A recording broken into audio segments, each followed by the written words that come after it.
All right, thank you for tuning into the live show. You know what time it is. It is your boy Genesis. It is currently 4:30 p.m. and today's date is the 26th of February 2025. How are you doing? How are you doing this beautiful evening? It's warm here. It's like 74 degrees. 74 degrees, ladies and gentlemen. Yep, 74 degrees. Sunny, warm, feels like a nice spring afternoon. But yep, that's what's going on here in the South. I am in Georgia. What city are you streaming from? What city are you watching from? All right. Of course, you know why we're here. The legend, the OG, the 45th, now the 47th, had a first cabinet meeting today. He had his first cabinet meeting for his second term because, he was the 45th. But we're going to check that out right now. We're going to check that out right now. And then we're going to have a good time and keep going. Double tap your screen, subscribe to the channel, and enjoy the show. Much. We appreciate you being here, and we've put together a great cabinet, and we've had tremendous success. We've been given a lot of credit for having a very successful first month, and we want to make that many months and years, actually. But we're going to have many good months, and we're going to have many good years, I hope, and we're going to solve a lot of problems. We're doing very well with Russia, Ukraine. President Zelensky is going to be coming on Friday. That's now confirmed, and we're going to be signing an agreement, which will be a very big agreement. And I want to thank Howard and Scott for the job you guys did in putting it together. You really did an amazing job. And that'll be on rare earth and other things. And as you know, we're in for probably $350 billion. Europe is in for $100 billion. And that's a big difference. So we're in for probably 3 times as much, and yet it's very important to everybody, but Europe's very close. We have a big ocean separating us, so it's very important for Europe, and they hopefully will step up and do maybe more than they're doing, and maybe a lot more. The previous administration put us in a very bad position, but we've been able to make a deal where we're going to get our money back, and we're going to get a lot of money in the future, and I think that's appropriate because we have taxpayers that shouldn't be footing the bill, and they shouldn't be footing the bill at more than the Europeans are paying. So it's all been worked out. We're happy about it, and I think that very importantly, we're going to be able to make a deal. Most importantly, by far, we're going to make a deal with Russia and Ukraine to stop killing people. They'll stop killing young Russian soldiers and young Ukrainian soldiers and other people in addition in the towns and cities. And we will consider that a very important thing and a big accomplishment because it was going nowhere until this administration came in. They hadn't spoken to President Putin in 2 years. And so we'll keep you advised. Before we begin the cabinet, I'd like to have Scott and a couple of people say a few things, but most importantly, where are you? Right here, This is a gentleman who's going places, the head of HUD, and he's going to say, you all know him, and you're going to say grace, and then we'll have our meeting, right? Thank you very much. Thank you, Mr. President. Let's pray. Father, we thank you for this awesome privilege, Father, to be in your presence. God, thank you that you've allowed us to see this day. The Bible says that your mercies are new every morning. And Father God, we give you the glory and the honor. Thank you, God, for President Trump, Father, for appointing us. Father God, thank you for anointing us to do this job. Father, we pray you will give the president, the vice president wisdom, Father God, as they lead. Father, I pray for all of my colleagues that are here around the table and in this room. Lord God, we pray that we would lead with a righteous clarity.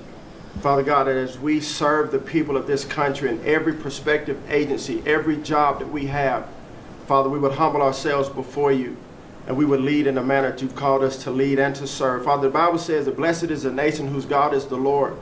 Well, Father, we today honor you and in your rightful place, Father. Thank you for giving us this opportunity to restore faith in this country and be a blessing to the people of America. And Lord God, today in our meeting, we pray that you will be glorified in our conversation. In Jesus' name, amen. Scott, that was a very good job you did.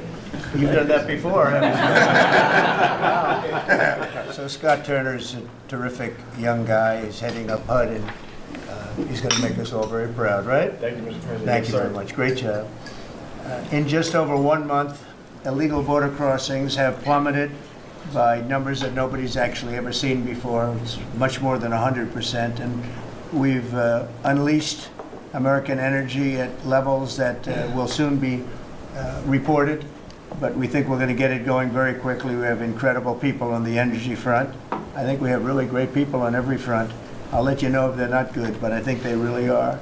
And we're fighting every day to get the prices down. The inflation is stopping slowly, but part of the reason it's stopping is because of high interest rates and other problems that we inherited.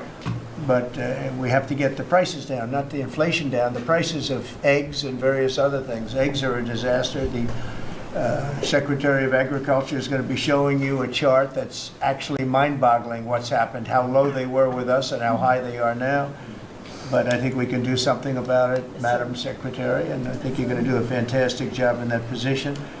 One of the most important initiatives is DOGE, and we have cut billions and billions and billions of dollars. We're looking to get it maybe to $1 trillion. If we can do that, we're going to start getting to be at a point where we can think in terms of balancing budgets, believe it or not, something you haven't heard in many, many years, decades actually.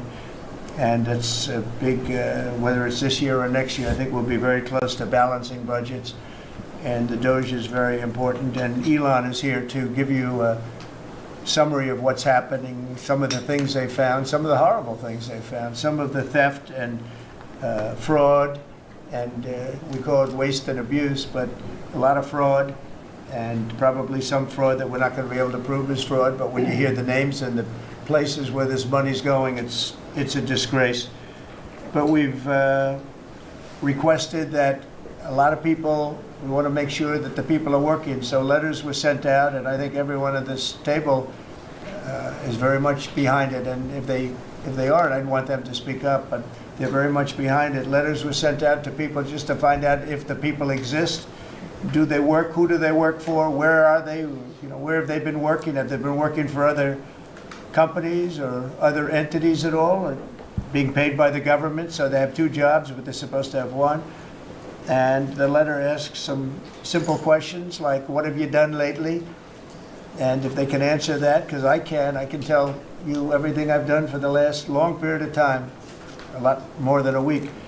And in many cases, we haven't gotten responses. Usually that means that maybe that person doesn't exist, or that person doesn't want to say they're working for another company while being paid by the United States government. So there's a lot of interesting things. It's very unique, but we have a very unique situation because we have a lot of people that were scamming our country. We have a lot of dishonest people. We have a lot of people that took advantage of a lot of different situations, and we're not going to let that happen.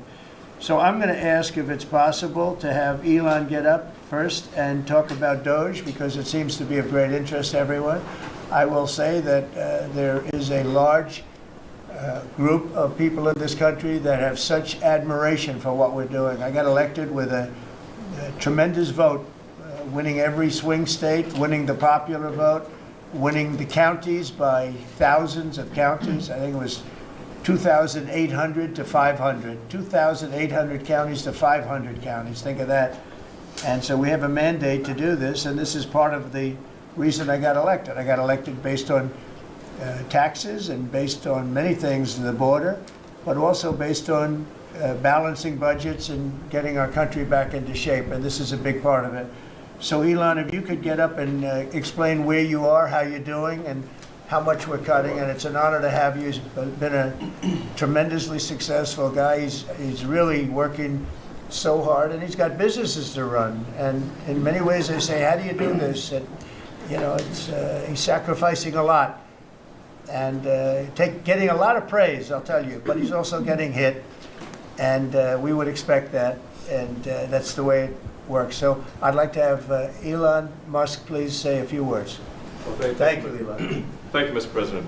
I actually just call myself a humble tech support here because this is actually, as crazy as it sounds, that is almost a literal description of the work that the Doge team is doing, is helping fix the government computer systems. Many of these systems are extremely old. They don't communicate. There are a lot of mistakes in the systems. The software doesn't work. So we are actually tech support. It's ironic, but it's true. The overall goal here with the Doge team is to help address the enormous deficit. We simply cannot sustain as a country $2 trillion deficits. The interest rates, just the interest on the national debt, now exceeds the Defense Department spending. We spend a lot on the Defense Department, but we're spending like over $1 trillion on interest. If this continues, the country will become de facto bankrupt. It's not an optional thing, it is an essential thing. That's the reason I'm here. And taking a lot of flack, and getting a lot of death threats, by the way. I'm gonna like stack them up, you know. But if we don't do this, America will go bankrupt. That's why it has to be done. And I'm confident at this point, knock on wood, you know, knock on my wooden head, there's got a lot of wood up there, that we can actually find $1 trillion in savings. That would be roughly 15% of the $7 trillion budget. And obviously that can only be done with the support of everyone in this room. And I'd like to thank everyone for your support. Thank you very much. This can only be done with your support.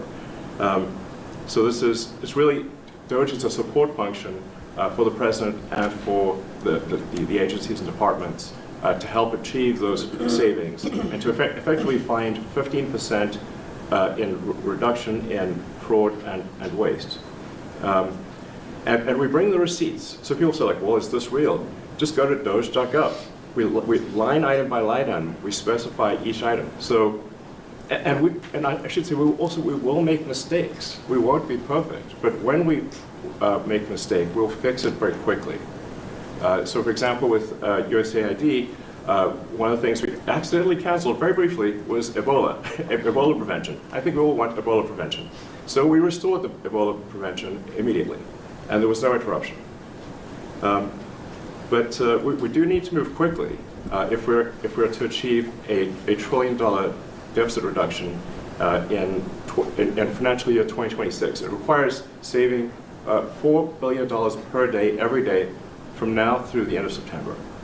But we can do it, and we will do it. Thank you.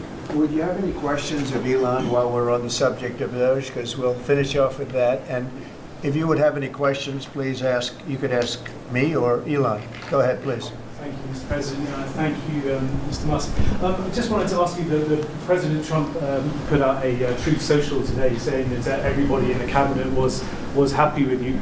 I just wondered if you had heard otherwise, and if you had heard anything about members of the cabinet who weren't happy with the way things were going, and if so, what are you doing to address those any dissatisfaction? Elon, let the cabinet speak just for a second. Is anybody unhappy with Elon? If you are, well, throw them out of here. Is anybody unhappy?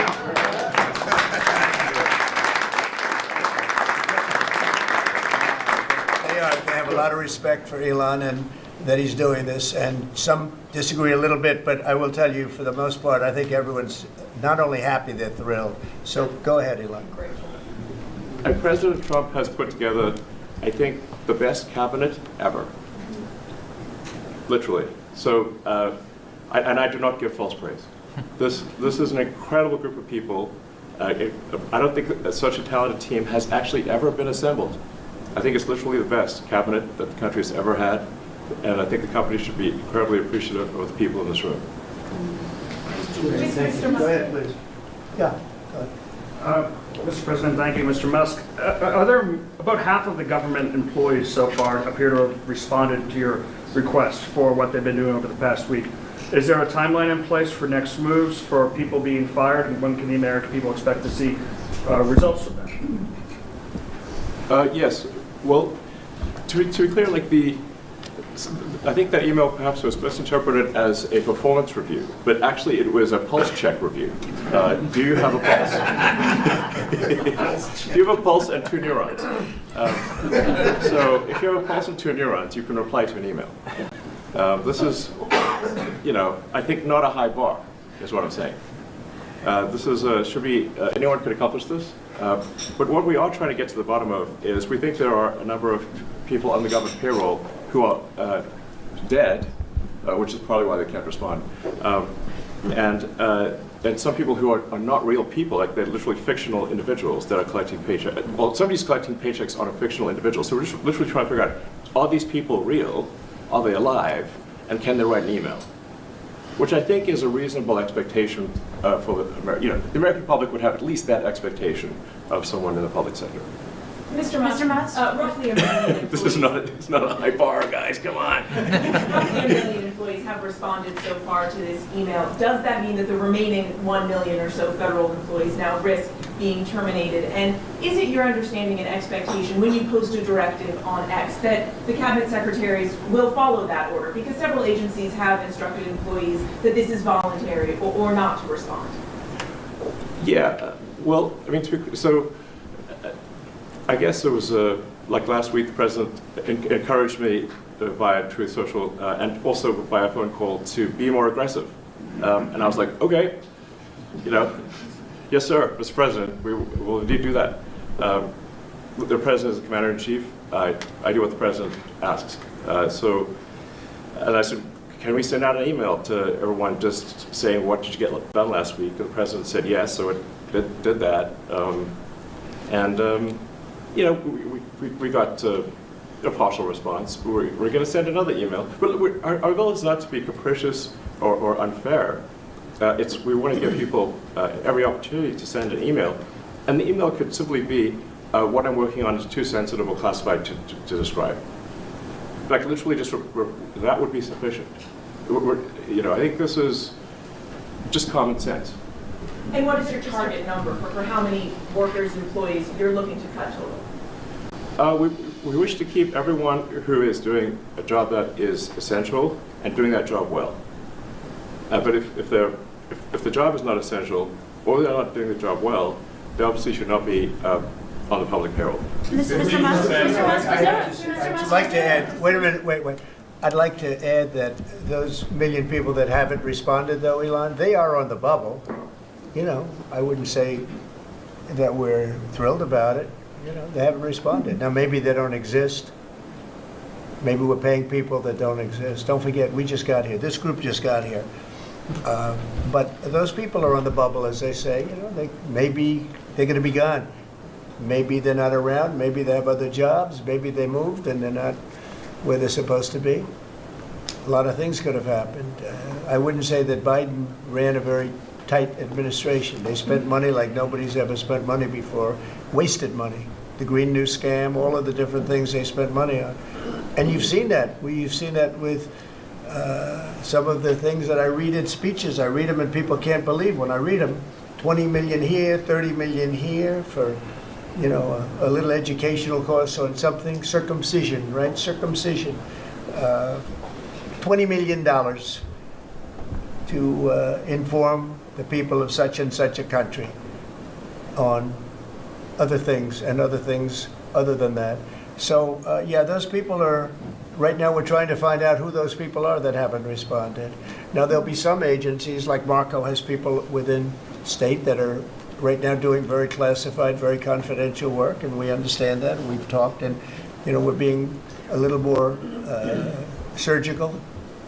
And Marco's doing a lot of things himself. And some of the secretaries, we're going to be going to them. We're going to be talking about it today. We're going to ask them to do their own DOGE. In other words, they'll look in their group and I spoke with Lee Zeldin, and he thinks he's going to be cutting 65% or so of the people from environmental. And we're going to speed up the process too at the same time. You had a lot of people that weren't doing their job. They were just obstructionists, and a lot of people that didn't exist, I guess, Lee, too. You found a lot of empty spots that the people weren't there. They didn't exist. I think education is going to be one of those. You go around Washington, you see all these buildings for the Department of Education. We want to move education back to the states where it belongs. Iowa should have education. Indiana should run their own education. You're going to see education go way up. Right now, we're ranked at the very bottom of the list, but we're at the top of the list in one thing, the cost per pupil. We spend more money per pupil than any other country in the world. And yet it's Denmark and Norway, Sweden, and I hate to say this, and you know, we're going to get along very well with China, but it's a competitor. They're at the top of the list. They're among the top 10 usually, and they're a very big country, so we can't use that as an excuse, right? Because we're a very big country too, but we were ranked last time under Biden. We were ranked 40 out of 40. They do the 40 certain nations that they've done for a long time. It seems to be 40 for whatever reason. And we were ranked number 40. A year ago we were 38, then we were 39. We hit 40. And so we're last in that, and we're first in cost per pupil. So I would say that's unacceptable. Lawrence, you have something? Go ahead. Mr. President, I know you like competition, and I know it's early, so which department are you most impressed with? And then to this that's the first one. Which department have you received the most resistance from? Well, I think both of those questions are a little bit, well, you're a pretty controversial guy. Look, it's very early. Right now, I think I'm impressed with everybody, so far everybody. If I wasn't in the first month, and some of them just got here, they just got approved 2 days ago, right? But I think I'm very impressed with everybody. So far, I'm very happy with all of the choices. I think that Elon has done incredibly with some groups, and some groups are much easier than others. It is true. State is a, very difficult situation. We're right now negotiating very successfully, I think, with Russia and with Ukraine, and we have a lot of countries involved, and we have to be a little bit careful what we do and who we're terminating. But Marco is doing that I think he's going to be very precise. It's going to be, we're cutting down government. We're cutting down the size of government. We have to. We're bloated. We're sloppy. We have a lot of people that aren't doing their job. We have a lot of people that don't exist. You look at Social Security as an example. I mean, you have so many people in Social Security where, if you believe it, they're 200 years old. And what we're doing is finding out are checks going out for that, and is somebody cashing those checks who's maybe 35 years old, okay? So there's a lot of dishonesty, there's a lot of fraud. But I think at this moment, I'll take Elon off the spot. I think that he's impressed. He said it very well, better than I can say it, that he's impressed with the people in this room, very impressed. And I am too, and it's too early to say, but I think everybody's on board. They all know. We want to balance a budget. We want to have a balanced budget within a reasonably short period of time, meaning maybe by next year or the year after, but maybe even sooner than that. Mr. President, your number one issue was the border. We just got new information that they're doxing our federal agents. They're putting their personal information out there, these activists, and they're disrupting the operations. So you got Trinidad Agger running all. Well, we have activists, that's true. And a lot of those. What are we going to do about the activists? Yeah, a lot of those activists are acting illegally, and we'll give that to our Attorney General, and she'll take a look at that very strongly. But we also having tremendous support from Border Patrol, from ICE. The ICE agents have been unbelievable. Border Patrol, their leadership at Border Patrol has been incredible, and they're working very well. And as you know, and I saw you reporting it this morning, actually, we set records on the least number of illegal aliens coming in, migrants coming into our country that we've had in more than 50 years. And we did this all within a period of weeks because we took over a mess. The world was pouring in. And remember, they were coming in from jails and prisons and mental institutions and insane asylums, and they were gang members and drug dealers. Anybody wanted to come in, they came. And from not just South America, from all over the world. So it's amazing what they've done. And Christie and Tom Holman, the job they've done has been absolutely amazing. We set records for and we want people to come into our country, by the way, but they want to come in, they have to come in legally. I want that to be really understood. We want people in our country, but they have to come in legally. Can I follow on that, Mr. President, about the Trump Gold Card idea that you unveiled yesterday? I hope you liked it. I have way more information, but the question is, Does this reflect a view on your part that the American immigration system has never been properly monetized as you feel it should be? Well, not so much monetized. It hasn't been properly run. I get calls from, as an example, companies where they want to hire the number one student at a school. A person comes from India, China, Japan, lots of different places, and they go to Harvard, the Wharton School of Finance, they go to Yale, they go to all great schools, and they graduate number one in their class, and they're made job offers, but the offer is immediately rescinded because you have no idea whether or not that person can stay in the country. I want to be able to have that person stay in the country. These companies can go and buy a gold card, and they can use it as a matter of recruitment. At the same time, the company is using that money to pay down debt. We're going to pay down a lot of debt with that. And I think the gold card is going to be used by, not only for that, I mean, they'll be used by companies. I mean, I could see Apple. I've spoken with Tim Cook, and by the way, he's going to make a $500 billion investment in the country only because of the results of the election. And I think because of tariffs. He's going to want to be in the country because of tariffs. Because if you're in the country, there is no tariff. If you're out of the country, you got to pay tariffs. And that's going to be a great investment, I think, that he's making. I know it's going to be a great investment. But we have to be able to get people in the country, and we want people that are productive people. And I will tell you, the people that can pay $5 million, they're going to create jobs. They're going to spend a lot of money on jobs. They're going to have to pay taxes on that too. So they're going to be hiring people. They're going to be bringing people in and companies in. And I don't know, maybe it will sell like crazy. I happen to think it's going to sell like crazy. It's a bargain. But we'll know fairly soon. I think Howard and Scott, a few of you really are responsible for it. But Howard, if you want to discuss that for a couple of minutes, I think I'd like to have you. I think it's going to be a very successful program. This is commerce. So the EB-5 program, which has been around for many years, had investment of $1 million into projects in America. And those projects were often suspect, they didn't really work out, there wasn't any oversight of it. And so for $1 million investment, you got a visa and then you came into the country and ended up with a green card. So it was poorly overseen, poorly executed. Then you had our border open where millions of people came through. So the idea is we will have a proper business. We will modify the EB-5 agreement. Christy and I are working on it together. For $5 million, they'll get a license from the Department of Commerce. Then they'll make a proper investment on the EB-5, right? And we think Scott and I will design the EB-5 investment model because Scott and I are the best people together to do that. So this is joint. This is exactly the Trump administration. We all work together. We work it out to be the best. And if we sell, just remember, 200,000. There's a line for EB-5 of 250,000 right now.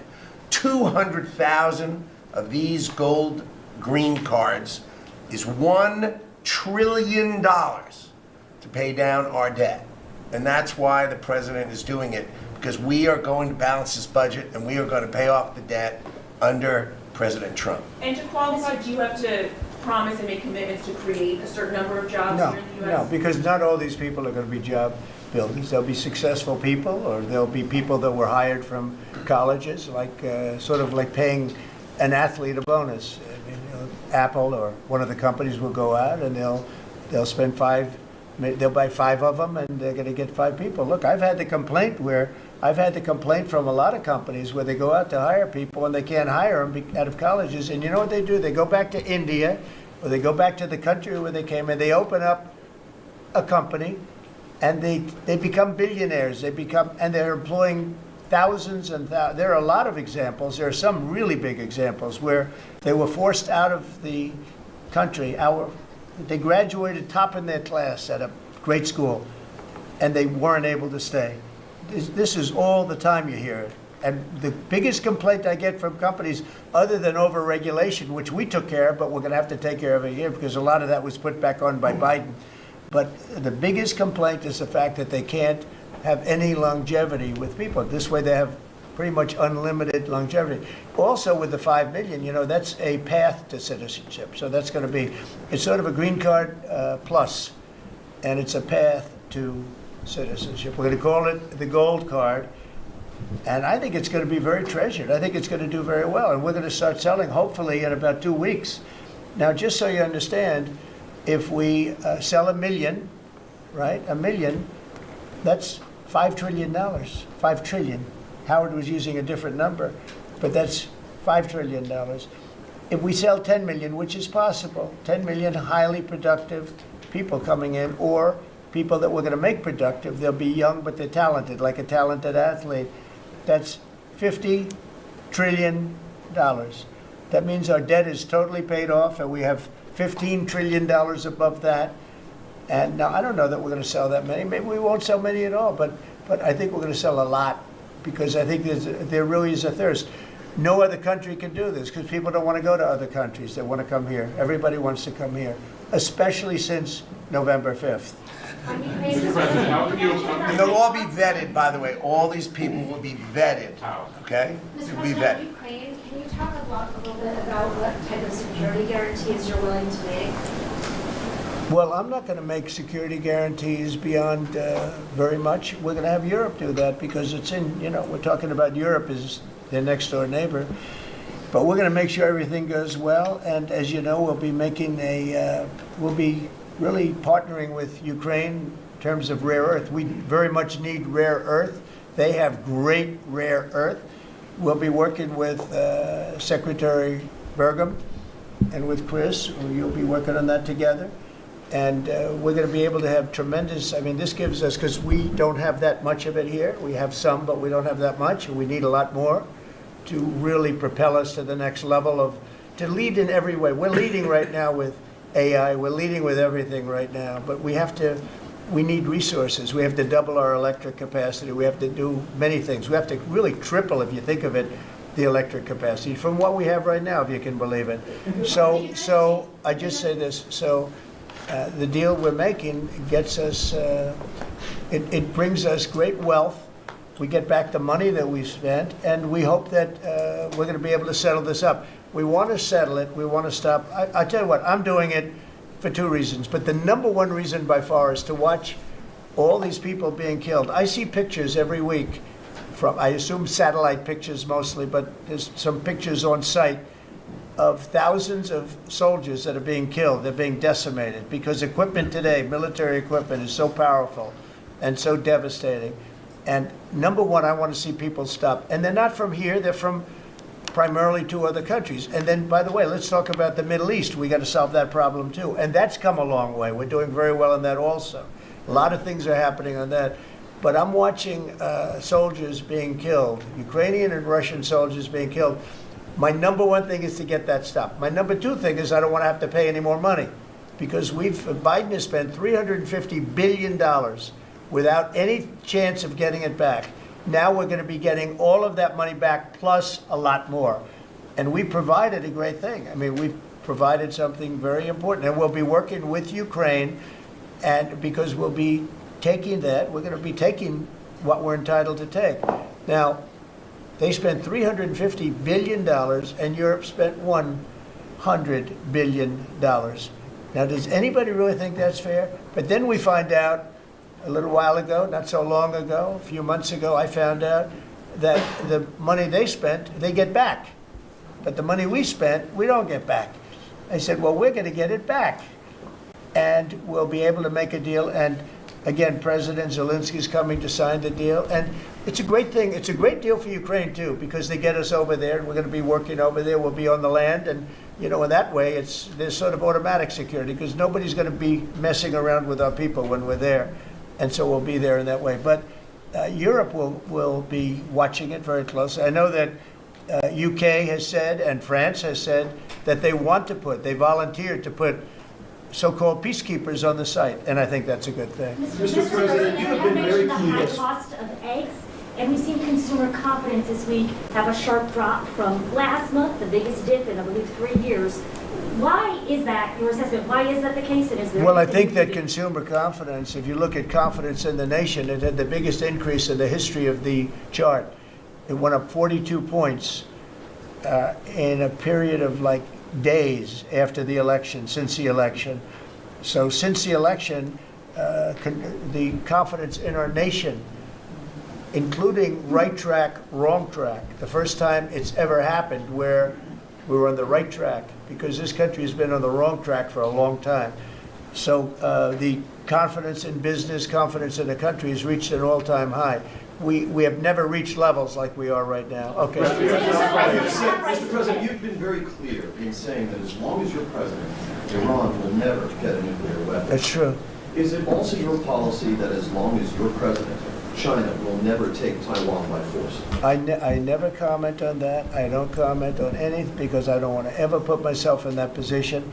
And if I said it, I certainly wouldn't be saying it to you. I'd be saying it to other people, maybe people around this table, and very specific people around this table. So I don't want to put myself in that position. But I can tell you what, I have a great relationship with President Xi. I've had a great relationship with him. We want them to come in and invest. I see so many things saying that we don't want China in this country. That's not right. We want them to invest in the United States. That's good. That's a lot of money coming in, and we'll invest in China. We'll do things with China. The relationship we'll have with China will be a very good one. I see all of these phony reports that we don't want their money, we don't want anything to do with them. That's wrong. We're going to have a good relationship with China, but they won't be able to take advantage of us. What they did to Biden was, he didn't know what was happening. He didn't know what he was doing. The administration didn't know what they were doing. It was very sad to watch. But we're going to have a good relationship with China and Russia and Ukraine and the Middle East. We're doing things that, look, when I left, we had no wars. We had defeated ISIS totally. We had no inflation. We didn't have the Afghanistan withdrawal, the worst withdrawal anybody's ever seen. I think that's one of the reasons that President Putin looked at that. He said, wow, these guys are a paper tiger. Look at it. We're no paper tiger. Don't forget, we got rid of ISIS in 3 weeks.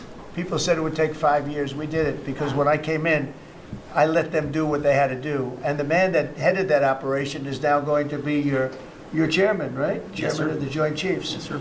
And Raisin Kane. I liked him right from the beginning. As soon as I heard his name, I said, that's my guy. Okay. Any other questions? Decreases in crossings at the border to continue the pause on tariffs against Mexico and Canada? And No, if no, I'm not stopping the tariffs. No, millions of people have died because of the fentanyl that comes over the border. Even with the 90% drop in border crossings, though, Well, this that's- last well- month compared to about a year ago? Yeah, they've been good, but that's also due to us, mostly due to us. I mean, it's very hard. It's right now very hard to come through the border, but look, the damage has been done. We've lost millions of people due to fentanyl. It comes mostly from China, but it comes through Mexico and it comes through Canada. And I have to tell you that, on April 2nd, I was going to do it on April 1st, but I'm a little bit superstitious, so I made it April 2nd. The tariffs go on, not all of them, but a lot of them. And I think you're going to see something that's going to be amazing. We've been taken advantage of as a country for a long period of time. We've been tariffed, but we didn't tariff. Now, I did, when I was here, we took in $700 billion from China. $700 billion. Not one president in the history of our country took in 10 cents from China. At the same time, China respected us. Now, when COVID came in, that was a different deal. I used to call it the China virus. I guess I can call it the China virus again, but it's an accurate term, but I won't do that out of respect to China. Immigration enforcement? Say it again, what?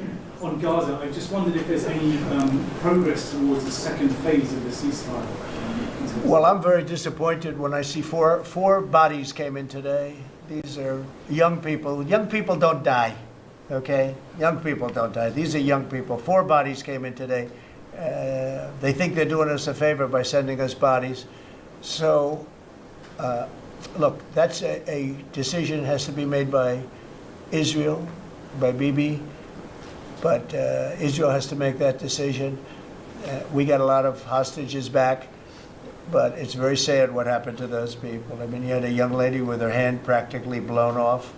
You know why it blew up? Because she put up her hand to try and stop a bullet that was coming her way. And it hit her hand and blew off her fingers, big part of her hand. This is a vicious group of people. And Israel's going to have to decide what they're doing. Phase 1 is going to be ending. Think of it, today they sent in 4 bodies. And I will say one thing, though. I've spoken to a lot of the parents and a lot of the people involved. They want those bodies almost as much and maybe even just as much as they wanted their son or their daughter. Amazing. Please, sir, please, my son is dead, but they have his body. Please, can you get it for us? It's the biggest thing. It's incredible, the level. They want the bodies of these people. They're dead. They're dead. And, you know, when I saw the ones that came in 2 weeks ago, they looked like they just got out of a concentration camp. Then the following week, a group came in and they weren't as bad, in as bad a shape. But Israel's going to have to make a decision. You're right, phase 1 and now phase 2 has started. And today we got some, you know, very, very sick. We knew they were dead, by the way. We knew that they were going to be bodies as opposed to people that were living. But it's a very sad situation. At some point, somebody's going to say, we got to do something about this. Mr. President, you were just talking about Afghanistan and the botched withdrawal. Have all the generals or command staff that were involved with the withdrawal been fired or relieved of duty? Well, that's a great idea. I'm not going to tell this man what to do, but I will say that. If I had his place, I'd fire every single one of them, Pete. Pete, that's a very good question. Well, it's a question we've thought a lot about. We're doing a complete review of every single aspect of what happened with the botched withdrawal of Afghanistan and plan to have full accountability. It's one of the first things we announced at the Defense Department for that reason, sir. Certainly, General Raising Kane, who's on his way in, was not a part of that. Instead, was a part of leading the effort against ISIS by untying the hands of warfighters and finishing the job properly and then bringing our troops home. So we're taking a very different view, obviously, than the previous administration, and there will be full accountability. I don't see big promotions in that group. And I think they're going to be largely gone. I know the man on my left. I think they're going to be largely gone. That was a horrible display. And, you know, I've dealt with the parents and the family of the 13 that were killed. But, you know, nobody ever talks about the 40 that were so badly hurt with the arms and the legs and the face and the whole thing, the missing arms and legs. It was so terrible the way that was handled. And it should have been gone through Bagram. We have a big base with big fences and nobody can get in, and you have, you know, hundreds of acres instead of a little local airport where the whole place went crazy. That was so badly handled, and I would think that most of those people are going to be gone. Are we going to take Bagram back? So I'll tell you what has bothered me very much, very, very much. We give billions of dollars to Afghanistan. Nobody knows that. Nobody knew that. Do you know we give billions of dollars to Afghanistan? And yet we left behind all of that equipment, which wouldn't have happened. You know, we were getting out under me. I'm the one that got it down to 5,000 people. We were going to get out, but we were going to keep Bagram, not because of Afghanistan, but because of China, because it's exactly 1 hour away from where China makes its nuclear missiles. So they were going to keep Bagram. We were going to keep a small force on Bagram. We were going to have Bagram Air Base, one of the biggest air bases in the world, one of the biggest runways, one of the most powerful runways in the sense that it was very heavy concrete and steel. You could carry about anything. You could land anything on those runways. We gave it up. And you know who's occupying it right now? China. Biden gave it up. So we're going to keep that, and we're going to have a withdrawal, and we're going to take our equipment. We're going to do it properly. We're going to do it we're going to keep the equipment. Well, they ran out. It was, what happened there was, in fact, you know, in all fairness to Putin, when he saw that, he said, well, this is our time to go into Ukraine, I guess, because it was, the timing seemed to be about right.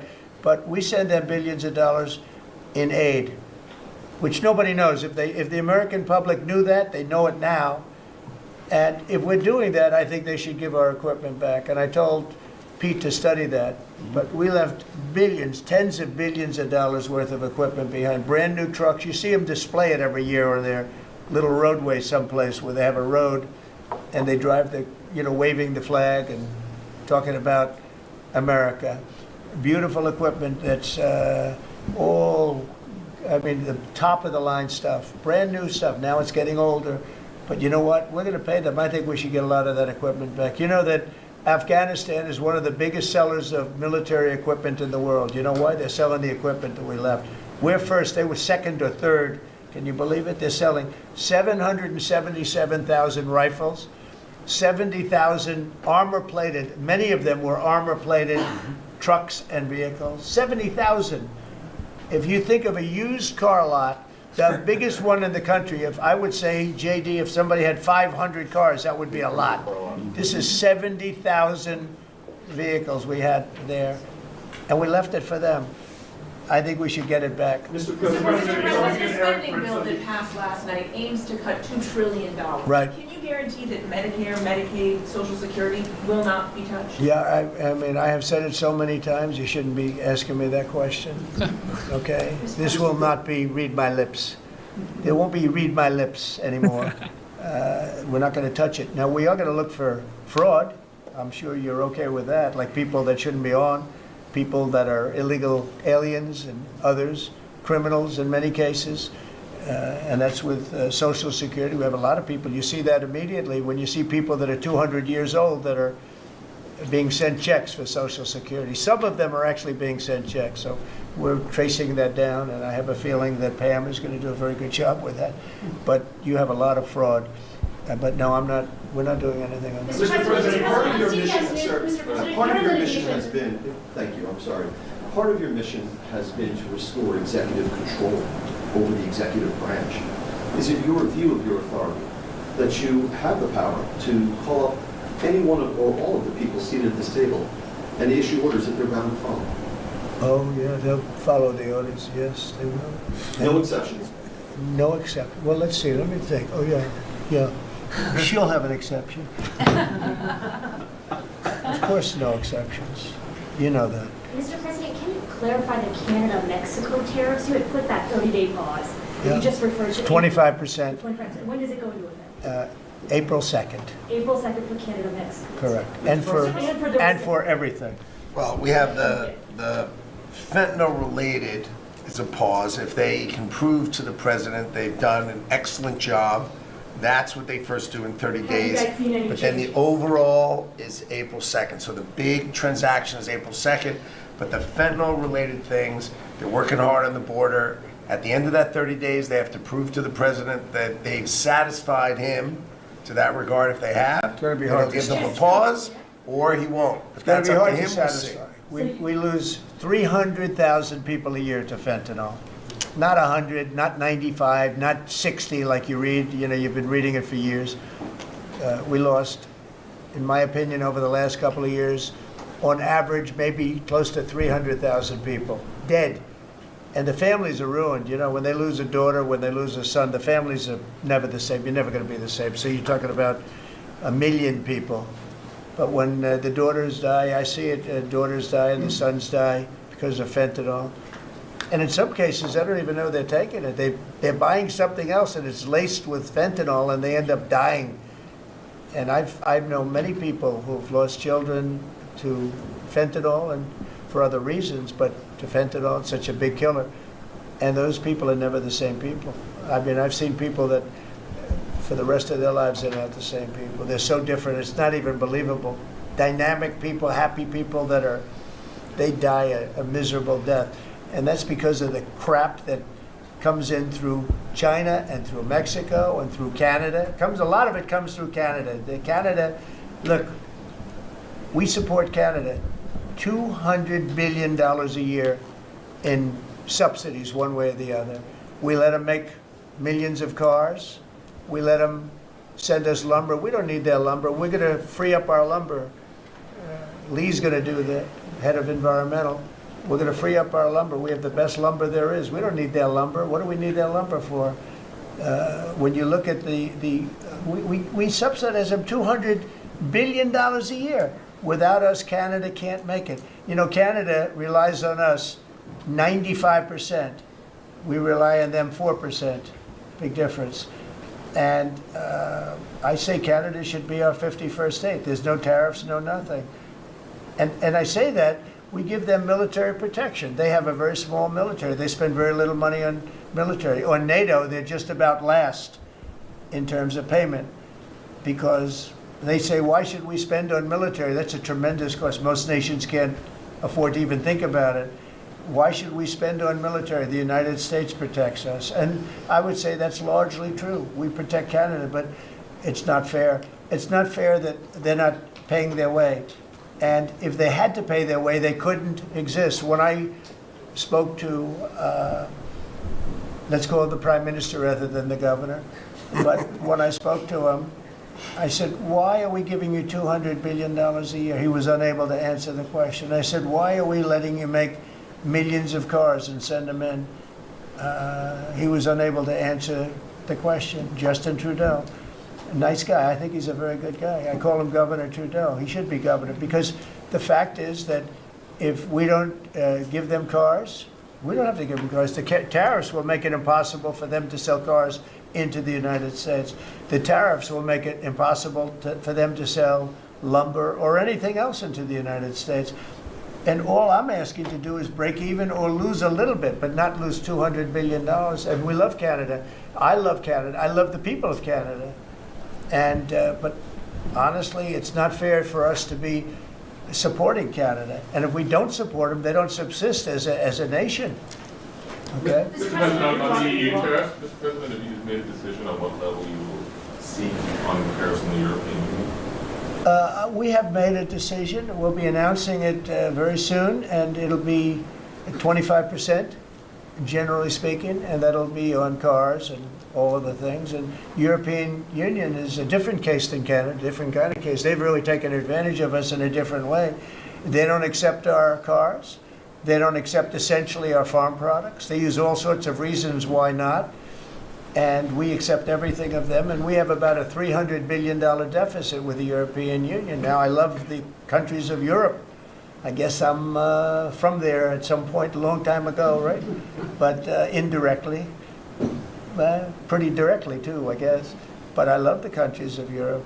I love all countries, frankly, all different. But European Union's been, it was formed in order to screw the United States. I mean, look, let's be honest. The European Union was formed in order to screw the United States. That's the purpose of it. And they've done a good job of it, but now I'm president.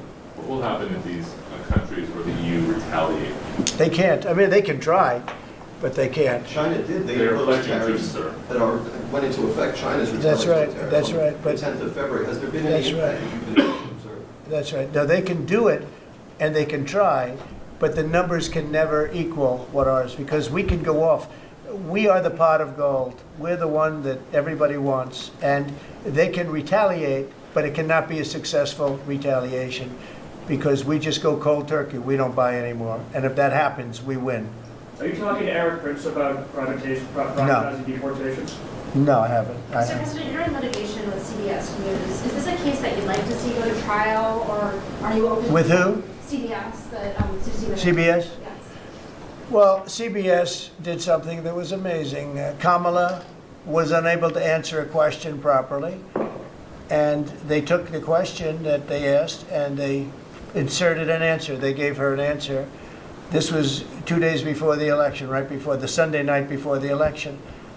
And they wrote out they put her words from another question that was asked about a half an hour later, and they put that into the question. Nobody's ever even heard of it before. Nobody's ever heard of anything like this before, but they then did it, they say, on numerous occasions. And the FCC is looking at it very strongly, and everybody's looking at it, but nobody's ever seen anything. Think of it, they took her answers and they changed them. And I don't mean they changed a word or two, or they cut off a half a sentence, or they cut off a couple of words. I mean, I've had that happen too, but that you just say, then they say, well, we want brevity. We wanted to do it for time. They took out her answer and they inserted an entirely different answer that made her sound competent. And they did this, and nobody's ever, I thought I've heard of everything when it comes to that stuff. No, I've never heard of it. Nobody's ever seen. So we sued, and we are in discussions of settlement. What would a number be, like, what's a number that you would think would be appropriate? I think it's a lot. I mean, it could have, it probably did affect the election. I mean, we won by a lot. As I said, too big to rig. But it probably did affect the election. Probably could have won by more. But I could have lost the election because of that. We have to get to honest elections. We have to go back to paper ballots. We have to go back to voter ID. one-day election ideally, or a short-term, not these 48-day and 61-day elections where boxes are put in a room and, oh, let's move the boxes because we're putting in a new air conditioning system. Then you see the boxes move and then you say, well, where are all the boxes? You know, what happened to the boxes that never came back? Now, our elections are extremely dishonest. We're the only country in the world that has mail-in voting and all of these different things that we put in. No other country in the world has it. You know, France went to, they had some of the things that we had, and they went to same-day voting, all paper. And you know, paper is very sophisticated now. It's a very sophisticated form of voting right now. It's a very safe form of voting. You know, the other things for the governors, I wish the governors would do it because the paper ballots will cost 9% of the machines, and they're 100%. You know, nothing's foolproof, but they're as close as you get. So we'll see what happens. But on the 60-minute thing, nobody's ever seen anything like it. Would you link the FCC action to the litigation? And I don't think it's linked, but probably the lawyers look at it, you know, because I know it's going along. FCC is headed by a very competent person, and you have some very competent people on the board, and so I think they're looking at it very seriously. So of all the deals that you've done in your life, all the people you've sat across from and negotiated with, is President Putin distinct in any way? He's a very smart guy. He's a very cunning person, but I've dealt with some people I've dealt with some really bad people. But I will tell you, as far as this is concerned, you have to understand, he had no intention, in my opinion, of settling this war. I think he wanted the whole thing. When I got elected, we spoke, and I think we're going to have a deal. I can't guarantee that. You know, a deal is a deal. Lots of crazy things happen in deals, right? But I think we're going to have a deal. If I didn't get elected, I believe he would have just continued to go through Ukraine, and over a period of time, a lot of people would have been killed, would have lasted for a period of time. And the reason that Ukraine, and I have great respect for the Ukraine as fighters, they have great fighters, but without our equipment, that war would have been over, like people said, in a very short period of time. Is there a time? And if you remember, I gave the javelins, and the javelins are the things that knocked out those tanks right at the beginning of the war. They said that Obama at the time gave sheets and Trump gave javelins. Well, I was the one that did that, but I want to see it come to an end. Will he have to make concessions, President Putin? Yeah, he will. He's going to have to.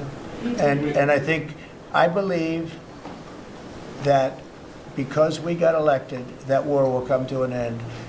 And I also believe if we didn't get elected, if this administration didn't win the election by a lot, that war would go on for a long time, and he would want to take the whole thing. Because the big question I had is, does he want to take the whole thing? But the reason, and the Ukrainians are good fighters, I have to say, but without the equipment, without our equipment, we have the best equipment in the world. We have the best military equipment in the world. Without our equipment, that would have been over very quickly. What concessions would you like to see? What concessions would you like to see? Oh, I don't want to tell it right now, but I can tell you that NATO you can forget about. I think that's probably the reason the whole thing started. And I think, JD, we can say that. Do you have a statement on that? You've been very much involved. I gave him the beauty.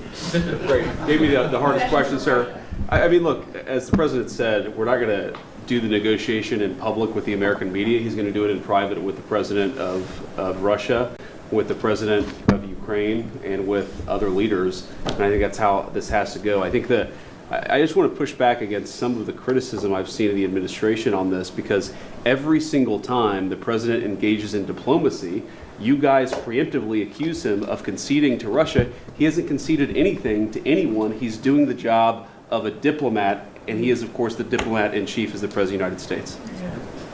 On the gold cards, sir, can you talk a little bit more about the vetting process? He'll go through a process. The process is being worked out right now, and we're going to be very careful. Will there be restrictions on, for instance, can Chinese nationals get No, one, we're not going to Iranian restrict. nationals We're get- probably not going to be restricting too much in terms of countries, but maybe in terms of individuals. We want to make sure we have people that love our country and are capable of loving the country. There's a measles outbreak in Texas at the moment in which a child is reported to have died. Do you have concerns about that, and have you asked Secretary Kennedy to look into that? Well, why don't we, Bobby, you want to speak on that, please? We are following the measles epidemic every day. I think there's 124 people who have contracted measles at this point, mainly in Gaines County, Texas.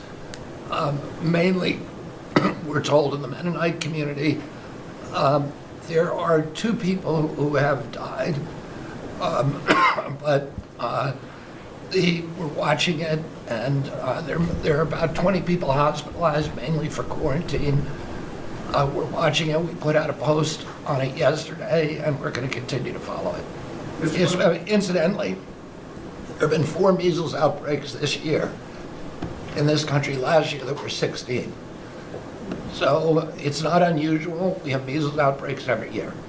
You sound a little under the weather yourself. I have a permanently bad throat. Mr. President, would you send U.S. peacekeepers to support the European peacekeepers? Would you do any sort of U.S.? No, we're going to support Europe, yeah. And how would you do We're that? very How friendly would with you- Europe. We have a great relationship with Europe. I mean, you could ask, you could talk about France, you could talk about any of them. I mean, we have a great relationship with Europe. But how will the United States do that? Would there be? Well, how? I mean, you're asking me a question, what are we doing in the field? Let's worry, I hope we have that problem where we could worry about peacekeeping.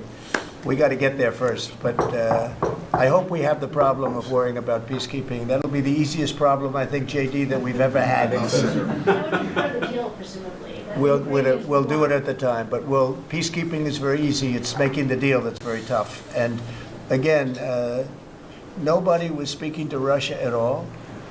And, probably 1.5 million soldiers have been killed, close to 1.5 million soldiers, not to mention I will tell you, the thing with that horrible war that should have never started would have never started if I were president. And it didn't start for 4 years, and it was not even thought about starting. But the thing with that war is that you're highly underestimating the number of people that have been killed. Far more people have been killed in that war than you talk about. You like to talk about numbers like 1 million people. Well, they had much more than 1 million soldiers killed. But you have a lot of cities that have been knocked to the ground. They're demolition sites, literally demolition sites. Every single building is knocked to the ground.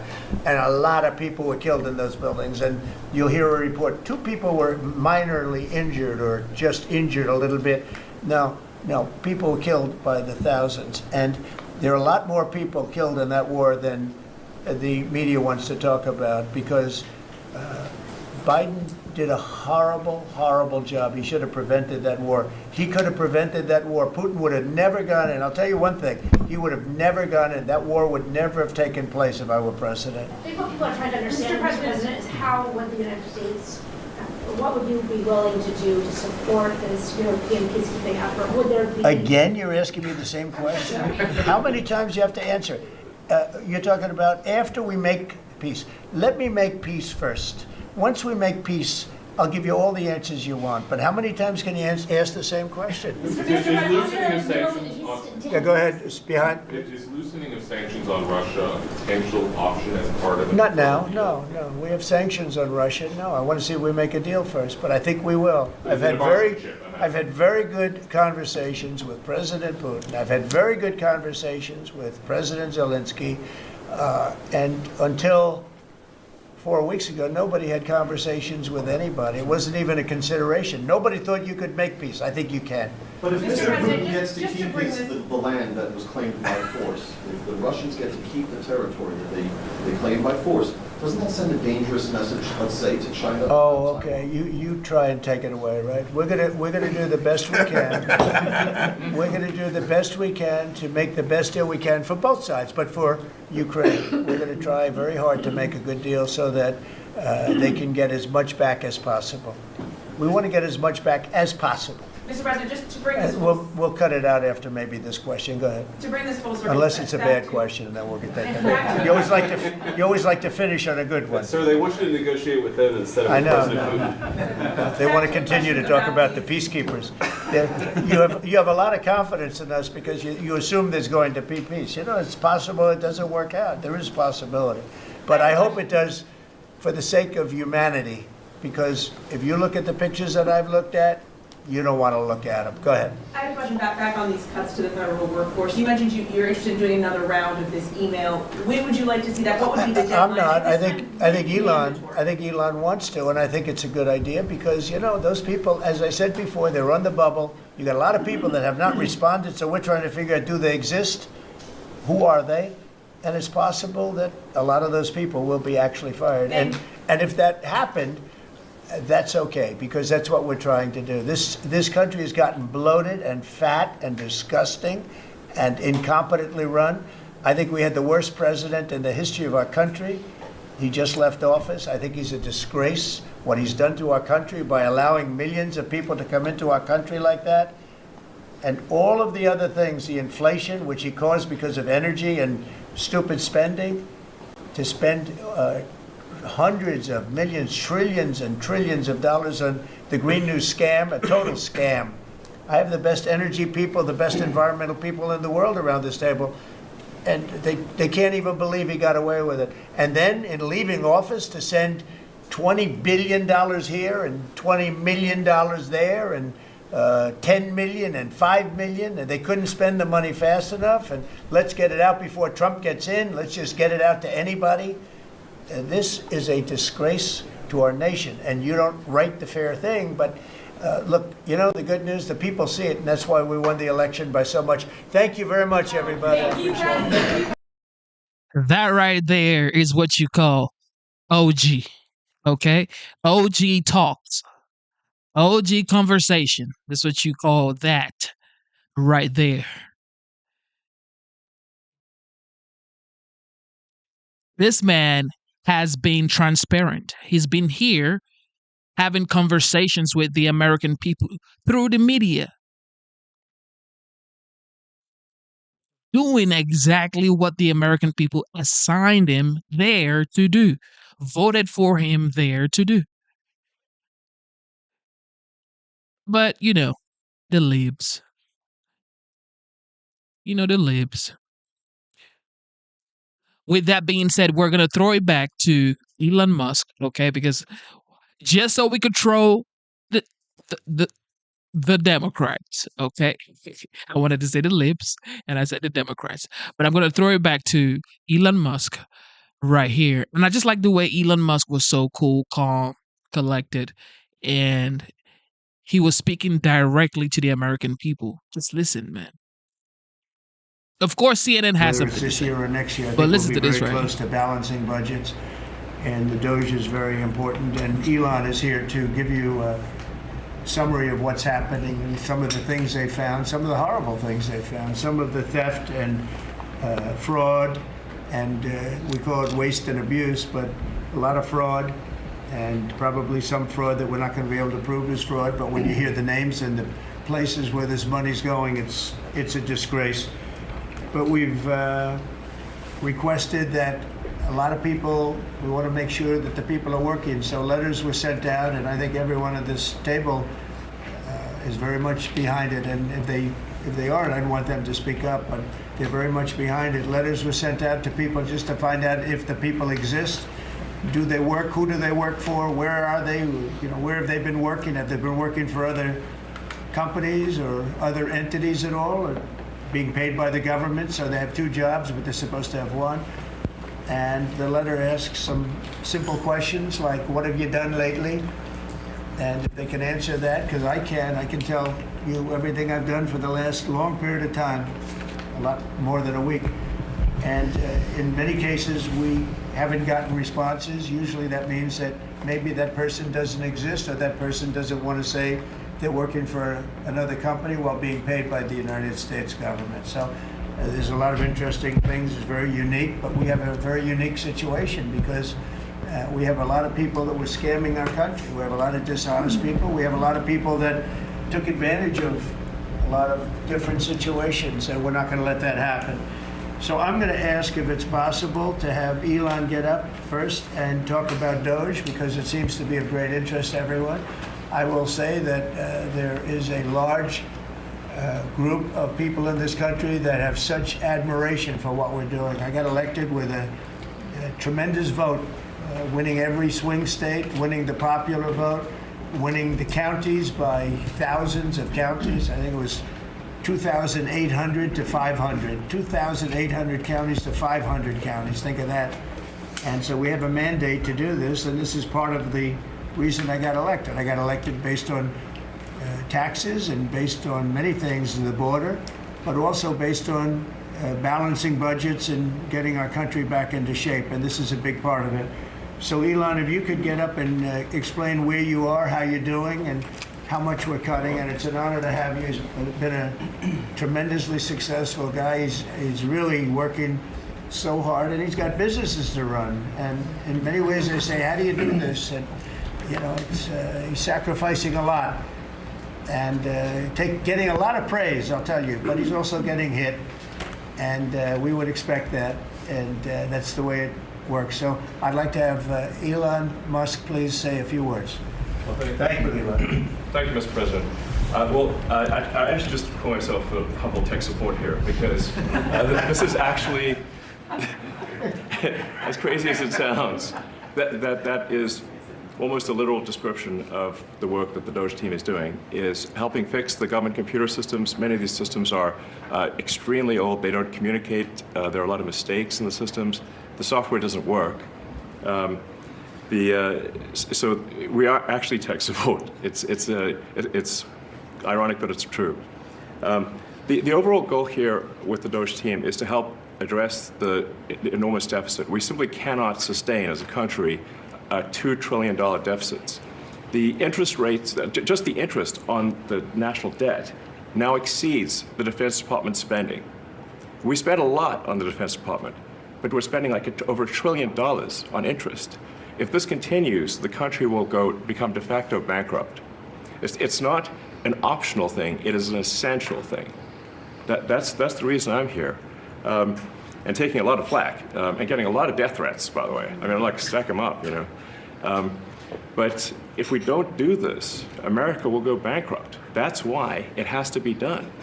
And I'm confident at this point, knock on wood, you know, knock on my wooden head, there's got a lot of wood up there, that we can actually find $1 trillion in savings. That would be roughly 15% of the $7 trillion budget. And obviously that can only be done with the support of everyone in this room. And I'd like to thank everyone for your support. Thank you very much. This can only be done with your support. So it's really, Doge is a support function for the president and for the agencies and departments to help achieve those savings and to effectively find 15% in reduction in fraud and waste. And we bring the receipts. So people say, like, well, is this real? Just go to doge.gov. We line item by line item, we specify each item. So, and I should say, we will make mistakes. We won't be perfect. But when we make a mistake, we'll fix it very quickly. So, for example, with USAID, one of the things we accidentally canceled very briefly was Ebola, Ebola prevention. I think we all want Ebola prevention. So we restored the Ebola prevention immediately, and there was no interruption. But we do need to move quickly if we're to achieve a $1 trillion deficit reduction in financial year 2026. It requires saving $4 billion per day, every day, from now through the end of September. But we can do it, and we will do it. Thank you. Would you have any questions of Elon while we're on the subject of Doge? Because we'll finish off with that. And if you would have any questions, please ask. You could ask me or Elon. Go ahead, please. Thank you, Mr. President. Thank you, Mr. Musk. I just wanted to ask you that President Trump put out a Truth Social today saying that everybody in the cabinet was happy with you. I just wondered if you had heard otherwise, and if you had heard anything about members of the cabinet who weren't happy with the way things were going, and if so, what are you doing to address those any dissatisfaction? To the best Let the cabinet speak just for a second. Is anybody unhappy with Elon? If you are, well, throw him out of here. Is anybody unhappy?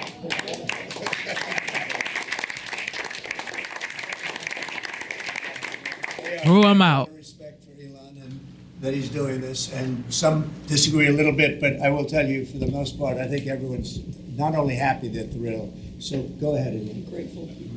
And President Trump has put together, I think, the best cabinet ever.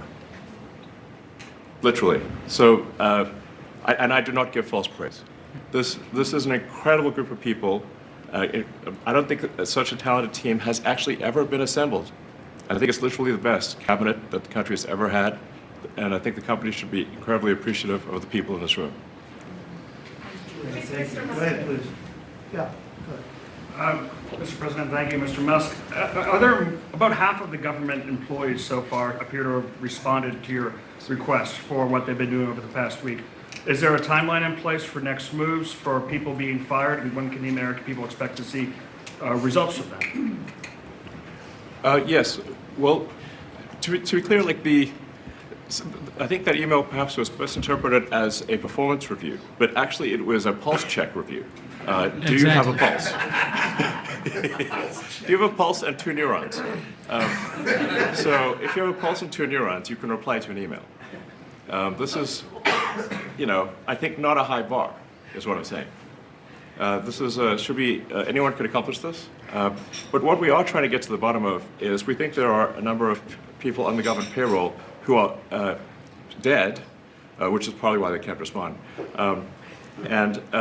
And some people who are not real people, like they're literally fictional individuals that are collecting paychecks. Well, somebody's collecting paychecks on a fictional individual. So we're just literally trying to figure out, are these people real? Are they alive? And can they write an email? Which I think is a reasonable expectation for the American public would have at least that expectation of someone in the public sector. I know, I do. Roughly 1 million employees. It's not a high bar, guys, come on. Roughly 1 million employees have responded so far to this email. Does that mean that the remaining 1 million or so federal employees now risk being terminated? And is it your understanding and expectation when you post a directive on X that the cabinet secretaries will follow that order? Because several agencies have instructed employees that this is voluntary or not to respond. Yeah, well, I mean, I guess it was like last week, the president encouraged me via Truth Social and also via phone call to be more aggressive. And I was like, okay, yes, sir, Mr. President, we will indeed do that. The president is the commander in chief. I do what the president asks. And I said, can we send out an email to everyone just saying, what did you get done last week? And the president said yes, so it did that. We got a partial response. We're going to send another email. But our goal is not to be capricious or unfair. We want to give people every opportunity to send an email. And the email could simply be, what I'm working on is too sensitive or classified to describe. Like literally just, that would be sufficient. I think this is just common sense. And what is your target number for how many workers, employees you're looking to cut total? We wish to keep everyone who is doing a job that is essential and doing that job well. But if the job is not essential or they're not doing the job well, they obviously should not be on the public payroll. How can anybody be against everything Elon Musk just said? How? Of course, CNN. I want to go right to Jeff Zeleny at the White House. Jeff, again, there are a lot of things that we are going to get to in our discussion here and our, not just our analysis, but again, our fact check.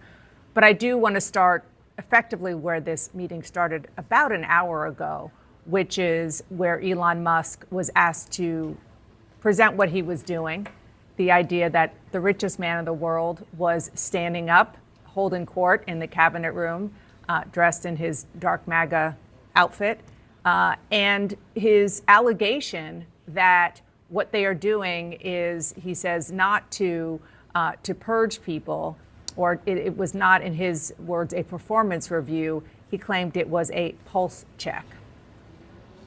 Dana, it was extraordinary. Elon Musk did not have a seat at the table. That was reserved for confirmed cabinet secretaries and those who are awaiting confirmation, as well as a handful of senior staff. But he was center stage. There's no doubt about it. And that fact is not unusual. We have seen senior advisors to many presidents in a cabinet meeting, but never have I heard one be asked to speak and be given the floor like this. The cabinet of this administration was essentially the backdrop for another wide-ranging press conference we've seen the president do. But on Elon Musk, once again, this is the second time we've heard him talk extensively about his plans. But of course, since we saw him in the Oval Office a couple weeks ago, so much has changed. Largely that email that he sent out over the weekend.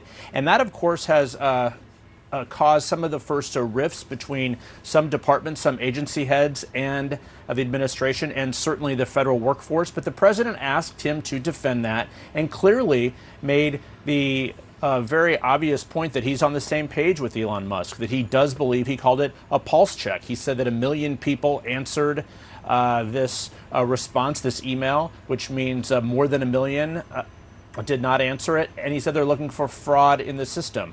But also reporters asked the president and asked cabinet secretaries if there was any dissent on this topic. This is what the president said about that. Hey, Elon, let the cabinet speak just for a second. Is anybody unhappy with Elon? If you are, we'll throw. I mean, how hard can it be to reply an email? Just reply to email, say what you did. But nope, Elon Musk is the bad guy. President Trump is the bad guy for saying that the taxpayers' money must be respected. And that we're now wasting excessive, unnecessary spending, paying bots and computers. Just reply to email. If you do a 9-to-5 job, you have to reply your supervisor. So reply the goddamn email. I'm out of here. Is anybody unhappy? So that laughter there belied the obvious point that cabinet secretaries, of course, work for the president. So there is no one going to be voicing dissent, at least in that room. It's unclear how long this cabinet meeting will actually last, if it is a question and answer session with reporters the entire time, or if the president's actually going to hear advice from members of his cabinet. Certainly in nearly an hour, it was about 4 minutes short of an hour before we dipped out, there was no room for dissent. The vice president spoke at the very end there, but the president went on to say that the 1 million people who did not respond to those emails may be on the bubble. And we do know that mass layoffs are coming.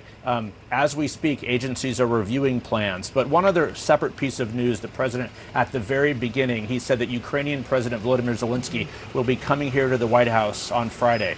But again, making no security guarantees from the U.S., Dana. Yeah, he said that's going to be up to Europe to secure Ukraine's, to give Ukraine security, but also did say, as part of this land deal that they're talking about, that U.S. personnel would be there, made this sort of suggestion that perhaps there would be some fortification, if you will, just with business people. But when it comes to actual security, that would be up to Europe. Okay, thank you so much, Jeff. Now let's get to our Daniel Dale. Daniel, you were listening closely. There's so many things I want to ask you about. Can we just start with one of the things that we heard at the end there? Because this was just completely factually inaccurate. Saying point blank, and I'm pulling it up here, that CBS completely took her answers, Kamala Harris's answers, in the 60 Minutes interview that Donald Trump is suing over, and changed them. There were questions, and there was some controversy around it, but the idea that they just completely changed her answers, we now see the transcript. It's available thanks to the FCC. It's not true. Yeah, that's a good fact check, Dana. There was just so much in this cabinet meeting. So let me run through some of the big ones. We heard this claim again from the president. He's been saying it over and over in the past week that the U.S. has provided Ukraine with $350 billion worth of aid, and that this is about 3 times what Europe collectively has provided. That is not true. The $350 billion number is not true, nor is the idea that the U.S. has provided way more than Europe. So according to a think tank in Germany that closely tracks this aid, it is Europe that is collectively provided more aid to Ukraine than the U.S. has in terms of aid committed. It's about double, about $260 billion for Europe to about $125 billion for the U.S. In terms of aid allocated, it's narrower, but Europe still leads. The president also repeated this claim he's been saying over and over that the U.S. ranks 40th out of 40 in some education rankings. I specifically asked the White House what those rankings were. They were not able to point to any of them. It appears not to exist. In fact, the U.S. Is above average in reading and science and below average, though far from last, in math rankings, even of wealthy countries. He said the U.S. is the only country with mail-in voting. It simply isn't. He said the U.S. took in hundreds of billions of dollars from China in the tariffs he imposed in the first term. In fact, Americans paid those tariffs. Americans make those tariff payments, and it's not true that Trump was the first president to impose tariffs on China. He said that we lose 300,000 people to fentanyl deaths every year. In fact, it's about 60,000 deaths per year. Still a tragedy, of course, horrible, but nowhere close to what he's saying. He said the European Union does not take American farm products. In fact, it is the 4th biggest market for U.S. agricultural exports of $13 billion per year. He offered another alternate history of the European Union's formation, saying it was formed to take advantage of the U.S. In fact, it was formed with U.S. support, so not even close to correct. And so I don't even know where to go from here. He said there was no inflation when he left office. It was. And ladies and gentlemen, this is why Trump is the president of the United States. Rhetoric like this. But it existed about 1.4%. He said a lot of the U.S. fentanyl comes from Canada. In fact, 0.2%, about 43 pounds worth, came from Canada, so just a tiny number. And he repeated this claim we heard a lot during his presidency, saying that President Obama merely provided Ukraine with sheets. He used to say pillows in sheets rather than actual military aid. In fact, the Obama administration provided things like counter-mortar radars, armored Humvees, tactical drones. So it was not simply pillows and sheets. And I'll give you one more. He said that, the million people who didn't respond to this email, this 5 things that you did last week email from Elon Musk team may not exist. Mm-hmm. I guess it's possible the U.S. government is paying some people who don't exist. But I think it's important to note that we had numerous agency heads, department heads telling their employees not to respond. So the simpler explanation is that people were instructed not to do this rather than them being, fictional, non-existent human beings. Yeah, that was one of the things I was going to ask you about. That is definitely something that when all is said and done, we're going to want the receipts on. Suggestions that the people who have not responded maybe don't exist, as you said. There was one other doozy, which was the allegation that there were Social Security checks going to people who are 150 years old. Those people got older during the cabinet meeting today. Apparently, they're 200 years old. So there is that. Daniel, thank you so much for that. Brian, I want to talk to you about the made-for-TV moment of all of this. Obviously, that is Donald Trump's MO. He knows how to orchestrate a moment that can be broadcast well, and he wants to make it watchable. This is typically a cabinet meeting like this. They go in, they do what's called a spray. You kind of just take some video. Maybe they shout our colleagues shout a couple questions, and that's that. This was different. Yes, very much so. This was broadcast live, for one thing. Normally these are taped and then shown later, but I think the Trump White House knows they're going to get more attention when these events are live, and they're longer as well. This is in line with Trump knowing that he doesn't just have to be president, he has to perform the presidency and have the appearance of action, the appearance of doing something at all times. It's also striking to me how he's trying to rewrite the dictionary again. He did this with the word hoax, for example, years ago, trying to redefine the word hoax to mean a true story that he doesn't like. Well, Well, the new word that's being targeted is the word fraud. When they talk about waste, fraud, and abuse, he's trying to redefine fraud as spending he doesn't like, right? Spending that he and Musk don't agree with or don't approve of. And that's the kind of spending they're targeting. It's not fraud in the criminal definition of the term, but it's spending they don't like. And it's interesting how both Trump and Musk keep going back to those kinds of words. I was also reminded by the famous movie line, "I see dead people." It seems like Musk and Trump see dead people. They believe there are formerly alive federal employees collecting paychecks even though they're not alive anymore. And you would think there would be better ways to figure that out rather than send an email to everyone and hope they reply. But this is one of those things where Trump and Musk are doing what they call common sense, even if it's actually nonsense when you think about it. That common sense approach does appeal to a lot of people out there.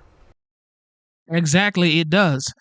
Americans are tired, okay? We are tired working 2-3 jobs just to pay bills, okay? You work every single day just to pay bills. And then you have your leaders in D.C. spending like drunken sailors. And then God sends someone with common sense, like literally with common sense, to audit the government, and then everybody starts crying. Okay. Well, some of the top issues up for discussion: Doge's goal to slash government. Well, you better get ready because you may be getting a refund check from the government, and of course, the Department of Doge, the Department of Government Efficiency, may be sending every taxpayers in the United States $5,000. I heard some Democrats say, "What is $5,000? Oh, I don't need $5,000. You better stop, because with the Biden economy we just survived, we definitely can use that $5,000.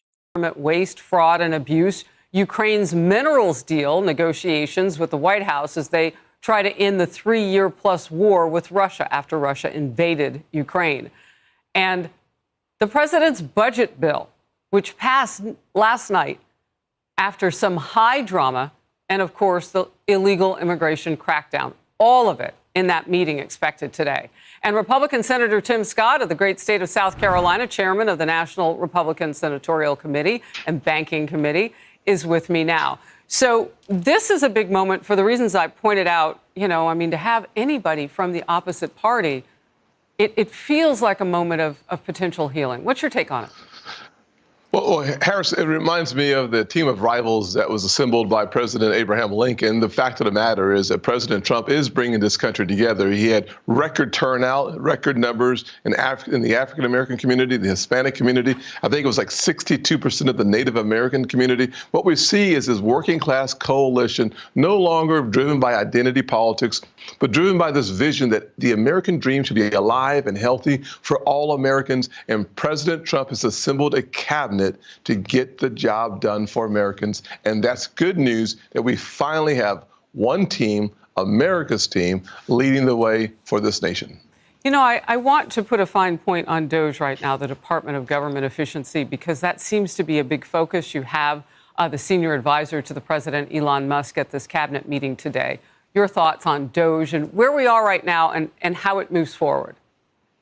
Well, listen, Doge, because of President Trump putting together Doge, we've seen without question record illumination around government waste, fraud, and abuse. I say illumination because we're bringing light to waste in the government. That means more taxpayers will have more of their resources back in their pockets. We should never take it out of their pockets. Therefore, putting it back in their pockets is the #1 job we should have. Okay, let's talk about late yesterday and that vote on one big beautiful bill, as the president has dubbed it, and now House members and Senate members. Okay, so it passed. There was one person, one Republican, who said no to it, but they all got on board. House Speaker Mike Johnson, Senate Majority Leader John Thune are headed to the White House today.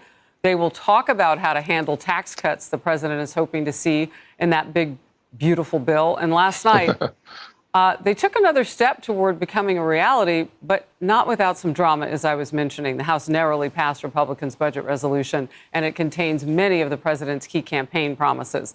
$4.5 billion in tax cuts.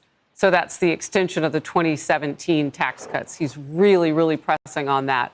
And provisions for border security and a higher debt ceiling. Speaker Johnson initially had to pull the resolution off the floor. We were covering it all before winning enough Republican holdout votes to go forward. Senator Tim Scott, it hits the Senate now. Tell me the road ahead. Well, the road is going to be smooth in that we will get the job done for the American people. I think you've just done a really good job of distilling the component parts that must be passed this year. Number one, we might as well go ahead and get the victory for the American people by closing the southern border. That means providing the resources for the southern border. It will be done. Number two, exporting, I should say, increasing energy resources necessary to bring prices down. That is the fastest way to deal with inflation. That will be done. Taking care of our military so that we have the most lethal force on the planet. Good news, President Trump, Team America, we're all committed to getting it done. And finally, the tax cuts must remain in the pockets of the American people. We don't need that money coming to Washington. We need to keep it in the pockets of everyday Americans who lost over $1,000 of spending power because President Biden decimated working class America. President Trump will fix what President Biden broke.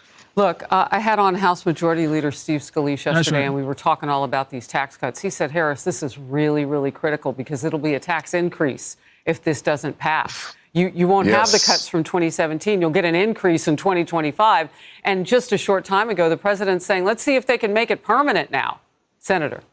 Yeah, it's another, I love the goal. The goal of permanence should absolutely be our focus. Here's what we're talking about, and this is why it's so important. In 2017, I helped write the individual side of that code. I looked at my mom, who was a single mother working long hours. The average single mother in America saw a 70% cut in her federal tax burden. Think about the child tax credit. We doubled that. What does that mean? More money for families raising kids. Think about the corporate tax coming from 35 to 21%. We lowered every bracket in the tax code.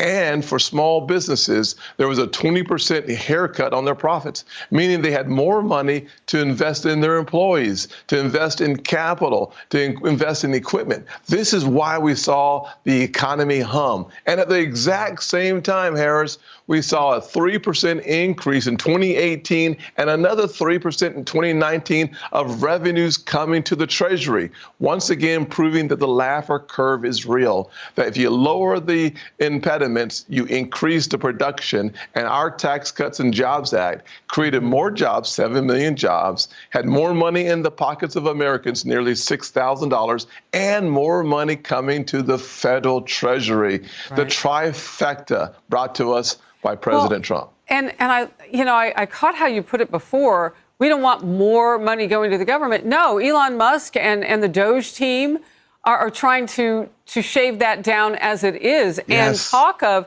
I'm wondering, too, do you think this would ever go through the House and then finally reach all of you in the Senate? This idea of maybe a portion of the money that is saved, which is our money anyway, would go back to the public. What do you think of that? I think the faster we get money back to the average American, the better off we are. Could you do it? Could you pass it? 4,000 or 5,000. Absolutely. I think we can pass it. Listen, we did it during COVID. We can do it again. The good news is letting Americans keep their own money ought not be a novel concept. We should just not take it in the first place. You don't have to give it back. And so everything we do now to uncover waste, fraud, and abuse and give that money back to the American people, that's called hallelujah in South Carolina. I like it. Well, you know what? And you put a fine point on that because the money that was given in 2016 really indemnified the nation from much more pain as the pandemic was hitting. And of course, that situation was exacerbated when Biden came in and inflation went up and so on and so forth. But that kind of built up a wall for it, as I'm understanding with you. We want to keep that wall. Walls work. Exactly.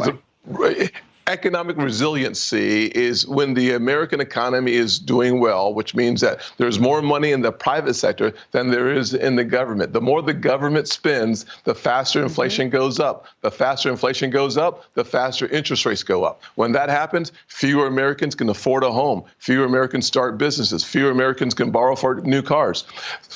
All that goes away when we fix the economy with one basic philosophy. A good economy makes all things possible economically, and that means the private sector should be the focus of the resources in this nation and not the federal government. In South Carolina, we call that common sense. Amen to that. I've been talking with Senators Jim Justice and Dan Sullivan. You mentioned energy and the process of getting us to a point. We are so far now from being energy independent.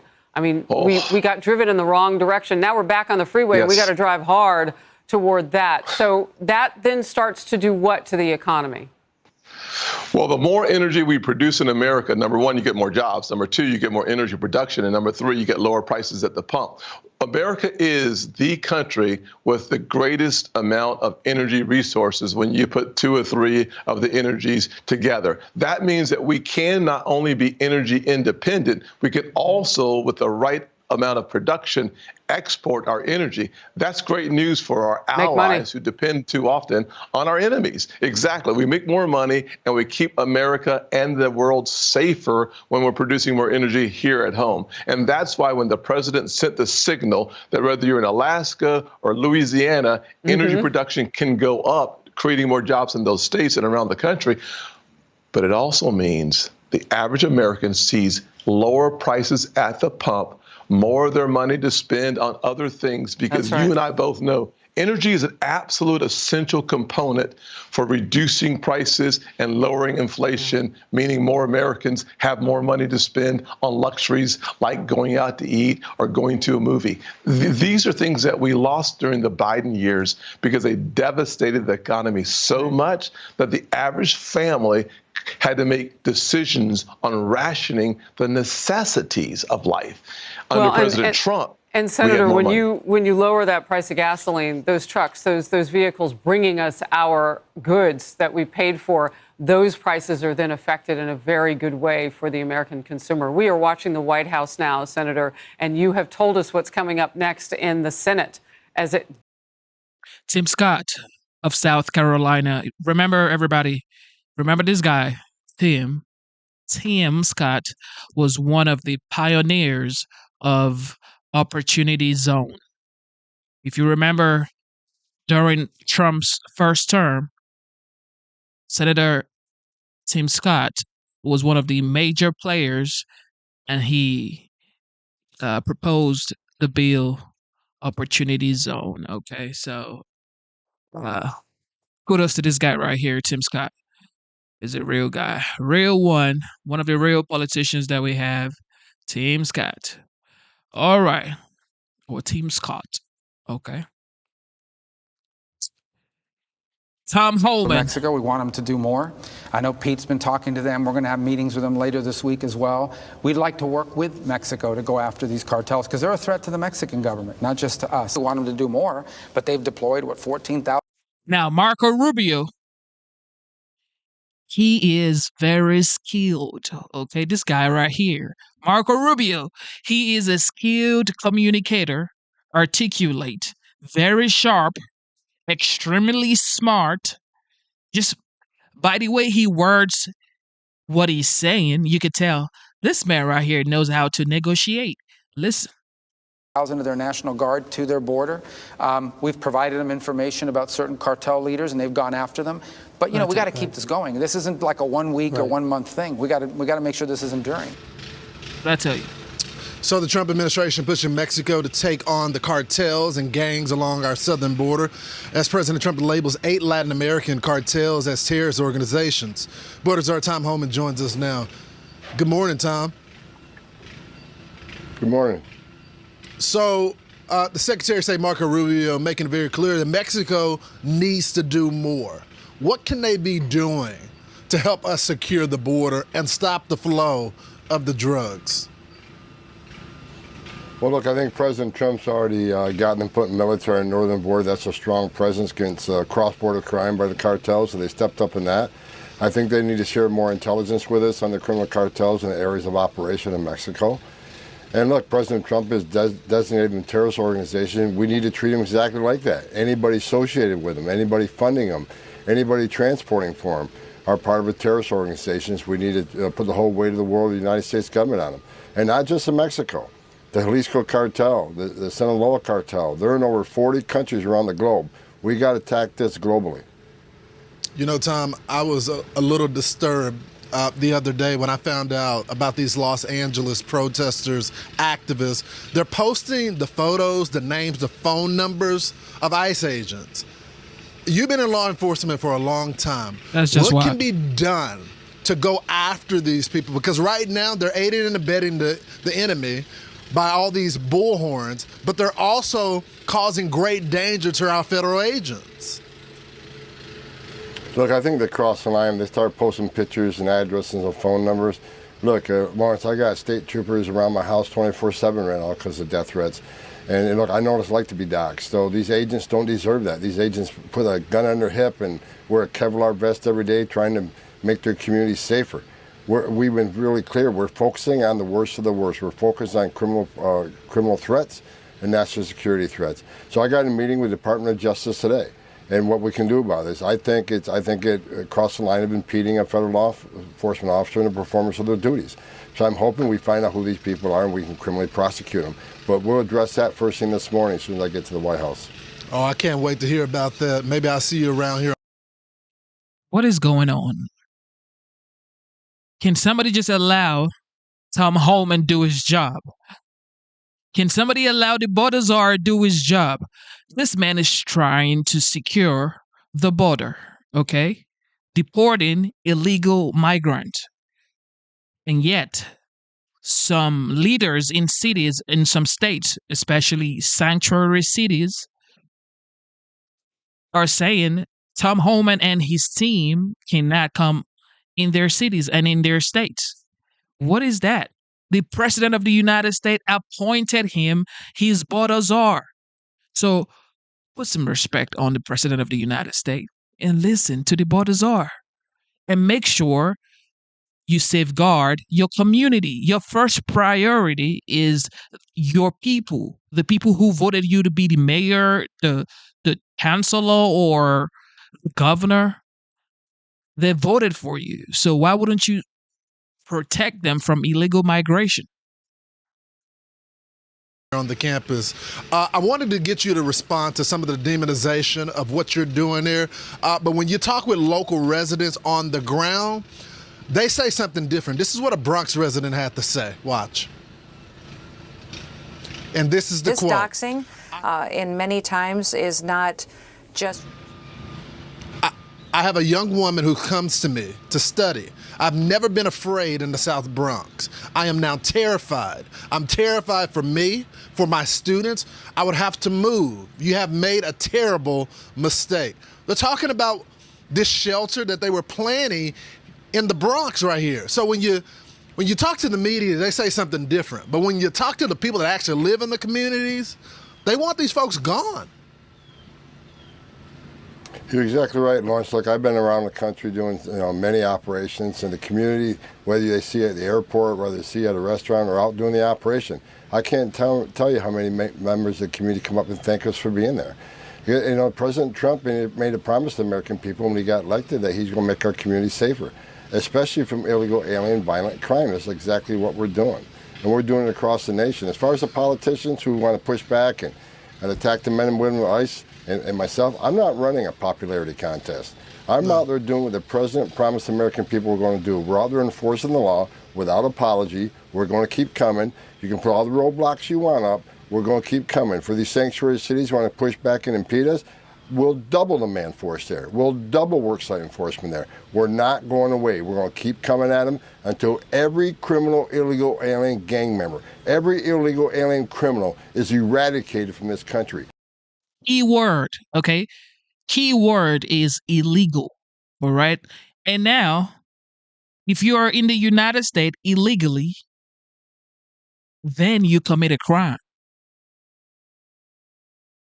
Of course, you are a criminal, illegal migrant. And you got to go. Okay? Like I always say, it took me 5 years to become a United States citizen. I came in here through JFK. I went through Homeland Security. I went through USCIS to become a United States citizen. It took me years. I had to learn the way of the land. I had to learn and read and study.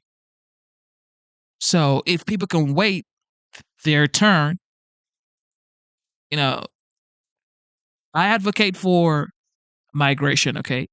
Legal migration. It has to be legally. You have to do it by the book.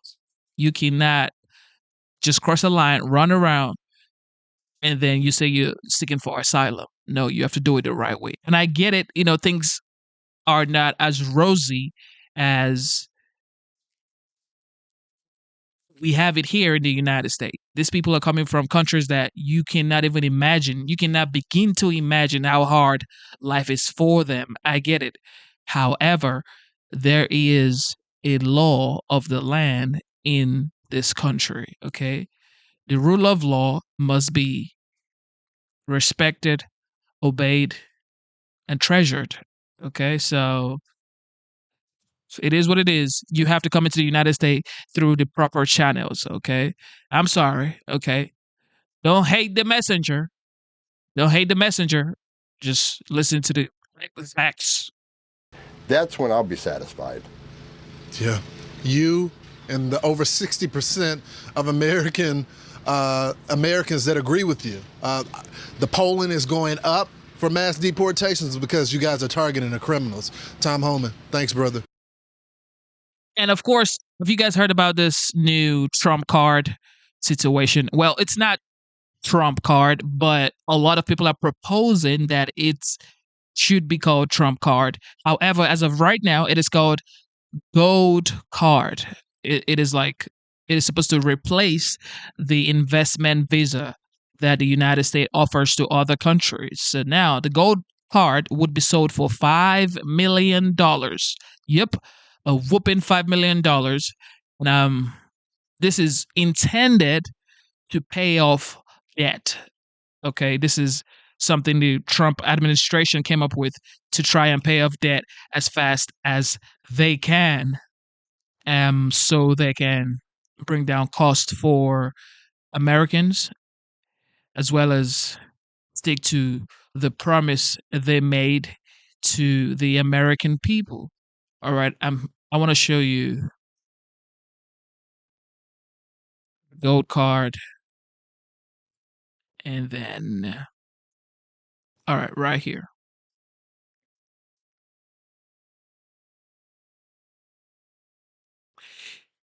Would you advise anybody to buy the Gold Card? If you could afford it for a friend that lives abroad, would you buy a 5 million Gold Card to become a potential American citizen? Let me know in the chat.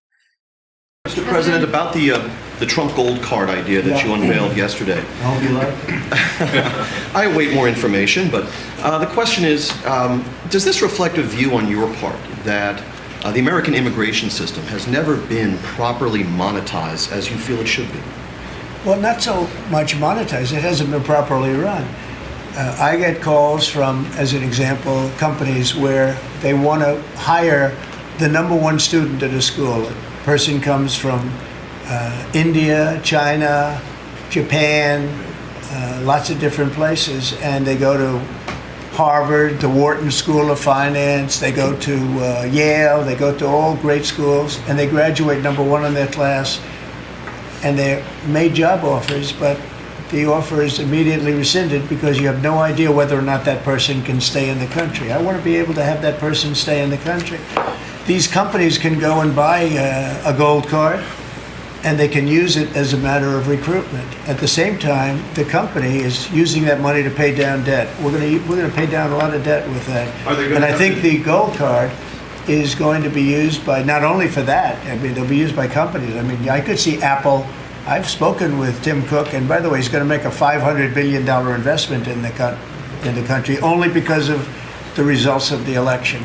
And I think because of tariffs. He's going to want to be in the country because of tariffs. Because if you're in the country, there is no tariff. If you're out of the country, you got to pay tariffs. And that's going to be a great investment, I think, that he's making. I know it's going to be a great investment. But we have to be able to get people in the country, and we want people that are productive people. And I will tell you, the people that can pay $5 million, they're going to create jobs. They're going to spend a lot of money on jobs.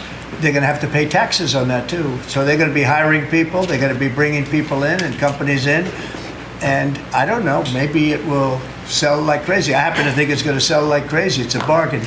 But we'll know fairly soon. I think Howard and Scott, a few of you really are responsible for it. But Howard, if you want to discuss that for a couple of minutes, I think I'd like to have you. I think it's going to be a very successful program.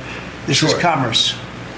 So the EB-5 program, which has been around for many years, had investment of $1 million into projects in America. And those projects were often suspect, they didn't really work out, there wasn't any oversight of it. And so for $1 million investment, you got a visa and then you came into the country and ended up with a green card. So it was poorly overseen, poorly executed. Then you had our border open where millions of people came through. So the idea is we will have a proper business. We will modify the EB-5 agreement. Christy and I are working on it together. For $5 million, they'll get a license from the Department of Commerce. Then they'll make a proper investment on the EB-5, right? And we think Scott and I will design the EB-5 investment model because Scott and I are the best people together to do that. So this is joint. This is exactly the Trump administration. We all work together. We work it out to be the best. And if we sell, just remember, 200,000. There's a line for EB-5 of 250,000 right now. 200,000 of these gold green cards is $1 trillion to pay down our debt. And that's why the president is doing it, because we are going to balance this budget and we are going to pay off the debt under President Trump. And to qualify, do you have to promise and make commitments to create a certain number of jobs here in the U.S.? No, because not all these people are going to be job builders. There'll be successful people, or there'll be people that were hired from colleges, like sort of like paying an athlete a bonus. I mean, Apple or one of the companies will go out and they'll spend they'll buy 5 of them and they're going to get 5 people. Look, I've had the complaint from a lot of companies where they go out to hire people and they can't hire them out of colleges. And you know what they do? They go back to India or they go back to the country where they came and they open up a company and they become billionaires. And they're employing thousands and thousands. There are a lot of examples. There are some really big examples where they were forced out of the country. They graduated top in their class at a great school and they weren't able to stay.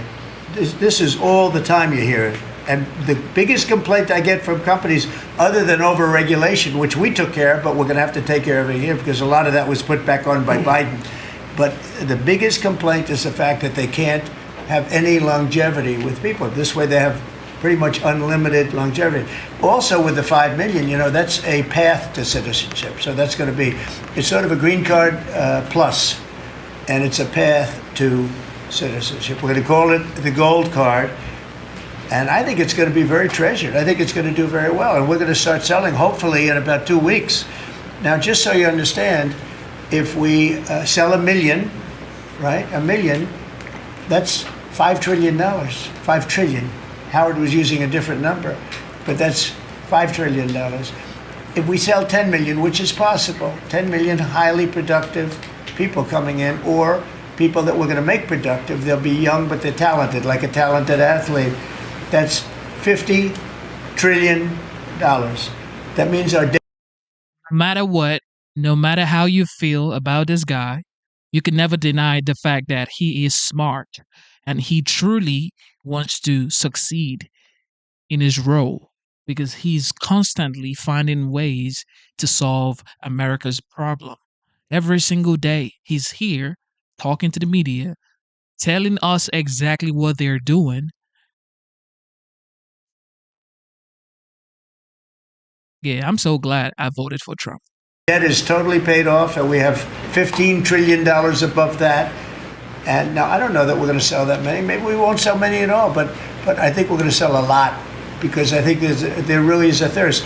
No other country can do this because people don't want to go to other countries. They want to come here. Everybody wants to come here, especially since November 5th.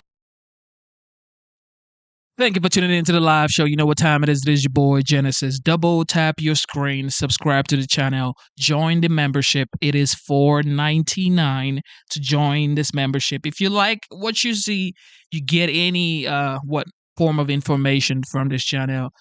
Support the channel, join the membership, like the show, subscribe to the channel, turn on the notification bell, and yes, enjoy the show. After this, we got something special that Marjorie Taylor Greene pioneered. But for now, we're going to finish this video right $1 here. billion above that. And now I don't know that we're going to sell that many. Maybe we won't sell many at all, but I think we're going to sell a lot because I think there really is a thirst. No other country can do this because people don't want to go to other countries. They want to come here. Everybody wants to come here, especially since November 5th. All right, with that being said, this is special. Check this out. Hearing of the Subcommittee on Delivering on Government Efficiency will come to order. Welcome, everyone. So this right here is, of course, the House. The DOGE Committee, they held a hearing on the use of U.S. foreign aid. Of course, USAID. Okay. We've heard and seen, and it's been broadcasted. Okay. These folks want to get my tongue all curled up. It's being broadcasted, okay, across the United States. We've seen the fraud. We've seen the scam. How has this been going on for too long in the United States? But I want you guys to listen carefully to this right here. Without objection, the chair may declare a recess at any time. I recognize myself for the purpose of making an opening statement. Good morning. I want to welcome everyone today to today's DOGE Subcommittee hearing on U.S. foreign aid. This hearing comes at an important time, a time where all of us are witnessing billions of dollars in taxpayer waste, fraud, and abuse being exposed across every agency of our federal government.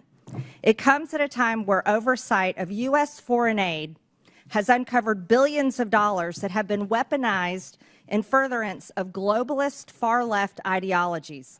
The American people want change. The American people voted for change. The American people have spoken that they no longer wish to be enslaved by the bureaucracy's agenda of undermining U.S. interest abroad. In 2023 alone, Americans privately donated over $557 billion of their own money. Corporations donated over $37 billion. Foundations donated over $103 billion. That is incredible, incredible of the American people. In 2023, nearly 76 million Americans, almost 30% of Americans, formally volunteered through an organization. Volunteered. The government did not make them do that. They did this on their own. Donating and volunteering time is what supports schools and shelters, hospitals and hotlines, food banks, and more across only our country. Not only our country, but across the world. Ask anyone in Western North Carolina. Whether it be individuals, churches, or businesses, the American people are the most generous people in the entire world. And I'm so proud of that. They should be the ones who decide where their money goes. They can choose if they want to donate to a charity, a school, a church, or a nonprofit. They can choose if they want to privately donate to a transgender salon in Mumbai. They can choose if they want to privately donate to the British Broadcasting Corporation. They can choose if they want to privately donate to the Wuhan Institute of Virology through EcoHealth Alliance, or to electric vehicles in Vietnam, or to changing the national census in Bangladesh to be more gender inclusive. That is something they should be able to choose. That is something they should never be forced to do by our government. The Democrat-run USAID should not get to use our federal government, our U.S. taxpayer dollars, as their party piggy bank to push their radical agenda in countries that we have no business giving money to. 96% of all political contributions from USAID employees go to Democrat Party candidates or PACs. That's 96%.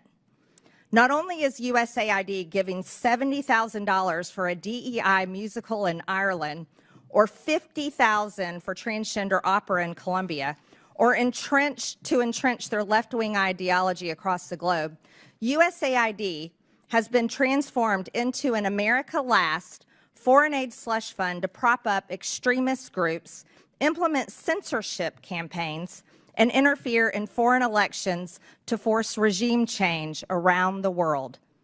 That is the dark truth about USAID. That is the story the American people deserve to know. Not only was USAID never designed to be what it has morphed into, but these things should never have been funded in the first place.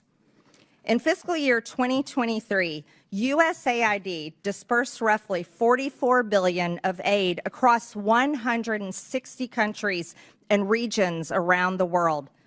During the 4 years of the Biden administration, 181 countries received approximately $240 billion in U.S. development aid, with Ukraine being the top recipient.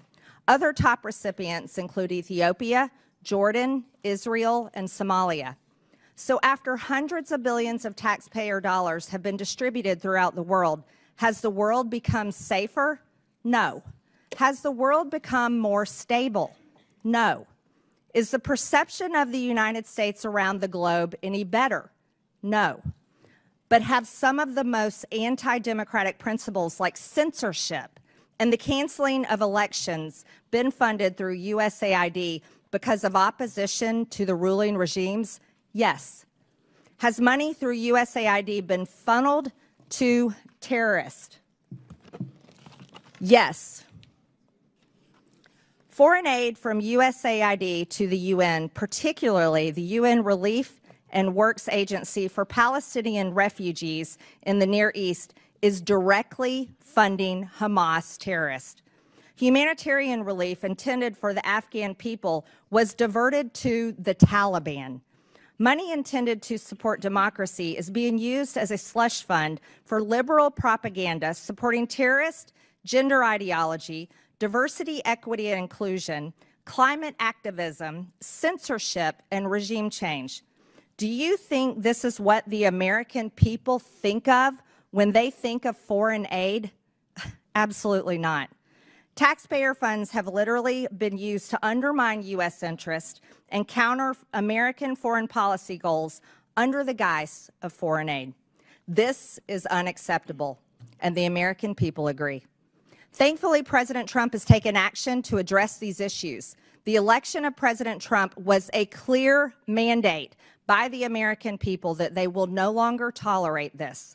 He is putting an end to the foreign aid slush fund, ensuring the hard-working American taxpayers' dollars are supporting America First policies and taking care of our own people at home.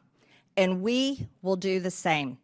With that, I now recognize Ranking Member Stansbury for the purpose of making an opening statement.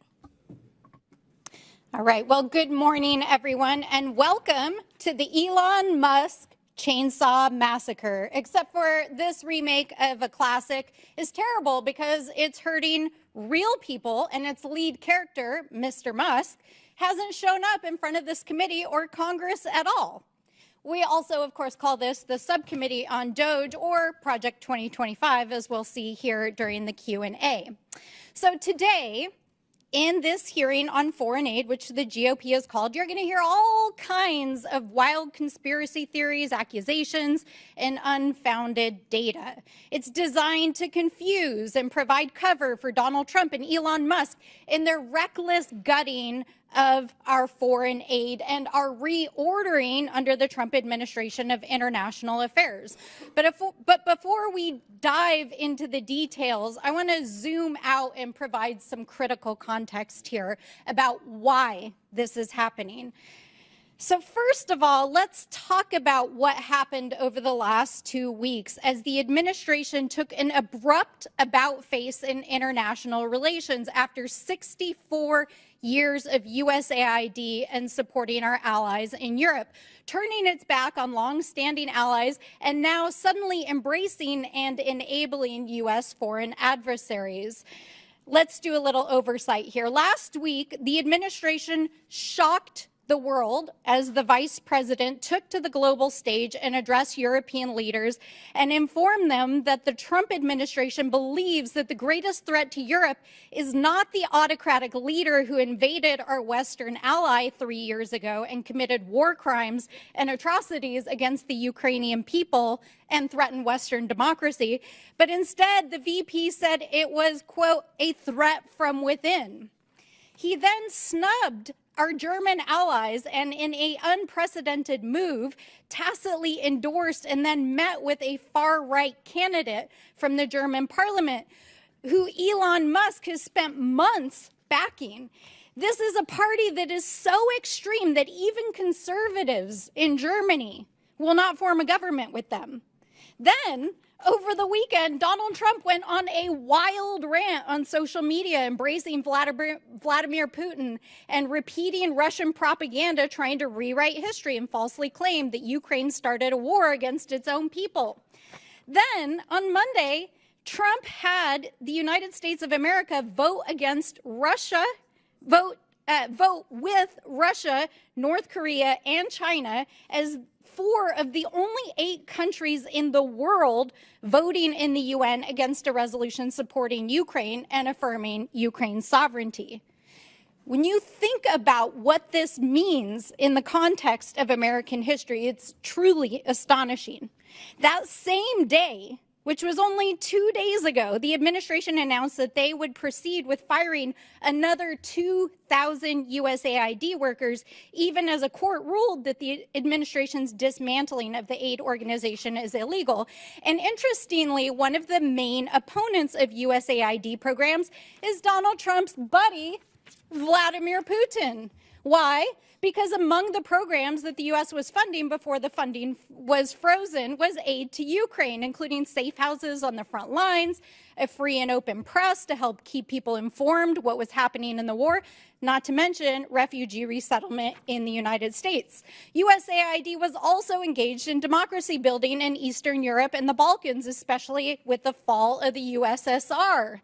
Of course, Mr. Putin didn't like that either. And these investments have been totally decimated over the last several weeks.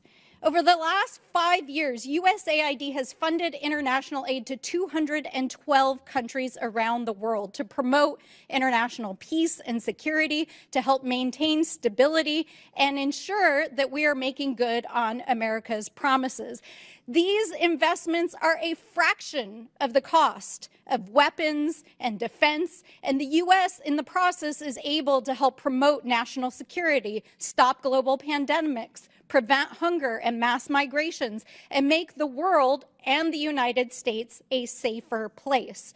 So when we hear conservative allies of Donald Trump repeat wild and unfounded claims about international aid, and we see a coordinated attack by conservative media, think tanks like those who are here today, members of Congress, the administration, we have to ask ourselves, what is really going on here, folks? Why the hell are they so hell-bent on dismantling an organization that has been so vital to American interests and Western democracy for so long? Over the last several days, they have fired thousands of federal employees. It really does make you wonder, doesn't it? And by the way, while they've been doing that, China has actually moved in already to places in South Asia that had their funding cut and is beginning to replace American diplomacy and aid in those places. So as we listen to this hearing today and hear from our witnesses, which I look forward to, I hope that we can get to the bottom of what is actually going on here today. And with that, I look forward to hearing the testimony. January 24th, Secretary of State Marco Rubio gave an order that came with a waiver for emergency food assistance, which was broadened even further several days later for life-saving services. Secretary Rubio has stated very clearly, we have a blanket waiver, and anybody who tells you they don't understand it, let me repeat it in very simple words. If it saves lives, if it's emergency life-saving aid, food, medicine, whatever, they have a waiver. I don't know how much clearer we can be, and if we're not applying it, then maybe we're not a very good organization, and maybe they shouldn't be getting any money at all. Additionally, in-kind food assistance purchased from U.S. farmers is continuing. I'm pleased to introduce our witnesses today. Max Primorak is a senior research fellow at the Heritage Foundation's Margaret Thatcher Center for Freedom. He has more than 30 years of international work experience, including as acting chief operating officer at USAID and as a USAID contractor. From 2018 to 2019, he was an administration envoy to Iraq, overseeing a $400 million genocide recovery initiative to facilitate returns of Christians and other persecuted religious minorities. Greg Roman is the executive director of Middle East Forum. He is a frequent commentator about Middle East affairs on both national and international news channels and studied national security and political communications at American University and Interdisciplinary Center in Herzliya. Tyler O'Neill is senior editor at The Daily Signal and author of The Woktopus, The Dark Money Cabal Manipulating the Federal Government. He is a writer and commentator on federal policy and has appeared on both local and national news outlets. Finally, Noam Unger is the Director of Sustainable Development and Resilience Initiative at the Center for Strategic International Studies and a senior fellow with the Project on Prosperity and Development. He has served at both USAID and the U.S. Department of State. Again, I want to thank all of you for being here to testify today. Pursuant to Committee Rule 9G, the witnesses will please stand and raise their right hand. Do you solemnly swear or affirm that the testimony that you are about to give is the truth, the whole truth, and nothing but the truth, so help you God? Let the record show that the witnesses answered in the affirmative. Thank you. You may take a seat. We appreciate you being here today and look forward to your testimony.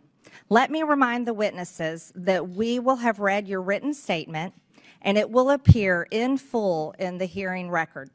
Please limit your oral statement to 5 minutes. As a reminder, please press the button on the microphone in front of you so that it is on and the members can hear you.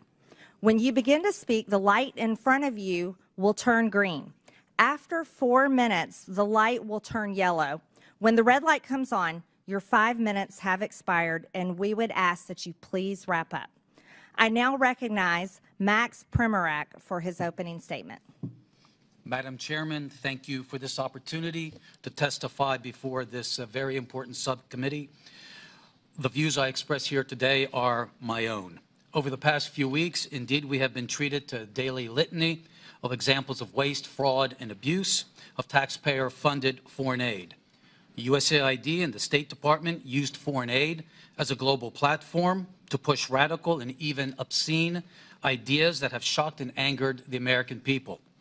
One cannot help but ask, was there anyone in the room raising their hand to say, this is not a good idea? This might cost us our bipartisan support in Congress. We might lose the trust of the American people. Yes, foreign aid should be a tool to advance our national security interests. In the past, it did. Today, it does not. Frankly, it has been doing harm.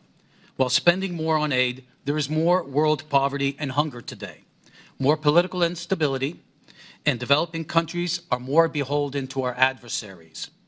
At USAID, I co-chaired an interagency working group that put all aid projects through a counter-China lens. That was dismantled.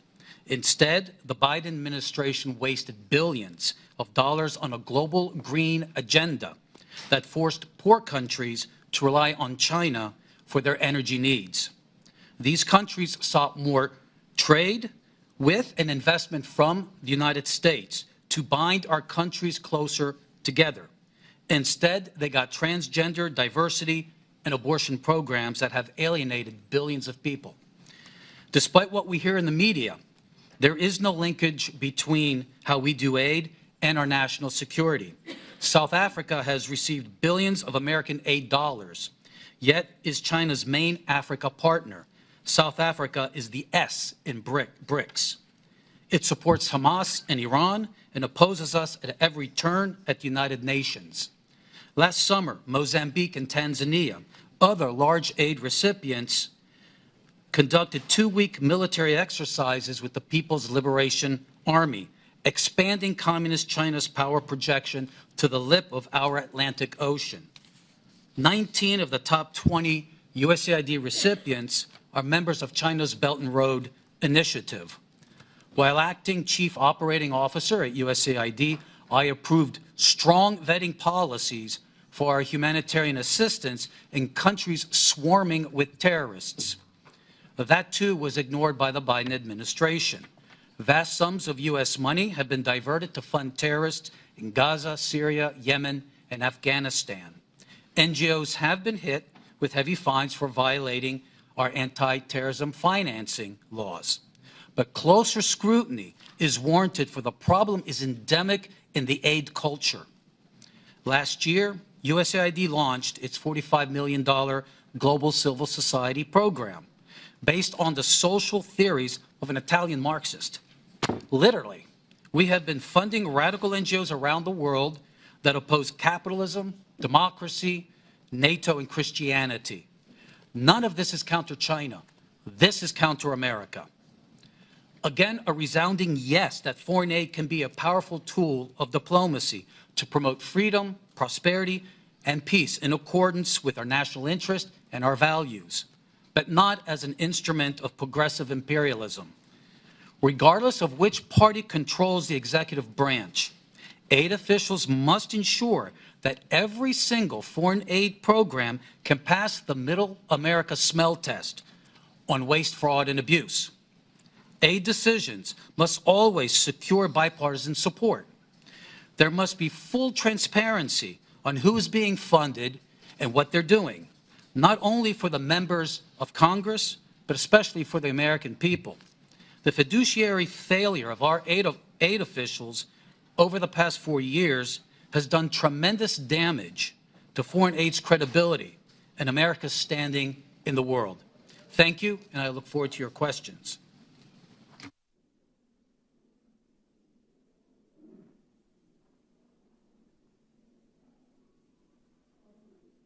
Thank you. I now recognize Greg Roman for his opening statement.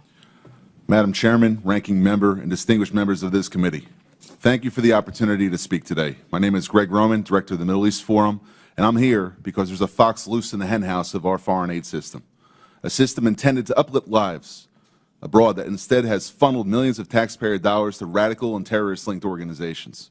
If we don't fix these fences now, we risk fueling violence against our allies, our troops, and potentially ourselves.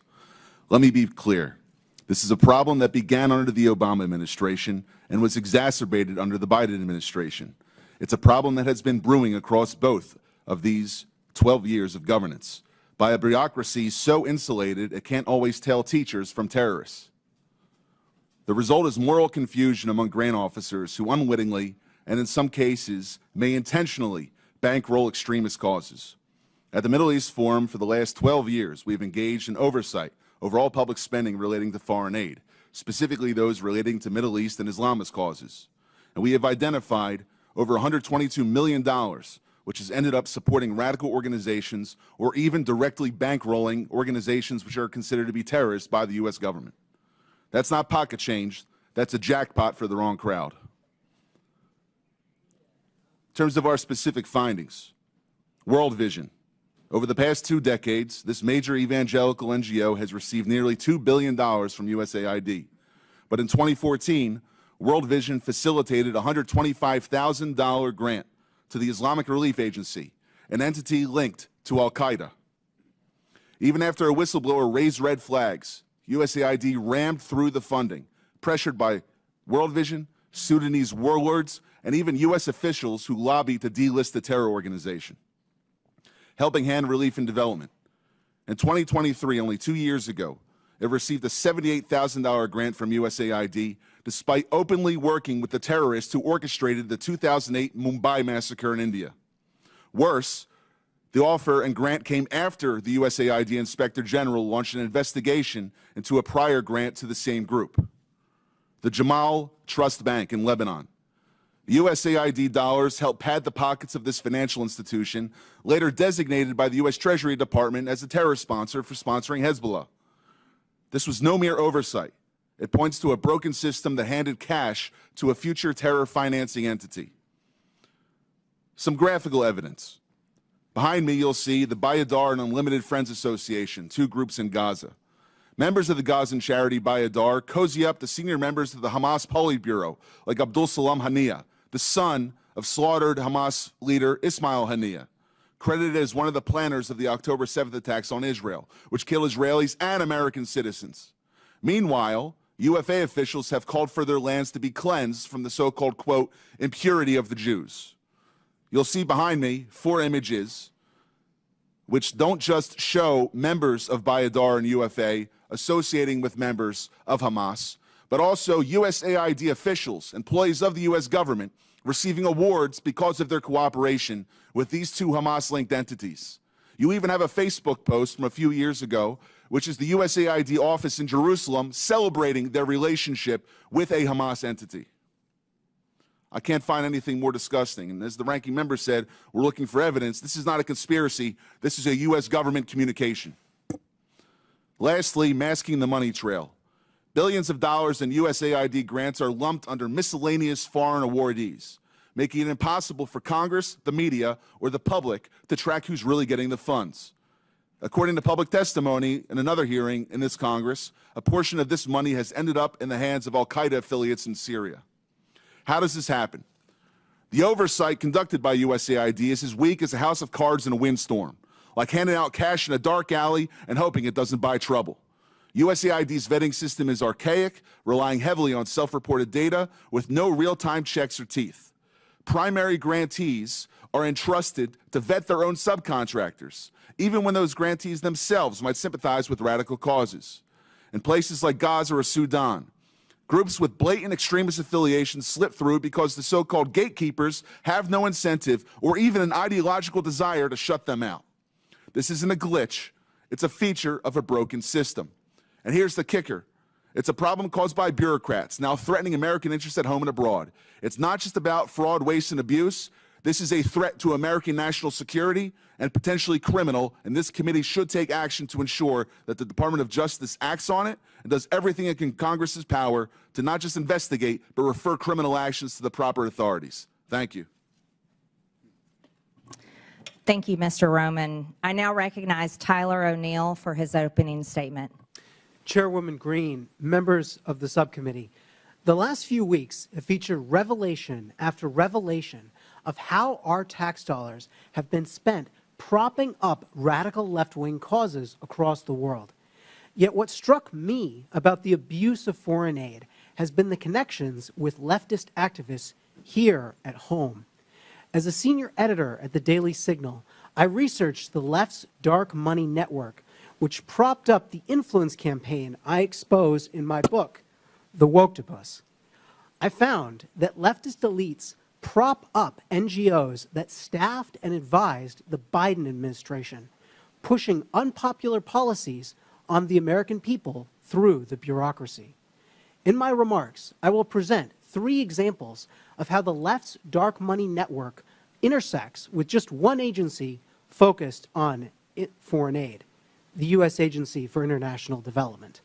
The views I will express in this testimony are my own.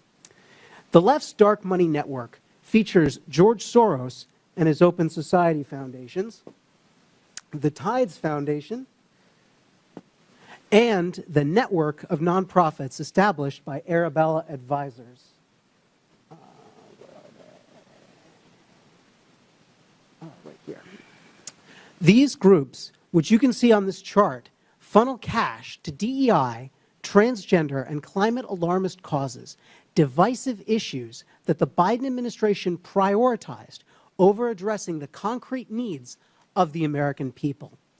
The left's dark money network has deep ties to USAID, which has rightly received renewed scrutiny under DOGE and after Elon Musk shined a light on it. While the Open Society Foundations has stated that it does not receive funds from USAID or direct USAID's spending, the Soros-founded nonprofit has a long history with USAID. In 2001, the Soros Foundations Network, which became Open Society, listed USAID among its donor partners. Open Society and USAID have jointly funded the Organized Crime and Corruption Reporting Project, a news outlet that attacked conservatives for, you guessed it, criticizing Soros. Open Society and USAID also jointly fund the East-West Management Institute. Among other things, the institute launched court changes in Albania that critics allege resulted in the prosecution of Albanian opposition leader Sali Berisha, silencing the opponent of the country's socialist prime minister. Open Society has hired at least 5 former USAID staff, including at least one high-level official who worked at USAID providing services amid political transitions in foreign countries. Former USAID Administrator Samantha Power met at least twice with Open Society leaders. USAID has directly funded a different organization in the left's dark money network, the Tides Center. The agency has awarded more than $27 million in grants to the center. You'll find the Tides Foundation right here. The Tides Center has funded many of the leftist groups that influence the Biden administration, and it also operates its own in-house nonprofit called Palestine Legal, which represents anti-Israel rioters in court and gives them legal advice. Former USAID staff have also gone on to work for Arabella Advisors, which is a for-profit company that set up pass-through nonprofits. These groups allow donors to support specific projects without being associated with these projects. One of the nonprofits, New Venture Fund, set up a secretive group called Governing for Impact. Even though Governing for Impact had existed for barely 2 years and did not appear in a Google search at the time, its leaders met with and advised top staff in the Biden administration, executive-level bureaucrats who oversaw the vast federal bureaucracy. Leaders at the Rockefeller Foundation, another funder in the left's dark money network, previously held roles at USAID, including the former administrator, who now serves as the foundation's president. Other USAID staff have gone on to work at the nonprofits that staffed and advised the Biden administration, including the Center for American Progress, the Human Rights Campaign, and the American Civil Liberties Union.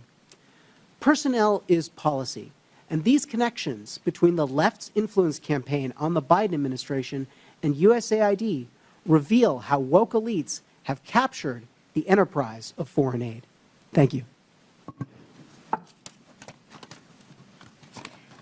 Thank you. I now recognize myself for 5 minutes of questions, and I will inform this committee and the public watching that if, pardon? Oh, sorry. I'm sorry, Mr. Unger. Apologize. I didn't mean to skip over you.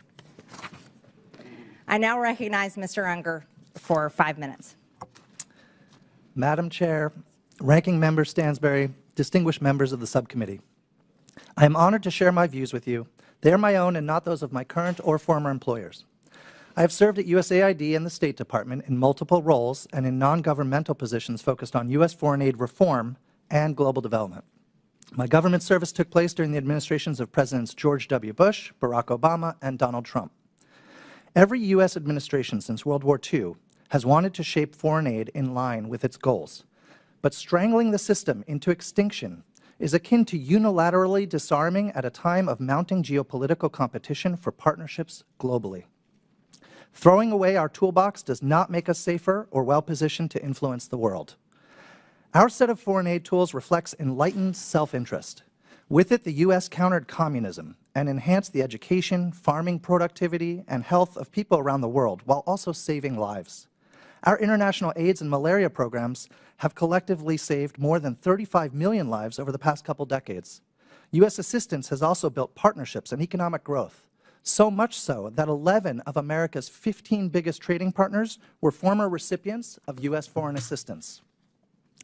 We are now in a period of renewed geostrategic competition. China has been vying with the U.S. for partnerships across the global south, inking deals where it can. China can and will fill soft power voids left by the U.S. Other potential threats to our security are also connected to developing countries and fragile states.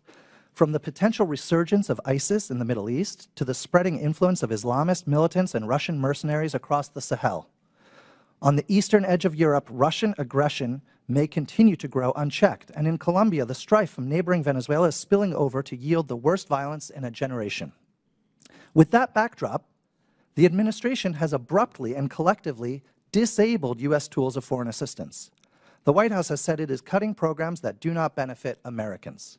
But their approach is dismantling many programs that help Americans, thereby cutting off our nose to spite our face. This is evident in many ways.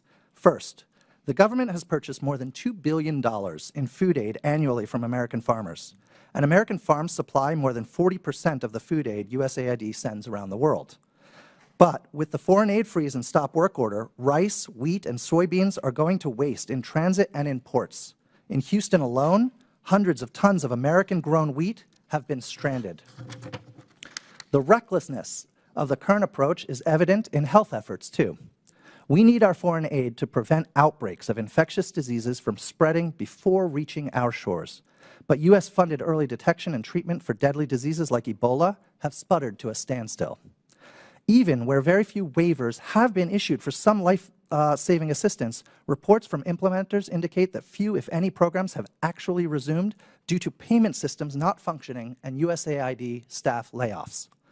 It is also counterproductive to eviscerate programs focused on other transnational concerns, ranging from conflict and corruption to migration and the trafficking of people and drugs. This unserious review process is additionally causing our government to be tied up in court cases that may drag on for years and prove costly in connection to broken contracts and potential violations of law. These losses are unnecessary, even if, or perhaps especially if, you believe, like I do, in the need for reforms. It is critically important to be able to differentiate between waste and congressionally appropriated projects that may reflect different policy priorities.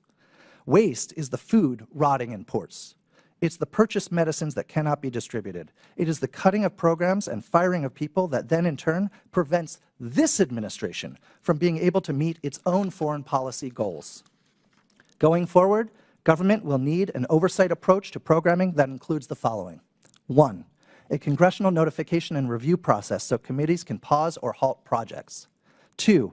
Implementing partners should undergo audits and submit detailed plans and quarterly expenditure reports. 3. In highly insecure contexts, there should be a vetting of key program staff against classified counterterror databases before U.S. dollars are spent. And 4. An inspector general should be empowered to conduct investigations and other activities to help identify, prevent, and punish any proven misuse of taxpayer funding. The issue before you today is that these elements are precisely the safeguards that have already been in place at USAID. But the staffing to carry it out has just been gutted. By destroying this system of oversight, the administration has done more damage to effective programming than any specific project failures critics of foreign aid may choose to highlight. We should all care about foreign aid. We should care enough to make it better, not kill it. Congress has a role to play. Thank you. Thank you, witnesses, for your testimony. Again, Mr. Unger, I apologize. We can also confirm the World Program posted that the recent pause concerning in-kind food assistance to WFP has been rescinded. This allows for resumption of food purchases and deliveries Madam Chair? USAID. Madam Chair, are we going member to member, or do you get to make a speech in between each witness? If you're going to offer evidence or testimony, you're not recognized. In the clock. You're not recognized. It's Sure my time. Sure I am. I now recognize myself for 5 minutes of questions. In this committee, based on this hearing and witness testimonies, will consider recommending investigations and criminal referrals. When Joe Biden was president, his son Hunter was on the board of a Ukrainian energy company called Burisma. The prosecutor general of Ukraine at the time, Viktor Shokin, was investigating Burisma for corruption.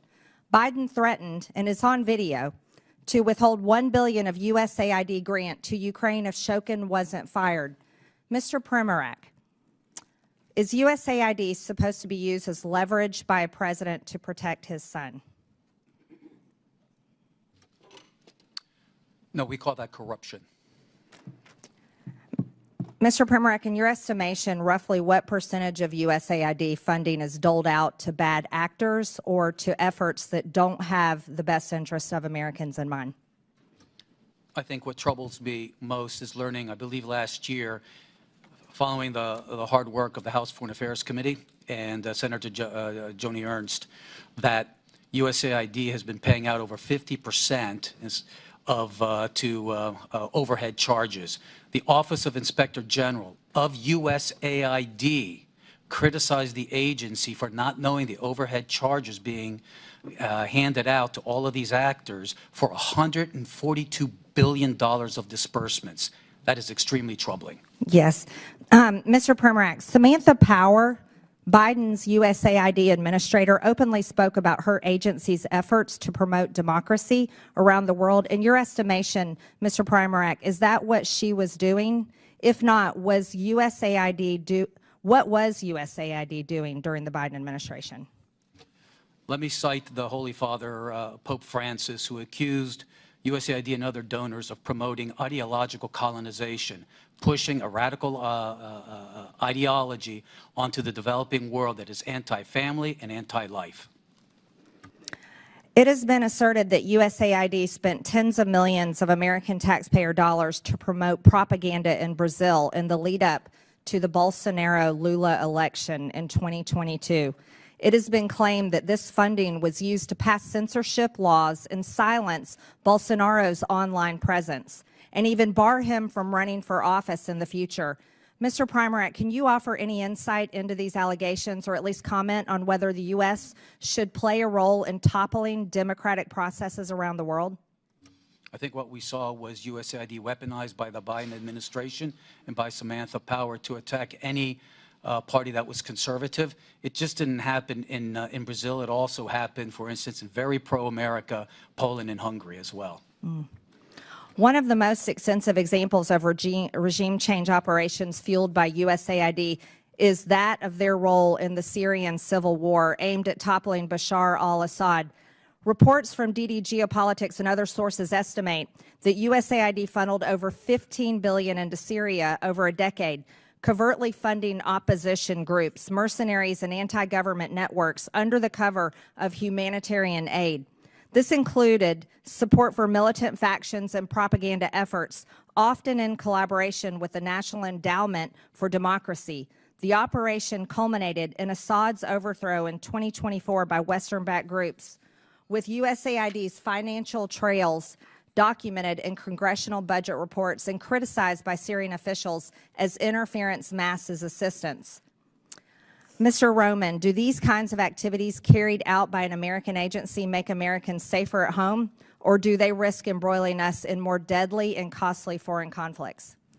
When the agency is doing it according to the way in which represents American national security interests, it's correct. But when it's abused for political purposes, ideological umbrage, and sponsoring Islamism, which is inherently anti-American, it is the worst exhaustion of American taxpayer money that can be thought of, especially when it leads to the loss and danger to American lives. In 2014, during the Euromaidan uprising in Ukraine, which led to the ousting of President Viktor Yanukovych, USAID is estimated to have spent billions of dollars on civil society initiatives that were allegedly designed to destabilize the pro-Russian government. USAID specifically funded NGOs and media outlets that amplified the anti-Yanukovych sentiment in an effort to align Ukraine more closely with the West. We also know that 9 out of 10 of Ukraine's major media outlets receive funding from USAID. Mr. Roman, should Americans' tax dollars be funding propaganda? When it's pro-American propaganda, yes. But if it's supporting another regime which is inherently anti-American, no, it should have no involvement with that, which is the pattern we've seen under the Biden and Obama administrations. Thank you. I now recognize the ranking member for 5 minutes. All right. Well, thank you, everyone, and good morning. I appreciate that this committee is going to shed some light on what's going on at USAID, but I do really wish that our friend with his golden chainsaw would drop on by because, you know what, Mr. Musk, we really would like to know what you're up to. And so far, our friends across the aisle have shielded you from appearing in front of Congress. So come on down, bring your chainsaw. We'll be happy to host you. Let's dive into some of our questions with the witnesses here. Mr. Primorak, I appreciate your federal service. Thank you for serving as a Fed. I hope that you do not share some of the same sentiments we've heard here in Congress over the last several days, that our federal workers are somehow enemies of the state, but in fact are selfless, dedicated individuals who serve our federal government and dedicate their life to this work. And I understand that you were the author of the USAID chapter, Project 2025. Is that correct?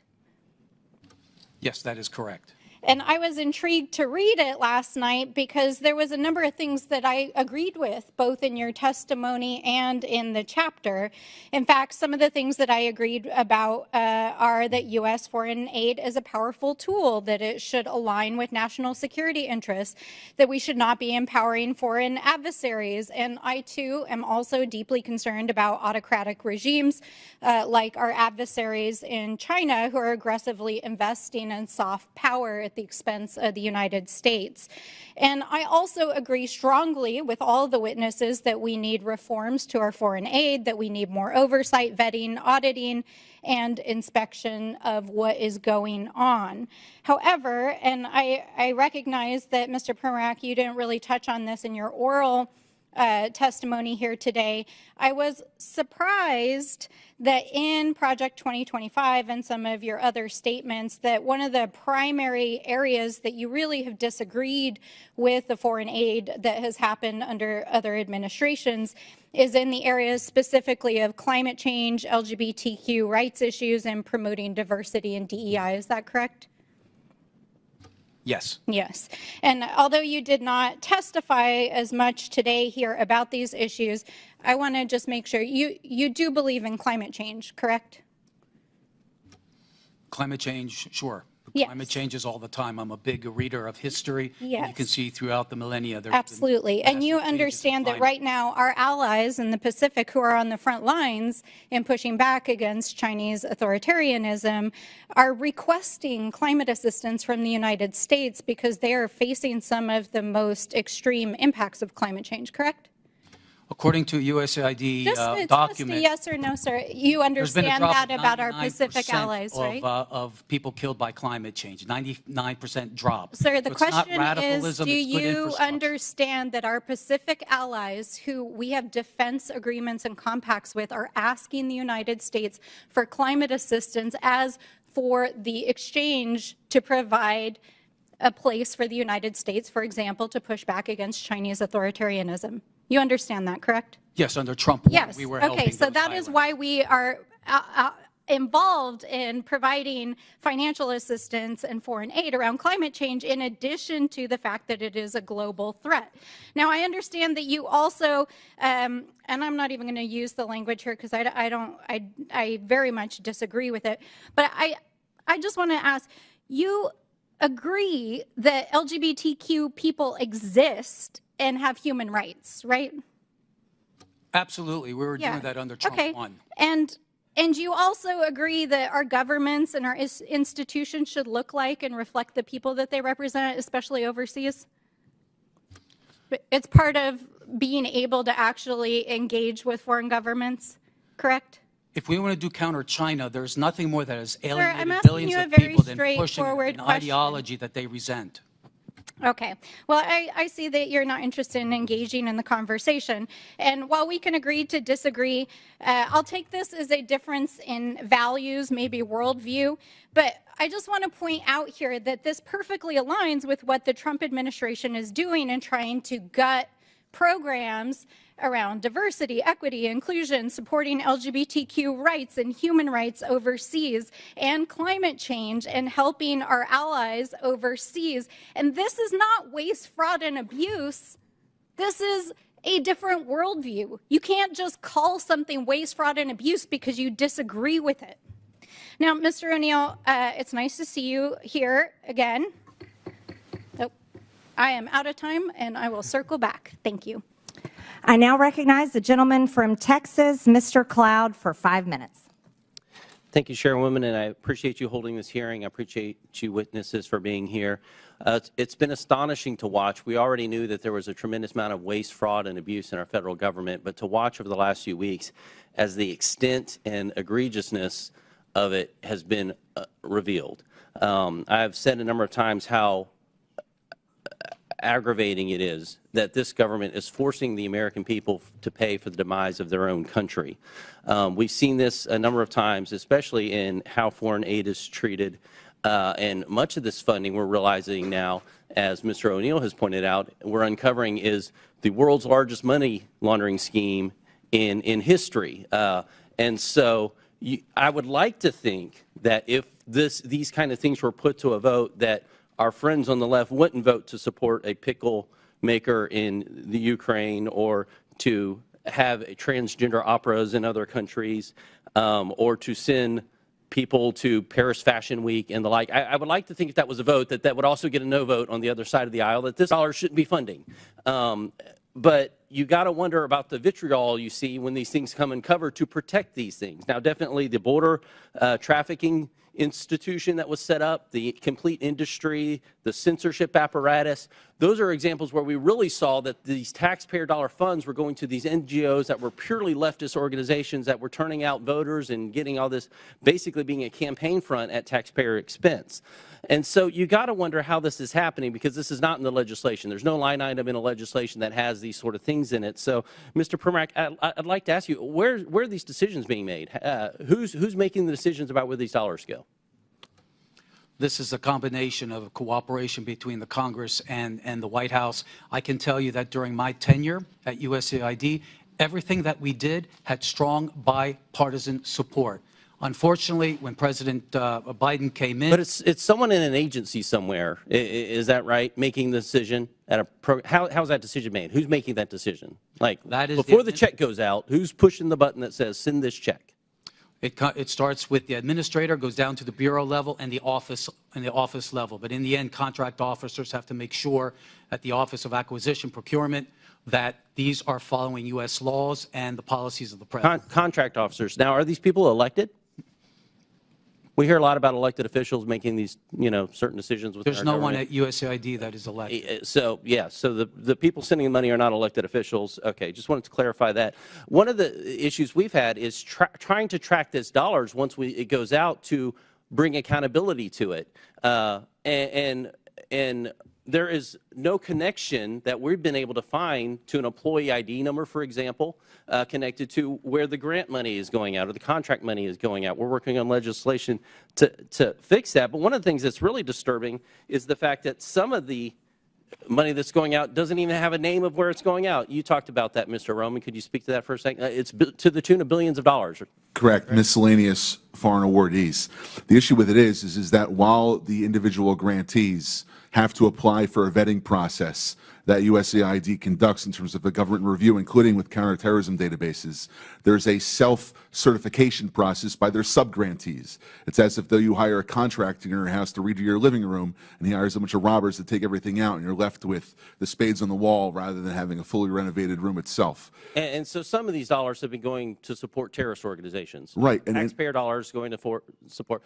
Now, what would happen if we found a business that was funneling money to the Taliban? They would be indicted. They would be charged, go before trial, and go to jail for a 20-year sentence for money laundering or for material support for terrorism. So this is one of those cases where it's only legal if the government's doing it? Right. In the opening chairman's remarks, she was saying that this is about fraud, waste, and abuse, and if it was anyone else, it's as if though a private citizen can't do this, but if a U.S. government agency or bureaucrat wants to give money to a terror organization, it's okay. Yeah, I find that atrocious. I think the American people do too. Mr. Pirbrack, I want to touch on one thing because I've talked to ambassadors across the world, and you hear this. We'd like to align ourselves with the United States. We don't want to align ourselves with China, but when we're talking to China, they're talking roads, bridges, infrastructure, those kind of things.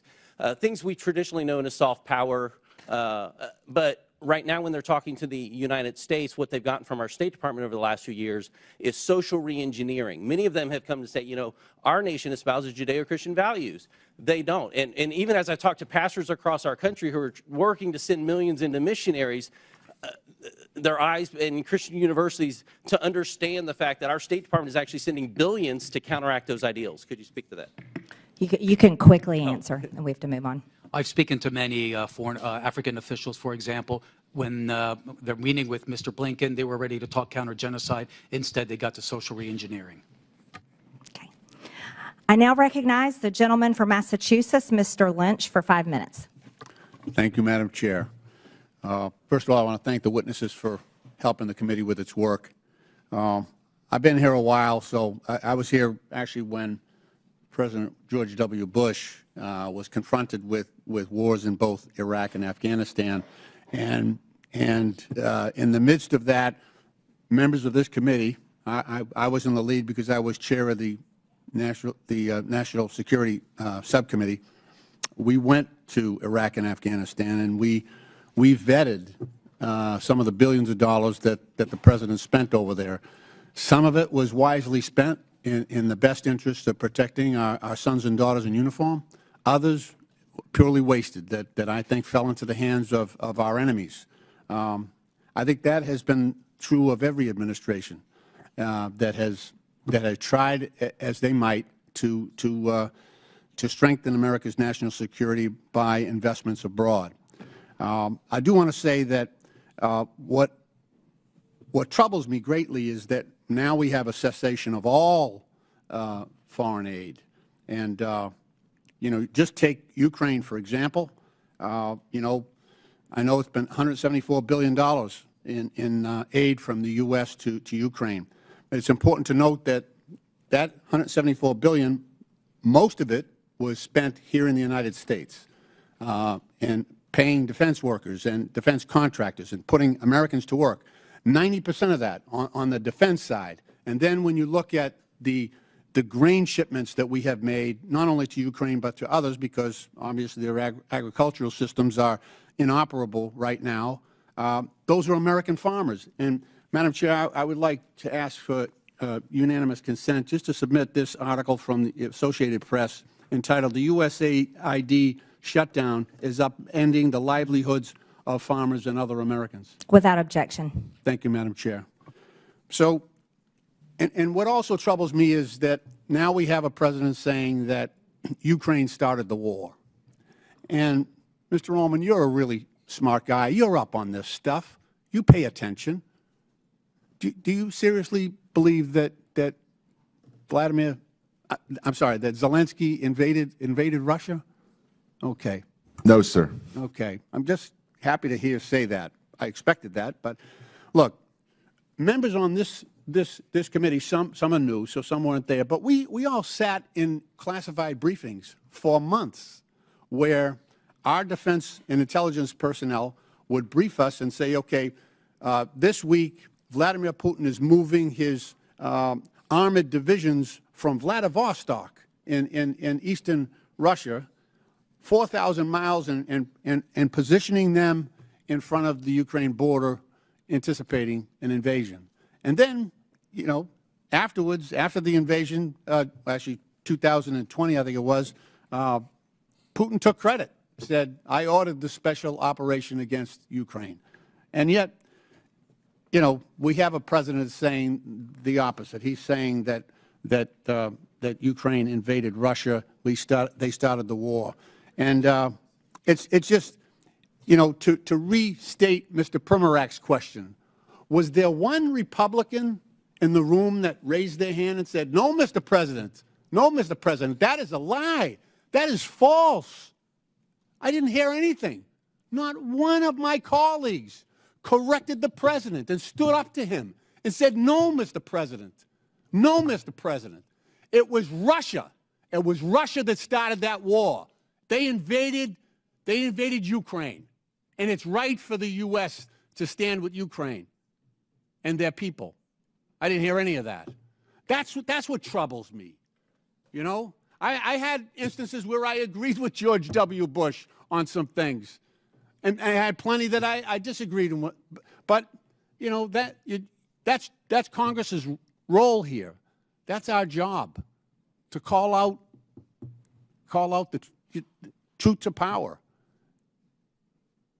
And so this idea that all foreign aid should be suspended is an attack on common sense. It's an attack on American national security for this country, and we should be more careful. I agree. Let's look at the areas where we're spending foreign aid in an area and in a way that is good for U.S. national security, and let's get rid of the stuff, some of it you've already pointed out, that is not in our central interest. That's a good process that I would like to engage in. Thank you, Madam Chair. I yield back. I now recognize the gentleman from South Carolina, Mr. Timmons, for 5 minutes. Thank you, Madam Chair. My colleagues across the aisle are quick to judge the actions of this president in the early days of his administration. But I didn't hear any loud voices from across the aisle when President Biden, who is clearly experiencing severe cognitive decline, ran this country. I don't even know who was running the country. I don't know who was making the decisions. I don't know how those decisions were being formed and who was signing the executive orders he was engaging in. So it's just very rich that I'm hearing all of these concerns about President Trump's efforts to negotiate peace in Ukraine and the manner in which he's going about it. And I hate it, but I think I have to set the record straight, because President Trump and his team went to Munich to the security conference just weeks ago, and they were engaged in diplomacy. They were trying to create an opportunity for the United States to have a financial and economic interest in the future of Ukraine, and that was through a minerals deal. The U.S. has a strategic interest in having a long-term supply chain for rare earth minerals, and so President Trump said, we can get on board with this. Let's do this. It might not be the NATO membership that they want, but it's a close second. And so your concern is related to those conversations, because Zelensky originally said, yes, let's do it. That sounds like a good deal. And then within 24 hours, he backtracked. He did a 180. And he actually started disparaging President Trump. And he was disparaging the administration. So, yeah, President Trump said some things and tried to create pressure to then bring Zelensky back to the table. Whoa, guess what? Guess who's on the way to Washington to sign the minerals deal? So I get it that my colleagues across the aisle want to throw stones at everything that President Trump does. My favorite was when President Trump was engaging with Canada and Mexico, and the Democrats didn't even have time to throw stones at his attempt to bring them to the table to secure their side of the border, because it only took them 4 or 5 hours to come to the table. The articles hadn't even gone to print yet. So, look, President Trump is going to negotiate peace in Ukraine. He's going to bring all of our hostages home in Gaza, and he has deserved the leeway. Now to the issue at hand, USAID. 77 million people voted for President Trump because we are out of balance. The Biden administration, whoever was running the show, engaged in ridiculous policies that the American people disagree with, whether it's with DEI or trans policies, whatever it is. We're turning the page, and we're not going to abdicate our leadership in the global community. We're going to hit reset, because we are so out of balance that all we can do is go to zero and then build back. Because we're not going to spend $2 million on sex changes in Guatemala or $32,000 for a transgender comic book in Peru. These are ridiculous policies that the American people have overwhelmingly said they do not want. So, Mr. Roman, to the issue at hand. How do we make sure when we get our foreign aid back running that we don't give money to terrorists? That's a great question. So there's 4 recommendations that I would offer. The first is no more miscellaneous listings, as we had heard from the gentleman before. We have to use public vetting processes that require complete transparency, encourage independent audits, and mandate Can we go strict back to screening. that? Why did we not have transparency before? I have, for the last 18 months, been trying to get information about a grant made to what we believe is a Hamas affiliate, and the Freedom of Information Act Department, or the Freedom of Information Officer at USAID, has stonewalled me for the last year and a half. And this goes back all the way to 2015. It's as if though Bureaucrats think they know better. Bureaucrats think they know better. Guess what? We're going to create transparency across all of government. And that is what President Trump is doing through Elon Musk. Elon Musk has been asked by the president to serve. And he is going to bring transparency, not just to USAID, to every single nook and cranny of the government, because that is what the American people want. And it's 2025. We have the ability to do that.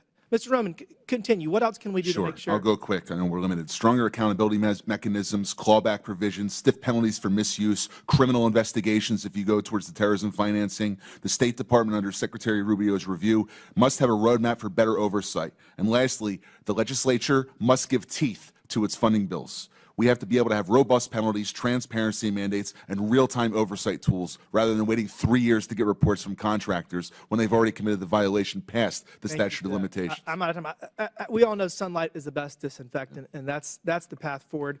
With that, Madam Chair, I yield back. Thank you. A member of the public audience made an obscene gesture. It was caught on camera to a member of Congress. I would like to remind everyone in the hearing room to follow the rules of decorum. Capitol Police will now remove the offender, and I expect members of the audience to maintain decorum. We'll take a pause for a brief moment.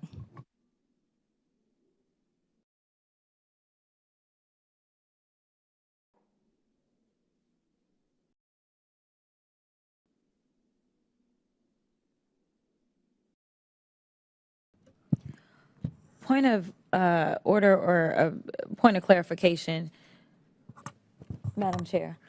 Okay. Well, never mind.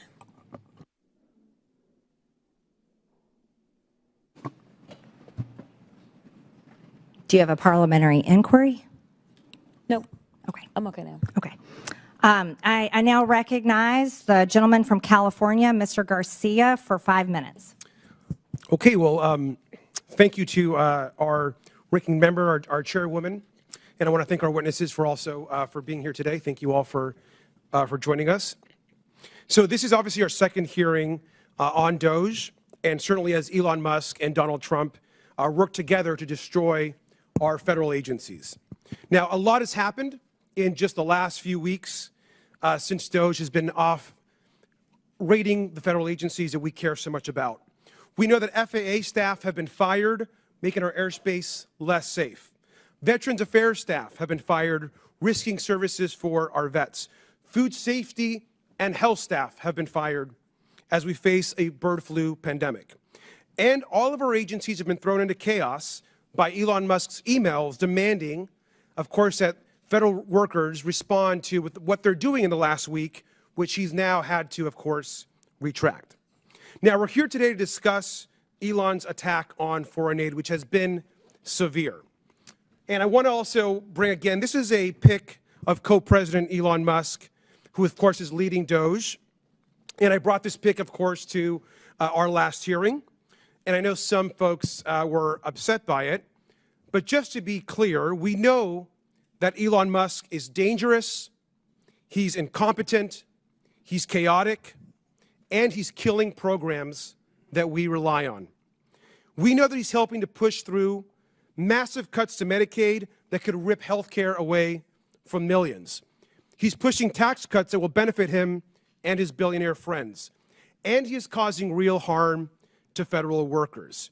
Now, some of Mr. Musk's most damaging actions have actually been towards USAID, which we're discussing today. Over 14,000 adults and 1,500 infants have now been estimated to have possibly died because of the Trump administration's attack on AIDS treatment programs that are actually ongoing, as we know. They're hurting real people and damaging our national security. Now, if you look at this chart and you look at all spending in the government, and you want to look at foreign aid, of course, of which USAID is a part of, it's less than 1% of our total budget. USAID spends around $40 billion per year. Around $40 billion per year of this entire federal budget. Meanwhile, other parts of the budget, including, for example, the Defense Department, spend almost 16% of all federal spending in fiscal year 2025. In fact, about half of other discretionary spending in this chart. Now, the Department of Defense is the only agency to never pass an audit. USAID actually passes audits all the time. And yet we're attacking the one agency that actually is able to pass an audit while we leave untouched the agency, of course, that can't even pass an audit. Last year, the Department of Defense failed to account for 63% of its assets. Trillions of dollars worth of equipment haven't been properly documented. And it's not just their failure to pass an audit. I want to just quickly ask about some key programs that are over budget and behind schedule. This, of course, we know here is the F-35 fighter jet, which will cost us $2 trillion over the course of its life cycle. These planes are often delivered late. They often cannot fly. And right now, we know that the F-35 is $183 billion over budget. Mr. Unger, which is more, the $183 billion cost overrun of the F-35 or the entire USAID budget? The former that you mentioned, sir. And this is the Littoral Combat Ship. The Navy, by the way, thinks this is basically useless in actual combat. Could have a lifetime cost of over $100 billion, according to ProPublica. Mr. Unger, that's also way more than the entire USAID budget. Is that right? Yes, way more. Thank you. And I also want to just ask you about the Central Intercontinental Ballistic Missile Program, which has seen its costs soar over 81% during its program cycle. It costs $141 billion with cost overruns and soaring program cost. Mr. Unger, you know what I'm going to ask you, but is $141 billion more than the entire USAID budget? Absolutely. Mr. Unger, Elon Musk and his companies have received about almost $40 billion in government contracts, loans, subsidies, and tax credits. That amount, that roughly $40 billion, is basically enough to run USAID for an entire year. Is that correct, Mr. Unger? That is correct for USAID's budget and the programs that it manages. The majority isn't talking about Elon Musk programs or asking them here to testify. They're attacking USAID and are supporting a billionaire who gets richer every single day. We've got to push back every single time, and with that, I yield back. I now recognize the gentleman from Tennessee, Mr. Burchett, for 5 minutes. Thank you, Chair Lady. Mr. Roman, are you aware that we are sending $40 million a week to the Taliban? Yes, sir. Can you name other instances of foreign aid going to terrorist organizations? We have assisted al-Shabaab in Somalia. There's been instances of the Khamsi network in Sudan, Hamas, Islamic Jihad, Hezbollah, Kataib al-Hezbollah, Hayat Tahrir al-Shams in Syria. Dozens of terror organizations have received indirect assistance from U.S. foreign aid. Could you elaborate a little bit on the mechanisms in place that are to stop foreign aid from going to terrorist groups, and why are they not working if we have any in place? Sure. And I would note that these are, you notice, these are terrorist weaponry. You see some AKs, SKSs, some snipers, some clips, some clip carriers, probably made in China, and I believe these are small landmines here beside right there. Let's use Gaza as our case study. $2.1 billion in American taxpayers' money to Gaza since October 7th when Hamas invaded southern Israel. USAID money was going in terms of an emergency use authorization to try to go to parties that USAID formerly had a relationship with in the Gaza Strip. They had to have been vetted by OFAC. They should have been vetted against the special designated terror list from the State Department and from other Treasury organizations. Waivers were granted because they said that there was an emergency use to have that money come in to Gaza, thereby jettisoning the usual typical screening procedures. As a result, 90% of aid that was going from the United States by way of its agents in Gaza ended up in Hamas-controlled areas. And this is ridiculous. Essentially, what the U.S. assistance to Gaza did was underwrite the ability for Hamas to survive until the ceasefire was just passed a few weeks ago. There was no strategic thought for it, and there was no screening. Seems like the emergency might have been armed terrorists to kill civilians. Would that be accurate? That's accurate, and even more than that, Samantha Powers, the administrator for USAID, was intent on having Israel not be able to defend itself. To not be able to defend it. Correct. Mr. Primorak, is that correct? How do you say that? Primorak? I got Burchett, man. Nobody gets mine right, so don't worry about it. What is it, Primorak? Perfect. All right, thanks, brother. How did terrorists exploit our foreign aid loopholes? Well, we have a lot of our Can international. you pull your mic up? I'm sorry. Can you hear me? Yes, sir. You have international NGOs and UN agencies actively lobby here in Washington, D.C. against vetting policies that would prevent it. I was the senior vetting officer at USAID, and what Hold on we a second. Did you say United Nations is doing this? The UN? Sure, everybody who's getting money lobbies here. That they're lobbying against us. I'm sorry, Mr. Roman. There's actually someone who used to work for one of those lobbies, the largest NGO lobby, Interaction. One of our co-witnesses here worked for them from 2018 to 2023. USAID effectively self-funds its own external private lobby that then goes back to Congress and asks for more money for USAID. So the taxpayers fund this lobbyist who's working against American interests. Correct. And possibly killing our allies and possibly Americans. They bring together groups in Washington that overseas work with groups that kill Americans. Yeah, I don't need a flow chart to show that. I appreciate it. Do you think USAID programs have been aligned with the national security interests of the U.S.? No, they have not. They have actually helped China. Mr. Roman? No. Okay. How do these programs compromise our national security, Mr. Primorak? They actually push China. They actually push much of the world towards China on the green energy agenda. They push people, ordinary people, billions of people towards China because of the resentment caused by our social re-engineering. Are we being lobbied by these pro-communist China groups currently?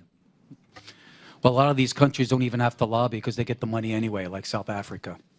Yeah, and in fact, these lobbyists have come to the House and have tried to kill legislation like H.R. 160, which was meant to increase transparency in USAID's funding of overseas organizations. Is that a current piece of legislation? That's from the last session. And give me that number again. H.R. 160. And what does it do?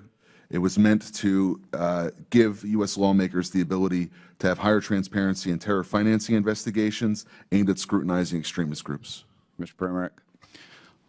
We had a regulation before we left in the last administration that anybody who touches money in countries where there's terrorists, those names have to go through databases, terrorist databases. That was overturned by Biden. Overturned by Biden.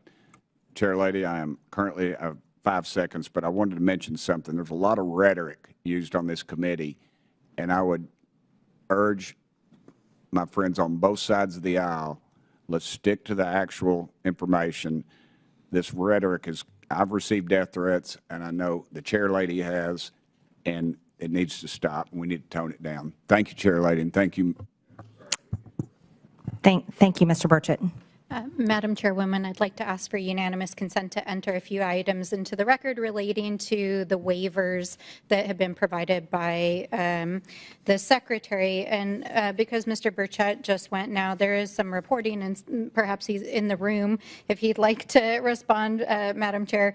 In this reporting, it says that Representative Burchett told a reporter that he has a real problem with a report that 2 DOJ employees blocked PEPFAR funding that should have been granted a waiver by the Secretary, and said that if it was a mistake, they should have been fired. We also have numerous reports here that these waivers may exist, but they are not being enforced, and there are thousands of federal aid workers across the world right now that are stranded, as well as international aid that is sitting in ports and docks. If you have the documentation without objection. I'm not sure if my name was besmirched. If I'm allowed to respond or not? It's fine either way. No, it's just a report. I'm not. Okay, but anybody that works for the president that goes against what he says, he has a right to fire them. So thank you. Absolutely. I now recognize the gentleman from Texas, Mr. Kassar, for 5 minutes. I'm going to do something that I've never done in a congressional hearing before, and that is plead for help from the American people, plead for help from my Republican colleagues on something that we actually all agree on because lives are at stake right now. I'm going to start by describing the facts on the ground. Millions of people are at risk of dying of starvation in areas of the world where Democrats and Republicans have already agreed and committed to feeding them with American-grown food for humanitarian reasons and for global stability. But yesterday, I spoke with people in charge of warehouses in Sudan and Ethiopia, warehouses full of food, but because of DOGE, that food is trapped in the warehouse out of reach of starving and dying moms and kids. In those two countries alone, 150,000 children and moms are at risk of dying this month if that food is not delivered from the warehouse to them right up the road. Everyone agrees that's not supposed to happen. Republicans voted for this food, and Democrats voted for this food to get out. Secretary of State Marco Rubio says the food should go out as part of his life-saving waiver. DOGE Chairwoman Marjorie Taylor Greene started this hearing by saying that life-saving food programs should still be running. We have paid for the food, and we have shipped it, and it is sitting trapped in the warehouse because DOGE is blocking the payments needed to get the food out to the people who need it.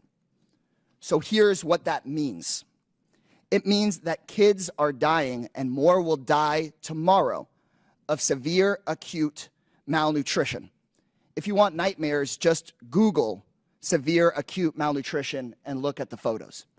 The way that healthcare workers determine if a kid is dying of this is they measure their bicep.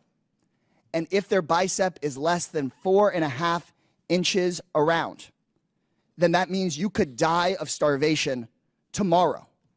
Think of a kid's arm fitting through this hole. Think of your kid's arm fitting through this hole. These kids could die tomorrow. You've heard today about the waiver for life-saving humanitarian assistance, and all I'm asking is for Rubio's waiver to be made real. People watching at home, you can do something about this. I know many of these hearings are live on Fox News. I'm a Democrat. For many of the people watching, you may not agree with me on many issues, but I think we can all agree that this food needs to get out of the warehouse and to these kids. I've gotten phone calls from conservative friends, people of faith that moved to Africa to live out their faith of I was naked and you clothed me, I was hungry and you fed me, and they agree that this food should be given out. So call your Republican congressperson, call the White House, tell them you know they didn't mean to do this, but that this food needs to go out tomorrow. If you're in the press, cover this story. Ask questions about Ethiopia. Ask questions about Sudan. Tell the world about this. And to my Republican colleagues, DOGE is not going to listen to me, but you can fix this. Pick up the phone, make a phone call. Y'all could save lives today. Send an email. Please, put politics aside, get the food out of the warehouse, save these kids' lives. You can save these kids' lives. With that, I yield back. The gentleman yields without objection, and I'm entering for the record a post from the World Food Program that states we can confirm that the recent pause concerning in-kind food assistance to WFP purchased from U.S. farmers with Title II funds has been rescinded. This allows for the resumption of food purchases and deliveries under existing USAID agreements. It also enables WFP to continue working with our NGO partners who play a vital role in distributing emergency food assistance to people affected by war, floods, droughts, and other disasters around the world. WFP continues to work closely with the U.S. counterparts and all our donors to ensure consistent, uninterrupted emergency food assistance to hunger hotspots that span Sudan, South Sudan, Gaza, Haiti, and other crisis areas. I now recognize the gentleman, where's my list? Now recognize the gentleman from Missouri, Mr. Burleson, for 5 minutes. Thank you, Madam Chairwoman, and good morning to our witnesses. I want to talk a little bit about the difference between real charity and fake charity or phony charity. Real charity is an individual seeing a need, feeling the love in their heart, the compassion for their fellow man, digging money out of their own pocket and giving it to the people in need. Government charity, fake charity, is taking from somebody else and giving it to whoever you think that you want to give it to. Let's call this USAID program for what it actually is. It is a disgraceful betrayal of the American taxpayer.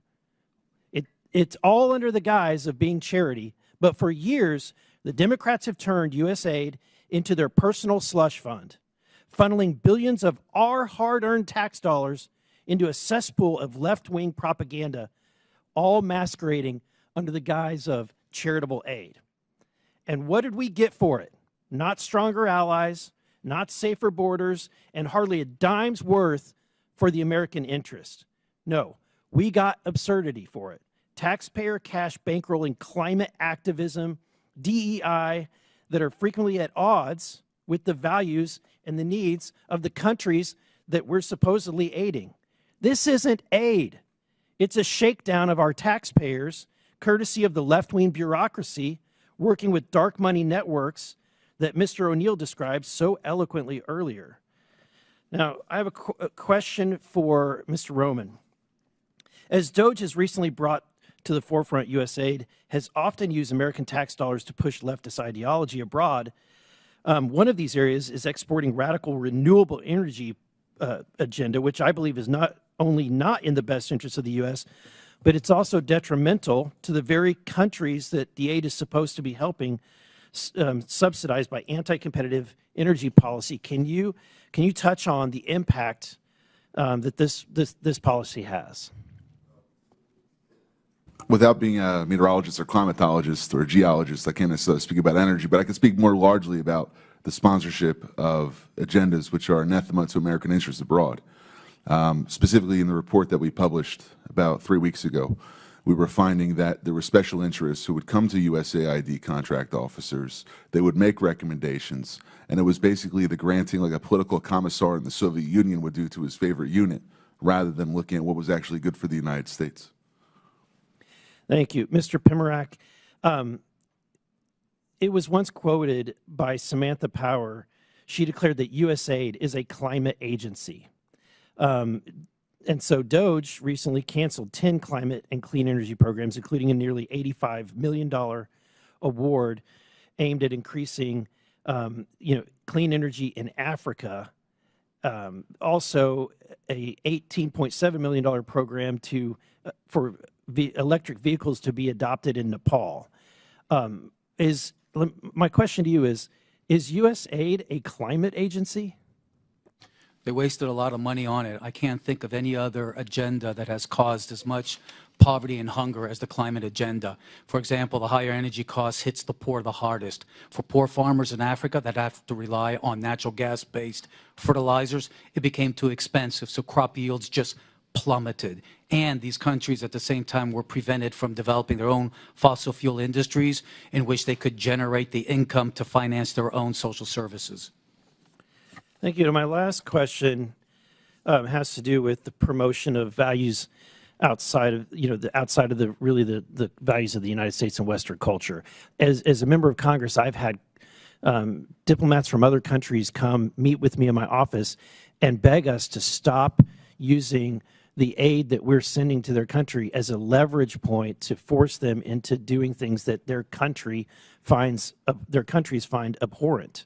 One of those is the promotion of abortion. USAID is being used to push ideologies, including abortion ideology, across the globe. In fact, during the Biden administration, one of his first actions was to sign a memorandum reinstituting the foreign aid to abortion programs. But Mr. O'Neill, that jeopardized the same funding that was supposed to be helping people with AIDS. Yeah, we've seen throughout the Biden administration the impact of these far-left organizations propped up by the left's dark money network, pushing a host of causes, particularly on abortion. I have a big chapter talking about the prosecution of pro-life protesters. Thank you. I yield back. I now recognize the gentlelady from Texas, Ms. Crockett, for 5 minutes. Thank you, Madam Chair.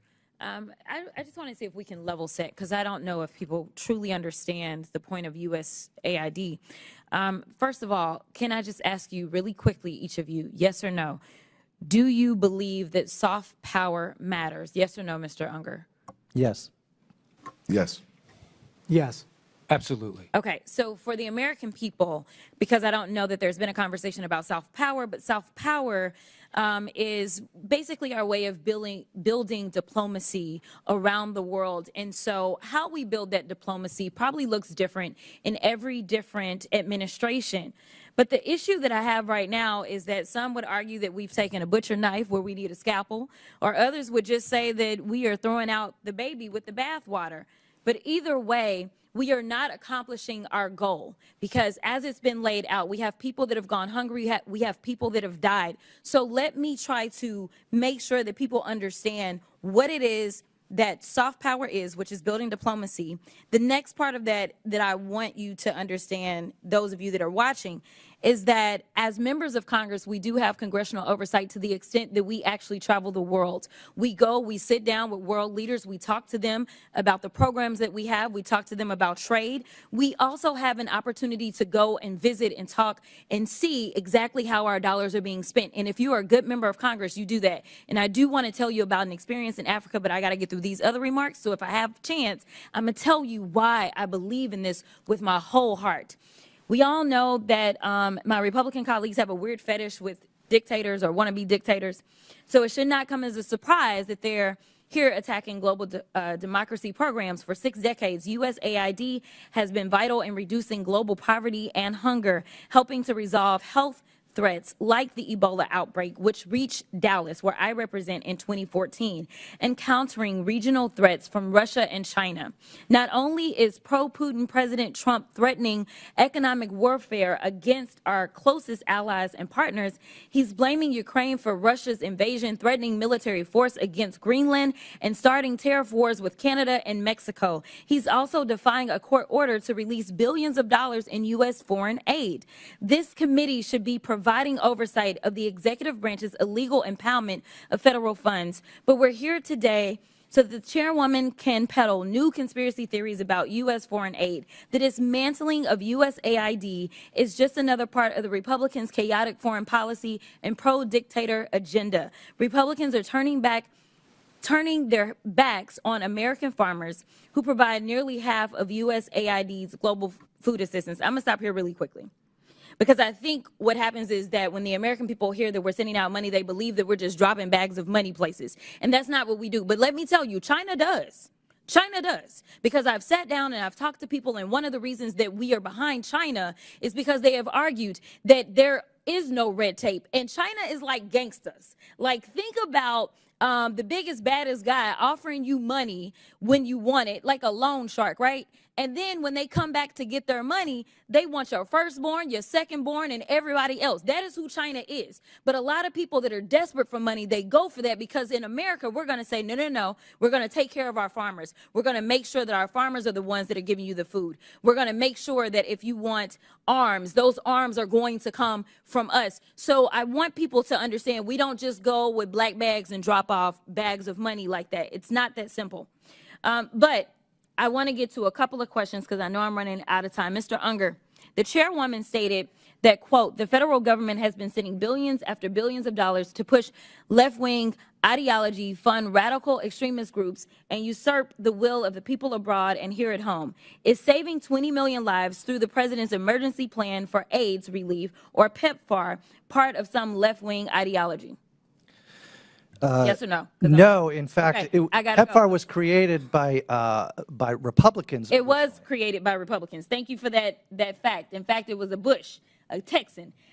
What about eradicating polio in nearly every country and cutting malaria deaths in half? No. Okay. So here's the other thing, and I don't know if anybody knows the answer to this question.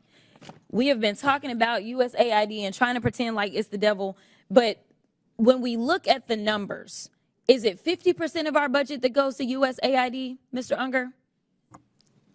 Yes or no? The money that goes to AID is less than 1 cent if all of the federal budget is $1. Thank you. It is less than 1% of our budget. So we are focusing on less than 1% instead of the other 99%. I need the American people to wake up and recognize and start asking questions about these other areas, such as The where gentlelady's line time has is money. expired. I now recognize the gentleman from Georgia, Mr. Jack, for 5 minutes. Chairwoman, Chairwoman, I wanted to ask for unanimous consent to enter an article into the record from this morning. It is an article from the Washington Post this morning titled, "Judge Orders Trump Administration to Pay Millions in USAID Funds That the UN World Food Program is owed more than $820 million in funds," from just this morning. Without objection, so ordered. Mr. Jack? Well, thank you, Madam Chairwoman, and I want to commend you for holding hearings, trying to ensure that the taxpayer dollars is held accountable. Our last hearing, I just want to note for the record, we discussed the $2.7 trillion over the last 20 years that has been distributed through improper payments and wasted, taxpayer dollars wasted over the last 20 years, $2.7 trillion. And one of the things I want to talk about today are some of the general waste, fraud, and abuse we've seen within the USAID program. So if I could start with Mr. Primorak, what was USAID's original mission and mandate, and how has the agency strayed from those initial priorities from your perspective? It was started in the 1960s to combat Soviet imperialism, communist imperialism, and it did a good job. It responded to a lot of natural disasters, did a good job, helped to integrate former Warsaw Pact countries as allies of the United States, did a good job during the Clinton administration, but especially afterwards in the Obama administration, and it went full scale under the Biden administration, started pushing a social reengineering agenda. And if I can speak to that for a moment, what would you say are the main deficiencies in USAID's vetting and oversight process that has led to this waste, fraud, and abuse? It's an aid industrial complex that refuses to have accountability and oversight. And Mr. Roman, if I could ask you just to expand upon that. Sure. I'll give you an example of the Together Project in civic space. Islamist organizations which work with designated terror organizations in different Middle Eastern countries and territories came under attack by our organization, the Middle East Forum, back in 2017. They put together a lobby which acted as an umbrella to go to Congress to say, ignore that organization that's exposing public data about money going to radical organizations. They're so-called, quote-unquote, Islamophobic. So by using politically charged language, they try to cover up their associations with terror organizations. Then they went back to USAID, said, look, Congress is going to fund us now because we lobbied for successful bills, and they got more money. And what steps would you say, Mr. Roman, are needed to be taken to ensure grant recipients follow the rules and cooperate with the policies in place? I think there's a gap in vetting and enforcement, allowing funds to move both directly and indirectly to extremist-linked groups. You have to have a pipeline where all the money that's coming out of U.S. government coffers is traceable exactly to which organization and subgrantee it goes to. And then once, if you have $1 touch one individual, that individual or that organization has to report back to be compared against U.S. vetting databases before a check is cut to them. And if I could ask the same question to you, Mr. Primorak, what are some steps we could take to ensure the grant recipients don't evade some of the requirements needed? I think we need to have a consolidated website where every single award and sub-award is on there, where not only members of Congress can look at it, but the American people who fund this can go through it. And that's the kind of transparency and accountability that's going to force folks to be careful what they do. And if I can just ask, we'll go back to Mr. Roman. I really appreciated that example. With what time I have left, could you offer any other examples of mechanisms by which entities evaded transparency requirements, something that we all talk about, and we've all seen the egregious spending across the board that's been illuminated by many members of this committee over the last 2 weeks. But when it comes to evading some of these requirements, I want to speak directly to that and enter that into the record to the extent you could share. There's a bifurcation of the problem. One is the organizations which are abusing U.S. taxpayer dollars, but the second is the bureaucrats who are allowing them to get away with it. Sometimes because they're not looking and being blind to the issue. Other times because they're intentionally pursuing an ideological agenda that Congress didn't appropriate or authorize. You have to direct funding to have individuals that are getting money to be able to authorize that money, and the reports on the grants that they make after the funding period is over should also be publicly available rather than just how much money was spent. In addition to that, there is many other individuals and partnerships that go beyond USAID. For instance, foundations supporting extremists, persistent lapses in sanctions enforcement, and also potential violations of U.S. criminal statutes.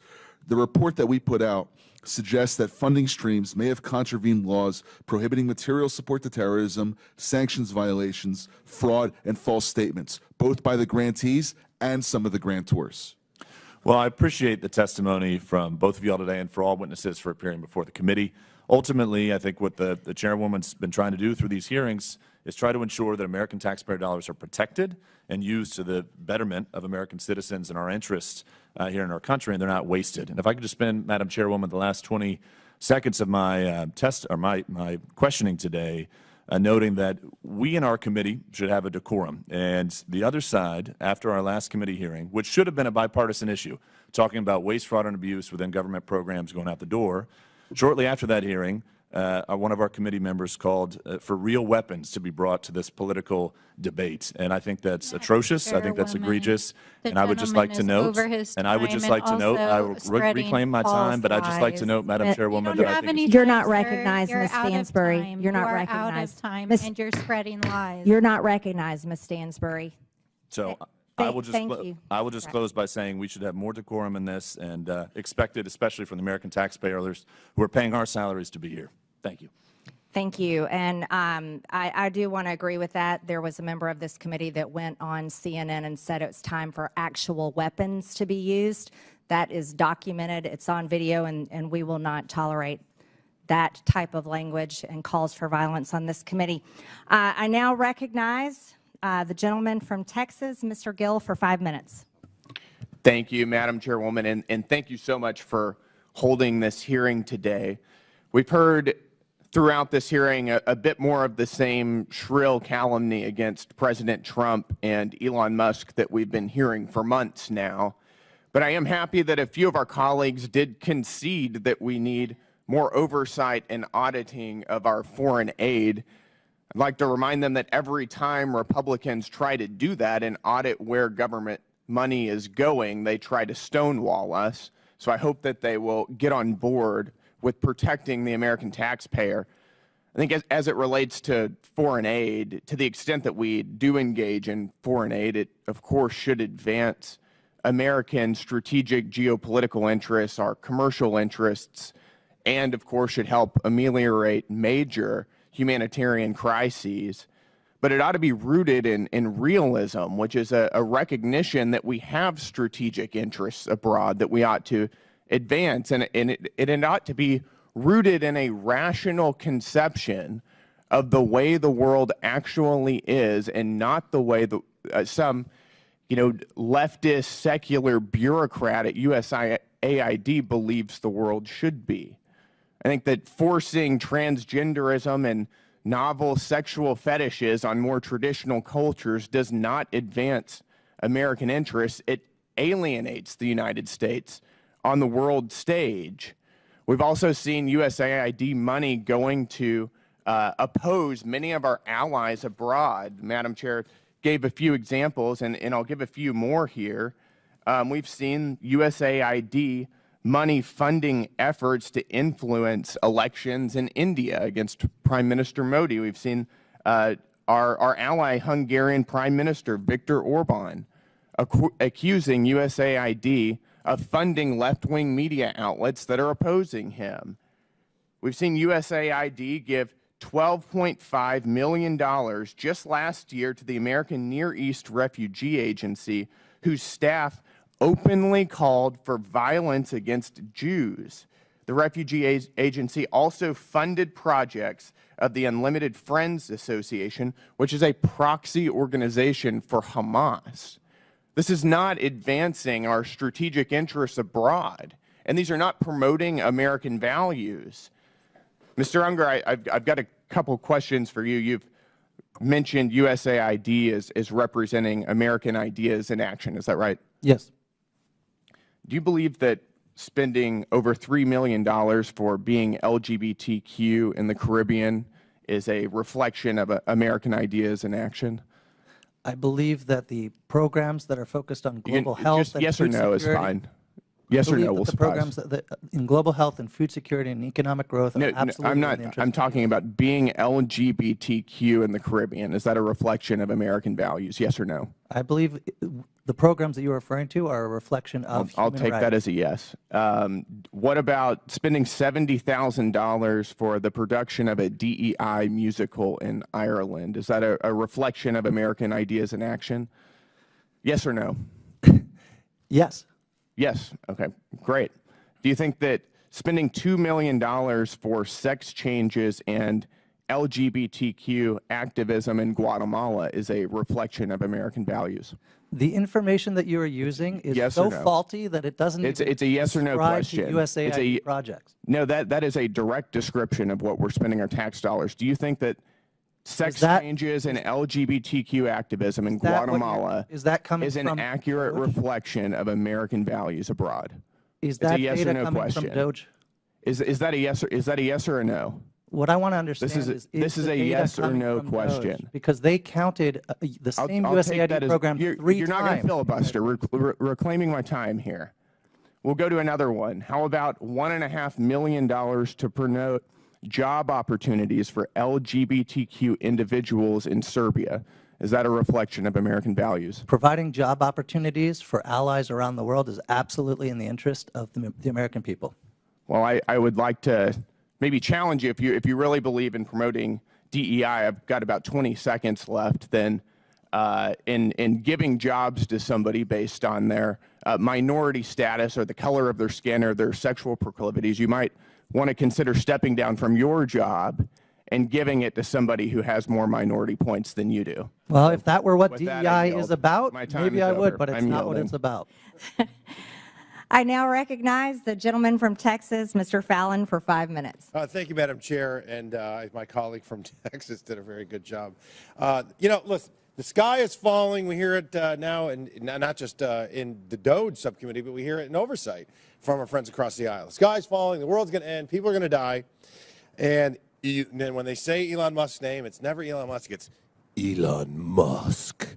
Reckless gutting of the federal workforce and this hyperbolic fear-mongering is brought to you by the American left. And why, I ask, and so many others, the DOGE committee Dems are using this, quite frankly, sloppy, lazy, wildly inaccurate, and really boring rhetoric. Because this administration and this president is finally acting boldly, because so many administrations in the past haven't. They're acting boldly and courageously to ensure, wait for it, that the American taxpayers' dollars fund federal workers that work. I know that may be a radical concept to some. Now, let's set the record straight as well. Secretary Rubio has made it sure. He'd issued a blanket waiver for any life-saving aid. I think it's $72 billion that we're spending. Is USAID the perfect vehicle for this aid? Of course not. We found that it isn't. And we also recognize that China has that Belt and Road Initiative, and they're licking their chops. And if we took that $72 billion out, they're going to fill that vacuum. So that's just hyperbolic nonsense that we do not recognize that there's a role to play for the United States in the federal aid space. But what we want to expose is $164 million going to radical organizations, $122 million of it to organizations that have aligned or at least tied to terrorists. So, Mr. Primorak, putting aside the massive issues of handing money over to terrorists and such, can you speak to other ways that our foreign aid has actually hurt United States efforts and interests to counter the malign influences, let's say, of the Chinese Communist Party? Our aid has created an international aid dependency. It's become international welfare. We need to put terms on these programs. The whole point of this is to help strengthen countries economically, politically, and become strong allies. We don't do that when we celebrate 30, 40, 50 years in a place. That means we are failing. The point of our jobs is to work ourselves out of a job. If we do that, if we focus more on trade, if we focus more on investment, we're going to create the kind of allies in the developing world that will make us stronger in combating the China challenge. So you're talking about self-sufficiency, it sounds like. You're talking about taking a developing nation and helping it develop. And that's what they want. One of the countries that come to mind, for instance, that had a successful journey over the last 60 years is like a Singapore. They don't need foreign financial aid from the United States. They're a wealthy city-state now, are they not? You had countries like South Korea, Taiwan, and other places that benefited. Look at them now. Wild successes. Okay, so also, Mr. Branco, while I got you, do you know of if USAID sent any funding toward lab research in Wuhan, China? Just what I've seen in the newspapers. Yeah, clearly we shouldn't be sending our foreign aid to China when they're our greatest adversary. Mr. Unger, thank you for being here. Just to follow up on some of the things that Mr. Gill was asking you, 2 million, and this is a source. This is from the Federal Award Identification Number, so this clearly happened on the USspending.gov website. $2 million to, quote, activity to strengthen trans-led organizations to deliver transgender surgeries. Do you think that's a good use of taxpayer money? I defer to Congress, sir. If Congress appropriated the money and was notified about the program, then I believe it's in the interest of the American people. Do you think it's a good use of taxpayer money? I believe it's a good use of taxpayer money for Congress to appropriate funds. That is very telling. Thank you. I yield back to the chair. Thank you. Thank you. In closing, I want to thank our witnesses once again for their testimony today. And Chairman Comer was going to be here but got tied up. I now yield to the ranking member Stansbury for closing remarks. All right. Well, thank you, Madam Chairwoman. It's always a wild adventure here in the Oversight Committee. And as the language was just used, wild and sloppy is not what's happening in this committee, but what Elon Musk and Donald Trump are doing to our foreign affairs and foreign aid. And in fact, if my friends across the aisle would like to understand the real world impacts of the tens of thousands of Americans who've been laid off and the people who are suffering around the world, go home and talk to your own constituents, because we know they're coming to your town halls, and we know that behind closed doors, you are calling the president and you are calling secretaries and telling them that your constituents are upset and that you don't support what they're doing. So I do not appreciate you all sitting here pretending like this is not what you support, okay? So let's talk a little bit about the gutting of foreign aid and global realignment that's happening under Trump. They're dismantling this agency. They're withholding funds. They're firing tens of thousands of U.S. aid staff. They're hacking federal data systems. They're stranding aid workers across the world. International food aid is rotting in ports. American farmers have lost millions of dollars in income. And a global realignment with our foreign adversaries, including Vladimir Putin, is happening at a scale unlike anything we have seen in American history. And the administration knows that these activities are illegal. They know that they've overstepped their constitutional authority. They know they're violating statutory law. They know they're violating appropriations law. They know that they're violating federal employment laws. And they know that they are reversing American foreign policy in a way that we have never seen before. And Donald Trump and his allies are trying to redefine the Constitution by tweet. They're threatening federal judges, intimidating federal employees, and yes, even members of Congress using the Department of Justice. And why? We don't know, because not a single person from the administration has come here to testify in this committee or in any committee about what Doge and Elon Musk are actually doing.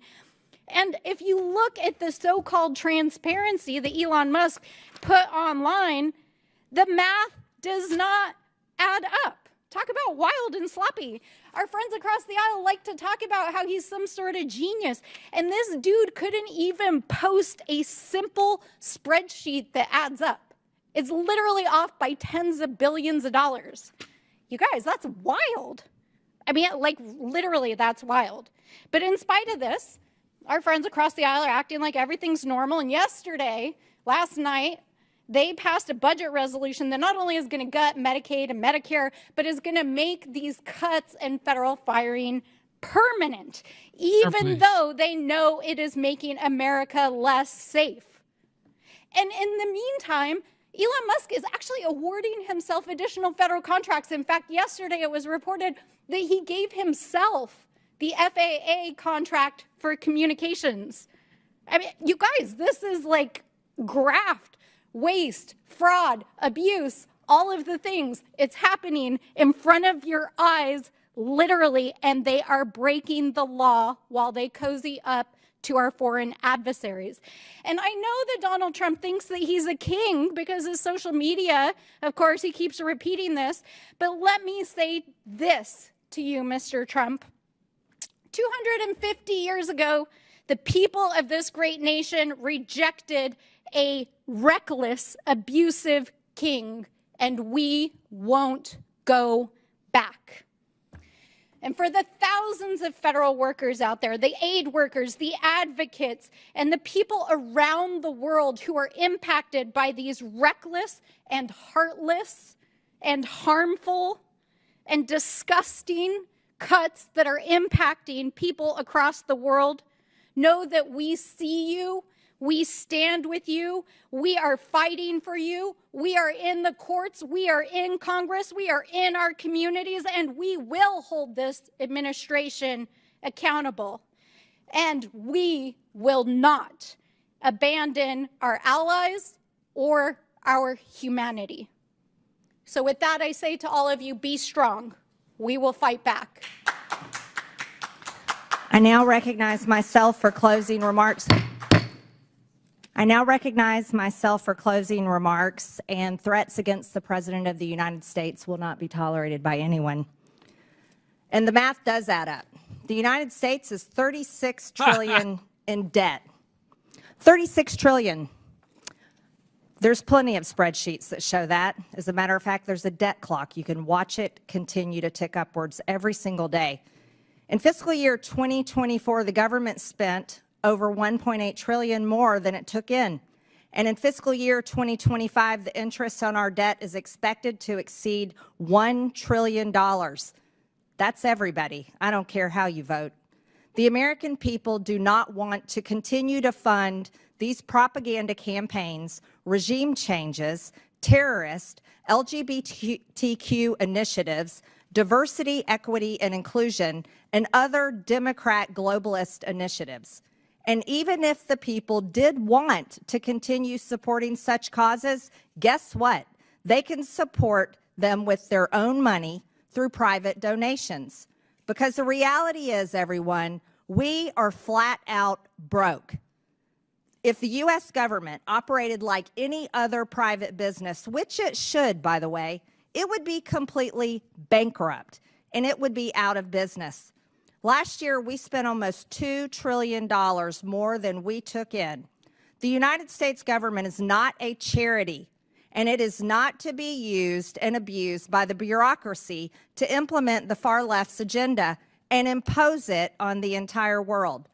Again, 96% of all political contributions from USAID employees go to Democrat Party candidates or PACs.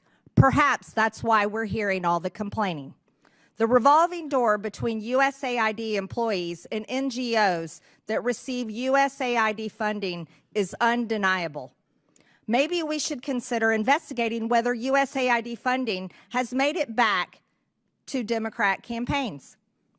Has it affected elections? The real questions the American people deserve to know answers to are these. Why are we funding 9 out of 10 news outlets in Ukraine? Why was former USAID Administrator Samantha Power visiting Hungary for the purpose of strengthening democratic institutions when Hungary is a country that is strongly democratic and members of the EU and NATO? Why was USAID co-funding joint programs with George Soros' Open Society to promote radical social agendas throughout the developing world? Why is USAID involved in the canceling of elections in Romania? Why is USAID involved in funding court changes in Albania that resulted in the prosecution of the Albanian opposition leader? Why is USAID funding censorship laws in Brazil to silence Bolsonaro? Why is USAID involved in funding the Syrian civil war? What we have learned here today is that USAID has been used as a tool by Democrats to brainwash the world with globalist propaganda to force regime changes around the world. But if USAID funded terrorism that resulted in the death of Americans, then this committee will be making criminal referrals. Lastly, if this is the funding that has come from the USAID, the United States Agency for International Development needs to be abolished. With that and without objection, all members have 5 legislative days within which to submit materials and additional written questions for the witnesses, which will be forwarded to the witnesses. If there is no further business without objection, the subcommittee stands adjourned. You have to give Marjorie Taylor Greene her flowers. She's smart, absolutely smart. I'm glad I'm here in Georgia. Yes. Double tap your screen, subscribe to the channel. Jasmine Crockett, she's going to be a star in the Democrat Party. That is for sure, because she sings the type of song they like to listen to.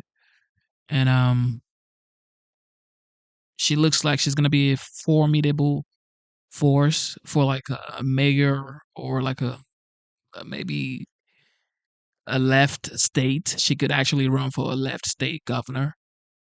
But they could do whatever they want to do.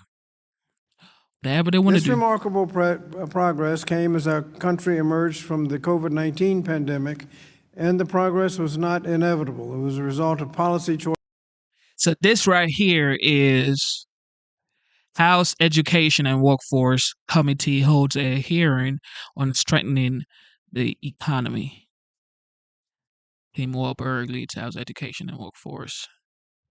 Choices made by congressional Democrats to ensure that workers were prioritized and benefited from public investments. For example, with the multi-employer pension fund on the brink of collapse, Democrats saved the pensions of more than 1.3 million retirees, protecting nearly 10,000 businesses already to date. Regrettably, not one Republican voted to save the pensions of these 1.3 million retirees. Democrats also capped out-of-pocket insulin costs for Medicare at $35 a month. Again, not a single Republican voted for this landmark reform. Unfortunately, the progress we worked so hard to achieve during the last 4 years and the economic gains that were made as a nation, while other countries struggle to overcome global inflation, are at risk. And how can we be confident that the Trump administration and congressional Republicans, who again are in complete control of the federal government, President, House, and Senate, will be effective stewards to the strong economy that they have inherited? But there's evidence that they're not going to be good stewards.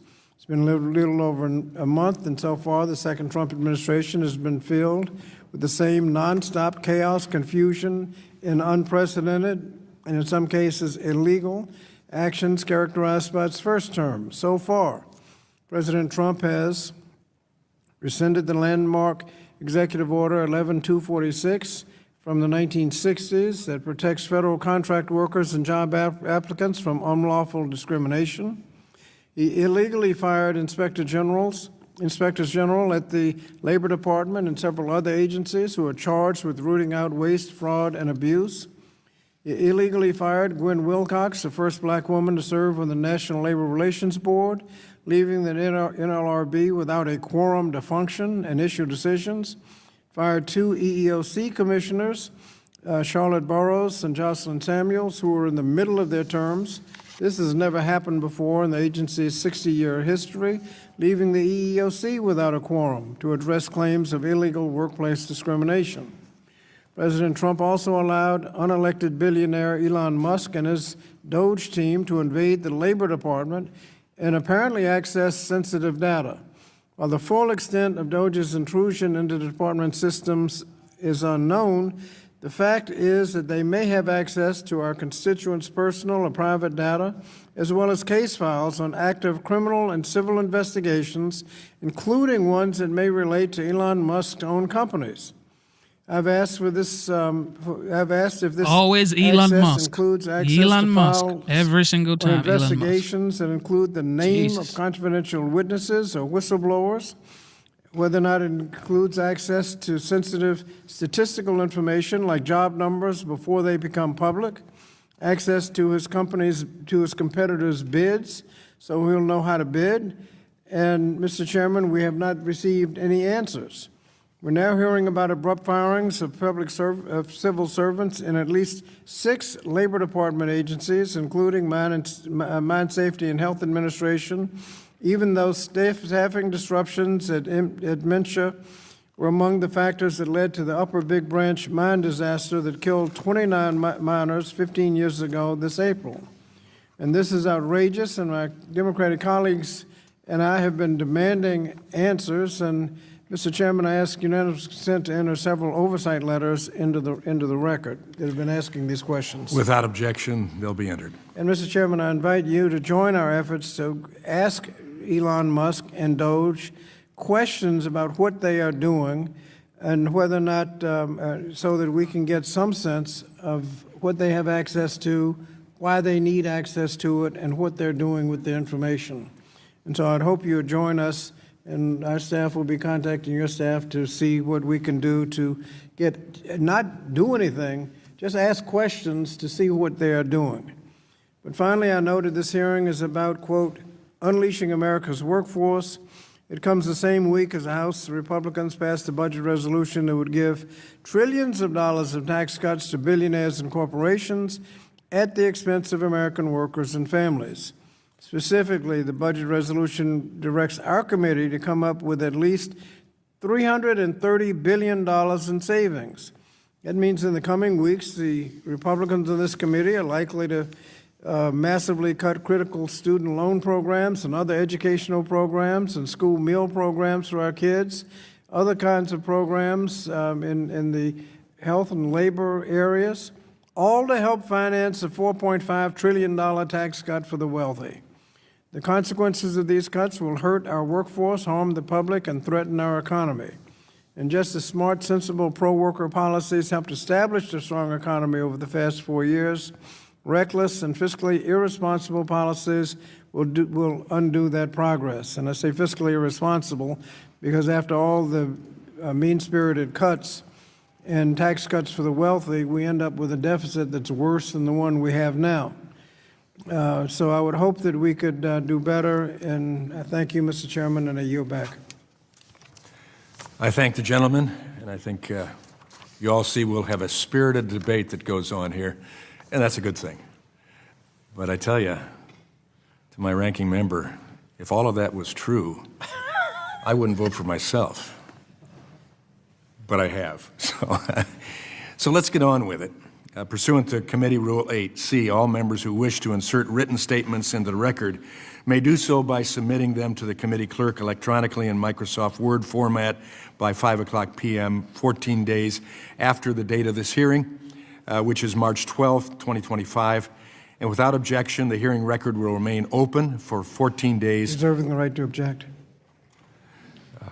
Mr. Chairman, on my reservation, if you think anything I said was not true, I would like you just to name it, and we'll discuss it. I withdraw my reservation. I appreciate my ranking member bringing that up. We'll have those opportunities. But today we have a hearing that I'm looking forward to hearing the witnesses and our discussion. Without objection, the hearing record will remain open for 14 days to allow such statements and other extraneous material referenced during the hearing to be submitted for the official hearing record. I'll now turn to the introduction of witnesses. Our first witness is Ms. Rosanna Mayetta, who is the President and CEO of the American Hotel and Lodging Association, which is located in Washington, D.C. Welcome. Our next witness is Dr. William Beach, who is a senior fellow in economics at the Economic Policy Innovation Center located in Washington, D.C. Welcome. Our third witness is Dr. Heidi Schierholz, who is the president of the Economic Policy Institute in Washington, D.C. Welcome. Our final witness is Ms. Elizabeth Milito, who is the executive director of the National Federation of Independent Business, NFIB, Small Business Legal Center in Washington, D.C. Welcome to the hearing. We thank you all for being here today and look forward to your testimony. I'd like to remind the witnesses that we have read your witness statements, which will appear in full in the hearing record. I would ask that you each limit your oral presentation to a 3-minute summary of your written statement. The clock will count down from 3 minutes because committee members have many questions for you, and we'd like to spend as much time as possible on questions and answers. Pursuant to Committee Rule 8D and committee practice, however, we will not cut off your testimony until you reach the 5-minute mark. I also would like to remind the witnesses to be aware of their responsibility to provide accurate information to the committee. And so I now first recognize Ms. Mayetta for her testimony. Good morning, Chairman Walberg, Ranking Member Scott, distinguished members. Thank you for allowing me to testify today. My name is Rosanna Mayetta, and I am proud to represent the American Hotel and Lodging Association as its president and CEO. The 64,000 hotels across America support more than 9 million jobs. These hardworking Americans are in every community. The majority of hotels around the country are Main Street small businesses. We are a vital part of a thriving America, a place where the American dream can still be achieved. But 5 years on from COVID-19, our industry has not recovered. At the height of the crisis, America's hotels lost more than 680,000 workers. Now, we are down nearly 200,000 employees. We are taking major steps to address workforce shortages. Hotels haven't just increased wages, we've raised wages 15% faster than the national average. We've provided more flexible hours and expanded benefits. We invest in apprenticeships that help workers build new skills and advance their careers. Through partnerships with schools and local organizations, we are creating lasting career pathways. Yet persistent workforce shortages remain. Inflation has been another headwind. Costs increases are far outpacing revenue growth. For America's hotels, costs have soared from goods to building materials to property insurance. Many small businesses have been forced to raise prices, yet still struggle to keep their doors open. Congress can help. First, until it was overturned, the NLRB's joint employer rule would have led to higher costs and fewer opportunities for workers. We urge Congress to pass the Save Local Business Act and codify the traditional standard that serves millions of franchise workers and small businesses. Second, we agree with President Trump that legal guest worker programs are part of the solution to workforce challenges. And third, like all small business owners, hotel owners need Congress to extend the Tax Cuts and Jobs Act. Without congressional action, hoteliers face a massive tax hike that would devastate our industry. These important provisions include extending the small business deduction, renewing bonus depreciation for capital investments, and preserving the like-kind exchange to promote job growth and economic development. And we urge Congress to allow the hardest working Americans to keep more of what they earn through no tax on tips. As the cornerstone of every community around America, hoteliers are eager to work with Congress to drive more job creation around the country. We look forward to continuing to work with this committee and incoming Secretary Chavez-DeRemer to ensure our industry remains an essential contributor to our nation's economy. Thank you. I thank the lady. Dr. Beach, and I recognize you for your testimony. Thank you, Mr. Chairman. Mr. Chairman Walberg and Ranking Member Scott, members of the committee, thank you for inviting me to testify today. Just as an additional biographical matter, and maybe I'm a bipartisan witness this morning, I served I ran the Bureau of Labor Statistics for 2 years under President Trump and 2 years under President Biden. So there are two ways to view labor force trends. first from a policymaker's perspective and second from a worker's point of view. Now, policymakers generally and understandably focus on broad indicators like unemployment and job growth. Workers, on the other hand, care more about job openings, wages, and maintaining their standard of living.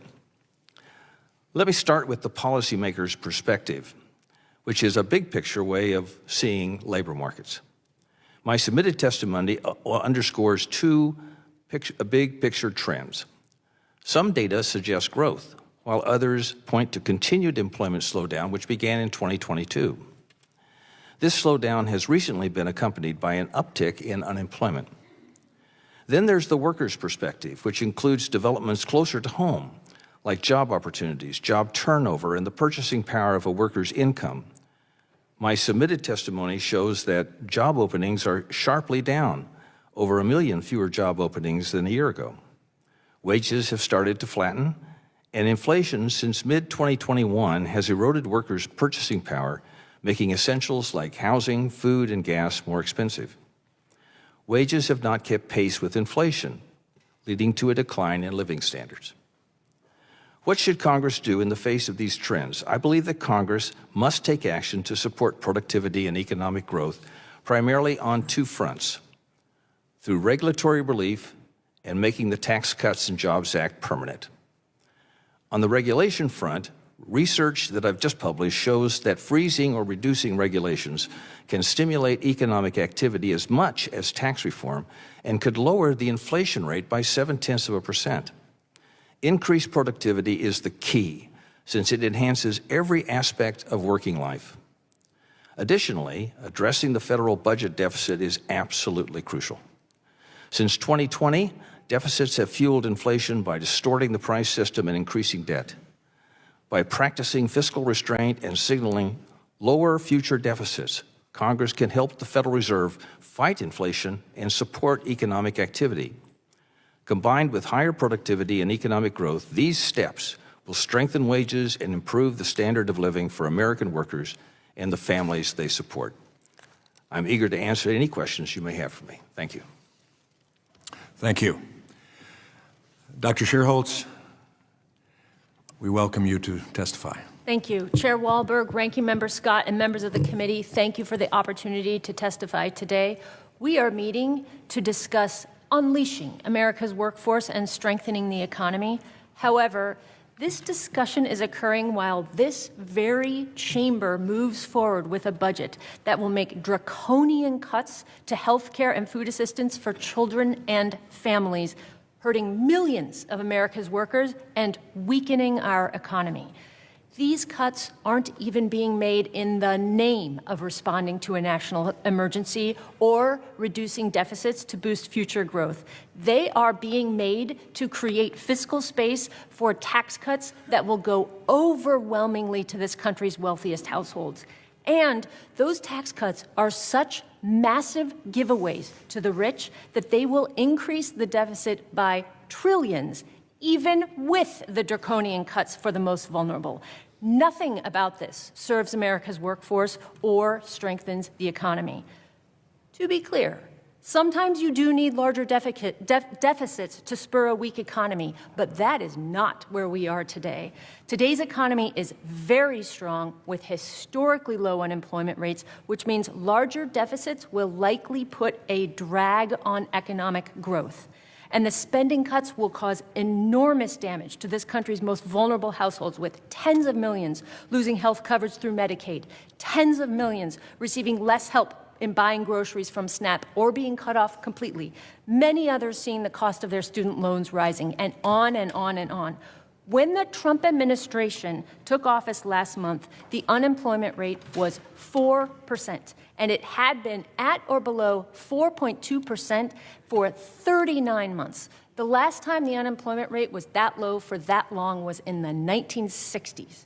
Also, the Bureau of Labor Statistics data show that the purchasing power of workers' wages, i.e. wages after taking inflation into account, that purchasing power was higher in 2024 than it was at the business cycle peak of 2019 and at any point before that. And that was true across the board for low-wage workers, middle-wage workers, and high-wage workers. That is what unleashing America's workforce and strengthening the economy looks like. This administration's actions during its first month in office, along with its backing of the extremist House budget plan, makes it abundantly clear that their agenda will be profoundly destructive to incomes and economic security for both the most vulnerable families and for the broad middle class. Further, the chaos and uncertainty the administration is sowing in key economic institutions could cause a full-blown crisis if it is not stopped. If you were truly interested in unleashing America's workforce and strengthening the economy, you would enact policies designed to protect and fortify a strong public sector and provide excellent public services, not gut an already tiny federal workforce and attack state and local government workers. You would help to ensure that all workers who want a union can get a union and get a collective bargaining agreement, not strip the National Labor Relations Board of its independence and make it a tool for union busting. You would implement tax policy that ensures the health of critical programs like Medicaid, Social Security, and SNAP, not advance measures that give tax cuts to the wealthiest at the literal expense of poor children, the sick, and the elderly. None of these top administration priorities have anything to do with unleashing the country's workforce or strengthening the economy. Theirs is not an agenda of prosperity. It is a reckless, cynical dismantling of the very foundations that make economic opportunity and progress possible. I look very forward to your questions. Thank you. Now I recognize for her witness testimony, Ms. Mailito. Thank you, Chairman Walberg, Ranking Member Scott, members of the committee, and staff who are here today. I very much appreciate your attention. NFIB, the National Federation of Independent Business, represents small businesses nationwide in every industry and in every state. NFIB members are your local hardware store, the restaurant where your family eats on Friday nights, the mechanic who fixes your car, the plumber, roofer, and landscaper who work on your home. Small businesses employ nearly half the country's private sector workforce. It is estimated that 68 cents of every dollar spent at a small business is reinvested in the community. When small businesses succeed, communities flourish. Unfortunately, over the last 4 years, small businesses have weathered storm after storm, including COVID shutdowns, supply chain disruptions, historic inflation, a burdensome regulatory environment, and systemic workforce shortages. It is no surprise that small businesses weren't particularly optimistic during the last administration. Following the November election, small business optimism surged, reaching the highest point since October 2018. The election results signaled that a major shift to the nation's economic and regulatory policy was on the horizon. Although small businesses remain optimistic, economic uncertainty lingers. The expiration of key provisions included in the 2017 Tax Cuts and Jobs Act, like the 20% small business deduction, creates the threat of a massive tax increase for over 30 million small businesses in a little over 10 months. In fact, the January 2025 Small Business Economic Trends Survey showed that the uncertainty index had increased. This reading stresses the urgent need for Congress to provide small businesses with certainty so they can resume planned investments in their business and workforce without the possibility of a massive tax hike. In addition, small businesses continue to struggle to fill positions. Owners are increasing compensation and benefits, but staunchly oppose one-size-fits-all, inflexible and costly mandates from Washington, D.C. and state capitals around the country. Between 2021 and 2024, small businesses experienced a regulatory tsunami that added $1.8 trillion in regulatory costs. These costs disproportionately impact small businesses that operate without compliance officers, lawyers, or human resource departments. Making it more expensive to hire employees will not lead to more hiring. For this reason, small businesses viewed President Trump's commitment to rolling back unnecessarily burdensome and duplicative regulations as one of his first term's greatest accomplishments. Small businesses are optimistic that the second Trump term and the 119th Congress will implement pro-growth tax, labor, regulatory, and economic policies. However, threats do loom on the horizon. Congress and the administration can work together to create a pro-business environment, but you must reject policies that increase uncertainty. On behalf of the small business owners of NFIB, thank you again for your time today. Thank you, and I thank each of the witnesses. Under Committee Rule 9, we will now question the witnesses under the 5-minute rule. I ask members to keep your questions succinct so the witnesses have time to answer. Now, I will recognize myself for 5 minutes of questioning. Ms. Melito, you have pointed out that business optimism surged after the November elections. And yet you also pointed out in your testimony that the surveys found that the challenges remain, which are leading to uncertainty for small businesses. Can you elaborate further on how the Biden administration's policies have created these challenges for small businesses, and also what are some of the ways that the Trump administration and Congress can address these challenges? Please elaborate further. Thank you, Chairman Walberg, for that question. So small business optimism, as I said, surged in November and again in December, highest level since 2018. So there is no denying the Trump effect, I will call it. October, November saw the largest increase in our optimism index in the 51-year history of the survey. So that's pretty astounding there. And small business owners are impatient.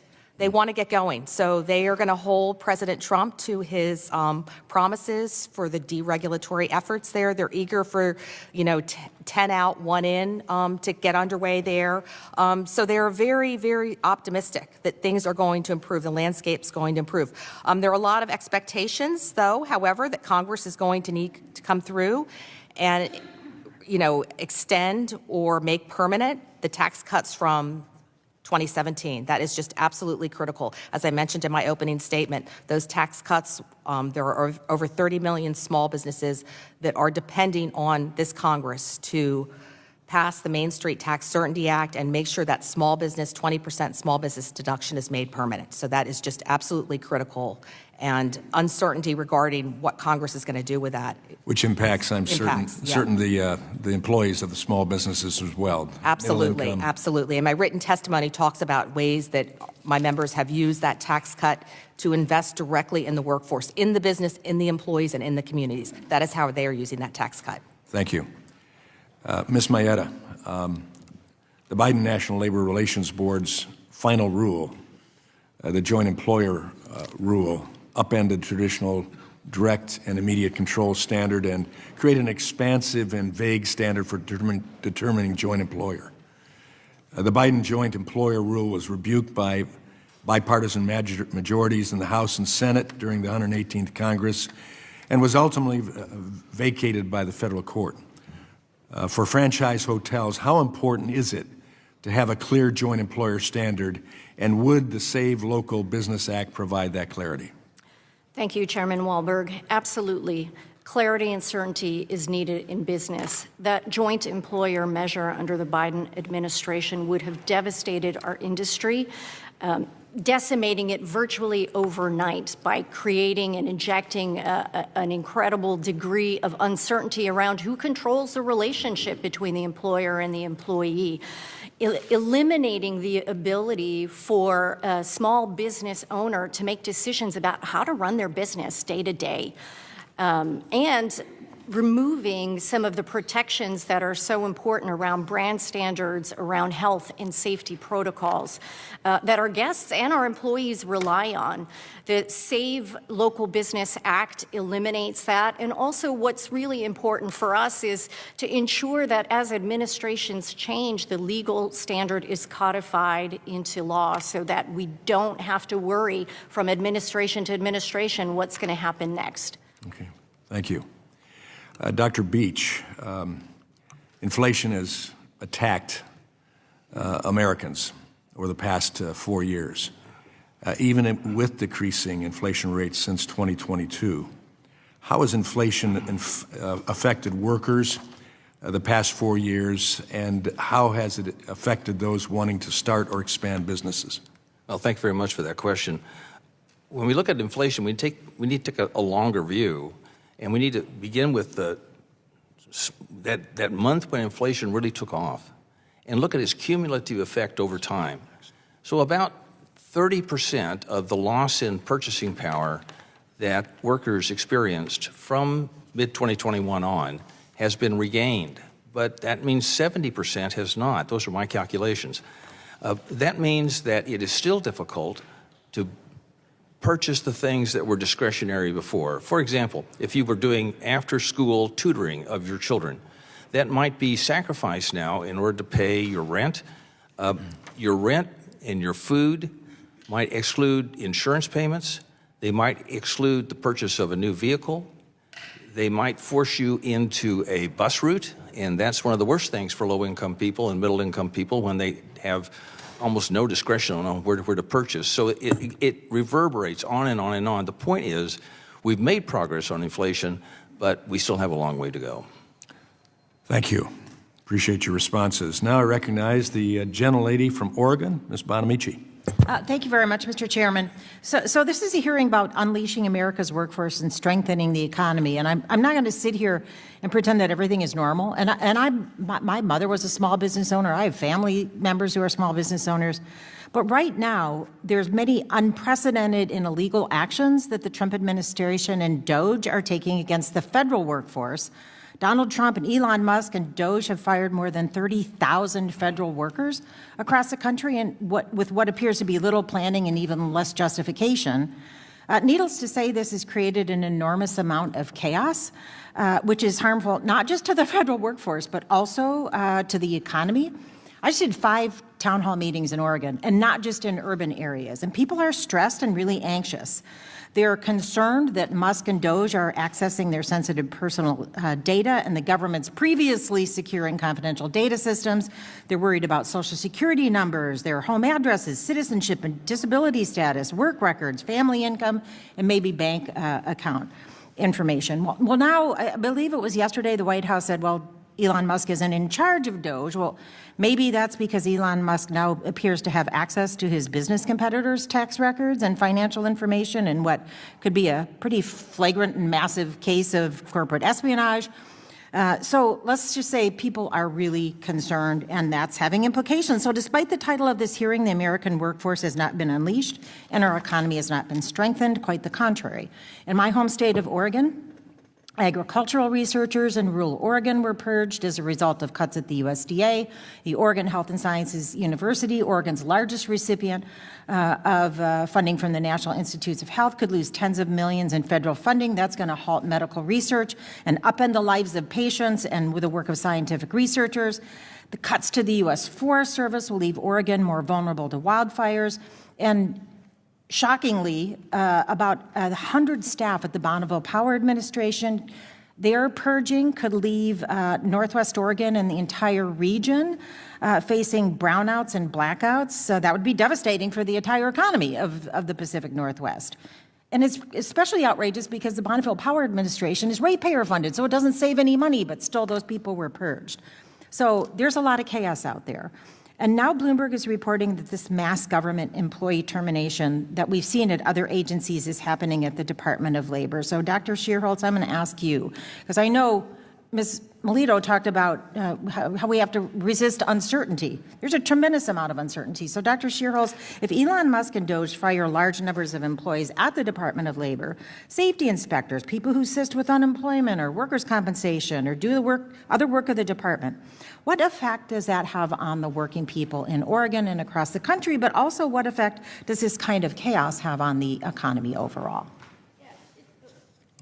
This has a devastating effect on the ability of DOL to do their work. The chaos and attacks on federal workers will deeply harm the Labor Department's ability to attract and retain top talent, for example. When career officials feel undervalued or face instability, which is clearly what the Trump administration is trying to make them feel, it slows policy development, it slows policy implementation, it weakens enforcement, it ultimately just hurts their ability to serve America's workers. And I believe that is a core reason behind the actions of the Trump administration. It seems abundantly clear that the administration views that as a feature, not a bug, of what they're doing. Well, how does that affect the economy overall?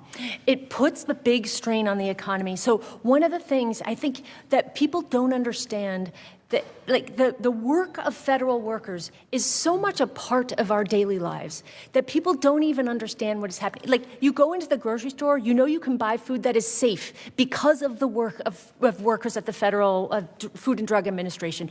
You drive on roads and you know you can arrive where you want to go safely because of the standards and the enforcement of the Department of Transportation, and on and on and on. Though the crucial work of our federal workforce is what is the underpinning of public services and our stable economy. And you got that workforce, and you see a lot of those things crumble. And the other thing that is useful saying, our federal workforce is tiny. It is already very, very shoestring. It is less than 2% of all payroll employees. The idea that we're going after this workforce that is protecting the American people is just outrageous. And I just want to thank you, Dr. Shearhouse. I just want to emphasize again as I yield back that these purges of federal employees are going to create long-term harm. But also we have thousands of people now additionally unemployed because they lost their job with some promise of payout, which apparently has not been authorized. So again, uncertainty is what's happening, not what this administration is fighting. I yield back. Gentlelady's time has expired. Now I recognize the gentleman from Georgia, Mr. Allen. Thank you, Mr. Chairman. And I would note, I just looked, there are 7.6 million job openings in this country right now that need to be filled. So I think there's plenty of opportunity for those folks who are looking for a change in career to apply for a job in the private sector. And it's stunning to me that people do not think that folks who work for the government are capable of working in the private sector. I mean, for crying out loud, you got to be kidding me. With the staggering number of issues facing our workforce, I'm honored that Chair Walberg asked me to serve as chairman of the HELP subcommittee at this Congress. As showcased in this hearing, we have no shortage of work to get done. With that being said, Mrs. Melito, why do small businesses choose to offer health benefits to their employees, even if they are not required by law? So thank you very much. First of all, Mr. Allen, I would like to thank you for your support of the Main Street Tax Certainty Act and the 20% small business deduction. We are very grateful and thankful for your support on that there. So small businesses, when they look to hire and retain employees, and as you mentioned, there is a tremendous workforce shortage there, they look first to boost wages. And then the second benefit they'll offer is paid time off. And the third benefit they try to offer is health care. So health care is critical. And over 30% of small businesses do offer health care.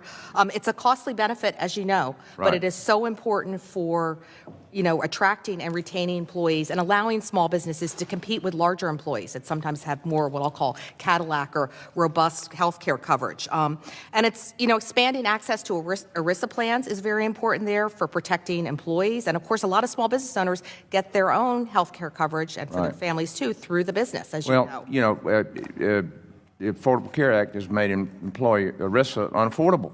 Yes, very true. Companies its cost is skyrocketing. When then President Obama promised that the price was coming down, they've made it impossible, and there needs to be something done there to make it more beneficial and more cost efficient for both employers and employees, some flexibility. What role does the Employee Retirement Income Security Act play in helping small businesses offer robust and affordable health benefits to employees? And what should this committee do to better help small businesses offer high-quality coverage? Thank you for that question. So ERISA is really the foundation for employer-sponsored health insurance, and robust plans can come with a strong framework under ERISA, lowering costs and enabling, as I said, small business owners to compete. Options that small business owners tell us they are looking for, being able to band together to form association health plans, other pooling arrangements that some states allow there, protecting self-insurance through stop-loss insurance, and reducing red tape and unnecessary paperwork, and of course, increasing price transparency, which is a big thing NFIB has been pushing for probably now decades. The Right. cost and availability of health care insurance is our number one on our problems and priorities survey. It has been number one now for decades. Okay. Mrs. Maeda, the Biden-Harris administration's overregulation negatively affected American workers and job creators. Last Congress, my bill, the Employer Rights Act, or ERA, addressed various harmful Biden administration rules, including the independent contractor rule and joint employer rule. In his first term, President Trump's NLRB proposed a common-sense joint employer rule that provided clarity to franchises and franchises alike. How important it is for the Trump administration, current NLRB, to announce to once again support a narrow joint employer rule that gives clarity to small businesses, either via regulatory action or through a permanent legislative fix. Thank you for your question, Congressman Allen. AHLA was proud to support your bill, the Employee Rights Act. Codifying the traditional standard of joint employer is fundamental to our industry. Franchising is the backbone of the hotel industry. Half of our hotels are franchised hotels. 700,000 people work in franchise properties right now. That certainty is critical to ensuring that a business owner can make decisions about their own business. And the franchise model in our industry is unique because our small business owners own the building, they own the capital, and they directly employ the employees. Right. And so Yeah. it has led to a pathway of entrepreneurship. Yes, I'm out of time, but let me just add that the only way to get out of this fiscal crisis is to grow private jobs. That grows GDP, grow small businesses. I and thank we the can do gentleman. that. And I yield back. Time has expired, and I recognize the gentlelady from North Carolina, Dr. Adams. Thank you, Mr. Chairman, and to our witnesses, thank you for being here. Dr. Shearholz, the Wage and Hour Office in my district in North Carolina provides jobs and helps protect all of my constituents from harm. These are people who are committed to serving the community, to stop child labor and protecting their fellow workers from abuse. As far as I'm concerned, firings at Wage and Hour Division seems like a ploy to roll back the clock on child labor protections without consulting Congress. So what sort of information might be contained in the case file systems handled by wage and hour offices, and how sensitive is it? Okay, many sensitive data sources and processes are housed at the Department of Labor. So, for example, because DOL administers all worker compensation claims for federal employees, it's responsible for all of those records, which includes highly sensitive personal information like medical, financial, and other personal information that's gathered in connection with all of those claims. The Trump administration is viciously and illegally going after federal workers. It is no wonder they want access to that information. DOL data also includes confidential information about those who have reported OSHA violations by their employers. Those workers make those reports under the promise that it will be kept confidential so that they are protected from retaliation. Disclosure of those records presents a huge risk to those workers, and it poses a risk to the department's enforcement efforts, particularly going forward, as workers will no longer come forward because they know that they cannot be promised Okay, so let me move on. I have a few more questions. So in terms of what you're saying, the issues that might arise are problematic if a billionaire industrialist like Elon Musk has access to this information. Would you say yes? Yes, absolutely. Okay. Yes. So what kind of impact would layoffs in this office have for workers and children in my district? Layoffs, federal worker layoffs, it will reduce the services that those federal workers do, the public services, the crucial public services, food safety, research, health, all of those kinds of services will be hurt by this. And then particularly in a district with higher unemployment rates, it could, you fire workers, if there's not other jobs available for them, then it could reduce public spending and actually have a drag on the economy. Okay, so OSHA appears to have complied with President Trump's executive orders by going through all of its guidance documents and materials looking for certain banned words like diverse, like gender, and deleting any documents with these words. So is this a good use of staff time, in your opinion? It is not a good use of staff time. What it does, it serves to divert the staff from the true mission of their organization. So you spend time doing these other kinds of activities, and what you're not doing is developing and implementing policies that protect the safety and health of workers and enforcing existing workers' regulations. So OSHA, is, as far as I'm concerned, is already understaffed, and so we're wasting OSHA's already limited capacity on banned word witch hunts, putting workers, people at safety, and would it put the workers at their safety at risk as well as their health? That's exactly right. Okay, so let me ask Ms. Melito. I noticed that in your testimony that you expressed concern over the proposed OSHA heat injury standard, and I was co-lead on a bill calling on OSHA to make a heat injury standard last Congress. I noticed in your testimony that you claim the proposed rule is too burdensome. I think that those were your words. So let me ask you this. Is your position that the current situation, a situation where hundreds of workers die from heat illness, is more acceptable? And are you telling the committee that you think the deaths of hundreds of workers are acceptable? To me, that's an erroneous burden of providing workers cool water, shade, air conditioning. Those things outweighs the lives of hundreds of human beings. So was that your testimony?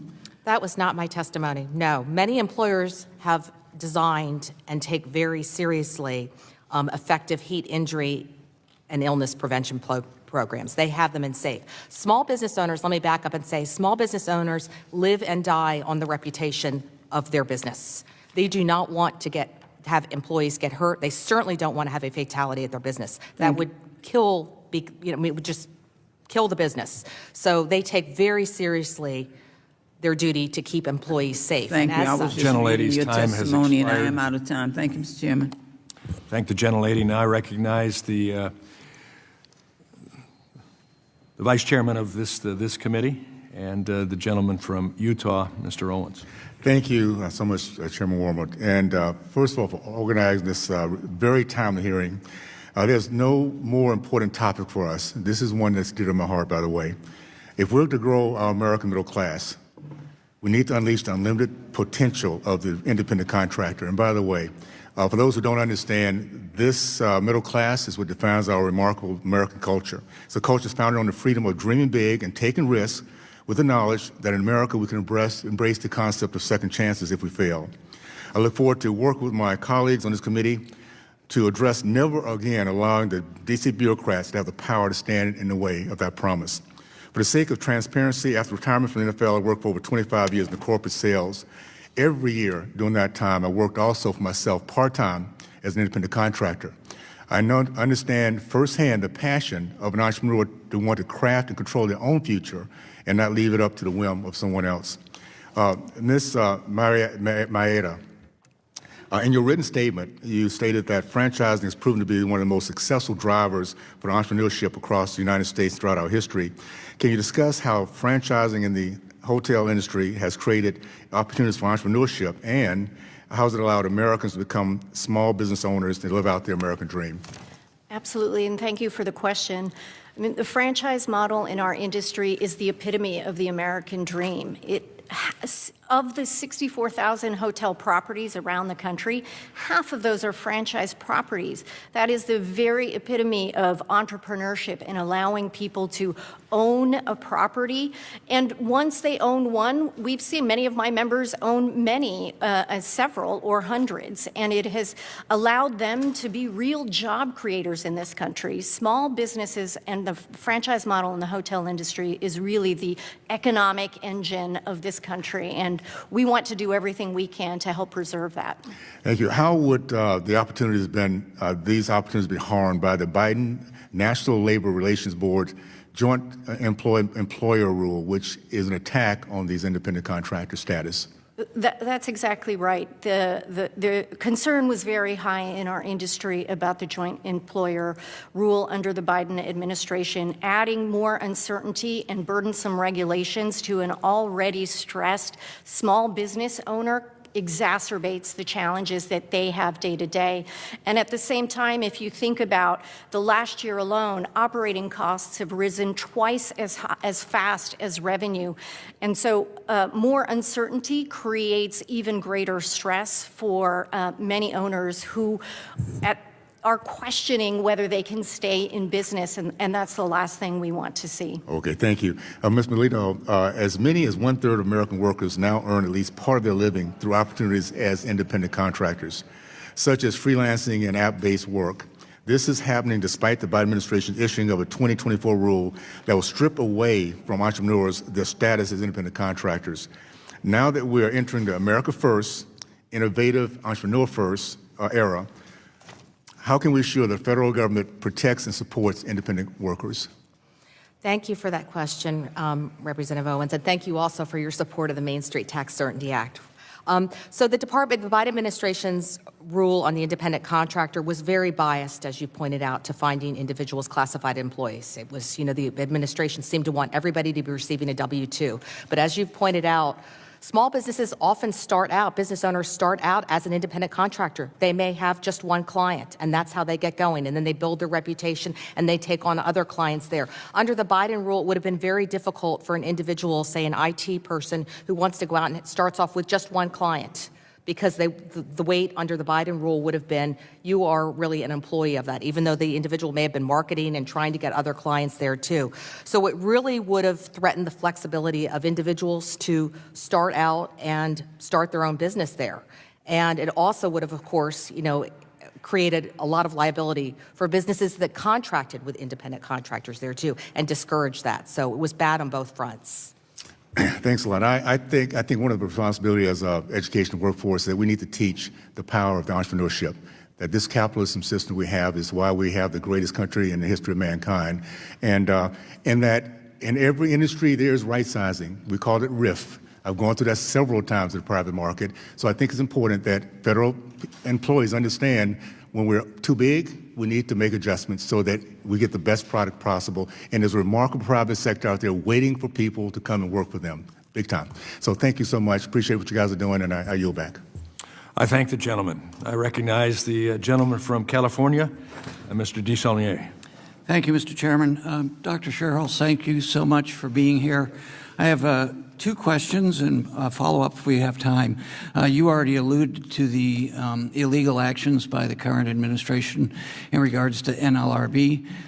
So maybe you could tell us your perspective of how that undermines working people's ability to create a union and be able to fight for their rights by illegally terminating Board Member Wilcox. Yes, thank you for that question. So workers whose employers are who are violating their rights to organize will no longer get a fair decision when they bring their case to the Trump NLRB, because it is no longer an independent agency. President Trump fired Member Wilcox because she had, and I am now quoting from the email she got announcing her retiring, because she had was unduly disfavoring the interests of employers. That means that anyone who serves on the Trump NLRB will know that in order to keep their job, they have to favor and vote and rule on the side of employers. Member Wilcox would actually have to be reappointed in order to restore the independence of the Trump NLRB. So I want to ask you a question about some of the comments I'm hearing. It's sort of hard to imagine about research on trickle-down and Reaganomics and Milton Friedman's views. We've had plenty of time to analyze that. It doesn't work. People with a lot of capital investment keep the money.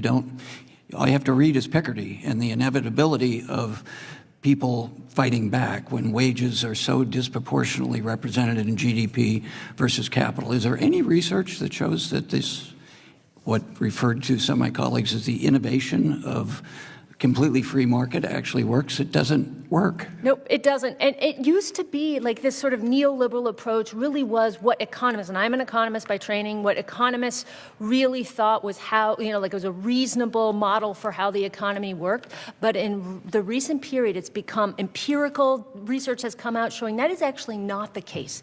Trickle down does not work. And there's sort of a counterpart to that, the middle out or bottom up approach to the economy, where you get money in the hands of people who are the most likely to have no choice but to have to spend it. That generates economic activity, that generates goods and services. That's what's good for the economy. And as somebody who met a payroll for hundreds, thousands of them as a small business owner, as a restaurant owner, I knew that from the California Restaurant Association, all the research we did, that for whether you're a franchisor or an independent owner of retail, middle income people spend it and go out to eat, and it gets multiplied in the economy. I wanted to ask you about another vulnerable population and your background. The administration seems to have attack on both special needs and the disabled community. So Gerald Ford signed IDEA to make sure that special needs kids, which has expanded, would get free public education so that they could go out and be in the workforce. We've made great strides in this country to get disabled individuals to be able to work and contribute, and they've contributed disproportionately, I would say, given their amazing ability for empathy. You have any comments about that, both on the education side as a workforce development tool for this community, but also the actual employment of it and what the administration is doing to attack disabled people and what might happen if they close down the Department of Education? Yeah, am I on? I am on. The Trump administration has been very clear that they do not care about discrimination against people with disabilities. Like, Trump openly and publicly mocked a reporter with a disability. That's the backdrop against which they are operating. The Trump administration has made it clear that not discriminating against workers with disabilities is just not something that employers need to deal with. They just do, it is just not a priority. That is something that employers just will be able to take a pass on during the Trump administration. So how will they enforce all these laws that were signed by Republican presidents frequently? That raises a very, very, very good question when we have these laws that are in place and we have an administration that has been clearly flagrantly going against them. I got 30 seconds. Do you have anything to add on your own on any of the other comments or questions you've heard here? Oh, there's so many. I know. You've got 20 seconds. I don't even know. So one thing, I'll just say one thing. So on the independent contractor thing, I just want to be clear that the Biden administration, what their independent contractor rule did was codify the independent contractor definition that had been in place for decades. It was the 2021, no. It was I won't even try to get the year right now, but it was the Trump rule that went backwards, that made it much more difficult for workers to get, or made much easier for workers to get Thank you. classified as independent. The gentleman's time is expired. I now recognize the gentleman from Ohio, Mr. Rulli. Thank you, Mr. Chairman. Ms. Miata, you said in your testimony that nearly 800,000 workers in the hotel industry rely on tips. You even joined President Trump on stage supporting legislation to stop tax on tips. So whenever we have a subject, I try to think in my mind how I could apply this to normal, everyday people. And I'm fortunate, because I was raised in retail stores that my family ran for over 100 years. So I was analyzing different customers that come in and how no tax on tips could affect them. So what I was thinking was, if you have a single mom who's raising several kids on her own, and she's a waitress and she's working hard, or she's working at the casino, and we all see the tip drawer, it's so like whether you're actually giving tips to them personally or in a jar, however that works out. In my math, I'm thinking $150 to $200 extra a week. That could add up to $500, $600, $700 a month. And here are things that a single mom could do with that extra money in her pocket. She could actually perhaps maybe upgrade her car that keeps breaking down that she's getting her kids late to school with. Perhaps she can maybe take a vacation because she hasn't taken her kids to Disney ever. Perhaps she can even maybe find a better school. She could be in an urban situation where it could be limiting her kids' possibility for a future. There's so many wonderful things that could happen if we could get the cash in the hands of someone crucial like that. And when you think about it, that's why we're all here to support the blue collar worker. You know, no one, I don't think probably in this room really cares about the billionaires. We care about the average day Joe bag of donuts that's working their heart out and barely making ends meet. So when you think about something like tax on tips, and we know that President Trump was the first one to come up with this idea, can you perhaps talk a little bit about how this could not only affect that single mom that's trying to raise her kid, but other parts of the industry? How deep would this tax on tips break really be for the blue collar worker? Thank you. Absolutely, and thank you for that question. I was proud to represent the hotel industry with President Trump at that event. No tax on tips would benefit some 800,000 individuals in the hotel industry, and so we're proud to work with Congress to ensure that all the job classifications in our industry that benefit from tips, whether it's the valet or the bellhop or the housekeeper or the bartender, are part of the rule that's being advanced in Congress right now. It's so important for individuals to take home more of what they earn every day, and that's why we are supportive of that proposal. I love that. And could you maybe go into a little bit of a deeper dive when you think about the employee and the owner relationship? So like anyone that is a small business owner, and I think we know a lot of the hotels in my district in particular, you have people that actually started in that industry and saved up, and perhaps whoever owned the hotel before them decided to retire. So I know even as a small business owner, a lot of times if there's not a structure within your own personal family, you would look to someone that was running the business for you to pass that small independent business off to. So when you look at that relationship and you look about probably the number one problem that an employer has or a hotel owner would have would be employee retention. And we all know that that is such a crucial part of existing as a small business owner, employee retention, because just the cost to get a new employee and to train that employee, while another employee that's at full throttle has to pull back just to make that happen. Does this no tax on tips actually help with employee retention if you're a small business owner trying to get ahead? We believe it will. I mean, retention is something that keeps our hoteliers up at night because, of course, it's such a competitive labor market right now. But our industry provides a pathway for opportunity. And so in addition to no tax on tips, our hoteliers are continuously providing upskilling and new trainings and the ability for certification so that they can get ahead. 50% of general managers today started out in entry-level positions. So the ability to go from an entry-level position all the way through and rise up to become a general manager or even own your own hotel is the very epitome of the American dream. Real quick, can you leave us with what is the thought within the industry? Are people excited about this no tax on tips? Is it an exciting thought? I can tell you that when I was at the rally, the hotel employees who were there were incredibly excited that they get to take home more of what they earn every day. We really appreciate your time, and with that, Chair, I yield my time. I thank the gentleman. I recognize the gentleman from New Jersey, Mr. Norcross. Thank you, Chairman, and thanks for bringing this subject up. Unleashing America's workforce, I think, is a great topic that we're all focused on. And I love the idea of no tax on tips. I've been working on it for 2 years, and I'm glad the President's joining me. We have to be very careful here that the abuses don't come in with it, that all of a sudden you're changing a salary structure and making it, we'll call it a tip so you can be tax-free. The real potential for abuse here, is it cash? Is it electronic? How do you report it?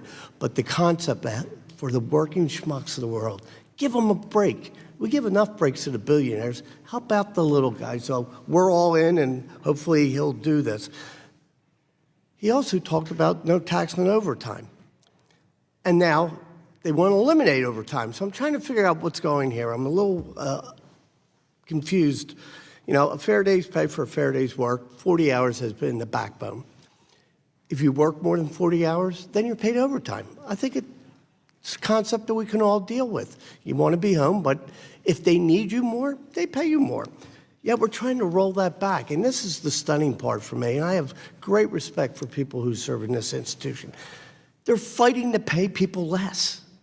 They want to take away overtime. It's just stunning that we can't work together on this issue so that everybody makes out. Because when you don't make it overtime, the employer's doing better. It's not the worker. So certainly something that I want to work with the other side. The ERISA issue, the biggest tax break to have the employer pay for the health insurance is no taxes. Holy smoke, that's the greatest deal we ever gave the employer, because salary comes first, time off, I'll change that, paid time off is what they're looking for. And then the third one is health care. Well, health care would be even more difficult if we didn't have the ERISA and what comes with that. So the idea that we give a tax break for employers and employees under ERISA to get health care is an excellent idea. I just want to finish up by asking Doctor a question. There's a bill out there to eliminate OSHA.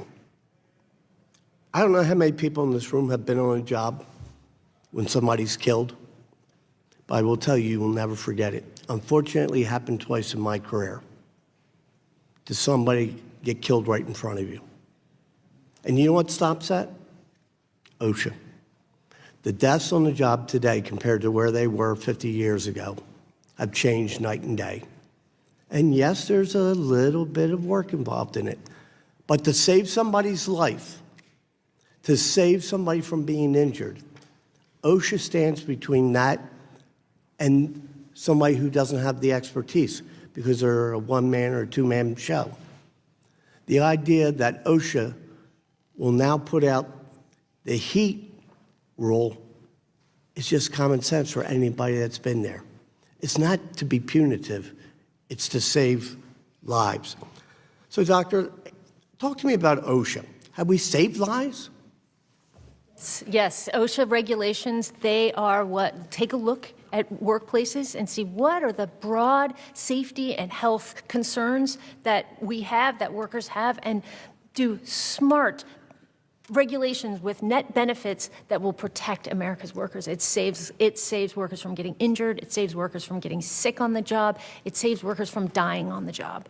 And then, so it's not just the regulations, it's also strong enforcement that needs to, I mean, what we know is that a regulation is only as strong as its enforcement. So we also need strong enforcement to make sure that it doesn't So let's be follow. clear. When you start to cut the Department of Labor and it goes in OSHA, it's already decades if they average out how often OSHA gets out to inspect a job. Yeah. They're not there to hurt them. They're there to save lives. So next time you think about cutting, getting rid of it, think about somebody not going home to their children because they were killed on the job. And I'll yield back. I thank the gentleman. I recognize the gentlelady from Illinois, Ms. Miller.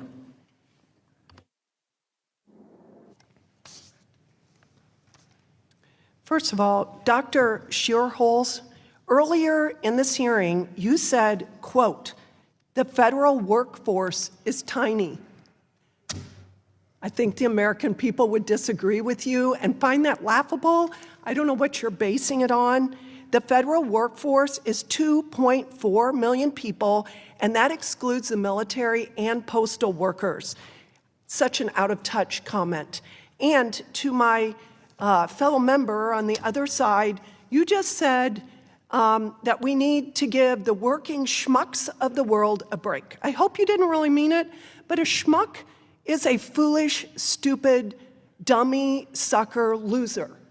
Okay, it's time for the government to be transparent and accountable. That's what the American people want. We want businesses and workers want less regulation and lower taxes. So now, Executive Director Melito, is it true that small business optimism has surged since President Trump has been elected?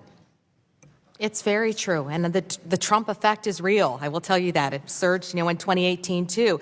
And as I said before, small business owners are anxious for President Trump to get started on this regulatory rollback there. That's right. As the chairman said in his opening statement, President Biden's policies hampered job creation. We've talked about some of those rules here today too. So yes, my members are very happy and are looking forward to, blue skies ahead. That's great. And can you be specific on why that's the case? How would you define a pro-business environment that President Trump is implementing that's causing the surge in optimism? Well, first, I think business owners are very happy to know that, they've heard President Trump's talk about the small business tax deduction, and Representative Miller, I want to thank you for your support also on that front too. So preservation of those tax cuts, the Tax Cuts and Jobs Act, and I will take issue too with Dr. Shearholz's characterization of the tax cuts as for billionaires and corporations, because my members would most definitely disagree with that. That 20% small business deduction has been critical for so many small businesses, and they have used that to reinvest, not just in the business to buy new equipment, but I have stories where they've used it to pay for health care, 100%. They've used it to bonuses. They've used it to pay for, community things, sponsor the Little League things like that. Again, they use that money to reinvest in the business, in employees, and in their communities. So that they're very excited. That's great. We join the excitement as we set the government back, reducing the government, making it more transparent and accountable like the American people want. Ms. Mayetta, in your testimony, you state the hotel industry has a proven track record of creating not simply jobs, but pathways for sustained and rewarding careers. Can you speak more about the potential for upward mobility for workers in the hotel industry? Absolutely, and thank you for the question, Ms. Congressman Miller.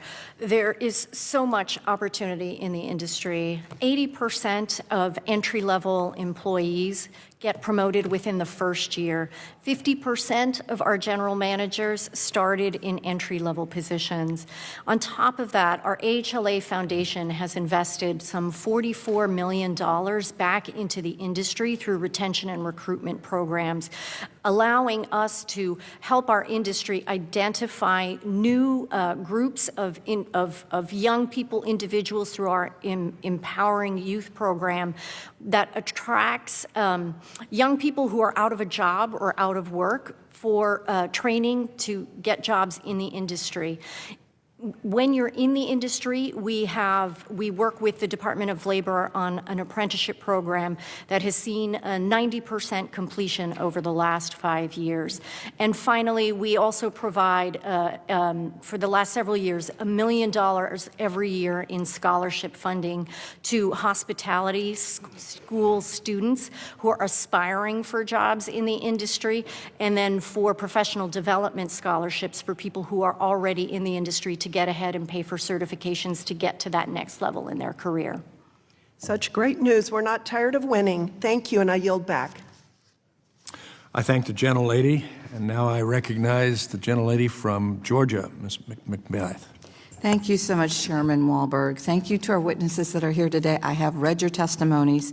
Thank you to Ranking Member Scott, and thank you so very, very much, Dr. Shearholz. I'd like to ask you, is there anything that you would like to say in response to my colleagues' comments to you across the floor? Is there anything you want to say? Yeah, the federal workforce is tiny, and I gave the benchmark for what I mean by tiny, and it is from Bureau of Labor Statistics data, including the Postal Service workers. The federal workforce makes up less than 2% of all payroll workers in this country. So it is just the idea that we're attacking this already extremely strapped workforce, it just doesn't make any sense. Okay, thank you. Well, I would like to say that instead of taking action to address the cost of living crisis in this country, Republicans are trying to distract the American people from their plans to put Americans out of work, increase their taxes, and cut programs like SNAP and Medicare and Medicaid. Since taking office a little over a month ago, President Trump and Republicans in Congress have only made life more chaotic, more expensive, and more dangerous. President Trump's hand-picked Postmaster General just announced plans to resign after his proposed changes caused major delays and destroyed the American people's trust and confidence in the post office. They have pardoned and released violent felons and rabid anti-Semites back onto our streets, criminals that attacked police and were directly involved in the death of an officer who once protected the building that we sit in today, Brian Sicknick. They forced the head of the Federal Aviation Administration to resign, and just 10 days later, we had the deadliest air disaster in this country in almost 25 years. While this administration promised to bring down the cost of eggs, prices continue to skyrocket. Waffle House and Denny's have added a new surcharge on eggs, and instead of doing anything about it, the Trump administration chose to fire 10% of the staff at the Centers for Disease Control, which is in my home state of Georgia. They chose to fire doctors and researchers at the CDC, the National Institutes of Health, and the FDA, the very people who are directly involved with responding to outbreaks like bird flu. Time and time again, they say one thing, but they do another. And it's the American people who are paying the price at the grocery store, as well as with their lives. The American people deserve better. They deserve a government that is truly representative of their needs, not the wants and the needs of Elon Musk. If you really want to unleash America's workforce at this hearing that is entitled, give workers paid family leave. Let's make sure that they can take paid time off to have a child or to take care of an aging loved one or parent. Let's ensure that every American can have access to the skills that they need to get a good job that they can raise a family on without going into a lifetime of debt.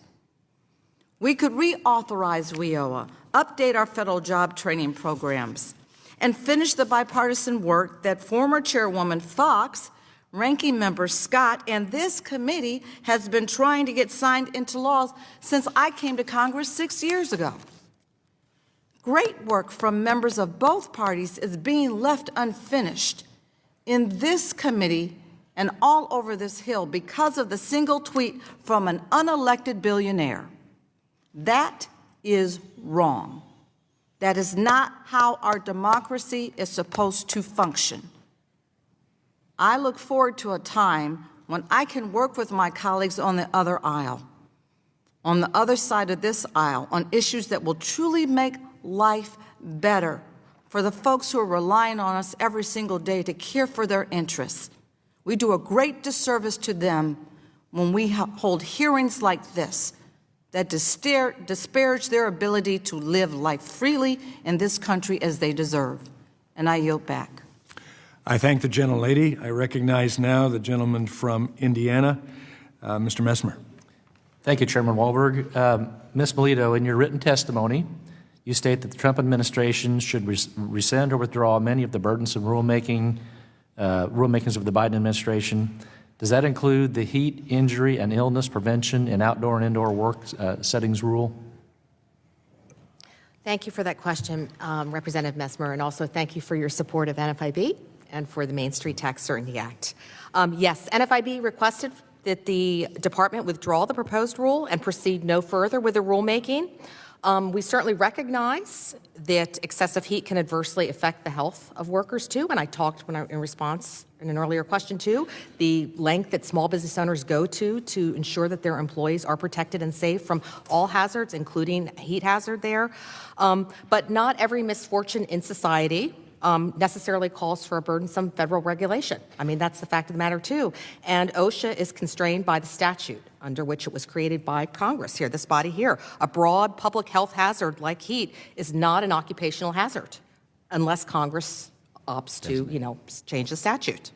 So there's no authority to regulate. Thank you. Thank you. I plan on introducing legislation that would prevent this rule from ever being implemented since it exceeds OSHA's authority, does not meet the needs of small businesses, and fails to take into account differences between regional climates, job functions, and medical conditions of individuals. Do you consider this legislation the right step forward? I absolutely do. Yes, NFIB does. And thank you for your efforts on that point. Thank you. And the 199A small business deduction is probably one of the biggest provisions in the 2017 Tax Cut Act that we're going to try to extend. Would you classify your members as billionaires? Absolutely not. No, they would not call themselves billionaires or rich corporations. I would agree with that. Thank you. Ms. Mayetta, the persistent workforce challenges that businesses face today is finding qualified workers and filling open positions. This challenge is particularly pronounced in the hotel industry where seasonal changes affect demand. How could apprenticeships help fill the gap and create a more resilient workforce for the hotel industry? Thank you, Congressman, for that question.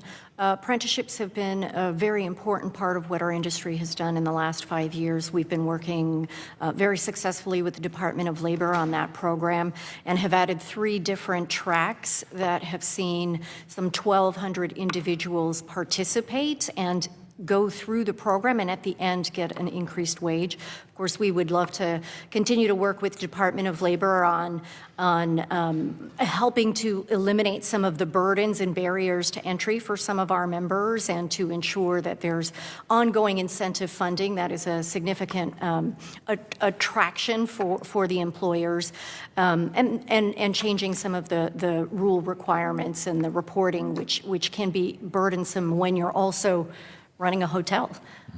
Okay, thank you. Dr. Beach, in your written testimony, you note that the burden of regulation has grown significantly since 1980. Yes. Has this reduced economic growth? It most definitely has. You also stated that freezing new regulations for a decade would increase GDP by 1.8%. Could you go into some detail how that freeze would? Well, yes, the freeze would increase output because it would allow investment to occur at a much greater level. In fact, the response that we got in our research from the investment variable, if you will, was much stronger than the output variable. Now, why would that be the case? Well, regulations are costs on businesses, and they have to allocate money to those employees which they hire to fill out forms and to comply with the business. When those costs come down, then they can allocate it those dollars to more productive purposes. So that happens. Also, the price system is positively affected.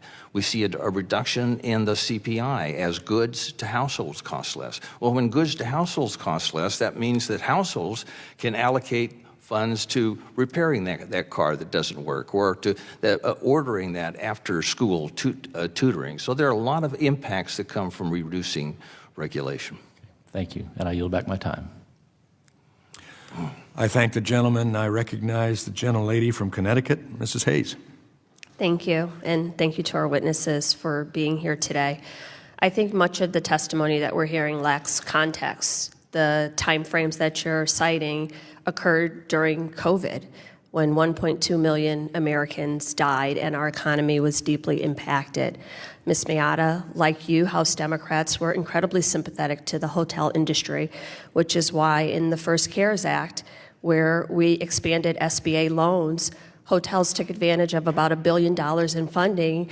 In fact, in 2020, the largest recipient of CARES Act funding was a Dallas-based hotel. So we understood the need to stabilize that industry. I'd also like to say, when we talk about small businesses, it is just not true to say that President Biden hampered job creation. And you don't have to listen to Democrats, listen to the data. The data tells the story of what has happened. Under President Biden, the economy added 16.2 million jobs. That's more jobs in 4 years than any president on record, and more jobs than any Republican president, whether they served 4 or 8 years. That's not Democrats, that's data. He also made history as the first president of the United States on record to not have a single month of seasonally adjusted job losses during his entire term. The federal government has awarded small businesses more than $183 billion in contracts, and 28% of all federal contracts go to small businesses. So we have tried to do our part to invest in this economy and help these industries. A lot of what I'm hearing today, we have some choices to make, and right now we are being faced with a $4.6 trillion in tax cuts. I heard you say that only about 30% of small businesses provide health care benefits. I'm sure that many of those employees who have children take advantage of programs like Medicaid, which many working people take advantage of. So that would be a huge detriment to employees in small businesses. You talk about, I've heard you say on 3 different occasions, the after-school and tutoring programs at the exact same time that this budget would cut Title I funding that provides for those programs to low-income students. Head Start would definitely be, slashing programs like Head Start would definitely hurt employees who are trying to work and have to make sure that their kids have child care. And on the topic of putting money back into the pockets of workers, we're dangling no tax on tips as if this is the answer to it. While I support no tax on tips, I'll tell you what else I support. Raising the federal minimum wage, which currently stands at $7.25 an hour.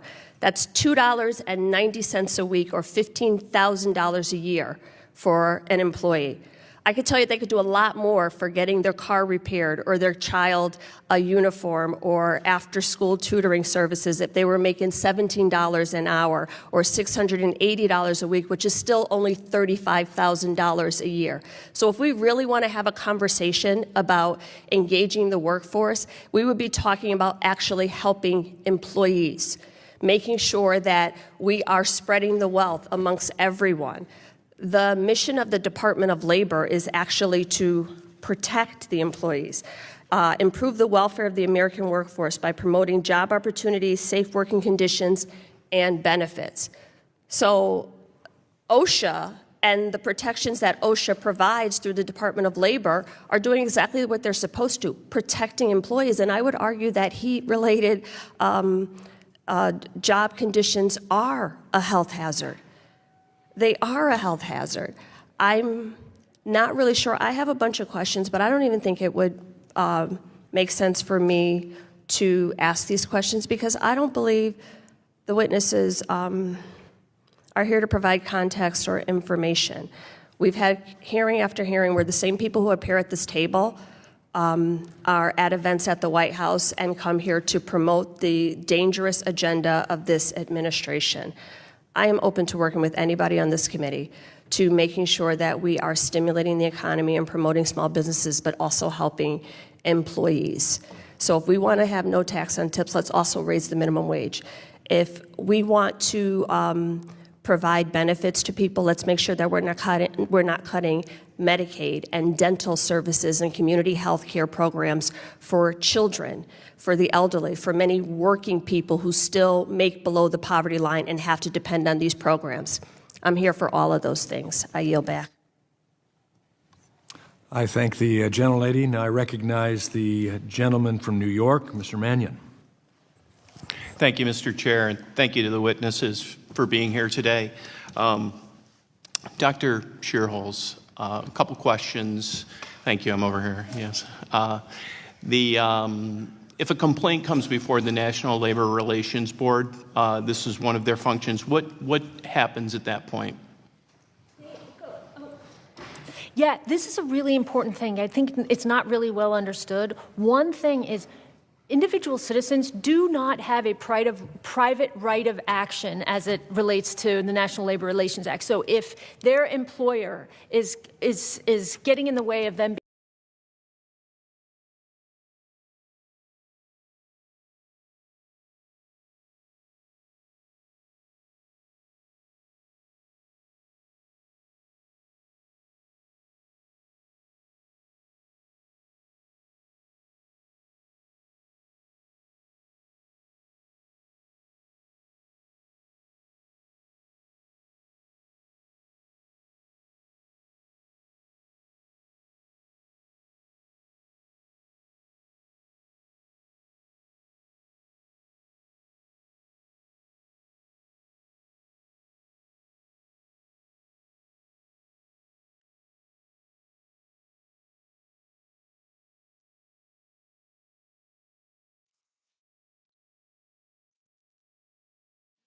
Thank you for tuning into the live show. You know what time it is. It is your boy, Genesis.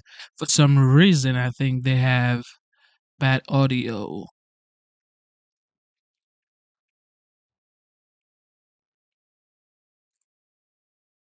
So, we are going to do something else.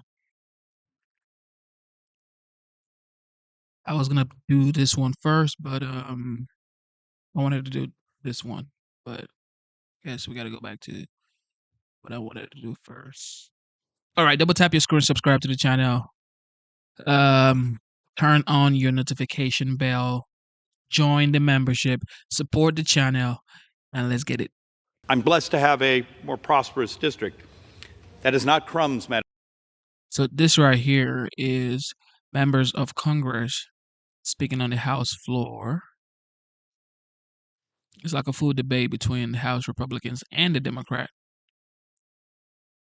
concerning the Trump-backed budget plan.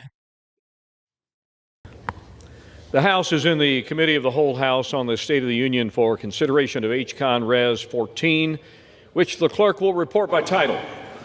Concurrent resolution establishing the congressional budget for the United States government for fiscal year 2025 and setting forth the appropriate budgetary levels for fiscal years 2026 through 2034. Pursuant to the rule, the concurrent resolution is considered read for the first time. General debate shall not exceed 3 hours, with 2 hours confined to the congressional budget, equally divided and controlled by the chair and ranking minority member of the committee on the budget or their respective designees, and 1 hour on the subject of economic goals and policies, equally divided and controlled by the Representative Mr. Schweikert of Arizona, Representative Beyer of Virginia, or their respective designees. The gentleman from Texas, Mr. Arrington, and the gentleman from Pennsylvania, Mr. Boyle, each will control 1 hour of debate on the congressional budget.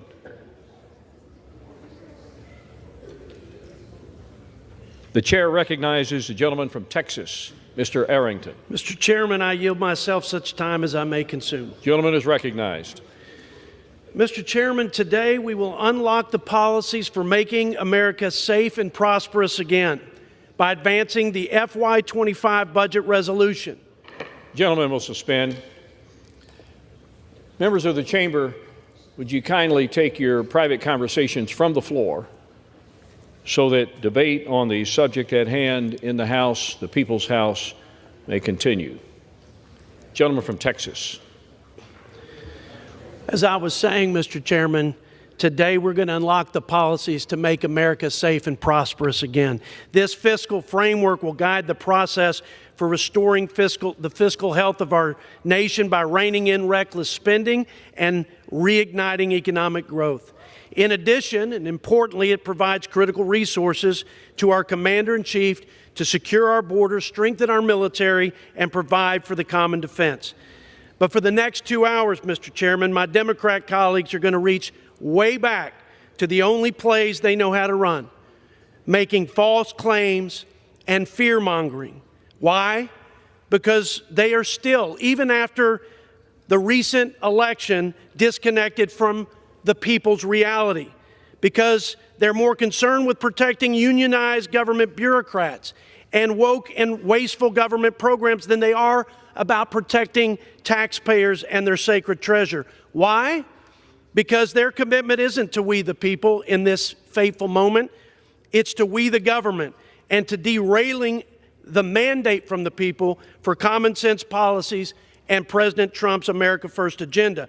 I'm going to take some time to set the record straight, Mr. Chairman, so that every time the American people hear these false claims, to mislead them into thinking that the tax cuts somehow benefited the billionaires and corporations and that Republicans are cutting benefits for seniors and the poorest among us. I want the American people to know the truth. And here's the truth. The Trump tax cuts lowered tax rates for every American household at every income level while increasing the amount of taxes paid by the top 1%.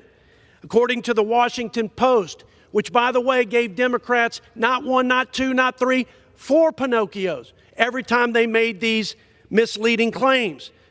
They said 3 of every $4 in the Trump tax cuts didn't go to corporations, but they went to individuals, cutting taxes for the lowest income individuals by 10%, while cutting taxes for the top 1% of the income earners by less than 0.5%. In addition, we saw a record 25-year wage increase for median household incomes. Real wages at the bottom 10% rose 2 times faster than the top 10%. Real wealth at the bottom half of households rose 3 times faster than that of the top half of our country. A record 6 million people were lifted out of poverty. Black, Hispanic, and Asian American citizens experienced historic high incomes and all-time low unemployment. Here's the reality, Mr. Chairman. Our Democrat colleagues oppose the American people's tax cuts back in 2017, and they oppose their tax cuts today. And if they were successful in this endeavor, here's what would happen. We'd have a 22% tax hike on every American citizen, on average. They just suffered through a 21% tax hike from the inflation tax over the last 4 years and the worst cost of living crisis in modern history. Median income families would lose $1,700. 26 million small businesses would pay at the highest marginal rate and lose the 20% deduction, putting them on a comparable level to the corporate tax rates. Child tax credits, 40 million families would have the tax credit for their children cut in half. And 91% of the American people that get the standard deduction would have that cut in half. Those are the results of the Democrats standing in the way of what would be, if they were successful, the highest tax hike in American history. Here's the other false claim. To pay for these tax cuts, the Democrats are going to say that Republicans are cutting benefits for seniors and for, again, our poorest and most vulnerable among us. Here's the truth, Mr. Chairman. Republicans are fighting to right-size a woke, weaponized, and bloated bureaucracy, to root out the trillions of dollars in waste, fraud, and abuse, and to rein in the reckless spending of the Biden administration and our Democrat colleagues from over the last 4 years. Prior to 2019, before President Biden took office, and he and the Democrats jammed $2 trillion through in the so-called COVID relief, even though maybe 20% of that money actually went for the purposes of COVID relief. Our budget back then was $4.5 trillion. Today, it's $7 trillion. With the so-called Inflation Reduction Act, they gave away $700 billion in tax credits to green energy corporations. They expanded Obamacare subsidies to people making more than $500,000 and already had, many of whom already had employer-sponsored health care. And they expanded the IRS, $80 billion, 80,000 IRS agents, shaking down mostly middle-class people and small businesses. With the stroke of a pen, President Biden wasted $2 trillion unilaterally of taxpayer monies by opening up our welfare services, taxpayer-funded welfare services to people in this country illegally. He waived work requirements for means-tested welfare programs from SNAP to Medicaid and beyond, trapping people in poverty and dependence on the federal government. He mandated expensive and unreliable electric vehicles for all Americans and a whole lot more. In fact, we're spending $9,000 per illegal immigrant in this country for the millions of people who violated our sovereignty and came to this country in violation of our immigration laws. $9,000 of what taxpayers pay for people who are here illegally for taxpayer-funded social services. Mr. Chairman, that's more than we spend on the most vulnerable Americans for Medicaid. That's more than we spend collectively for our veterans for their military retirement. The President Biden, weakened government program integrity, allowing people who aren't eligible for Medicaid and other programs to receive benefits. Case in point, we used to review the Medicaid rolls twice a year to make sure people who were on the rolls were those who were most vulnerable and those who qualified according to the law. That was revoked by the Biden administration, and they only did it once a year. And if you changed it back, you'd eliminate fraud, waste, and abuse and save $160 billion of taxpayer monies. He implemented unconstitutional and regressive student loan bailouts, forcing working Americans to subsidize the upper middle class, law students, medical students, These are folks that deferred their education. These are hardworking people that didn't think they could afford college. We have an unprecedented opportunity, Mr. Chairman, and my fellow Republicans, and we have a sacred obligation at this moment to meet this moment with the urgency it demands. Now more than ever is the time for Republicans in Congress to demonstrate the courage of their convictions and take the bold action in this historic moment. Save this country. Save our children's future. Save us from wrecking the greatest economy in the world, for jeopardizing our national security and our leadership in the world. The world is counting on a safe, strong, and free America. And I believe that this bill encapsulates the policies that are going to restore America's greatness. And with that, Mr. Chairman, I urge my colleagues to support it, and I yield. And I reserve the remainder of my time. Gentleman's time is reserved. Gentleman from Pennsylvania, Mr. Boyle. Mr. Chair, I yield myself such time as I may consume. Gentleman is recognized. Mr. Chairman, we should be quite clear about what this is really about. This budget represents a Republican betrayal of the middle class, and I'm proud to rise and oppose it. Here's what's at stake. My friends on the other side of the aisle want to deliver $4.5 trillion of tax cuts, almost all of which go to the richest 1% of Americans. Now, how do they pay for it? How do they pay for that $4.5 trillion of tax cuts? First, at least $880 billion from Medicaid and the Affordable Care Act. Those cuts from Medicaid, by the way, represent the largest cuts to Medicaid in American history. 72 million Americans get their health care from Medicaid. We're mostly talking about seniors, children, and those with disabilities. Another 20 million Americans get their health care from the ACA. So combined, we're talking about 92 million Americans whose health care is at risk. And why? All to deliver tax cuts to billionaires. But now we have a math problem, because even with those, the largest cuts to Medicaid in history, you don't get anywhere close to $4.5 trillion. So how do they finance the rest of it? Well, we have more cuts, hundreds of billions more in cuts to education programs like school lunches, Head Start, student loan repayment. We also have $230 billion of cuts to nutrition assistance at a time when grocery prices are at record highs. So all told, that gets you to at least $1.5 trillion. But remember, the size of the tax cuts are $4.5 trillion, and they want to add some more spending on top of that. So what do they do to make up the difference? Increase the national debt by $4 trillion, a massive increase to our national debt, from the same crowd that for the last 4 years has done nothing but shed crocodile tears about the size of our national debt. You can always tell when there's a Democrat in the White House, because that's when the other side cares about the size of the national debt.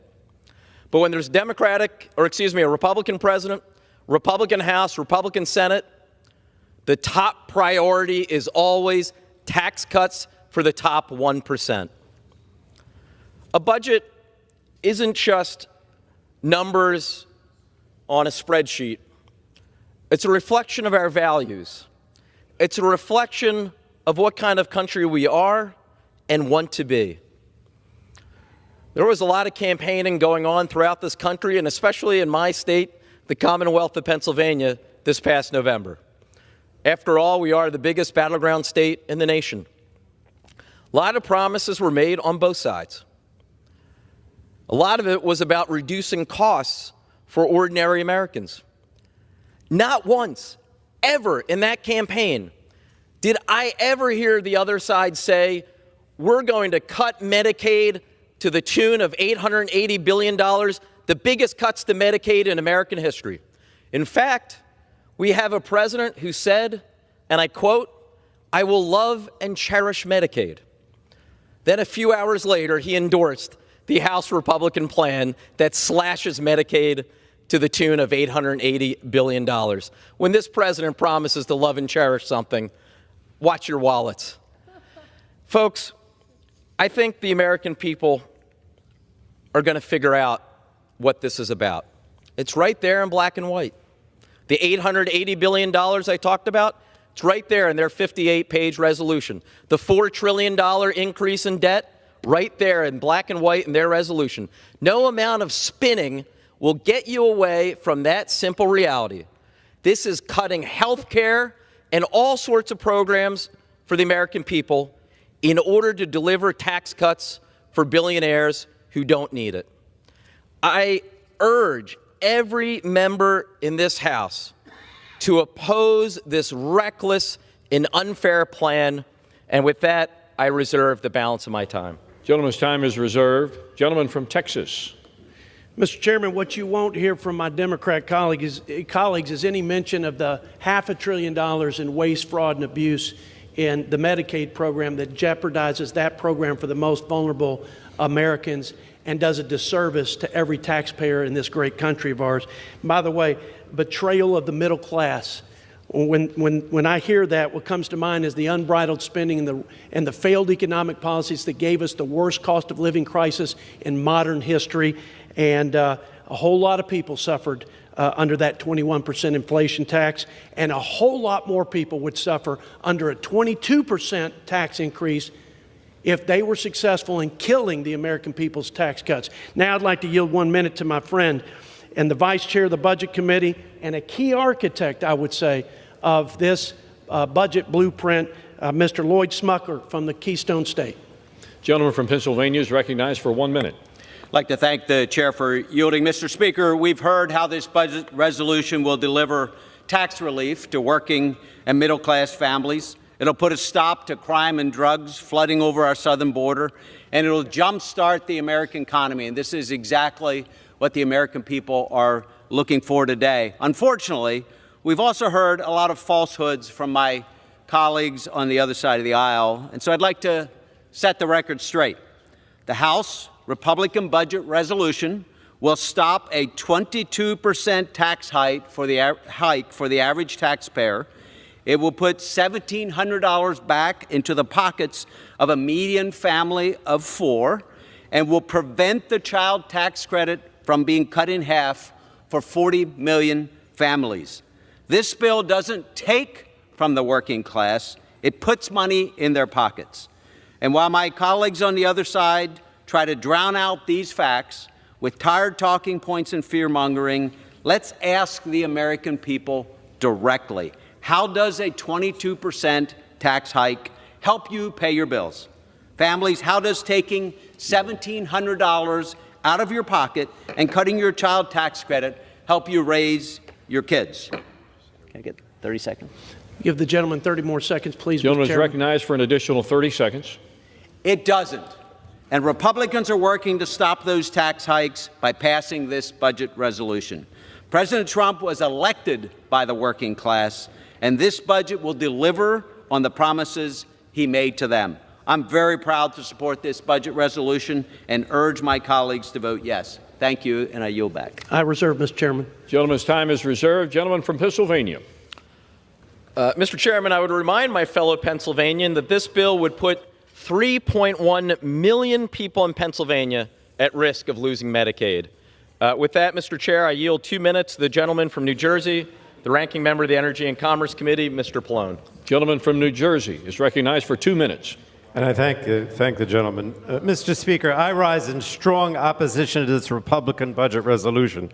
Make no mistake about it. This budget will lead to millions of Americans losing their health care coverage, all so Republicans can give giant tax breaks to billionaires and big corporations. The only group that wants these tax breaks is Wall Street, not the average American. Mr. Speaker, if Republicans pass this resolution today, we'll be forced to cut a minimum of nearly $1 trillion from Medicaid, our nation's largest health care program. And for those who are saying that somehow the Medicaid program has a lot of waste, let me remind us that Medicaid is the leanest federal health care program. Every independent study says that Medicaid is financially sound, the most financially sound federal health care program. The consequences of these cuts will be devastating. Medicaid provides health care to 1 in 3 Americans, nearly half of the children in the United States, and it's the largest source of funding for nursing home for seniors and people living with disabilities. This is a life-saving program for 80 million Americans. They count on it every day. And yet today, House Republicans are unnecessarily rushing forward with a budget resolution that will impose the largest health care cuts in our nation's history. Millions of people will lose their health care. But that's just the beginning. Health care prices will sharply rise. Hospitals, particularly those in underserved and rural communities, will be forced to close. So too will nursing homes. Seniors will lose the care that they rely on, and doctors and nurses will be laid off. Emergency rooms will once again be overflowing as people are forced to delay care until absolutely necessary. And states will be bankrupted and forced to make painful cuts to important health care services. This is the reality, not what the Republicans are telling you. Mr. Speaker, it doesn't have to be this way. If just a few of my colleagues on the other side of the aisle take a stand today, we can stop this from happening. So I implore my Republican colleagues to think about the harm, the devastating harm that would be done to their communities if this budget resolution is adopted. Stand up. I urge my colleagues to think twice and vote no, and I yield back. Gentleman from Texas. Chairman, I yield 1 minute to the gentleman from the Tar Heel State, former Speaker of the House of North Carolina and Budget Committee member, Mr. Tim Moore. Gentleman from North Carolina is recognized for 1 minute. Thank you, Mr. Speaker. Last November, the American people said enough is enough. They're tired of government waste, they're tired of rising prices, and they're tired of policies of the last administration. This budget is a critical step forward towards reining in out-of-control federal spending. To be clear, this resolution has no provisions that make cuts to Social Security, Medicare, and Medicaid. For those folks watching at home, read the bill. It's not in there. When Democrats vote against this today, they are voting to raise the average family of four's taxes by nearly $1,700. They're voting to raise taxes on small business, they're voting for open borders, and they're voting for higher energy costs. I'm proud to have worked with my fellow House Budget Committee members on this bill, as well as the chairman, who's done an amazing job on this, and I encourage my colleagues to vote yes on this important measure. I yield back, Mr. Speaker. Gentleman from Texas reserves. I reserve. Gentleman from Pennsylvania. I would remind the gentleman that this bill would put 2.8 million people in North Carolina at risk of losing Medicaid. Mr. Chair, with that, I yield 2 minutes to the gentleman from Massachusetts, the ranking member of the Ways and Means Committee, Mr. Neal. Gentleman from Massachusetts is recognized for 2 minutes. Thank you, Mr. Speaker. Well, the looting is underway. Our colleagues are running the same failed playbook of trickle-down handouts. My friend, the gentleman from Pennsylvania, said the family of four, they're going to get $1,700. Look at the tax distribution tables and what billionaires are going to get in this. That's the real issue that's in front of us on this occasion. Let me go to another point that I think is fascinating. DOGE is rummaging through your private records even as we speak. How about the following? Imagine what the Republican reaction would have been if Bill Clinton, Barack Obama, or Joe Biden said, we're going to borrow $4 trillion more for these tax cuts for the wealthiest amongst us. Don't kid yourself. Medicaid, 71 million Americans, Medicare, Social Security, the American people depend upon these issues. I'm stunned that Republicans would borrow $4 trillion to justify tax cuts for the wealthiest amongst us. And by the way, people who aren't even asking for those tax cuts. Their cuts will affect every part of American life, including those who need basic sustenance every day. $4 trillion, and look at the alignment. $1.2 trillion here for cuts, but $1.2 trillion for tax cuts. Oh, let me figure that one out. They are going to cut Medicaid to justify what it is that they want to do. There is no reason why billionaires should be getting a massive tax cut. Totally unnecessary, and in the end, that's what this legislation is about, despite their protestations. $1,700 for a family of four. Tens of millions of dollars for billionaires. That's where these tax cuts are going. I want you also to understand this. The people are watching.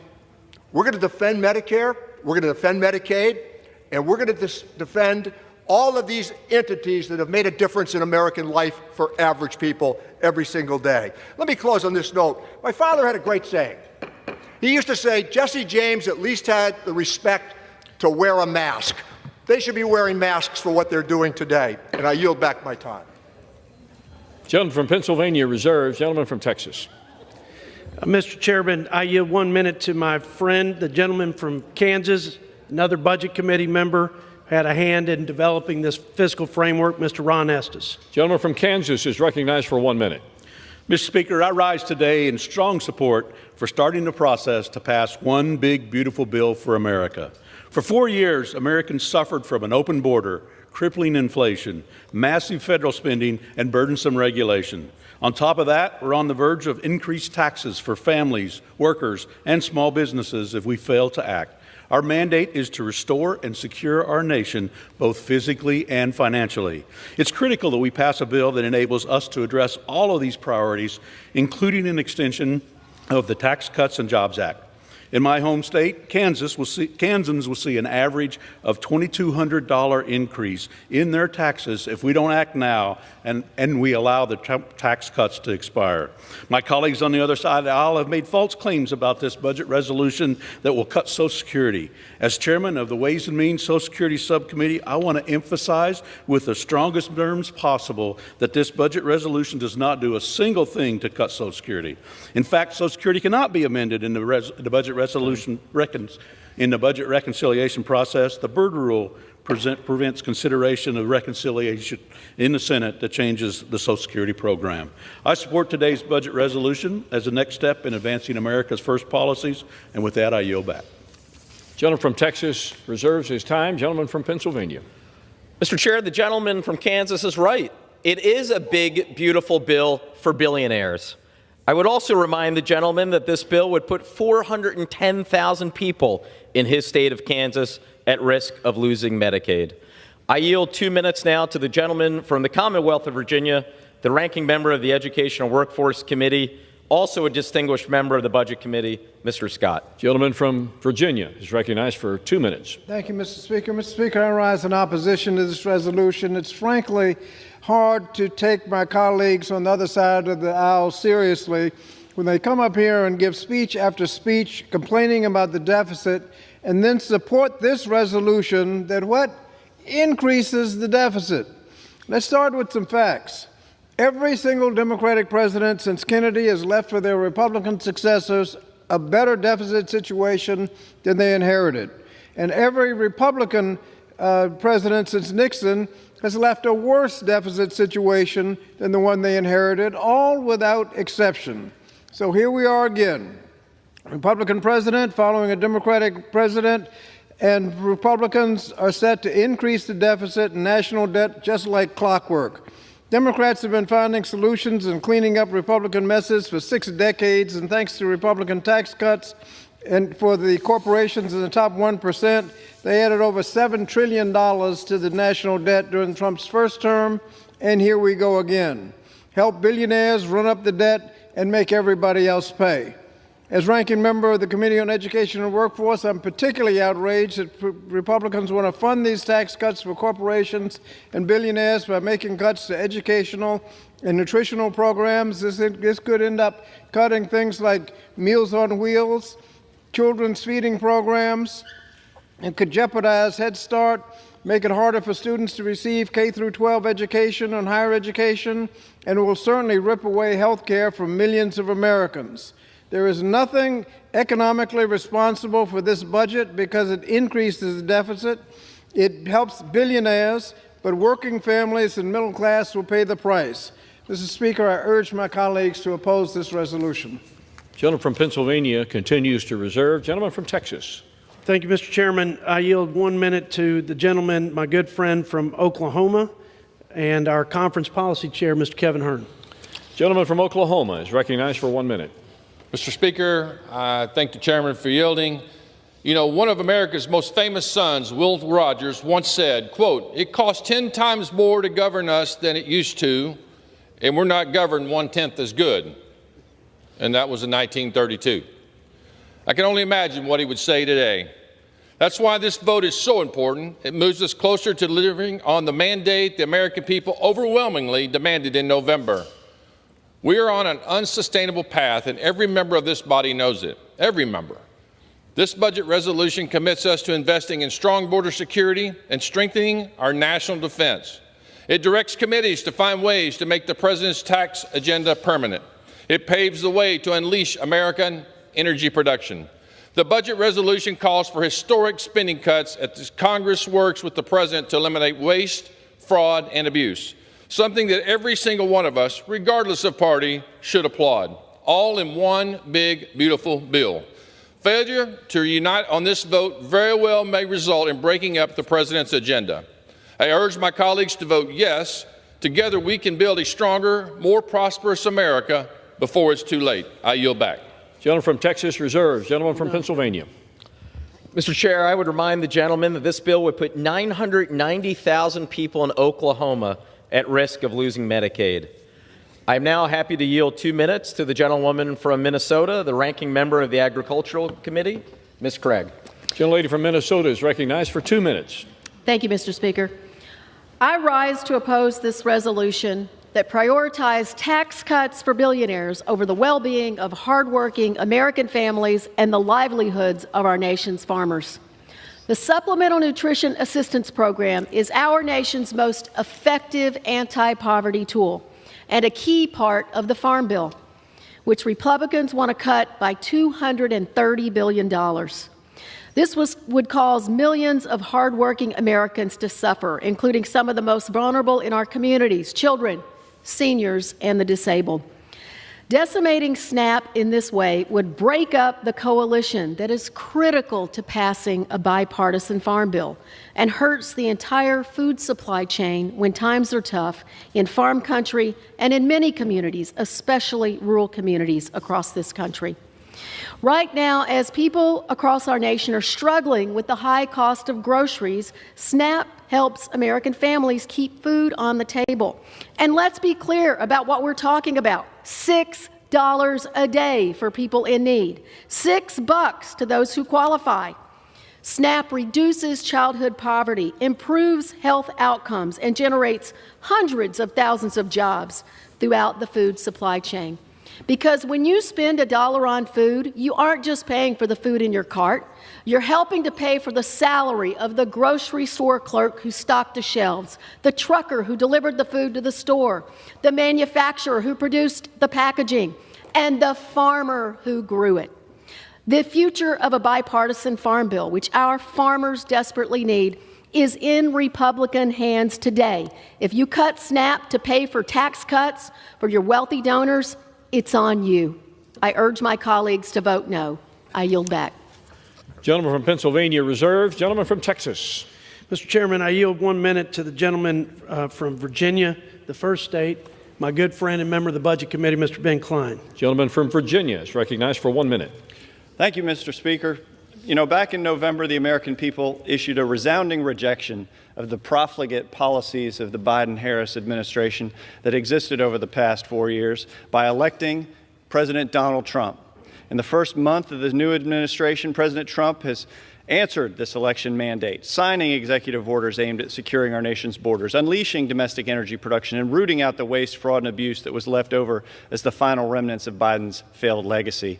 However, the president cannot achieve all of these policy objectives alone.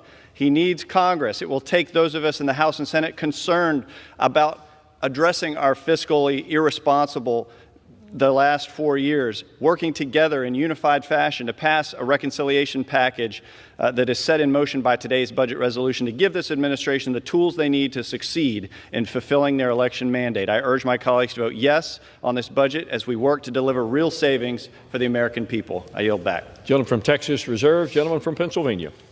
I would remind the gentleman this bill would put 1.8 million people in the Commonwealth of Virginia at risk of losing Medicaid. I now yield 2 minutes to the gentleman from Texas, distinguished colleague on the Budget Committee, Mr. Doggett. The gentleman from Texas is recognized for 2 minutes. Mr. Speaker, this is the Republican reconciliation because it makes a wreck of our nation's finances and it makes the wreck of the lives of so many of our fellow Americans.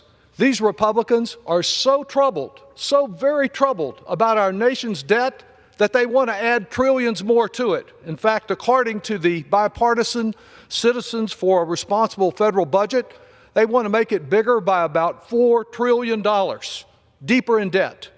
Elon Musk Doge, it is Dodge also, is a sideshow for a multi-ring circus of deception and lies designed to create the illusion that billions are being saved from waste, fraud, and abuse when Doge itself is the abuse.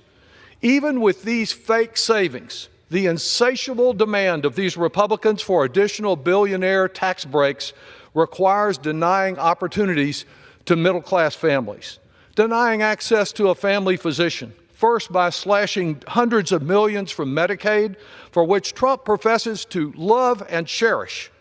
Medicaid, which pays for half the babies born at Seton Hospital in Austin, half the children that go to the children's hospital there. Millions of Americans will lose health protection, and millions more will lose educational opportunity. For those who are facing a dread disease like cancer, Republicans are cutting innovative medical research in the hope for a cure.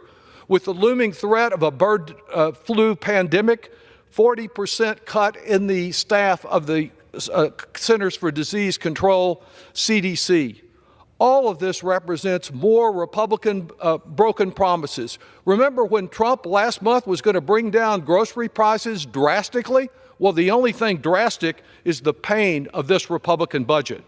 Now Trump tells us we'll have a golden age in America. With this budget imposing so many burdens on our finances, the sick, the hungry, and students, we see who gets the gold. Those billionaires that were on the front seat of his inauguration as working families are betrayed. I yield back. Gentleman from Texas.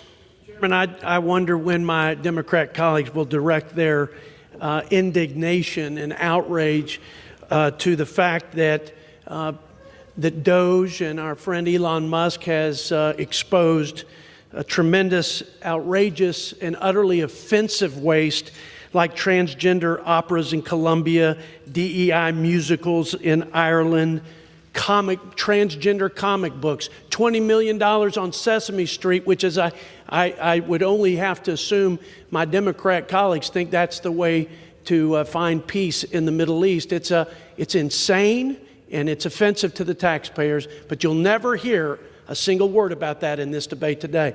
And with that, I yield 1 minute to my friend, General Jack Bergman from the great state of Michigan. Gentleman from Michigan is recognized for 1 minute. Thank you, Mr. Speaker. Thank you, Mr. Chairman. It's crucial that we're clear about the focus of today's debate. Our aim is not to remove vulnerable Americans from the government assistance programs they and their families depend on. On the contrary, we are focused on strengthening the integrity of these programs to ensure the taxpayers' dollars are directed to those who genuinely need them. In the past decade, Medicaid has accounted for over $550 billion, with a B, dollars in improper payments, making it one of the government's largest sources of payment errors. It would be irresponsible and a betrayal of our fiduciary duty to American taxpayers not to make a focused effort to recover these misused funds and redirect them to those who need them most. That said, it's essential that these efforts are made with a careful approach that avoids unintended consequences for vulnerable Americans and providers. As my colleagues on the Energy and Commerce Committee begin their critical efforts, I would urge them to keep this in the top of mind, and I urge all my colleagues to support this good resolution. Thank you. Gentleman from Texas Reserve. Gentleman from Pennsylvania. I would remind the gentleman that this bill would put 2.4 million people in Michigan at risk of losing Medicaid. And Mr. Chair, let's be clear, that's what this debate is about. Because the other side is great at trying to distract you, holding up the shiny object of a few outlandish stories about tens of thousands of dollars to distract you from the trillions of dollars that are at stake. 1 in 3 Americans, 1 in 3, get their health care from Medicaid. That is at risk because of this proposal, and don't forget it. Don't allow yourself to get distracted. With that, I am happy to yield 2 minutes to the gentleman from California, my colleague and friend on the Budget Committee, Mr. Peters. Gentleman from California is recognized for 2 minutes. Thank you, Mr. Speaker. Our national debt is more than $36 trillion. We borrow nearly $2 trillion every year just to pay our expenses. And we spend more on interest payments now than we do on Medicaid, schools, child care, and the national defense. Republicans have raised the alarm about this deficit, but this budget actually makes the debt and deficit much, much worse. They say we have a spending problem. Okay, then cut annual spending to a level that's covered by our revenues and stop the deficits. But that's not what they're doing here. Oh, they will make big cuts to health care, air traffic controllers, cybersecurity, the people who fight wildfires, but they will not use those savings to cut deficits. They will use those savings to pay for tax cuts for people who don't need them. America doesn't have a spending problem. We have a borrowing problem. And this budget would lead to more borrowing we can't afford. It would limit our ability to borrow money when we do need it, when there's a future urgent need. But today the economy has low unemployment and high interest rates, the exact wrong time to blow up the debt. This bill will add between $4 and $11 trillion to the debt, which will increase interest rates, raise prices, and keep inflation high, and our kids are going to pick up the bill. Don't vote for this self-inflicted harm. I work with many of my Republican colleagues as co-chair of the Bipartisan Fiscal Forum on controlling the debt and deficit, and I know some are sitting here quietly agreeing with me. I know personally also how hard it is to buck your party, because when Democrats held the House, the Senate, and the White House, I voted no on our reconciliation budget to get a better product. Let me tell you, it was very unpopular. But I held my ground, and people at home knew I was standing up for them. We got a better product, and they sent me back. We work with presidents. We don't report to them. We report to our constituents. As independently elected members of Congress who are elected on the exact same day as Donald Trump, do your job. You know better. Vote no. I yield back. Gentleman from Pennsylvania reserves. Gentleman from Texas. Mr. Chairman, I yield 1 minute to the gentleman from the great state of Texas, my friend Mr. Brandon Gill, also a member of the Budget Committee. Gentleman from Texas is recognized for 1 minute. Thank you, Mr. Speaker, and thank you, Chairman Arrington, for your leadership throughout this process.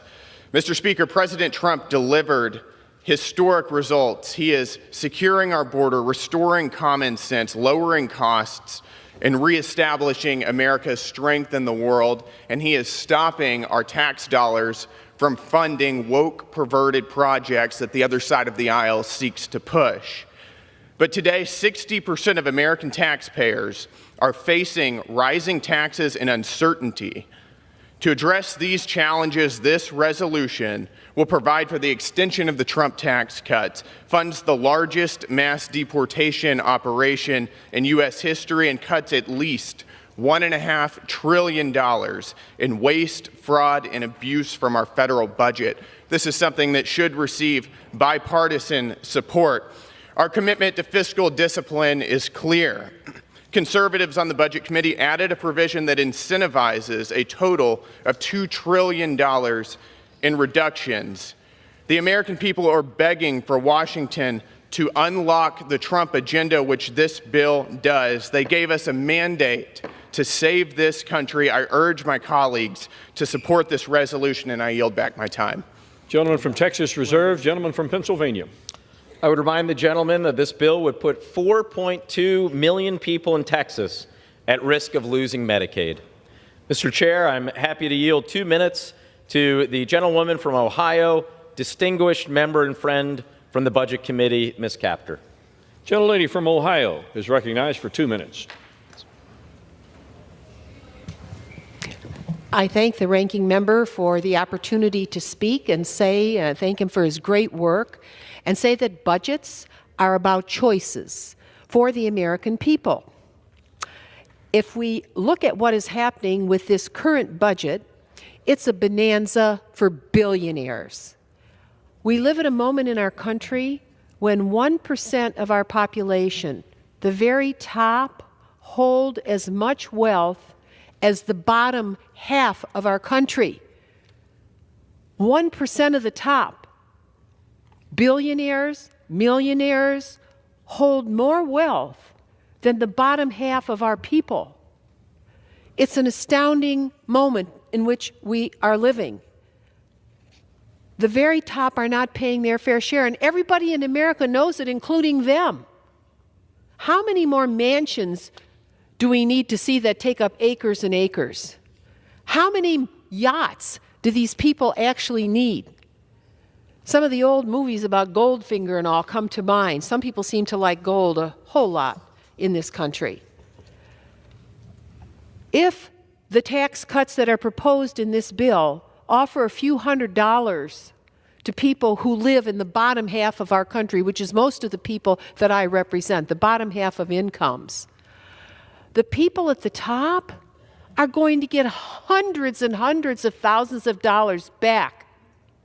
I say to myself, do they have any conscience about what is happening in their country? And that to take away the health care, Medicare, Medicaid, the cuts that you're proposing, you will cause death in this country. To me, what is happening here is shameless. Here's a chart. If we look back at who caused the debt in our country, wow, it's pretty obvious. If we go back to the Reagan presidency, all you're doing is just repeating what happened. They added $2 trillion. Then the Bush II tax cuts added $8 trillion. The Trump tax cuts are already over $2.5 trillion. Yield the lady an additional 15 seconds. Gentlelady is given an additional 15 seconds. I thank you.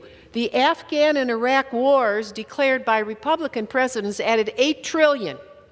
So if you look at this, 2/3 of what we owe were caused by your side of the aisle. I represent a lot of Republicans, and I'll tell you what, they're honest people, and they'll pay their taxes, but they don't like this excess. It's hurting America. The Republican budget is just a bonanza for billionaires. Shame on you. Gentleman from Pennsylvania reserves his time. I would remind my colleagues in the House to direct their comments to the chair, please. Gentleman from Texas. Thank you, Mr. Chairman. I yield 1 minute to the gentleman from the great state of Georgia, my friend and another Budget Committee member, Mr. Andrew Clyde. Gentleman from Georgia is recognized for 1 minute. Thank you, Mr. Speaker. I rise today in strong support of the House Budget Committee's FY25 budget resolution, which advances President Trump's America First agenda by unlocking the budget reconciliation process to achieve the President's priorities and restore fiscal sanity in Washington. This budget resolution paves the way to extend the Tax Cuts and Jobs Act, signed into law by President Trump in 2017, which fueled historic economic growth and raised real wages. This resolution also provides instructions to reverse Biden's assault on domestic energy, rein in reckless spending, and deliver critical resources to the Trump administration so we can secure our border and strengthen our national security. Finally, I want to address the fear-mongering among our Democrat colleagues. This budget resolution does not cut benefits for any legitimate recipient of Medicare, Medicaid, or Social Security. I challenge anyone to find a single provision in this 45-page resolution that cuts benefits, because they can't. This resolution simply sets a budget framework so we can deal with the incredible fraud, waste, and abuse in Medicaid to stabilize and preserve it for those who really need it. GAO alone estimates that the fraud in Medicaid— From Georgia is given another 15 seconds. Thank you. GAO alone estimates that the fraud in Medicaid is at least $50 billion a year. And, Mr. Speaker, I ask unanimous consent to submit this report from the GAO into the record, which states $50 billion a year of improper payments, and I yield. Gentleman's request is covered by general leave. Gentleman from Pennsylvania. Well, since the gentleman asked the question, I'm happy to answer it. Right there in the bill, $880 billion directed to the Energy and Commerce Committee as a floor to find savings, another word for cuts. There is only one place that can come from. Literally, if they cut 100% else of everything ENC has purview over, it would still leave them hundreds of billions of dollars short. It has to come from Medicaid. It has to come from the ACA premiums, because much like when Willie Sutton was asked why he robbed banks, he replied, because that's where the money is.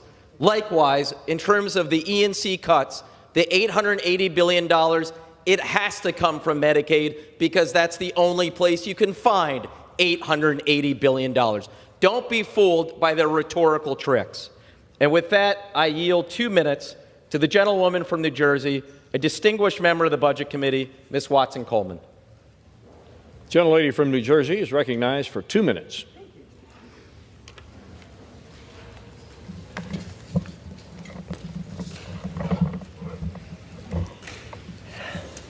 Standing in opposition.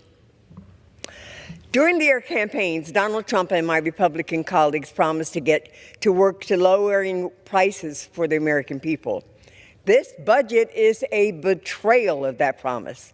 It's a betrayal of millions of our children, our parents, and our seniors. It's a betrayal of the 1/3 of New Jersey children who rely on Medicaid. It's a betrayal of the 1/3 of new mothers who count on Medicaid for their prenatal care. It's a betrayal of 6 in 10 New Jersey seniors living in nursing homes. It's a ripoff of New Jersey taxpayers as Republicans have prioritized tax cuts for their billionaire donors over the lives of everyday citizens who will suffer under this new budget. My neighbor, Tom Kean, has over 70,000 Medicaid recipients, including over 27,000 children. Does Congressman Van Drew from New Jersey know a vote for this budget means abandoning 177,000 of his residents for the billionaire class? Does Congressman Chris Smith know that there are 178 Medicaid recipients in his district, including nearly 100,000 children, who will be cut and will lose their coverage simply to enrich Trump's billionaire friends? A few weeks ago, I offered an amendment in the Budget Committee to eliminate these disastrous cuts. Not a single Republican gave me a vote on this issue. Last night, I offered the same amendment to the Rules Committee, and the same outcome, not one Republican vote. I only hope that there are at least a few of my Republican colleagues today who have the courage and the humanitarian to stand up for their most vulnerable constituents and to vote no. I urge a no vote here, and I yield back my time.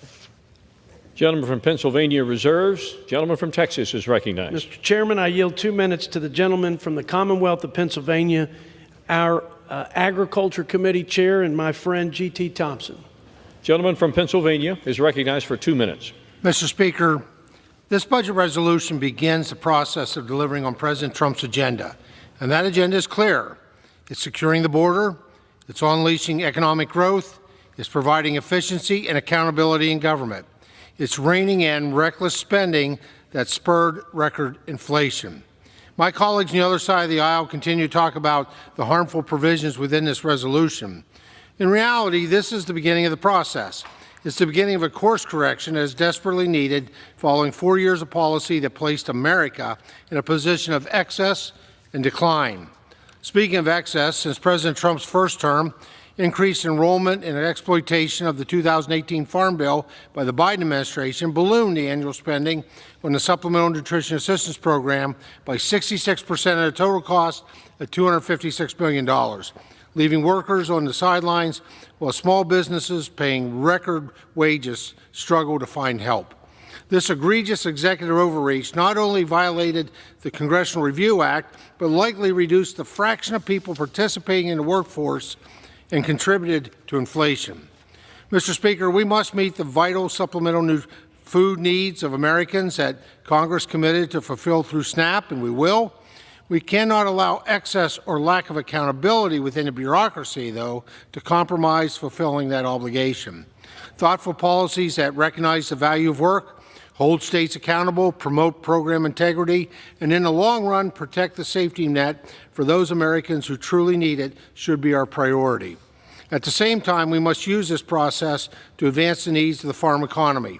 We cannot leave our most ardent supporters in rural America without new resources and empty-handed for a third year. House Republicans have a mandate to restore America's faith in government, and we will protect hardworking taxpayers, bringing the largest tax increase in American history, and will provide for the neediest among us while simultaneously delivering a foundation for economic growth and prosperity. Mr. Speaker, let us ensure America is once again the land of opportunity and thriving communities, and passage of this resolution is one step in that process. I yield back. Gentleman yields back his time. Let me remind the managers on both sides of the time remaining in this portion of the debate. The majority side has 39 3/4 minutes remaining. Gentleman from Pennsylvania still manages 37 1/2 minutes remaining in this portion of the debate. Gentleman from Pennsylvania is recognized. Thank you, Mr. Chair. And I would remind my friend and fellow Pennsylvanian who just spoke, this bill would put 3.1 million people in our beloved Commonwealth of Pennsylvania at risk of losing Medicaid. With that, I yield 2 minutes to the gentlewoman from the Virgin Islands, distinguished member of the Budget Committee, Ms. Plaskett. Gentlelady from the Virgin Islands is recognized for 2 minutes. Thank you, Mr. Speaker. I rise in opposition to this budget. We know that a budget is a statement of values. In simple terms, you put your money where your mouth is. And the money my Republican colleagues are getting right now is going to the class that they are beholden to, the uber wealthy. The bulk of those called savings come from slashing Medicaid funding, which ensures that 70 million Americans, and funds from the Children's Health Insurance Program, CHIP, where another 10 million American children are helped.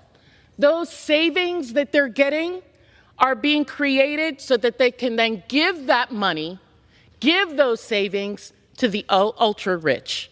20% of the population of the Virgin Islands are at risk of losing their health care under this budget. Veterans, children, families that are working, that are barely making it, rely on this.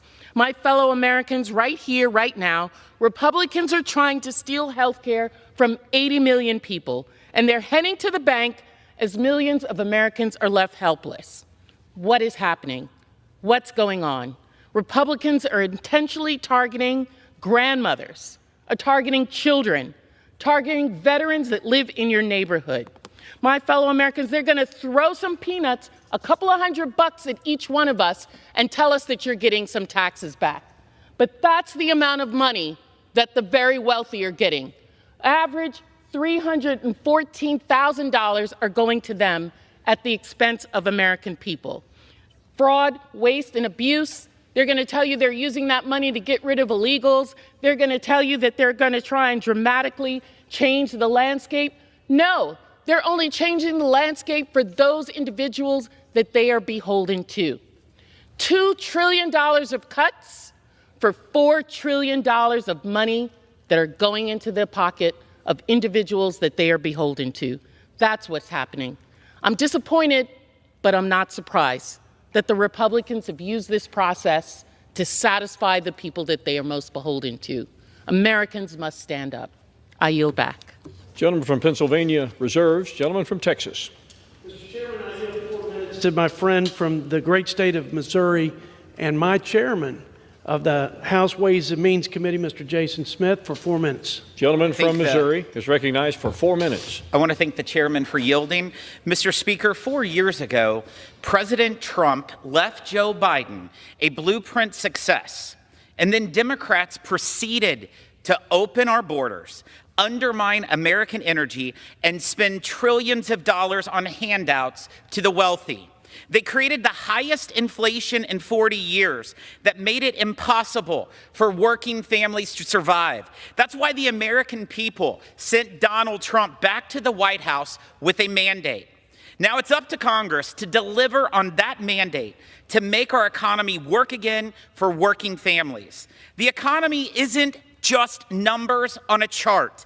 It's the farmer who wakes up at 4 a.m., the mom or dad working 2 jobs to get by, the shop owner figuring out how to keep the store lights on, and the truck driver working overtime. To my Democrat colleagues, let's be clear. A vote against this budget is a vote to raise taxes on low-income Americans. $2.6 trillion of the tax cuts, and this are people making less than $400,000 a year. You campaigned on not allowing taxes to increase on people making less than $400,000 a year. Let's see if your voting card shows up. Extending the Trump tax cuts will give the lowest income families a tax cut of 15%, the highest of any income group. On the other hand, failing to extend these tax cuts means the average taxpayer will see a 22% tax hike. The average family of 4 making $80,000 a year will see their taxes go up almost $1,700. That's 2 months worth of groceries. Americans need certainty that relief is on the way. Workers need certainty that their taxes won't go up. 26 million small businesses need certainty that their tax rates won't rise to 43% in a few short months so that they can focus on investing and hiring more workers. 2 million family-owned farms need certainty they won't be forced to sell their farm to pay an increased death tax. They need to know right now if they should be contacting an estate planner for the massive tax hike that's coming. Parents need certainty that their guaranteed deduction of $30,000 won't be cut in half, and their child tax credit won't be slashed from $2,000 to $1,000. Following passage of the Trump tax cuts, wages increased by 4.9%, the fastest 2-year growth in real wages in 20 years. 5 million new jobs were created. More than 6 million people were lifted out of poverty. Real median household income rose by $5,000. The economy grew a full percentage point higher than CBO's initial forecast, and revenues have remained steady at 17% of GDP. Building on President Trump's tax cuts will deliver a new golden age of prosperity. Over 1 million new small business jobs each year, $284 billion in economic growth from more manufacturing, and billions in new investments to revitalize our poorest neighborhoods. We will reignite our economy with the return of policies like 100% immediate expensing and incentives to make sure R&D is happening here and not being outsourced around the globe. We will deliver on President Trump's commitment to tax relief for tipped workers, help for seniors struggling with inflation, and tax relief for overtime workers. President Trump's policies will spark an economic recovery, and that recovery starts by passing this budget so we can send one big, beautiful bill to President Trump's desk. I yield back. Gentleman from Texas reserves. Gentleman from Pennsylvania. I would remind the gentleman that this bill would put 1.3 million people in Missouri at risk of losing Medicaid. With that, Mr. Chair, I yield 2 minutes to the gentlewoman from Texas, distinguished member of the Budget Committee, Ms. Escobar. Gentlelady from Texas is recognized for 2 minutes. Thank you, Mr. Chairman, and thank you, Mr. Ranking Member. To my fellow Americans, let's talk about what's really happening here today. Housing costs are up, groceries are up, inflation is up. Donald Trump is threatening more tariffs, which means our costs will continue to go up. It's no wonder that the bond market is flashing a warning sign about slowing economic growth under Donald Trump. And my Republican colleagues, instead of working with us to lower costs, what are they doing? They are working to give billionaires massive tax breaks. And they'll do that by making life costlier for everyone else. In fact, this budget bill that will be on the floor today will have enormous consequences. It will make America poorer, sicker, and hungrier. It will close hospitals and clinics. It will kick seniors out of nursing homes. It ends support for Americans with disabilities. It will double health care costs and more. That's just the Medicaid portion of it. In Texas, in my state, over 4 million Texans stand to lose with the cuts that they will implement, that this bill will unlock, but with cuts to Medicaid. And it's not just that. It gets worse. This budget bill will explode the national debt. Why? So that billionaires can have another yacht, another luxury home, another jet. It doesn't have to be this way. We just need some of our Republican colleagues to stand with us and vote to protect the American people. Reject these billionaire tax breaks, reject the harm that it will do to their constituents and ours, and protect the American people. I urge my colleagues to vote no. I yield back.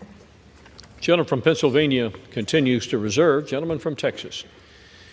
Mr. Chairman, I yield 2 minutes to the gentleman from Arkansas, the chairman of our Environmental and Energy Committee, Mr. Bruce Westerman.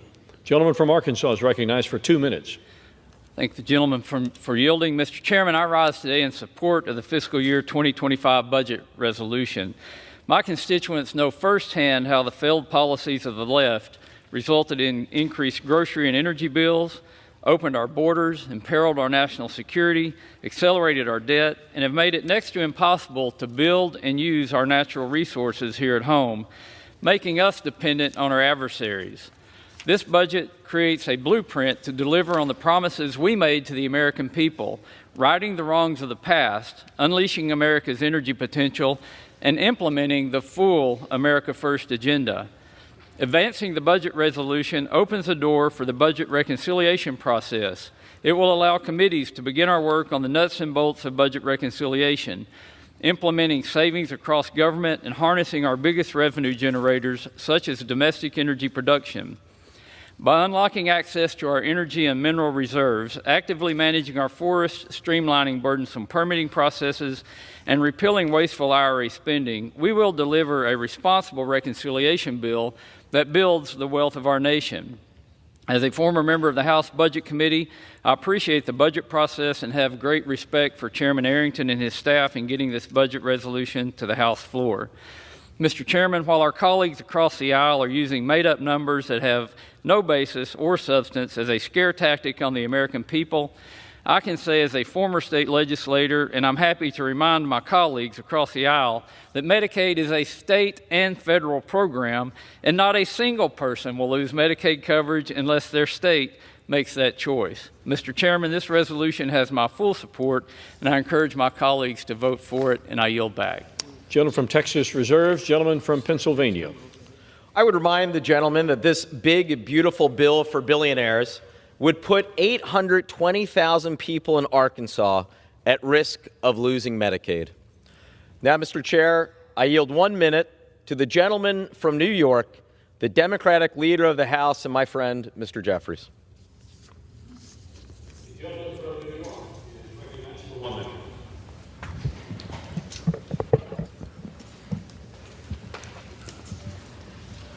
Speaker, I rise today in strong opposition to the reckless Republican budget, which is a betrayal of working-class Americans, middle-class Americans, children, seniors, and everyday Americans all across the country.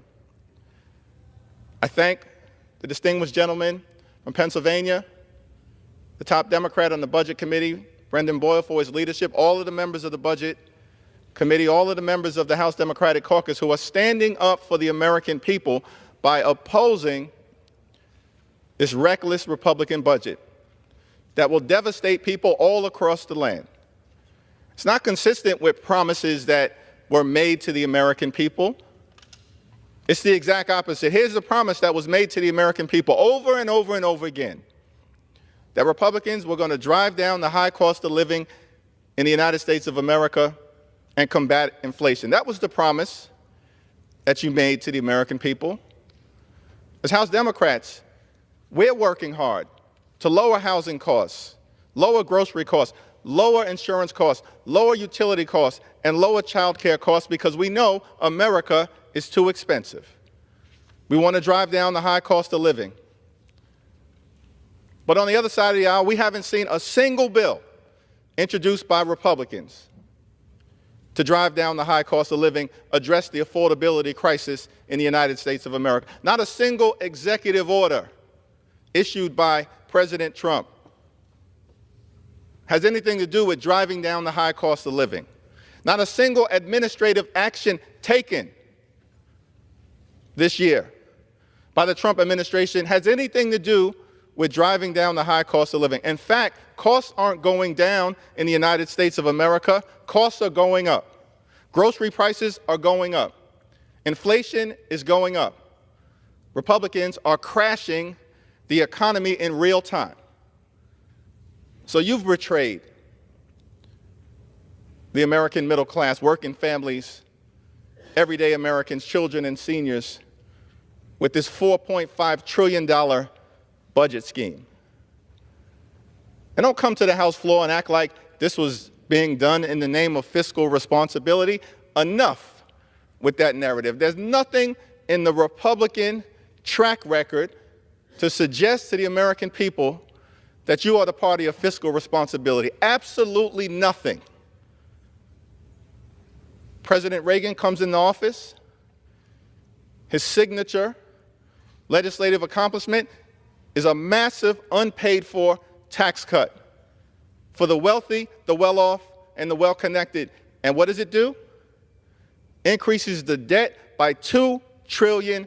That's not fiscal responsibility. That's recklessness. That's your record. Those kind of fiscal policies continued for 8 years, carried over into the presidency of George H.W. Bush. And then we see a massive debt handed over to President Bill Clinton. What do Democrats do with that massive debt? We turn that debt into a surplus over an 8-year period of time, and the economy exploded. That's what fiscal responsibility looks like. That happened under President Bill Clinton. Stop saying to the American people that you're the party of fiscal responsibility. The facts say exactly the opposite. And so a budget surplus is handed over to President George W. Bush, who proceeds in 2001 and then again in 2003 to pass massive tax cuts, same playbook, here we go again, massive tax cuts for the wealthy, the well-off, and the well-connected that explode the debt by $8 trillion. And at the same time, we have a failed war in Iraq and a failed war in Afghanistan. Over time, adding another $8 trillion to our nation's debt. That burden is handed over to President Barack Obama, who during the period of his time in office, when he had a $1.5 trillion deficit, cuts it by $1 trillion, despite the fact that he also inherited from Republicans the Great Recession and had to turn things around. So he cuts the deficit by $1 trillion, from $1.5 trillion to $500 billion. You asked about numbers? Here are the numbers. And then that gets handed over to President Trump in his first term, who proceeds, of course, to follow the same Republican playbook. Has nothing to do with fiscal responsibility and everything to do with massive tax cuts for the wealthy, the well-off, and the well-connected. And so Republicans passed the GOP tax scam, 83% of the benefits set aside for the wealthiest 1%. And in connection with the GOP tax scam, explode the debt by another $2 trillion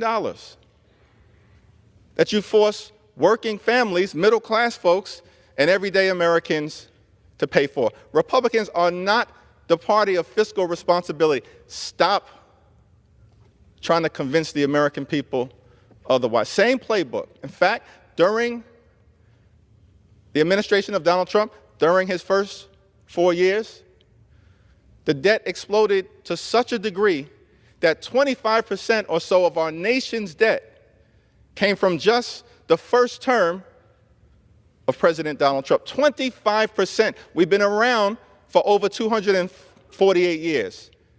The party of fiscal responsibility. And then, of course, President Biden inherits significant deficit, overwhelming debt in his 2 years. First 2 years gets a lot done and cuts the deficit by $1.7 trillion.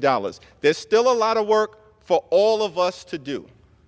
But do not pretend that any of this, that this budget resolution has anything to do with fiscal responsibility or keeping your promises to the American people. You promised to lower the high cost of living, have done nothing about it. And so, here we are again. There you go again with this GOP tax scam. Same exact playbook. $4.5 trillion worth of cuts for the wealthy, the well-off, and the well-connected disproportionately to benefit billionaire donors and well-connected corporations. To make matters worse, you would actually cut programs, cut the social safety net, cut the things that matter to working-class Americans, middle-class Americans, young people, seniors, and others, including up to, if not more, $880 billion of cuts to Medicaid. That's the largest cut to Medicaid in American history. That doesn't help working-class Americans, doesn't help middle-class Americans, doesn't help children, doesn't help older Americans. It will devastate them. Devastate children, devastate people with disabilities, devastate seniors, devastate pregnant women all across the country, devastate nursing homes, shut down hospitals, including in rural America, in urban America, in small-town America, in the heartland of America. That's what the Republican budget betrayal is all about.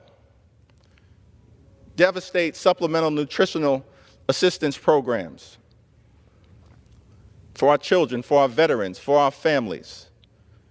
That's what the Republican budget is all about. Has nothing to do with making life better for everyday Americans. It will hurt everyday Americans. So Democrats are not going to provide this reckless Republican scheme, this out-of-control budget, a single vote, not a single vote, because we're standing on the side of the American people. We will fight this reckless Republican budget today. We will fight this reckless Republican budget tomorrow. We will fight this reckless Republican budget until it's buried deep in the ground, never to rise again, and stand on the side of the American people at all times. Vote no. Gentleman from Pennsylvania reserves his time. Gentleman from Texas. Mr. Chairman, I yield 2 minutes to the gentleman from Alabama, my friend and the chairman of the House Armed Services Committee, Mr. Mike Rogers. Gentleman from Alabama is recognized for 2 minutes. Thank you, Mr. Speaker. Thank you, Chairman. I rise in strong support of this resolution, and I commend the Speaker, the leader, and the Chairman Arrington on their tremendous work. We've heard about all the ways the House budget resolution will deliver on President Trump's America First agenda. That includes making a generational investment in national defense. The $100 billion in defense spending this resolution unlocks will enable us to begin restoring American deterrence, prioritizing lethality, and ensuring peace through strength. It will help defend the DoD's mission at the border because border security is national security. It will help improve the quality of life of our service members and their families. It will help us start to revitalize our defense industrial base and restore readiness accounts to ensure we can fight tonight. It will also help us start to expand U.S. shipbuilding capacity and enhance our missile deterrence. It will also help begin restocking our nation's arsenal of critical munitions. And it will help us position our military to outcompete and out-innovate China. Achieving the President's goal of peace through strength will ultimately require us to get defense spending back above 4% of GDP. But none of that can happen unless we pass this budget resolution today. I urge my colleagues to join me in supporting this resolution. I yield back the balance of my time. Gentleman from Texas reserves. Gentleman from Pennsylvania. Mr. Chair, I would remind the gentleman that this bill would put 950,000 people in Alabama at risk of losing Medicaid. With that, it is my honor to yield 2 minutes to the gentlewoman from Minnesota, distinguished member of the Budget Committee, Ms. Omar. Gentlelady from Minnesota is recognized for 2 minutes. Thank you, Ranking Member. Thank you, Mr. Speaker. I rise in strong opposition to this Republican budget resolution because it is not a budget, it is a blueprint for American decline. Let's be clear. They want to exploit your labor, your tax dollars, and gut your earned benefits, all to bankroll tax cuts for their wealthy friends and donors. They want to increase your healthcare costs while Elon Musk and his friends hoard even more wealth. And they have the audacity to call it fiscal responsibility. This proposal will only deepen the constitutional crisis we are already in. A president trying to rule like a dictator, an unelected billionaire using hate and fear to expand his control over our country, and congressional Republicans pretending this chaos is normal even as their own constituents call them out for their cowardice. Our government is being hollowed out, our institutions are falling apart, and today, House Republicans are slashing programs that people rely on to enact massive $4.6 tax giveaway to the rich. So I ask my Republican colleagues, who will you serve? The people who sent you here or the billionaires trying to buy our democracy? I yield back. Gentleman from Pennsylvania continues to reserve his time. Members are advised to not only direct their comments to the chair, but to refrain from engaging in personalities toward the president. Gentleman from Texas. Mr. Chairman, the minority leader regurgitated a talking point from the Democrat Party we've heard now for years. We heard it prior to the passage of the Tax Cuts and Jobs Act in 2017. He said 83% of the Tax Cuts and Jobs Act benefits would accrue to the top 1% of income earners. The Washington Post, which is no bastion of conservative journalism, said that, well, they gave him 2 Pinocchios for that one and called it a zombie claim, called it galling, and PolitiFact agreed with them and said it was flat out misleading. With that, Mr. Chairman, I'd like to yield a minute to my friend, the gentleman from California, Mr. Tom McClintock, also a member of the House Budget Committee. Gentleman from California is recognized for 1 minute. Mr. Chairman, this resolution not only saves an average family about $16,000 over the next 10 years through reduced spending, it also prevents a crushing $1,500 annual tax hike on a struggling family earning just $75,000 a year. I have news for the minority leader. That ain't rich. They can't afford it, and they don't deserve that. The details will come in the reconciliation bill, which can't be drafted until this resolution passes. So our Democratic colleagues ought to wait to see what the committees actually propose before setting their hair on fire. You know, the people didn't save our country last November. They gave us the tools to save it. It's now up to us to use them. This resolution unlocks a powerful tool and is a critical step to stop the reckless theft of the earnings, the productivity, the prosperity, and the dreams of the American people. I yield back. Gentleman from Texas reserves his time. Gentleman from Pennsylvania. Mr. Chair, I would remind the gentleman that this bill would put 13.4 million people in California at risk of losing Medicaid. I would further remind my friend, the chair of the Budget Committee, that it was not the Democratic leader's statistic that he was quoting, about 83%. It was the Congressional Budget Office that found that 83% of the 2017 Trump tax cuts go to the richest 1% of Americans. With that, I yield 2 minutes to the gentleman from New York, distinguished member of the Budget Committee, Mr. Tonko. New York is recognized for 2 minutes. Thank you, Mr. Speaker. It was quite remarkable to go back home to New York's 20th District last week after spending 12 hours moving this monstrosity through the Budget Committee. Everywhere I went, folks were imploring me, begging, pleading to stand up to this cruelty. And that's after weeks of receiving nonstop calls from thousands of activated and engaged constituents, many of whom are reaching out to me for the very first time. I held a town hall at Albany High School, and like many of my colleagues in recent weeks, it was packed. The energy in the room was palpable. Fear, helplessness, anger. Why, Mr. Speaker, are we forcing through legislation that will hurt the very people we represent? My constituents should never have to stand up and tell me they will interrupt their lives to fight with me in D.C. against the Republican agenda. But they did. Our job is to serve the American people, not rip access to basic necessities away from them at the behest of a president who declared himself king.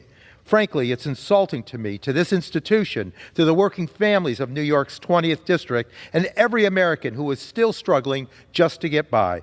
But here we are, blowing a $3 trillion hole in our national debt to serve billionaire oligarchs instead. Billionaire oligarchs and donors who will never have to wonder whether they can afford to go to the doctor, retire with dignity, or even put food on the table to feed their children at night. It's outrageous. It's a ripoff. It's a heartless betrayal of the American people, the middle class, working families, and future generations. My district has asked me, where is the solution to this? It rests right in this chamber. Let us assume the responsibilities, the duties, the authority, the power we have by the Constitution, with the power of the purse placed in our hands here in the House of Representatives. Let's act accordingly.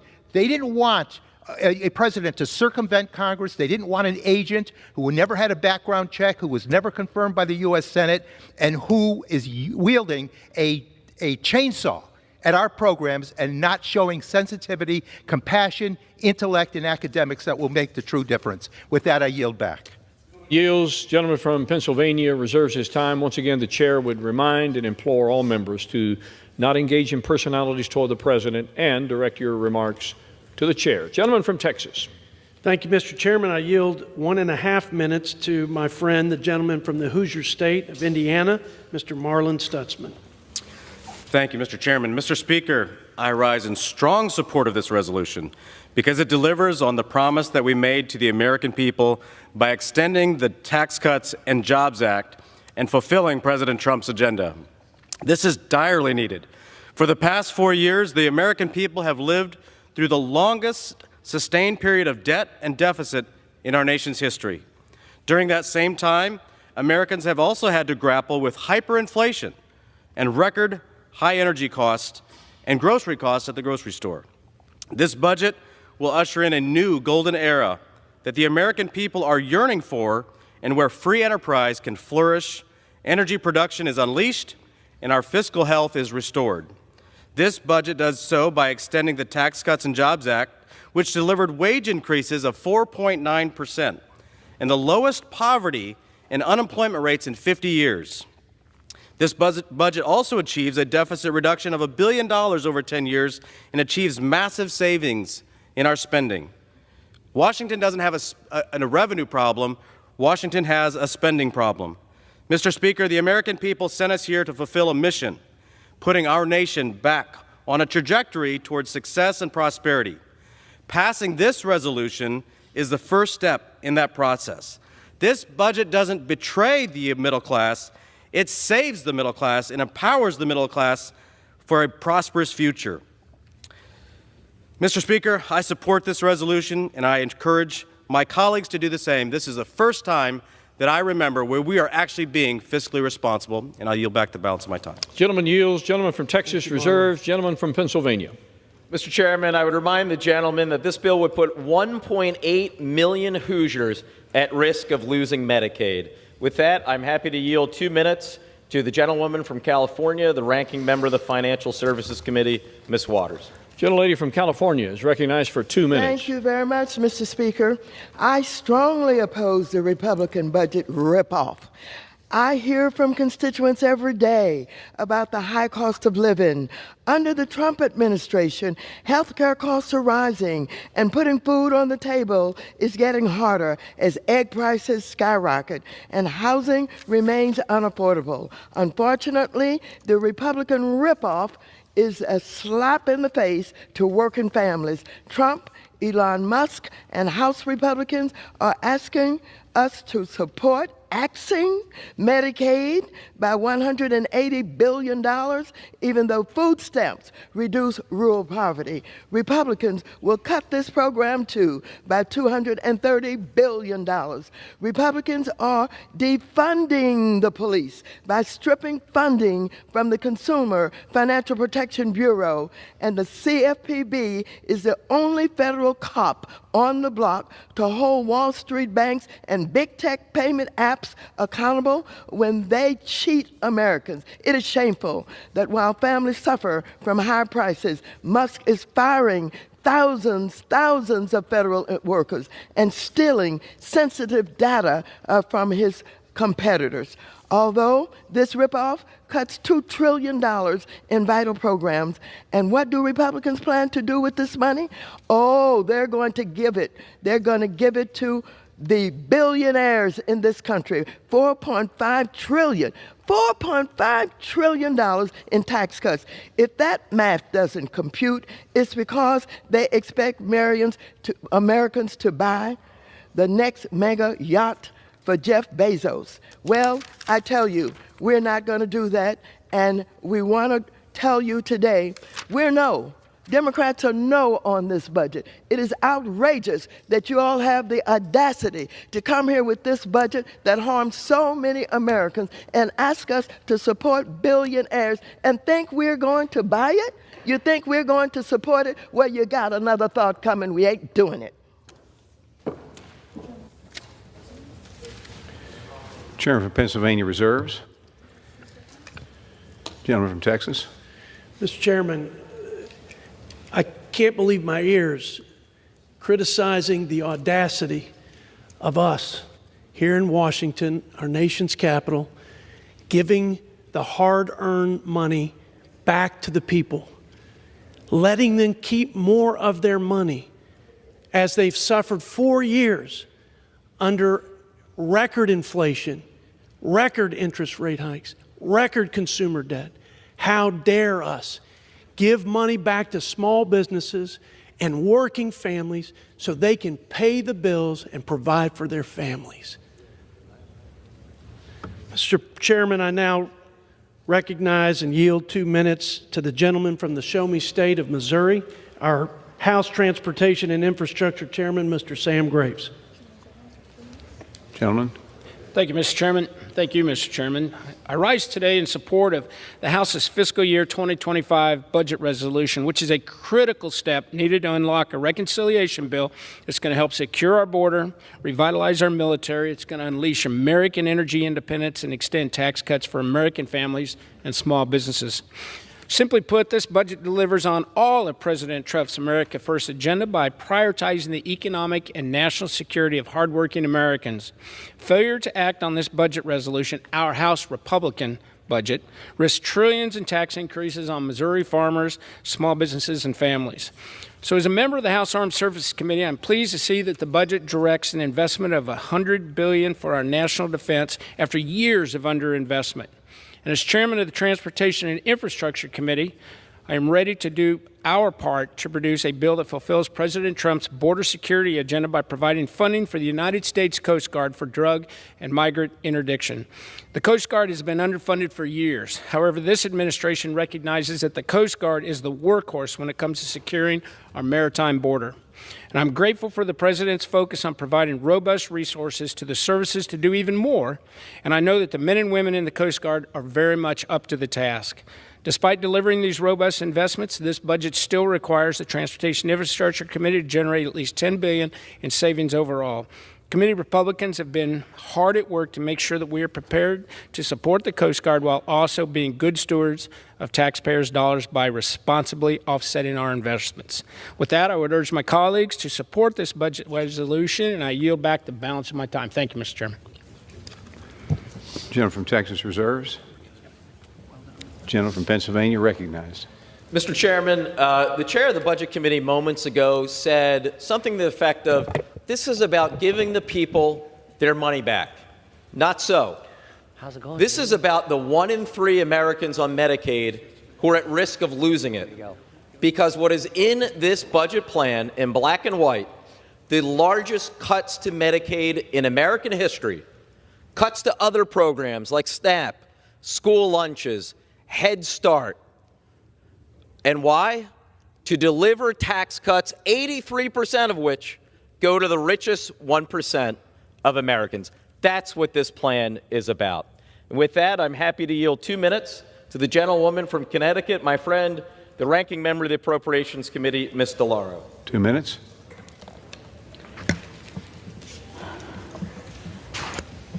As ranking member of the Appropriations Committee, I am responsible for funding programs and services that the American people rely on.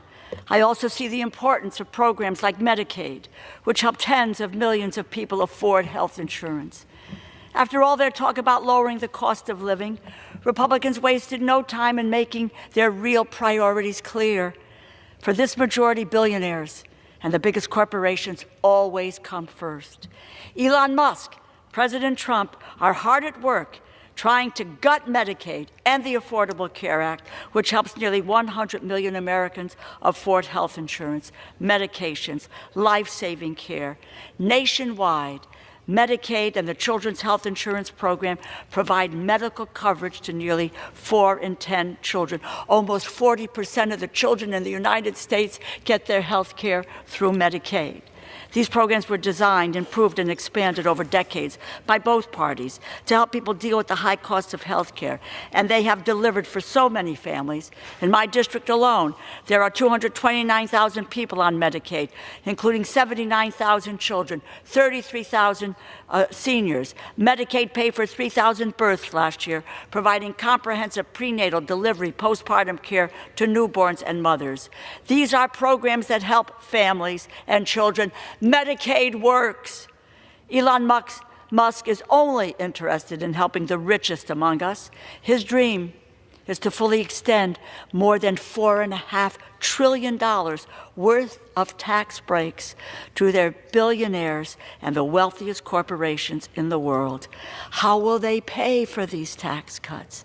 Pay for this massive giveaway? Republicans want to pay for this with cuts to Medicaid, $880 billion from Medicaid and the Affordable Care Act, putting coverage at risk for millions of Americans and raising their premiums. To cut even more from the program, they also want to make it harder for people. Thank you. Who bears the brunt of these cuts? Seniors, children, low-income families, people with disabilities, those struggling the most high health care costs are the first ones left behind. Republicans are coming for SNAP next, threatening 40 million Americans who are just trying to put food on the table. Democrats will stand where we always do, on the side of the middle class, against yet another reckless Republican budget that steals even more wealth for billionaire class. Thank you, and I yield back. Gentleman from Pennsylvania reserves. Gentleman from Texas. Mr. Chairman, I yield 3 minutes to my good friend from the great state of Ohio, also chairman of the House Judiciary Committee, Mr. Jim Jordan. Recognize. Thank you, Mr. Chairman. Thank the gentleman for yielding. The budget resolution will allow us to cut taxes, reduce spending, help our national defense, and secure the border, which is exactly what we told the voters we were going to do in the election. I always say this, we make this job way too complicated. It's pretty darn simple. What'd you tell the voters you were going to do when you put your name on the ballot? If you get elected, go do what you said. The American people elected us. Majority in the House, majority in the Senate, 77 million voted for President Trump. We told them what we were going to do. Now it's time to do it, and this is step one of that process. Ranking member referenced the American people. We're remembering the American people exactly what we told them, why they elected us. And to do all that, it takes resources, particularly the one that focuses in our committee, securing the border. It takes resources, and the reason we need so many resources to secure the border is because the previous administration screwed everything up so bad. Day one of the Biden administration, they made 3 decisions. No more building the wall, no more remain in Mexico, and when you get here, you will not be detained, you will be released. And when you do that and advertise to the entire planet, those are the new policies, everybody comes. 10 million people came, almost the equivalent of the entire population of the state I get the privilege of representing.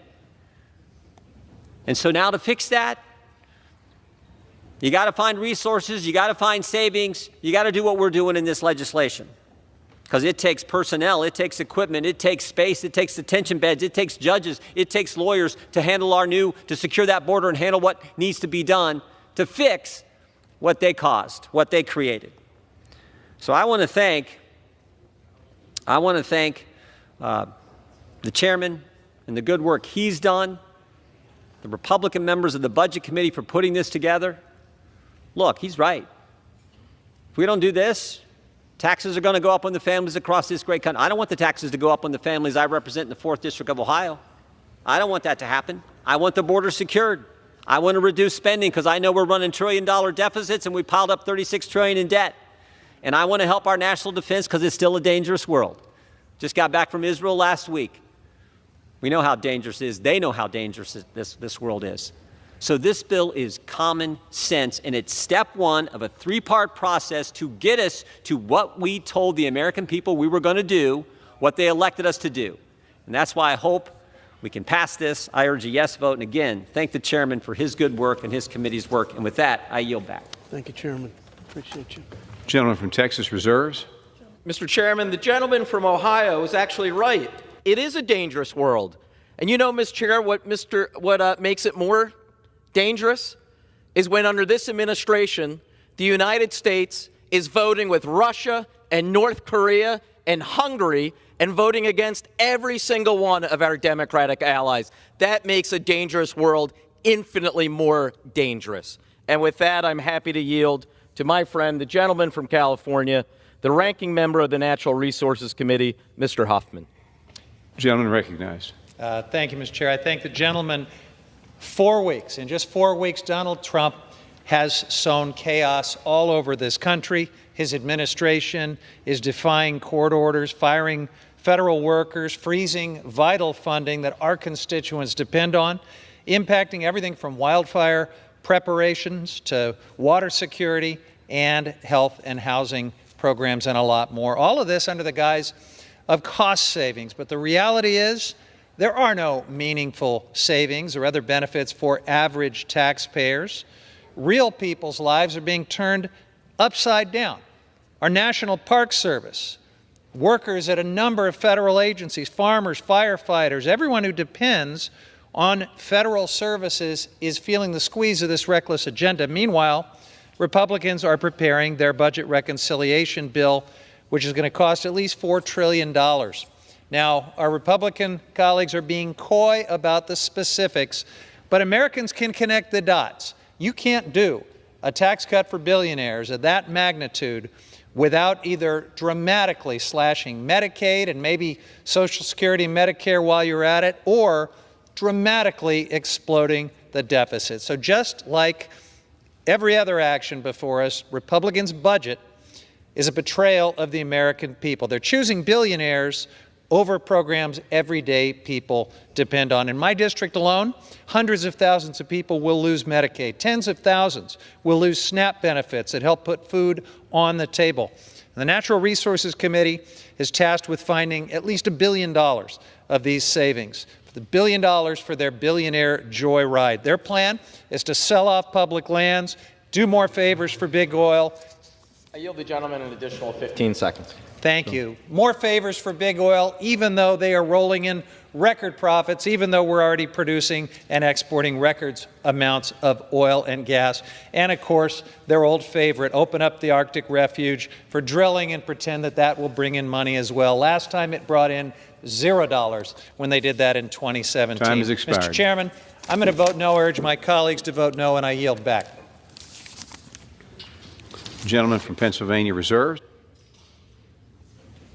Texas recognized.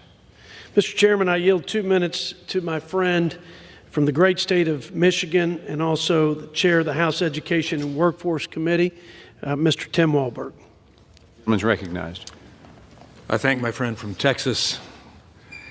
And Mr. Speaker, in November, the American people delivered a clear and resolute mandate to this Congress: rein in out of control spending. For too long, bureaucrats in Washington recklessly spent Americans' hard-earned tax dollars and drove up our national debt to nearly catastrophic levels, hurting all Americans and especially the most vulnerable. For example, the Biden-Harris administration attempted to spend as much as $1 trillion through his illegal and irresponsible student loan bailouts. And virtually nothing was done to control the cost of federal student loan program, meaning students will be able to take on even more in student loan debt and drive up the burden on all Americans, even those who never went to college or received a degree. Why should we continue to spend Americans' tax dollars on a system that is clearly not working? Something must change, and Americans are sick and tired of this wasteful spending. With Republicans in control of the House, Senate, and White House, we have a real opportunity to cut through the waste, fraud, abuse, and falsehoods in Washington. Reconciliation provides us with a chance to address Washington's spending problem.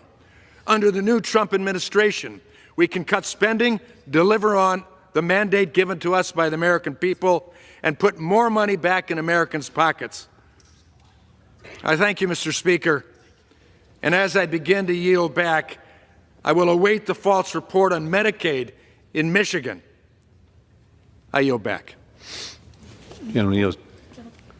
I want to disappoint the gentleman from Michigan, so I'm happy to inform him the accurate number that this bill would put 2.4 million people in Michigan at risk of losing Medicaid. With that, I yield 2 minutes to the gentlewoman from Washington State, distinguished former member of the Budget Committee, Ms. Jayapal. Gentlelady is recognized. Thank you. Mr. Speaker, this bill is a Republican betrayal of the middle class, of working families across the country.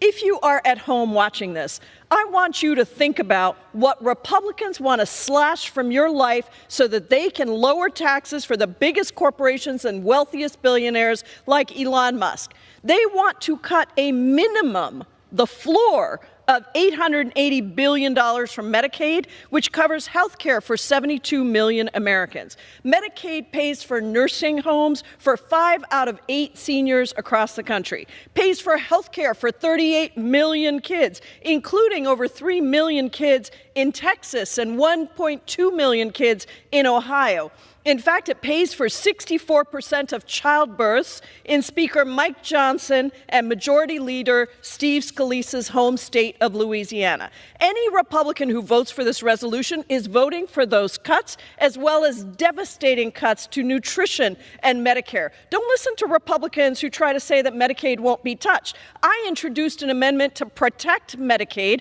which they blocked during our budget markup because they intend to cut Medicaid. Remember when Donald Trump said that he would tackle inflation and lower costs on day one? Well, here we are, a month in, and prices are rising. Musk has taken a literal chainsaw to tens of thousands of jobs, putting families and local economies at risk. This budget resolution makes it clear that the only people that Republicans are willing to fight for in this country are the wealthiest billionaires who apparently now rule the country. This is unbridled greed and corruption. Vote no on this disastrous budget resolution. I yield back. Gentleman from Pennsylvania reserves. Gentleman from Texas. Mr. Chairman, I yield 1 minute to my good friend from the Cornhusker State of Nebraska, who is also chair of the Ways and Means Trade Subcommittee, Mr. Adrian Smith.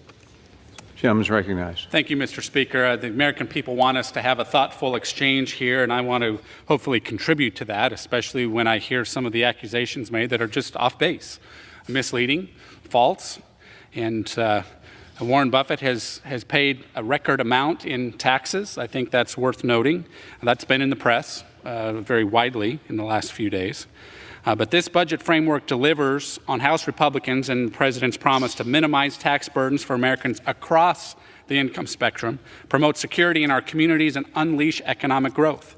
The resolution would allow us to extend the historic tax relief from the Tax Cuts and Jobs Act, which has been enormously successful, and we know this, in allowing families to keep more of their paychecks and supercharging growth for small businesses. If these tax cuts are allowed to expire, as we've heard, the average American would suffer. Make no mistake, that's small businesses, family farms, so many other folks. In addition to averting the most severe tax hike in American history, this deficit-neutral budget will reduce the debt-to-GDP ratio by 8 percentage points.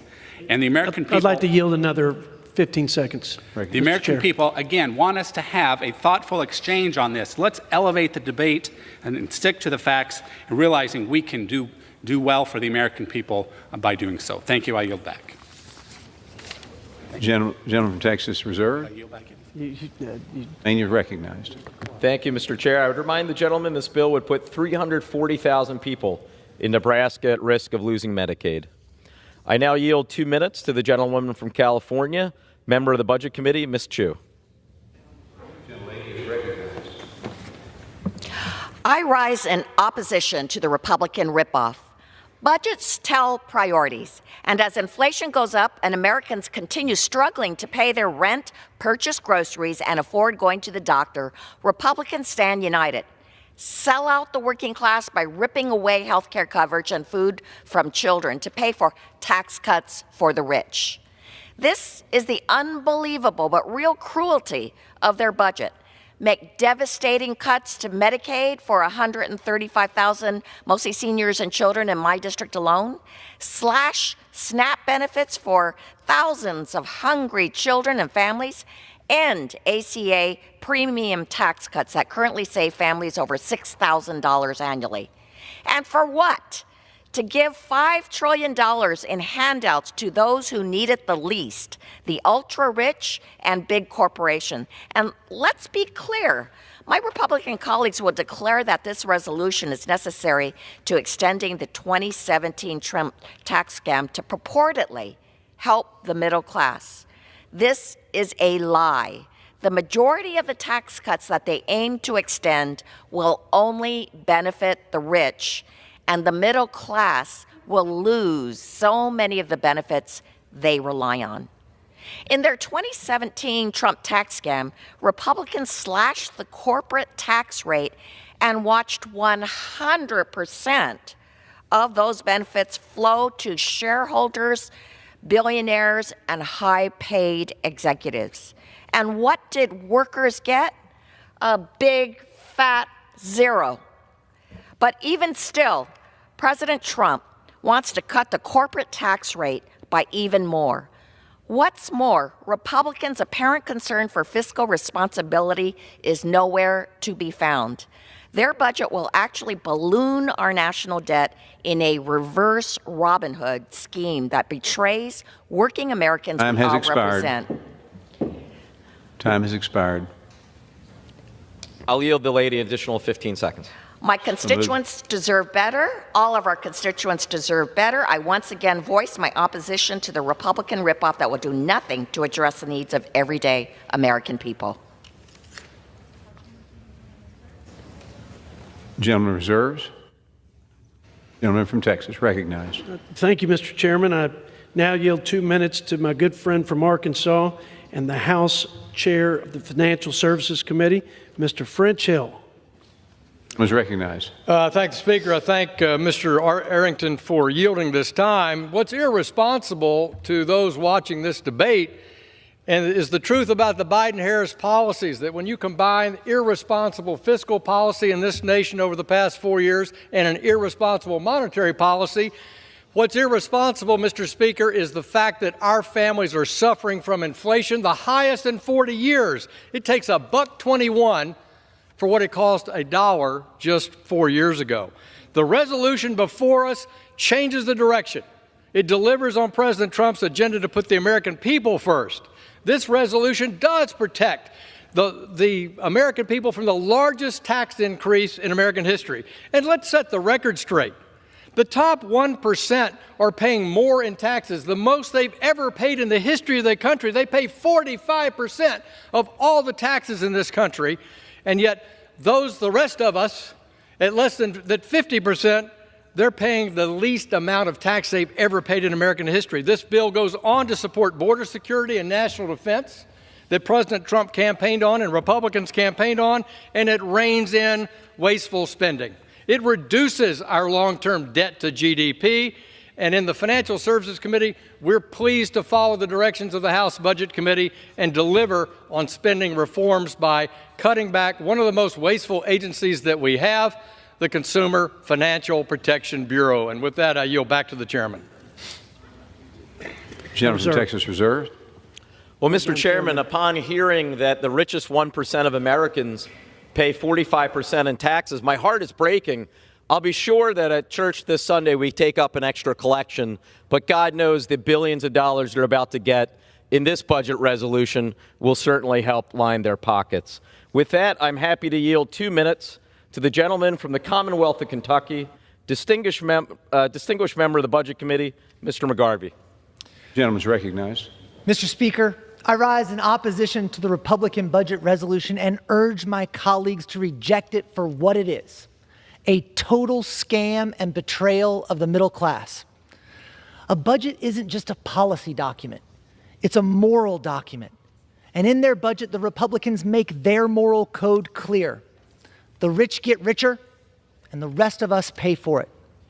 There is no reason a teacher in Louisville, Kentucky should pay more in taxes than Tesla did last year. Kentuckians, let's talk about how this budget will hurt you. This budget mandates at least $880 billion of cuts to Medicaid, $230 billion of cuts to take meals away from seniors, veterans, and kids, and at least $330 billion of cuts to our public schools. Let me make this clear for those of you watching from Kentucky. If you are one of the 1.4 million people in the Commonwealth who gets health insurance through Connect, Republicans are coming for your health care. If you have a kid in JCPS, Republicans are coming after their education, fewer teachers, fewer opportunities, and no more free school lunch. If you are one of our veterans or our seniors or the 1 in 5 Kentucky kids going hungry as we speak, Republicans want to take away your next meal. It's wrong. I met with over 1,000 of my constituents this weekend. They're angry. I'm angry too, because this budget hurts people.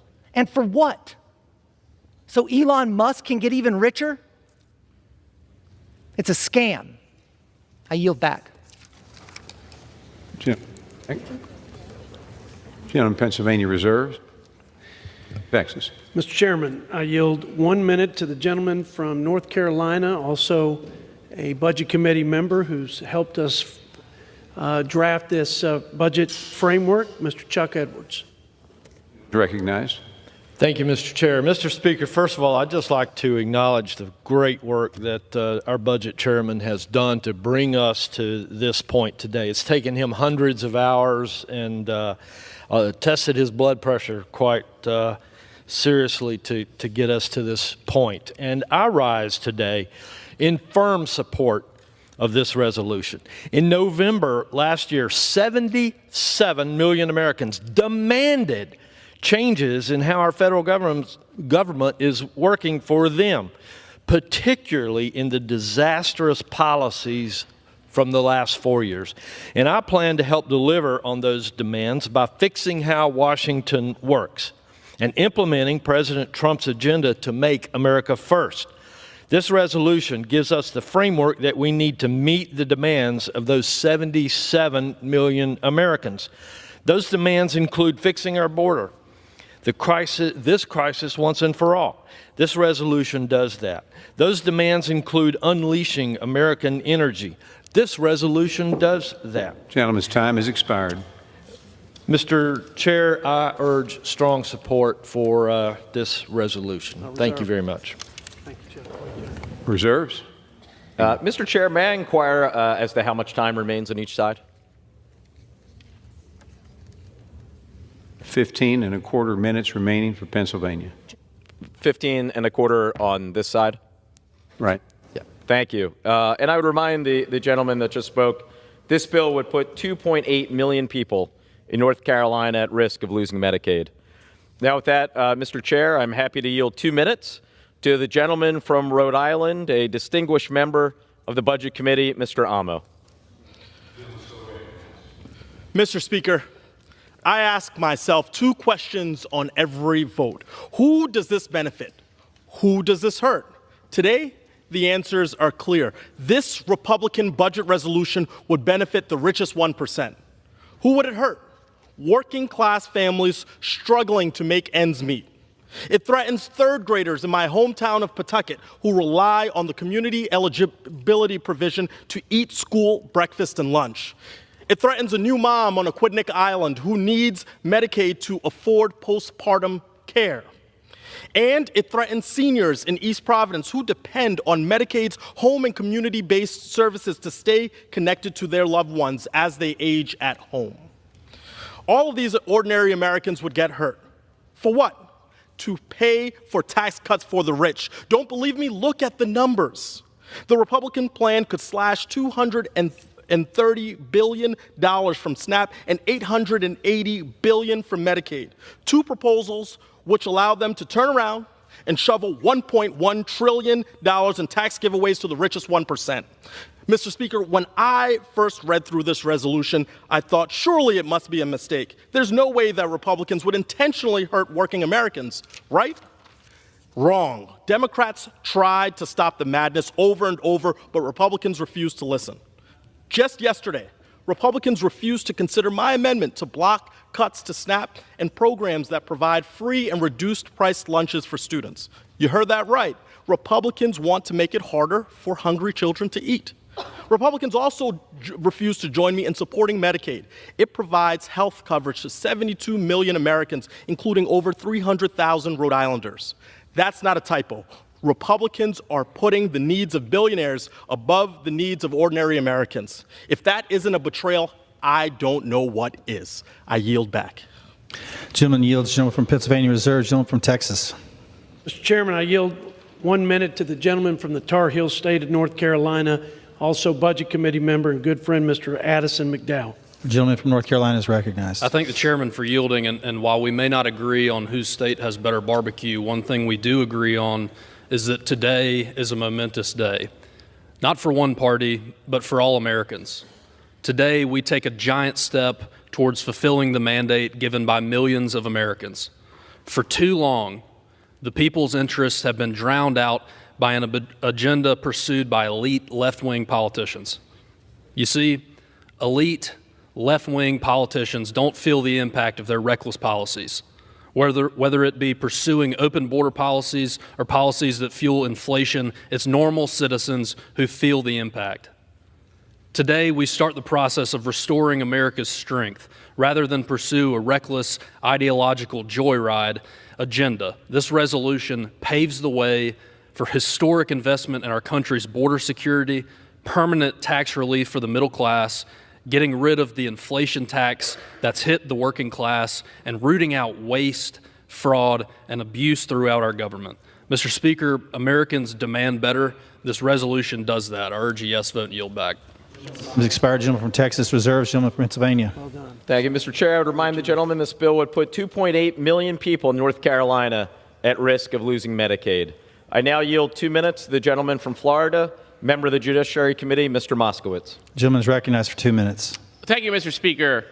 You know, today, Representative Thomas Massie, who is a budget hawk who walks around with the debt clock, which, by the way, I bought, it's $99 on his website, or on a website, talked about today that the Republican budget, if the Republican budget passes, the budget deficit doesn't get better, it gets worse. And then Elon Musk commented, and he said, that sounds bad.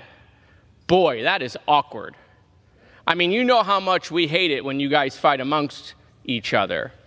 And you know, so that wasn't enough, right? Then Representative Massie went to the meeting, the Republican meeting where the budget was being discussed, and he came out and he said, you know what, they convinced me. They convinced me that he's a no. And the reason he's a no is he said over the next 3 years, it's going to add almost $1 trillion to the debt. And he said, and that's in the most best case, the most rosy scenario. And then he said, that's a lie. Man. You know, so this clock that we have that has the debt, you know, it's still going up. DOGE has not yet reversed it. And I say that as a member of the DOGE caucus who wants to shrink the size of government and cut spending. But this 36, instead of your budget making it a 35, it's going to make it a 37. We're going to go to $37 trillion in debt. And so, look, if you pass this today, this idea about DOGE or the Republicans being fiscal hawks or wanting to cut spending is no longer reality. I yield back. Thank you. Members are reminded to address their remarks to the chair. Gentleman yields. Gentleman from Pennsylvania reserves. Gentleman from Texas. Mr. Chairman, I want to remind the gentleman that the last 4 years, President Biden and my Democrat colleagues set a record of $8 trillion added to the national debt. If you add the $5 trillion in interest expense, well, I don't know that anybody's going to ever accomplish that feat. That's $8.5 trillion borrowed a day. And during that reign of reckless spending, they added $116,000 to the debt burden that our children will bear into the future. With that, I recognize and yield 2 minutes of time to my friend from California, also a Budget Committee member, Mr. Jay Obernolte. Gentleman from California is recognized for 2 minutes. I thank my chairman of the Budget Committee and my friend from Texas for yielding. Mr. Speaker, this year we will borrow almost $2 trillion, which represents almost a third of all federal spending. For the first time in the history of our country this year, we will spend more on interest paying the national debt that we have already borrowed. And in several years, 3/4 of all federal borrowing will be just to pay interest on the money that we have already borrowed. Several years after that, we won't even have enough money to pay the interest on the national debt, which will signal a devastating default for our country. Mr. Speaker, we cannot allow that to happen. And yet, Mr. Speaker, we have a spending problem. We do not have a revenue problem. Last year, we collected more dollars in federal tax revenue than ever in the history of our country. That's why this budget resolution is so important. It starts us finally down the path of reducing federal spending rather than increasing federal spending, and it does it without increasing taxes on hardworking Americans. That's why I'm proud to urge a yes vote. I yield back. Gentleman yields. Gentleman from Texas reserves. Gentleman from Pennsylvania. Thank you, Mr. Chair. I would remind the gentleman this bill would put 13.4 million people in California at risk of losing Medicaid. With that, Mr. Chair, I now yield 2 minutes to the gentlewoman from Vermont, a great member of the Budget Committee, Ms. Balint. Gentlewoman is recognized for 2 minutes.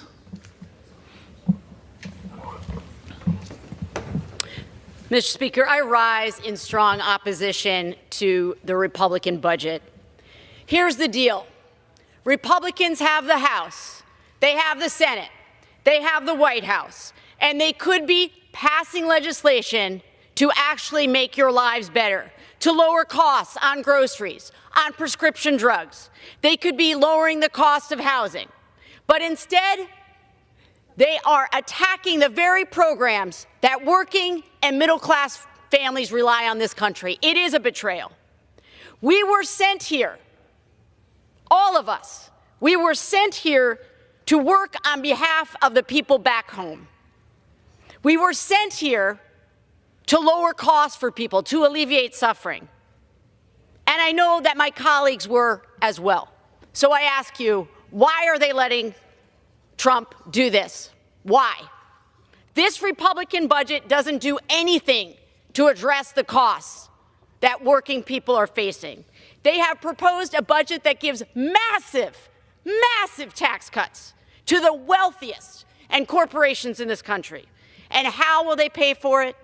They will pay for it by making deep cuts to Medicare to the tune of $880 billion and deep cuts to SNAP benefits. That's right, taking food away from families who need it.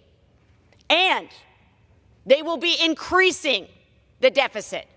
So it is long past time for them to stop lecturing us about the debt when they know full well that their math is not mathing. They are adding to the deficit with this program, and they are literally giving the money away to the wealthiest who do not need it. When I vote on this Republican budget, I will be thinking of all the working families back home in Vermont, people who sent me here to work on their behalf, not against them. I'm thinking of families who worry that they won't have Head Start. I'm thinking about the people who... Thank you so much. I'm thinking about the small businesses in Vermont who have reached out to me to say that Trump's proposed tax war with Canada, tariff war, is going to crush them. I'm thinking about the 150,000 Vermonters who are dependent on Medicaid. I urge my colleagues to reject Gentleman's time's this expired. unfair budget, and I yield back. Gentleman's time has expired. Gentleman from Pennsylvania reserves. Gentleman from Texas. Thank you, Mr. Chairman. I yield a minute to the gentleman from Wisconsin, Mr. Glenn Grothman, also my colleague on the House Budget Committee. Thank you very much. I think I have to address some of the things that I think are out of line or misspoke with regard to the other party today. First of all, I want to point out there are not a lot of details in this budget. The budget has a lot of top-line numbers in which we try to keep tax cuts that went into effect 8 years ago in effect because we need a strong economy with high employment. But there are no specific cuts in here. The frustrating thing I hear from the other side is that they're taking out that any cut or any reduction in spending is a problem. Let me remind people, 26% of the current level spending for the current year is borrowed. That should be of huge concern to everybody. The average American has about $100,000 their share of a debt. Think of that. A family of four has $400,000 in their share of the debt. The average person, or the average American in the budget coming up this year will be spending about $20,000. I yield the gentleman another 15 seconds. Just follow up one more time. Remember, America has to know that 26% of every Social Security dollar, 26% of every new tank, 20% of every new education dollar is borrowed. And at a time where interest costs are going up. Thank you. Thank you. Gentleman's time has expired. Gentleman from Texas reserves. Gentleman from Pennsylvania. Thank you, Mr. Chair. I would remind the gentleman this bill would put 1.2 million people in the Badger State at risk of losing Medicaid. With that, I'm very happy to yield 2 minutes to the gentlewoman from the Commonwealth of Massachusetts, distinguished member of the Oversight and Government Reform Committee, Ms. Presley. Gentlewoman's recognized. Mr. Speaker, I rise on behalf of the Massachusetts 7th Congressional District as the House prepares to vote on a truly horrifying Republican budget resolution, one void of empathy or common sense. I'm thinking of and censoring the people in my district who stand to be harmed the most. Families in Mattapan who receive their health care through Mass Health, the Medicaid program for Massachusetts. Mothers in Chelsea who rely on SNAP to feed their babies. Disabled veterans in Randolph who receive life-saving care and benefits through the VA. Families in Roxbury who rely on Head Start for child care. This Republican majority said they'd spend the next 2 years cutting costs for the middle class, but the only thing they're cutting is trillions of dollars from life-saving programs our communities depend on to make ends meet. Mr. Speaker, this has never been about efficiency. Tell me how it is efficient to make people across this country sicker, hungrier, poorer, more vulnerable. Tell me how it is efficient to buy more toy rockets for Donald Trump's billionaire friends while parents can't afford groceries. The cruelty is the point. What a callous shame and a sham. I urge my colleagues to stand with the people, protect families, and reject this shameful budget resolution. In the words of a righteous faith leader whose place of worship Donald Trump recently attended, have mercy. Thank you. I yield. Gentlewoman yields. Gentleman from Pennsylvania reserves. Gentleman from Texas. Well, Mr. Chairman, I think God had mercy on this country, and he's given us a shot now to turn this country around and to give it back to the American people and to return to common sense policies, to put the American people first and to clean up the mess in Washington, D.C. And we've seen the exposure of the waste and the woke and the bloat, and it's immoral to hand our country like this to the next generation. We're long overdue to get our fiscal house in order, Mr. Chairman. And the American people deserve to keep more of their money. The American people deserve fiduciaries in Congress that will take care to steward their tax dollars. And the people who need these programs that we created for the most vulnerable. They deserve to have the programs without having folks siphon off monies or people ineligible draining those programs. We got a lot of work to do. We won't be intimidated by the rhetoric. We won't be scared into paralysis anymore as a Republican Party. We're standing up with our president and fearless leader, Mr. Donald J. Trump, and we know the American people are behind us 100%. We're leaning in, and we're going to save this country, and we're going to give our children a fighting chance at the blessings of liberty and the land of opportunity. With that, I yield 2 minutes to my good friend, who is a fighter for our freedom and fiscal sanity. He's on the Budget Committee from South Carolina, Mr. Norman. The gentleman from South Carolina is recognized for 2 minutes. Thank you, Mr. Speaker. I rise in full support of the House budget resolution. And Jody, I just want to thank you for the yeoman's work that you've done. You've stood tall and you stood strong.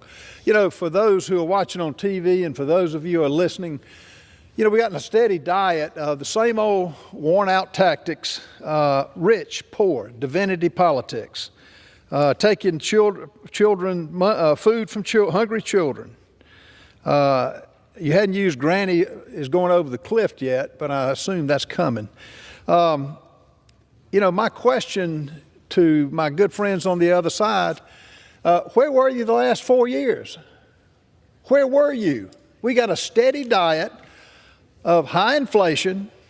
We got a steady diet of 15 million illegals coming across this country, using every public school, every hospital, not being a citizen, draining the payroll and draining the economy of America. What about the empathy for the poor unaccompanied children who came over here and are in sex trades, and if they're still living, many of them, well over 400,000 children? What about the inflation at every level? Where were you the last 4 years? House prices, where were you? Interest rates, you were nowhere to be found. Where were your solutions? You didn't have any, because we've got a total two world views. You think taxes paid by Americans is your money to spend like you want. Elon Musk and what Donald Trump are doing are identifying the waste. Let the American people judge. 77 million Americans judged on who they thought could lead this country, and it wasn't an inept president who couldn't give a press conference if he had to or read a thank you card. That's who you put up with for 4 years. And folks, the past is the judge of the future. This bill, I would love to have $5 trillion in cuts, but we got. I yield the gentleman another 30 seconds. We've got more to go. This is the first step. The journey starts with the first step. We're going to fight, and we're going to stop the policies that have bankrupted this country that y'all have indicated, that y'all have put up with for the last 4 years. Time's up. It's time for a new day. Thank you. Thank you, Mr. Speaker. The gentleman yields. Members are reminded to direct their comments to the chair. Gentleman from Texas reserves. Gentleman from Pennsylvania. Well, Mr. Chair, I would remind the gentleman that this bill would put 1 million people in South Carolina at risk of losing Medicaid. But I appreciate the previous speaker's candor, his saying that he wants $5 trillion worth of cuts, and to quote him, this is only the beginning. So I hope that every middle-class American hears that and knows what is coming, that by his own words, this is just the beginning. This is bad enough. What are we talking about? $880 billion worth of cuts to Medicaid and the ACA, $230 billion worth of cuts to nutrition programs, $330 billion of cuts to student loan programs, Pell Grants, Head Start, school lunches, and more and more. And why? Also tax cuts worth $4.5 trillion can go to the richest 1% of Americans. With that, Mr. Speaker, I am happy to yield 2 minutes to a wonderful new member of this body, the gentlewoman from New Jersey, a distinguished member of the Transportation Committee, Ms. Poe. The gentlewoman is recognized for 2 minutes. Thank you. Mr. Speaker, I rise for the first speech on the floor of this body to reject the Republican so-called budget. I came to Congress to help my constituents. I came here to provide direct relief to struggling Americans and lift people up. This Republican budget does none of those things. It is nothing more than a blueprint for cruelty. This GOP budget will destroy Medicaid and take health care away from millions of Americans. In my district alone, this could strip health care from the 215,000 people on Medicaid, blow up hospital budgets, raise insurance premiums, and all to give trillions in tax cuts to the millionaires. Another cash giveaway to the super rich at the expense of ruining American lives. I reject and I intend to vote no to this cruel Republican budget and yield back. Thank you. From Pennsylvania Reserves, gentleman from Texas. Mr. Chairman, my good friend and ranking member made a comment about Mr. Ralph Norman from South Carolina. He said, listen closely to what he said. He'd like to cut $5 trillion from the budget. Well, you know what? Add my name to that list, because the GAO says there's $5 trillion of fraud throughout the four corners of this federal government. That's the people's money. And we ought to spend every waking hour together, across the aisle, bipartisan, to go and root out that waste and fraud that is fleecing the taxpayers. So you can count me in the camp of Mr. Ralph Norman. When the Government Accountability Office says that there are $5 trillion of defrauding the people's government and the people's money. You're not going to hear anybody on the other side of the aisle, and there's some good people and well-intended people. But in this debate, you're not going to hear them talk about illegals being on welfare rolls, or the fact that their president, President Joe Biden, with the stroke of a pen, welcomed illegals on to welfare and health care rolls.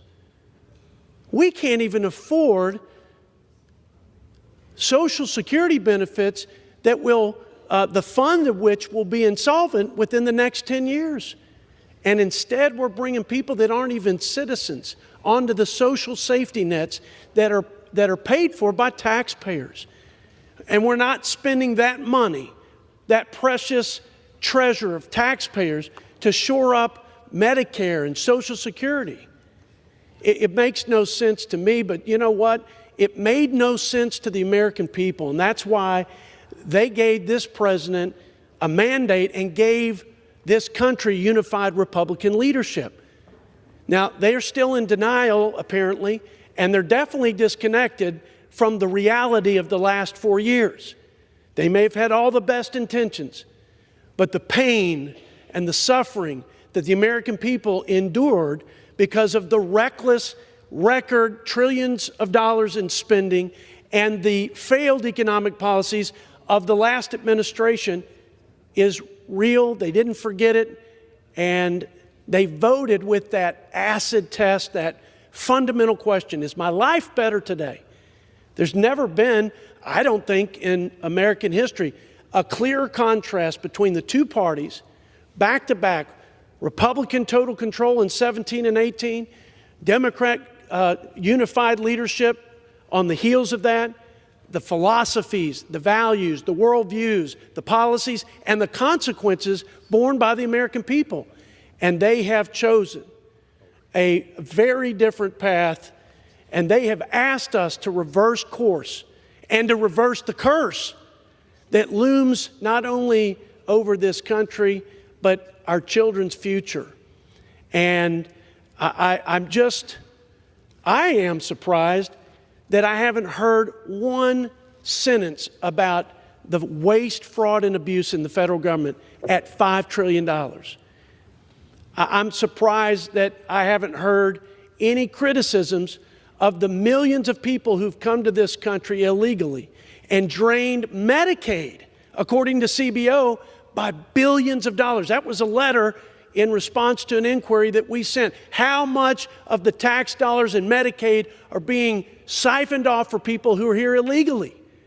I can't believe that there's not more indignation on account of the fact that $9,000 is what we're spending on people who broke the law, violated our sovereignty, and are here in this country illegally, and taxpayers are spending $9,000 per illegal immigrant for social services that were intended for the United States citizens. And that $9,000 represents more money than we spend on our own vulnerable American citizens on Medicaid. But you're not going to hear any of that today. But the American people know better. They've always had the better judgment, and they made the right call, and we aim to deliver for them. I don't know if my colleagues, how much time do I have, Mr. Chairman, remaining? Minutes remaining. I reserve. Gentleman reserves. Gentleman from Pennsylvania. May I inquire as to how much time I have remaining? Gentleman has 4¼ minutes remaining. I am prepared to close. Gentleman's recognized. Well, thank you, Mr. Chairman. I yield myself the balance of my time. First, let me say before my closing, my good friend and chair of the Budget Committee, and we've worked closely together in opposition a lot of the time, but actually in agreement some of the time with some real achievements, though not today. He said something that really interests me, that there's this GAO report showing $5 trillion of fraud. Well, I certainly would be interested in seeing that report. The size of the entire budget every year is only $6.5 trillion. So how in the world $5 trillion out of $6.5 trillion is really fraud? I find that a little hard to believe. Now, Mr. Chairman, we're at a pivotal moment. I said at the beginning of this debate some 2.5 hours ago that this budget resolution represents the Republican betrayal of the middle class. For the last 2.5 hours, you have heard speaker after speaker on my side expose exactly why that is so. First and foremost, and I think most crucially, the $880 billion in cuts to Medicaid, the largest cuts in American history to Medicaid. Why is that important? 72 million Americans rely on Medicaid. Another 20 million rely and get their health care through the Affordable Care Act. They are also at risk.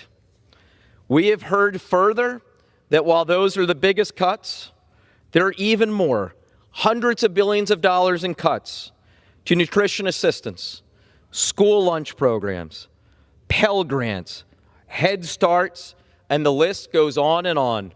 And why? All to deliver $4.5 trillion of tax cuts to the richest 1% of Americans. And let's not forget the fact that in order to cover the rest of the cost of those tax cuts, they are increasing the debt limit by $4 trillion. They like to talk about debt and how horrible it is, but this piece of legislation will make our debt situation far worse. This is the Republican betrayal of the middle class. Day after day, in my home state of Pennsylvania, you had candidates from both sides talking about how the #1 priority should be to lower costs for Americans. The president made that promise. He said he would do it on day one. Well, here we are, more than a month in, not one executive order, not one bill to lower costs for the American people. Instead, we have this bill to take money from the middle class and give it to those who need it the least. Mr. Speaker, I am proud to lead the opposition to this Republican betrayal of the middle class. I urge every member of this House to vote no. With that, I yield back. Gentleman yields. Gentleman from Texas is recognized. Mr. Chairman, I'd like to make my closing remarks consume as much time as we have on the clock here, but let me also pay respects to my ranking member. He is a great guy. He has been a really good partner. We've done some really important things together on a bipartisan basis. In fact, we've passed more bipartisan legislation to fix the broken budget process, which doesn't serve either party in this institution well. And I give him equal credit, if not more credit, because when you're in the minority, there's tremendous pressure not to work with the majority. But he's an American first. And we may disagree, but I know where his heart is. Now, let me answer the question of the ranking member. The $5 trillion is a CBO score. That's a 10-year budget window score, just like the $2 trillion that we have as a goal to reduce reckless, wasteful, and fraudulent spending. Now, Mr. Chairman, the reconciliation process is generally to reconcile the House and Senate budgets, but more than a process for matching up revenues and outlays, this exercise, more importantly, is reconciling the difference between the American people's interest, expectations, and values, and a federal government that has totally lost its way, forgotten who it serves, and too often has failed to faithfully and fairly and efficiently execute the laws of the land. And if we learned anything from the November election, it's that the American people want a strong country. They want a competent leader, common sense policies, and they want all of us to put America first. And that's what this budget resolution does. I'd like to think of this budget resolution as a promissory note to our children to preserve the land of liberty and opportunity by safeguarding it from an unwieldy government and with unbridled spending, taxing, and regulating that threatens to destroy it. Mr. Chairman, I said this in the Budget Committee, and I'm going to say it now to close.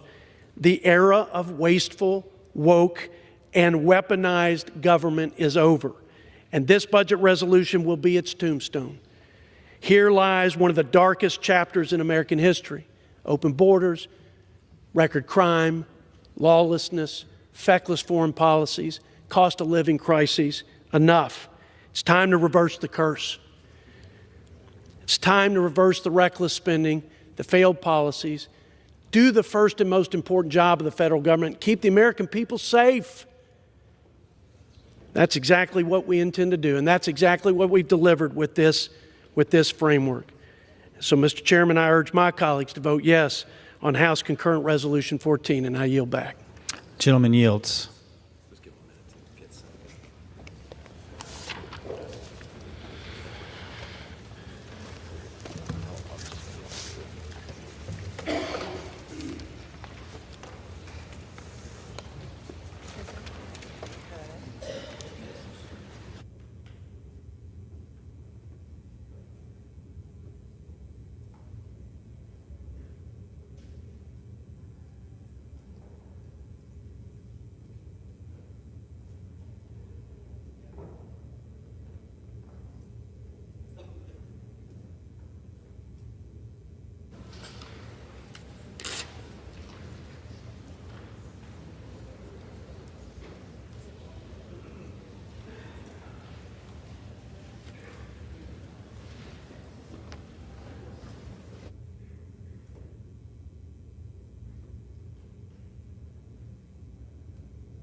The gentleman, Mr. Schweikert, and the gentleman from Virginia, Mr. Beyer, each will control 30 minutes on the subject of economic goals and policies. The chair now recognizes the gentleman from Arizona, Mr. Schweikert. Thank you, Mr. Chairman. I yield myself as much time as I may consume. The gentleman's recognized. And Mr. Chairman, and to the minority, I first want to apologize to everyone. I have one of my crappy lung infections, so at some point I'm going to start coughing and doing an inhaler. Just ignore me. Somehow I thought that'd be funnier.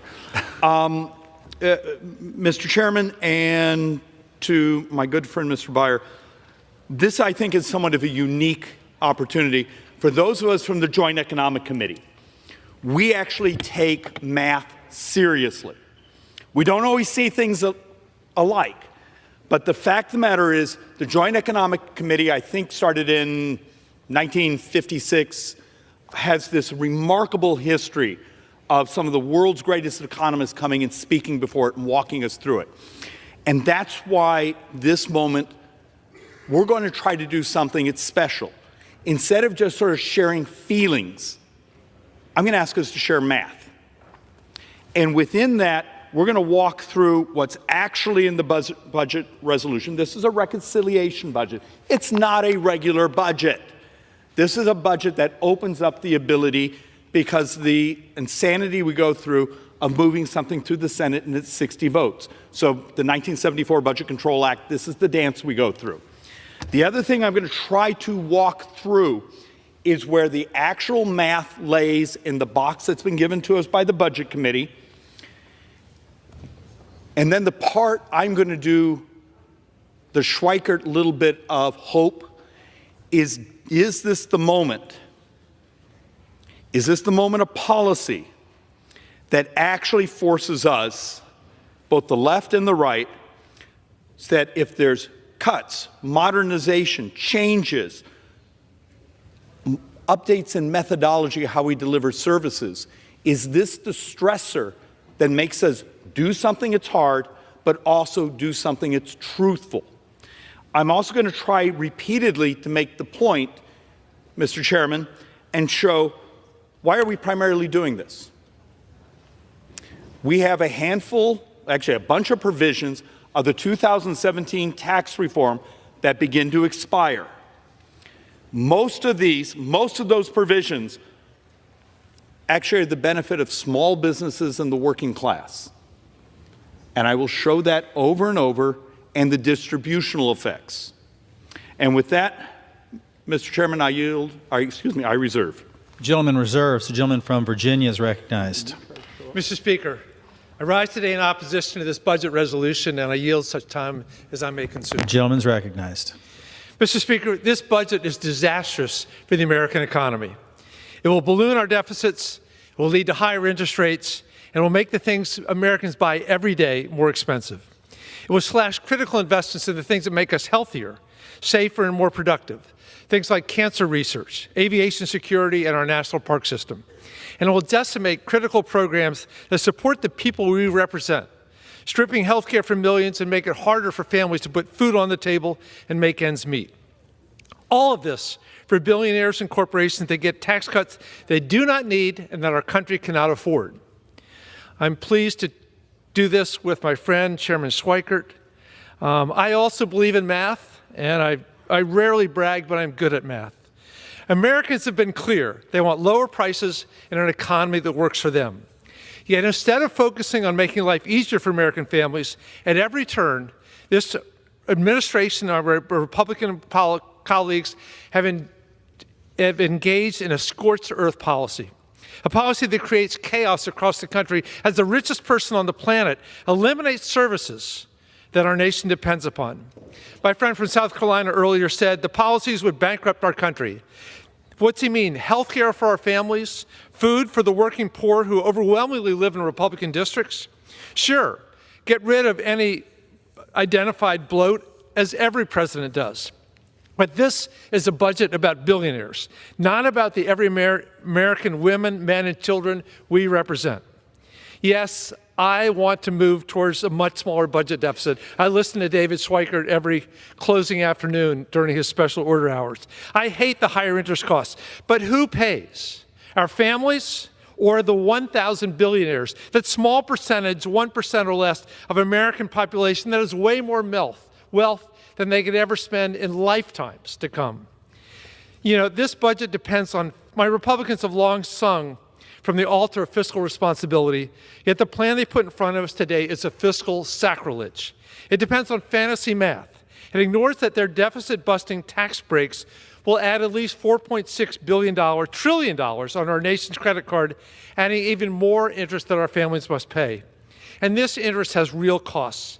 It slows economic growth. It depresses the standard of living. It leads to higher inflation and higher interest rates, and it makes it even harder for families already faced with high prices and borrowing costs to make ends meet. Wasteful, woke, and weaponized policies, my friend from Texas said, that's a very small percentage of the federal budget. You're going to never achieve what's in this budget resolution on wasteful, woke, and weaponized policies. So what is this Republican plan? How do they address? They double down on the policies that will widen the growing wealth gap this nation by giving billionaires trillions in handouts while providing pennies to the middle class. According to the Treasury Department, the top 1% of Americans, those making over $750,000 a year, can expect to get an annual tax cut of over $32,000. Working families will see a tiny fraction of that.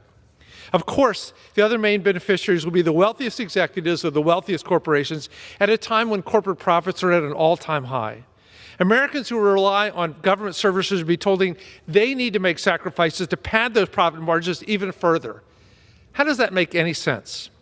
To pay for these tax cuts for the ultra-wealthy, the Republican budget proposes to cut programs Americans rely on to afford health care and to put food on the table.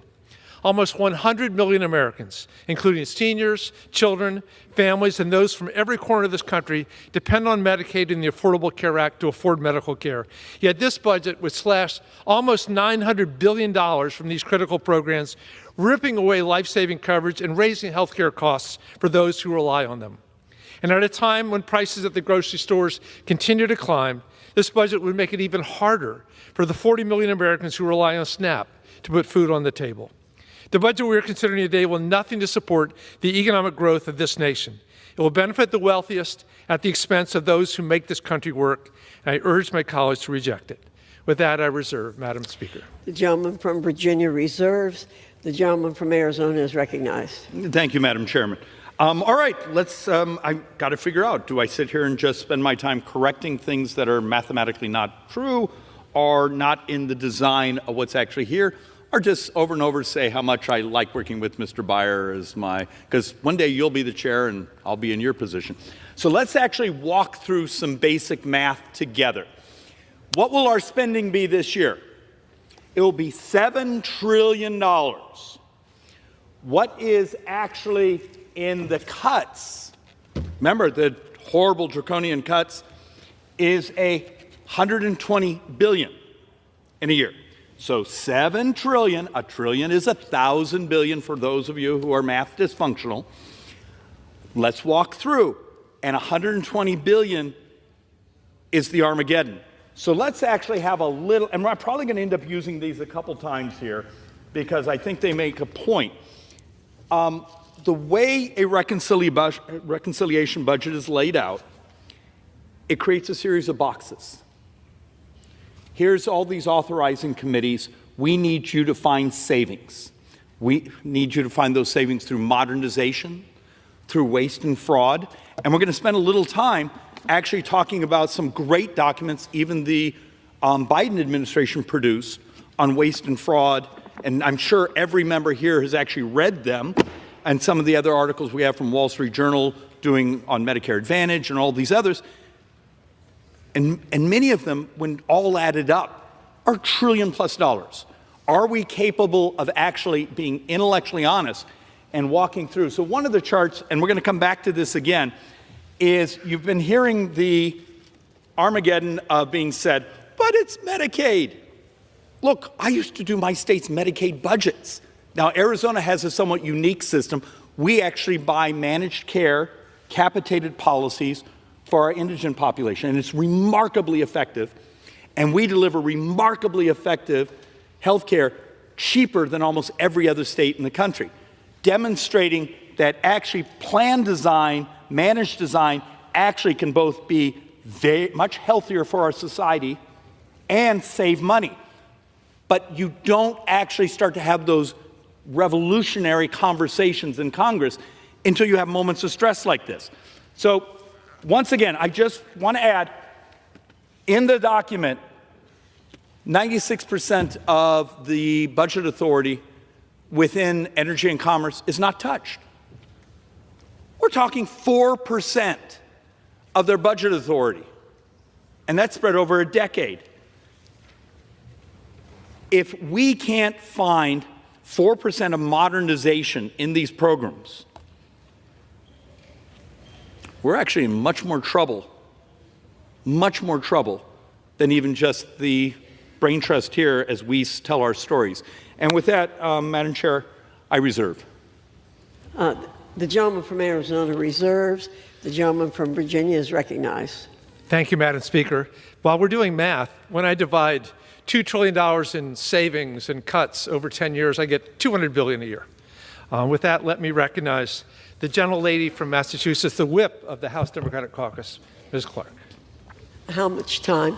For 4 minutes, Madam Speaker. The gentlewoman's recognized for 4 minutes. Thank you, Madam Chair.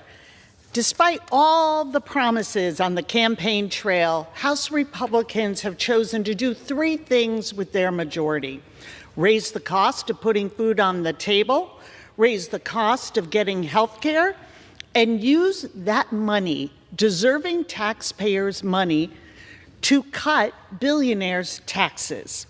That's it. That's the agenda. And let's look at the scale of what they're sacrificing. Funding that feeds 15 million children, a program that pays for half of all the births in America, a service that keeps nursing homes and health centers' doors open, all to cut Elon's taxes. If that sounds outrageous to you, Madam Chair, and I sure hope it does, you are not alone. Let's be clear about the kind of money we're talking about. You know what it costs to keep a kid on Medicaid? $10 a day. How about keeping that child fed with SNAP benefits? $6 a day. What do Republicans want to give away to the already rich? $6 million per billionaire. Think about that. For a billionaire, $6 million is not even a rounding error. For a hungry child, it's enough to eat every single day for 34 lifetimes. Inflicting hunger on children to give billionaires money they don't need and won't even notice? There is no moral code under which that is acceptable. There is no public demand for it. There is no logical reason for it other than total fealty to billionaire donors, billionaires who will never feel they have enough. I'll close with a family that has been on my mind. A mom-to-be, 5 months pregnant.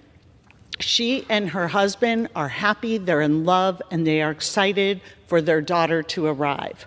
But every month, their budget is tight. They get a little bit of help from food pantries, but sometimes, even if they arrive by 6 a.m., the food is already gone. Without the SNAP program, the mom said, I honestly don't know what we would do. Honestly, don't know what we would do. Every Republican has a choice to make with this vote. Will they vote to keep that mom and her daughter fed, or will they keep padding the pockets of those who will not even notice? The American people can forgive a lot, but they will not forgive this betrayal. I yield back. Reserve. The gentleman from Virginia reserves. The gentleman from Arizona is recognized. Thank you, Woman. Look, I love public policy by storytelling, but this being the Joint Economic Committee, let's actually go back to math. And to Mr. Beyer, I want to make sure I'm communicating right, but at least we're down to, instead of the Armageddon, his number was, well, if you cut $2 trillion over 10 years, that's $200 billion. He's right, but that's actually not what's in the document here. It's functionally 1.2 with a shock absorber. Once again, I'll give you the shock absorber, depending on what Ways and Means ultimately does. So thank you again. I mean, it shows actually we're fairly close on math. Another thing, and this is just someone who actually had worked on the tax reform in 2017 and the storytelling that has existed, particularly with my brothers and sisters on the left. Madam Chairwoman, how would you feel if I could document to you that the post-2017 tax reform was more progressive? Now, there were lower rates, but the top portion of income earners actually were paying a higher percentage of federal income tax. So when you actually start looking at this, remember, and this is the distributional problem that I was going to try to walk through. I believe when you do the math here, 5% of the population, now these are people making stunning amounts of money. And if we want to have a discussion, should they pay more? Guess what? This opens up that discussion because there are no rates locked into this. It just creates the capacity to now have the discussion. But the fact of the matter, the top 5% pay 38% of all federal income taxes. Functionally half the workers in the United States pay less than 1%. And the bottom, and I'll take a correction if someone actually knows the actual number, I think the bottom 25% actually receives more because substantially earned income tax credit, which is the old negative income tax model. Look, we have a distributional problem. If you want to have a discussion of wealth and income equality, I have some great charts to show you of what inflation did, what the previous punctually 3.5 years of inflation did to wealth in the working class. When you inflate up people who have assets and you crush those who are trying to survive, congratulations. But remember, before the pandemic, under the TCJA, the tax reforms of 2017, it was the fastest closure of income inequality in American history. What's being discussed here is, do you allow those very tax benefits for small businesses, for individuals, to expire? Now, we don't get a huge economic pop from continuing them. You maintain consumption, but we know if you don't do them, that loss of consumption in those populations actually really hurts us economically.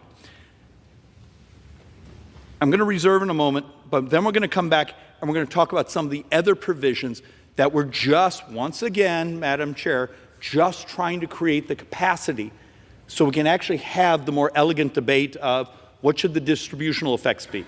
Where do we get the most economic growth from? And next time we're going to come back, let's actually do a bit of where the economic growth can come from, and we'll walk through what the model of expensing and those things. And with that, I reserve. The gentleman from Arizona reserves. The gentleman from Virginia is recognized. Thank you, Madam Chair. To add to the distributional impacts, the top 5% pay 38% of the taxes, but they have more than 60% of the wealth. The bottom 10% pay very little, but live hand to mouth, including more than 12% of our children. Madam Chair, I yield 2 minutes to the gentleman from California, the chairman, the distinguished chair of the House Democratic Caucus, Mr. Aguilar. The gentleman is recognized for 2 minutes. I thank the gentleman for yielding. Thank you, Madam Chair. I rise in opposition to this Republican budget. House Democrats came to Congress ready to work with our Republican colleagues to lower the cost of eggs, take on price gouging, expand the child tax credit, build more housing, and put the pocketbooks of working families first.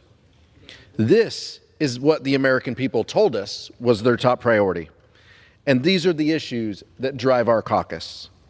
Instead, Madam Chair, they have turned their attention to the only policy priority that they really care about: ensuring billionaires pay less. My constituents can't afford eggs at the local grocery store, while my Republican colleagues are fighting amongst themselves about who to hand out tax breaks to, corporations or individuals. Tesla pays $0 in federal taxes, while teachers and firefighters in San Bernardino are paying more than their fair share. Here is the reality, Madam Chair. My Republican colleagues are going to take away health care from more than 10 million Californians to pay for tax cuts for billionaires. This is not going to make the cost of eggs cheaper or housing less expensive, but it is going to put children and seniors who need health care at risk. House Democrats believe that the people who work for a living ought to get a little breathing room, and the wealthy and well-connected shouldn't get special treatment. The Republican budget is not good for the economy, it's not good for the country, and it's a betrayal of the middle class. I urge a no vote. The gentleman from Virginia reserves. The gentleman from Arizona is recognized. Thank you, Madam Chairwoman. I actually made a board for what the gentleman's point was, showing that within this budget this reconciliation budget document, how much additional tax cuts are there for C corporations? There's your board. Being a little sarcastic, but that's sort of a personality trait. The fact of the matter is, once again, the talking points don't match up with the reality here. Your taxes, everyone in this room, your taxes go up at the end of this year. If you run a small business, a pass-through, not a C corporation, a pass-through, your taxes go up. If you're part of an employee-owned company, so you've come together and you're managing yourselves almost like an employee co-op, your taxes go up. Now, what also do I hope, but I don't know if the capacity that this creates will allow us to do it, but I sure hope so. We have some great data, and I won't make you live through my charts, that show expensing. Research and development expensing. It has a cost in the 10-year window. Okay, hopefully everyone has listened to my dozens and dozens and dozens of speeches walking through what expensing is. Expensing is nothing more than depreciation. Do you take it in 1 year or, let's pretend, 7 years? But you still get the exact same amount of reduction in your taxes. It's a timing effect. The difference is if you can take it in the first year, if you do it over 7, you have to finance it. We actually have great economic modeling that shows when you do expense research and development, when you do expensing, you actually get a virtuous cycle of, well, we bought the piece of equipment, so we do it better, faster, cheaper. Well, our competitors just did it. The next year, we got to do it again. And that was one of the reasons, particularly pre-pandemic, we had that sudden spike of capital expenditures in productivity.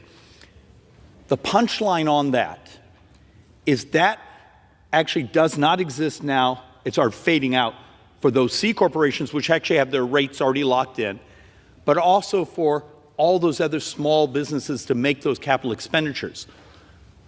Why is this really important? Well, there's lots of data that shows that part of the tax code actually does, from an economic growth standpoint, create incredible vitality. And it's a timing effect. It's the tyranny of living within a 10-year window in our models. I just hope that actually starts to elevate a little bit of the economics discussion instead of the storytelling. And with that, I reserve. Gentleman from Arizona reserves. The gentleman from Virginia is recognized. Madam Chair, I am thrilled to yield 1 minute to the gentlelady from Wisconsin, a distinguished member of both the Ways and Means Committee and the Joint Economic Committee, Ms. Moore. The gentlelady is recognized for 1 minute. Thank you, Madam Speaker and Mr. Beyer. You know, Republicans pretend to care about the nation's debt and annual deficits, but they have instructed Ways and Means to add $4.5 trillion to the debt to provide tax cuts to the wealthiest. Now, what we have heard from our Republican opponents here today, that if we don't pass this resolution, that everybody's taxes are going to be raised. Well, I'll tell you what. There will be crumbs from the master's table for the average American earning under $200,000 a year versus tax cuts for the wealthiest corporations and individuals. That is the math. I know how fond you are of math. That is the arithmetic. And let me tell you, the handouts to the wealthiest will come on the backs of the least of us.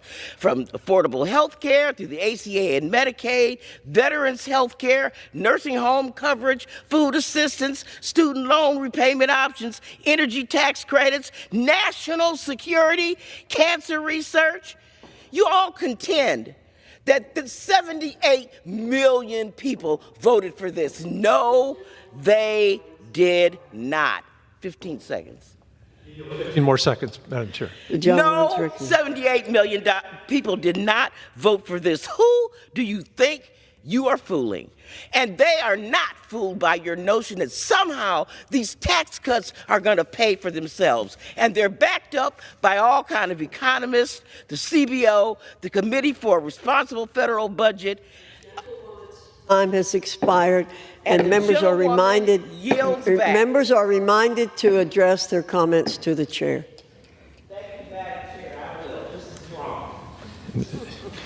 We reserve, please. Madam Chair. The gentleman from Virginia reserves. The gentleman from Arizona is recognized. Madam Chair, average family, $2,853. That's your crumbs. I would argue for the average family that have been crushed by the previous 3-4 years in inflation. If you don't make 27% more money in my district, you are poorer today than you were 4 years ago. Having their taxes go up $2,853, and that's the average. And I promise you, I think in my district, it was closer to $3,300. I'm blessed to have a more prosperous district. That is not crumbs, Madam Chair. And with that, I reserve. Gentleman from Arizona reserves. The gentleman from Virginia is recognized. Madam Chair, I yield 1 minute to the gentleman from Illinois, a distinguished member of the Joint Economic Committee and our preeminent environmental economist. Gentleman from Illinois is recognized for 1 minute. Madam Speaker, I want you to imagine that a friend came over to you and said, Donald Trump taught me how to save 50% on my shoe purchases. All you got to do is cut off one leg. It's just math, as the gentleman from Arizona says. So let's get out the saw and head to Foot Locker. Now, if you were a good friend, you would tell them you're crazy and you need to stop thinking that Donald Trump likes you. But here we are today, talking about the idea that we're going to save money by gutting Medicaid, slashing food assistance, defunding white-collar law enforcement, the police, and exploding budget deficits so that we can do what Donald Trump told you he wants, give a $4.5 trillion tax cut to the wealthiest Americans.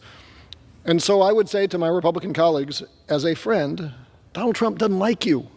He doesn't really like anybody. He just assumes that you will never find the courage to stand up to him, so he's going to keep asking you for more until you finally do. If you are sick of being bullied, if you're ready to act like the leaders you claim to be and make sure that we leave this country in a little better shape than we found it, grow a spine and vote hell no on this budget resolution. I yield back. I reserve. Members are reminded to refrain from engaging in personalities toward the president. Gentleman from Virginia reserves. The gentleman from Arizona. Madam Chair, may I inquire into time? I may need you to go more. The gentleman from Arizona has 16 and a half minutes remaining. The gentleman from Virginia has 18 minutes remaining. Okay. Madam Chair, I reserve. The gentleman reserves. The gentleman from Arizona reserves. The gentleman from Virginia is recognized. Madam Chair, I yield 1 minute to the gentleman from Illinois, the distinguished ranking member of the China Select Committee, Mr. Krishnamurthy. The gentleman from Illinois is recognized for 1 minute. Madam Speaker, I rise today as the ranking member of the Select Committee on the Strategic Competition with the Chinese Communist Party, the CCP, to express serious concerns about the proposed cuts in the Republicans' budget resolution. First, the resolution includes $880 billion in cuts to programs that risk stalling the advancement of technologies crucial to our competition with the CCP. Second, these cuts will likely jeopardize our ability to enforce critical export controls with the Chinese, as well as gutting programs that help us reshore manufacturing from China. While we got to restore our fiscal house, these cuts to critical programs amount to the GOP's perverted version of DEI, devastating, extreme, and irresponsible. The CCP is cheering for the GOP budget resolution tonight. I object. I yield. The gentleman from Virginia reserves. The gentleman from Arizona Thank you, Madam Chairwoman. is recognized. Hey, can you believe this, Madam Chairwoman and my friend Mr. Beyer? We broke our printer. But thank heaven we didn't break the markers. So I thought actually just because we're doing we're trying to do fact-based, the average family, your taxes are going up at the end of this year, $2,853, and 62% of taxpayers, 62% of taxpayers will see hikes. And and I'm sorry we just didn't have time to make a much prettier chart for everyone. Remember, after 2017, we actually moved up, but some of that was some of the deductions and things were added. We moved up the threshold, so almost the half of our tax-paying population actually didn't pay income taxes. They still had payroll taxes and FICA and those things. A bunch of that population that has not paid taxes in years and years and years will be getting tax bills with the opposition to this. Madam Chair, I'm going to reserve, and then we'll come back and go over more. Gentleman from Arizona reserved. The gentleman from Virginia is recognized. Madam Chair, I yield 1.5 minutes to the gentleman from New York, the distinguished ranking member of the Administration Committee, Mr. Morelli. Thank you, Madam Chair, and I thank the distinguished gentleman. The gentleman's recognized for 1.5 minutes. Thank you, Madam Chair. I want to thank my friend, the gentleman from Virginia, for giving me time. I rise today in strong opposition to this budget resolution. As an Appropriations Committee member, thoughtful consideration of government spending is a responsibility I don't take lightly. I believe every hard-earned taxpayer dollar must work for all Americans, not fuel widely irresponsible economic theory. I'd like to think my colleagues on the other side of the aisle believe the same thing, given the rhetoric we've all heard over the last several years. So I encourage the American people to watch what House Republicans do, not what they say. Remarkably, instead of lowering costs, this reckless budget resolution bestows tax cuts for the wealthiest 1% of Americans while jeopardizing essential health care and nutrition programs. For this reason, I strongly oppose the budget resolution authored by House Republicans. Shockingly, gutting programs our communities rely on isn't harmful enough, because this resolution will also require taxpayers to borrow another $1.6 trillion over the next 10 years.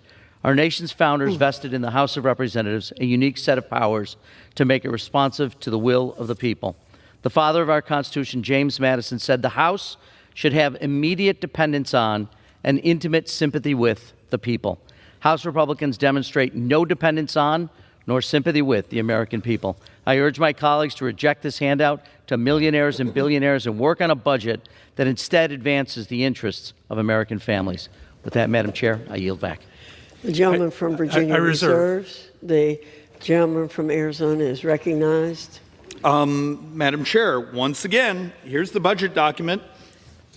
Here's the spreadsheets. I keep hearing you're giving away to billionaires. Where's that? Where is it?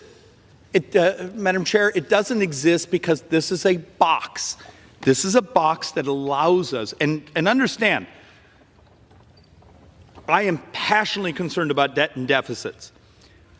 But this may be, for an idiot like myself, the first opportunity where members of leadership and those are ready to allow people like me to come in and walk through how we can improve, change the costs of how we deliver services. And we need this type of document to do it. And you deal with the reality of what we're allowed to touch. You do realize the majority of mandatory spending, we're not even allowed to touch in a budget reconciliation because it's interest and Medicare is the majority. And every day we wait to modernize, we're in that much more trouble. Last thing before I do a yield here. We're going to spend $86 trillion, and I'm partially doing this off the top of my head, over the next decade. This budget reconciliation, we're hoping to get, let's say we're blessed we get $2 trillion offsets, so that creates a couple trillion in additional borrowing. You're talking a fraction, a couple percent of the spending. I would argue this is the moment for us where it's not about cuts. if any of you have ever just even bothered to look at the MedPAC reports and this was done by the Biden administration, we have potentially over a decade, hundreds of billions in here that aren't going to services, aren't going to make our brothers and sisters healthier.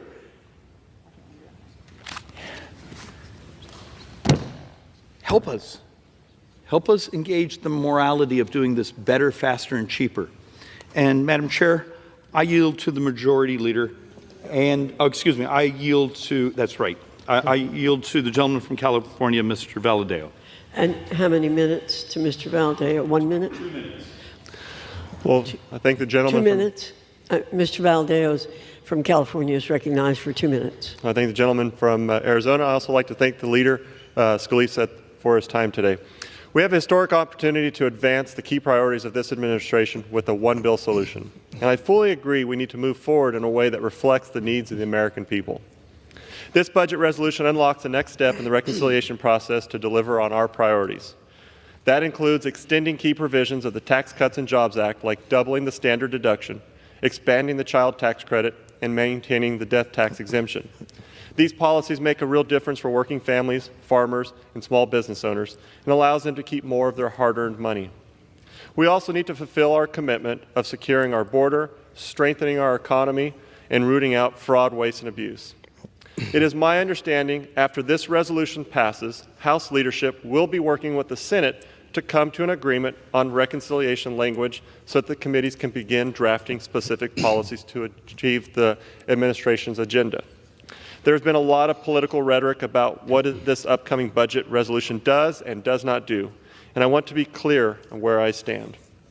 As a representative of one of the most agriculturally rich districts in the country, it's my constituents who are responsible for putting food on everyone's tables. My district also has one of the highest Medicaid populations in the nation. I've heard from countless constituents who tell me the only way they can afford health care is through programs like Medicaid, and I will not support a final reconciliation bill that risks leaving them behind. Medicaid cuts are deeply unpopular with the American families who sent us here to deliver on President Trump's agenda. I understand Medicaid is not explicitly named in this bill, but achieving $880 billion in budget cuts within ENC's jurisdiction would be really is not an easy task. So I ask that leadership remains committed to working with my colleagues and I to produce a final product that strengthens critical programs like Medicaid and SNAP and ensures that our constituents are not left behind. Would the gentleman yield? I yield to the gentleman from Louisiana. Thank the gentleman for yielding. I want to thank the gentleman from California and the Central Valley for his passion. He's been a vocal advocate for the things that are necessary to keep these programs like Medicaid strengthened. And as we know, so many of these programs are weakened right now. The gentleman's time has expired. 30 seconds. Someone from Arizona yield additional time to Mr. Valadao. 30 seconds. Madam Chair, I yield another 30 seconds. 30 seconds to the gentleman from California. The gentleman from Louisiana was speaking, so I'll recognize the gentleman from Louisiana. Thank you, Madam Chair. And as I was saying, the gentleman from the Central Valley has been so passionate about this issue. And as we move this through the process, he surely has my commitment and all of leadership that we'll continue to not only listen to him, but his district is going to have a very loud voice as this process moves forward to protect and make sure that people who are on these programs, who are deserving, who need these programs, are going to, frankly, we all ought to be focused on getting better services to these people and rooting out the waste, fraud, and abuse. That's what we're focused on, protecting those people who are on these programs, who need them so desperately, as Mr. Valadao has fought for years to deliver, and he will continue to do that. We absolutely commit to that for him and others. I yield back to the gentleman from California. The gentleman from Arizona reserved. The gentleman from Virginia is recognized. Madam Speaker, I yield 1 minute to the gentlelady from New York, the distinguished ranking member of the Small Business Committee, Ms. Velasquez. The gentlewoman is recognized for 1 minute. Thank you, Madam Chair, and thank you to the gentleman for yielding. I rise today in strong opposition to this Republican ripoff. This budget slashes $880 billion in my district, including nearly 100,000 children at risk of losing health care. Madam Chair, cruelty is the point. It also targets food assistance, leaving over 147,000 New Yorkers in my district struggling to afford meals. Cruelty is the point. And why? All this to hand out trillions of dollars in tax breaks to the top 1%. Republicans tried this trick before in 2017. They promised it will raise wages, pay for itself, and boost the economy. It didn't. Instead, it made the rich richer while working people fell further behind.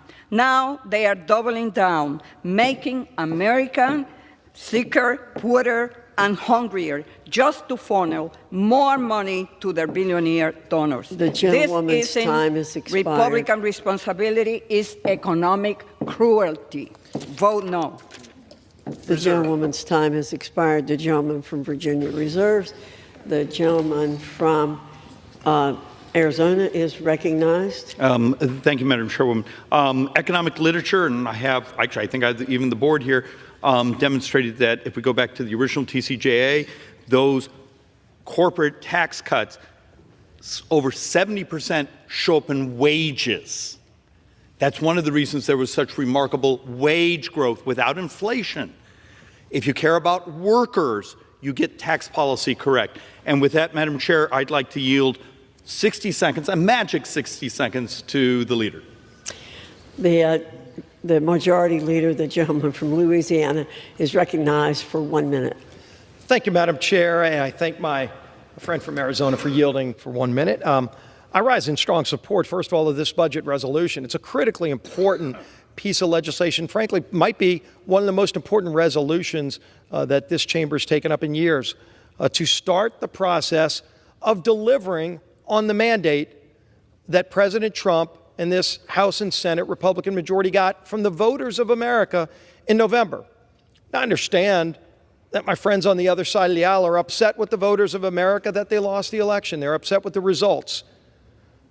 But if everybody here listened to what the American people said in November, frankly, first of all, they would vote for this resolution because the resolution delivers on those commitments, the things that were talked about, the things that sent people to the polls that say, finally, let's get America back on track.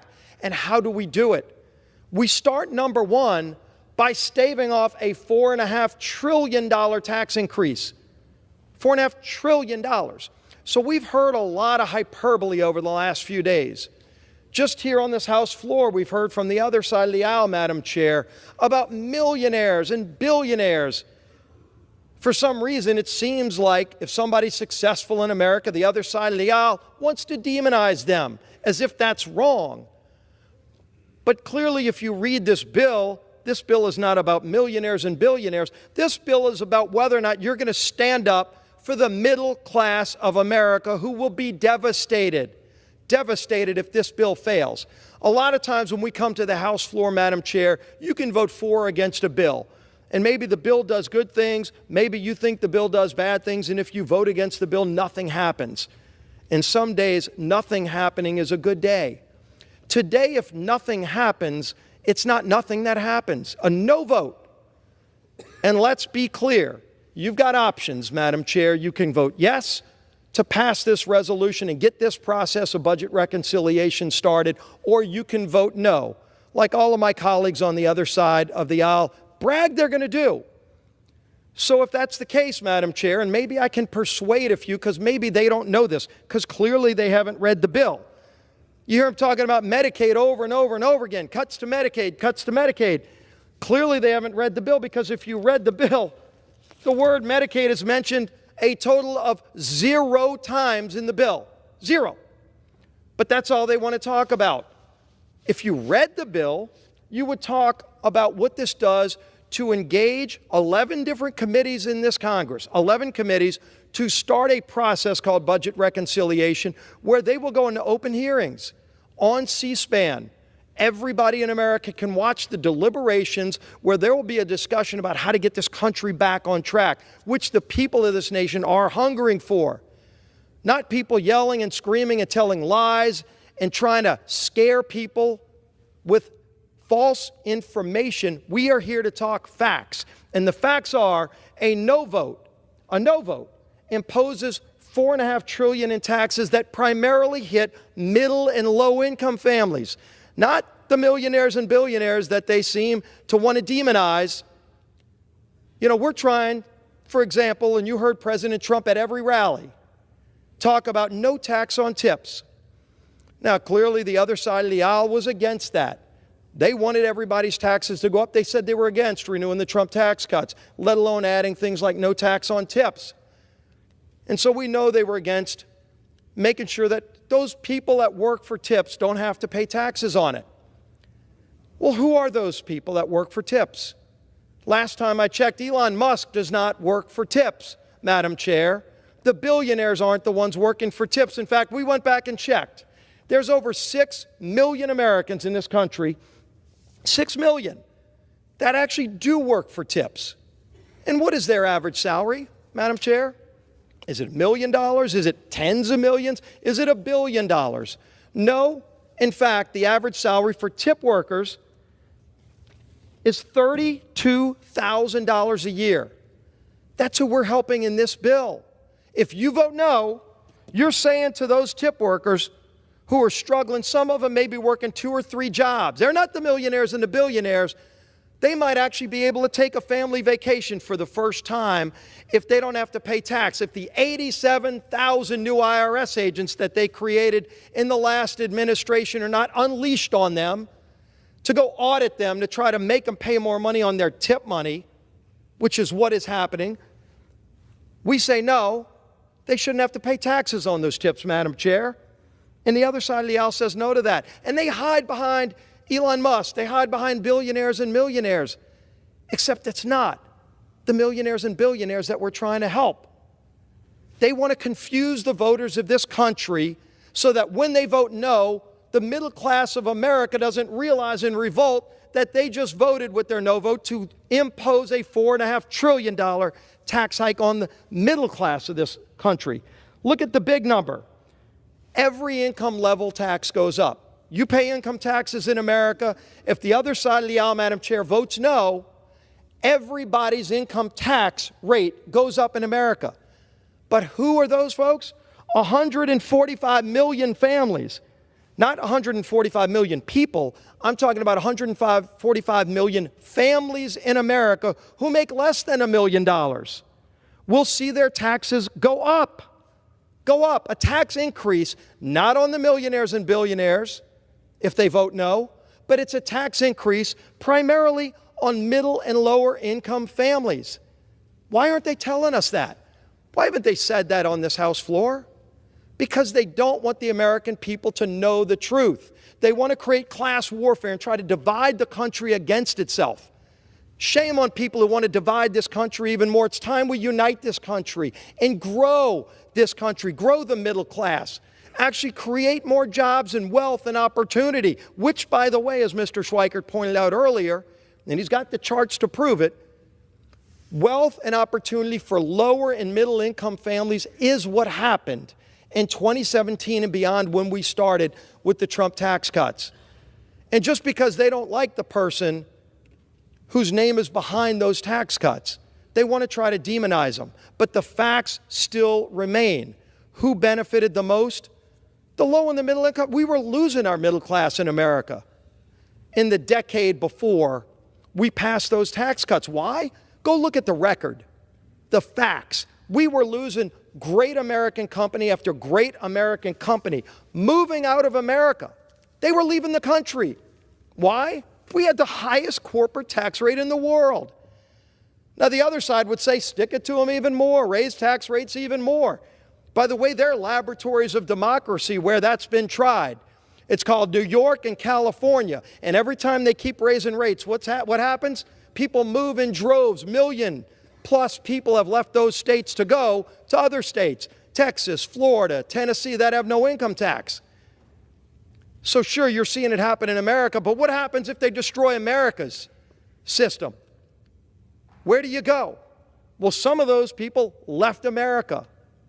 Madam Chair, we don't want that to happen. We actually brought companies back, great recognize, you would know the logos of all of them if we put them up. There's too many to mention, that had left America over years and years, and nobody did anything about it. Everybody knew why it was happening. And so we made our country competitive again. How? By lowering tax rates. Now, everybody should have been for that. Unfortunately, their party back then, the Democrat Party, said, we're going to vote no on that. Every single Democrat voted no. Why did they make it an issue, a partisan issue? I don't know, but I know this. When we lowered those tax rates to make America competitive, we're a global competing economy. Our companies in America don't just compete against the person down the street. They're competing against companies all over the globe, and we should applaud that. We shouldn't just applaud it, by the way.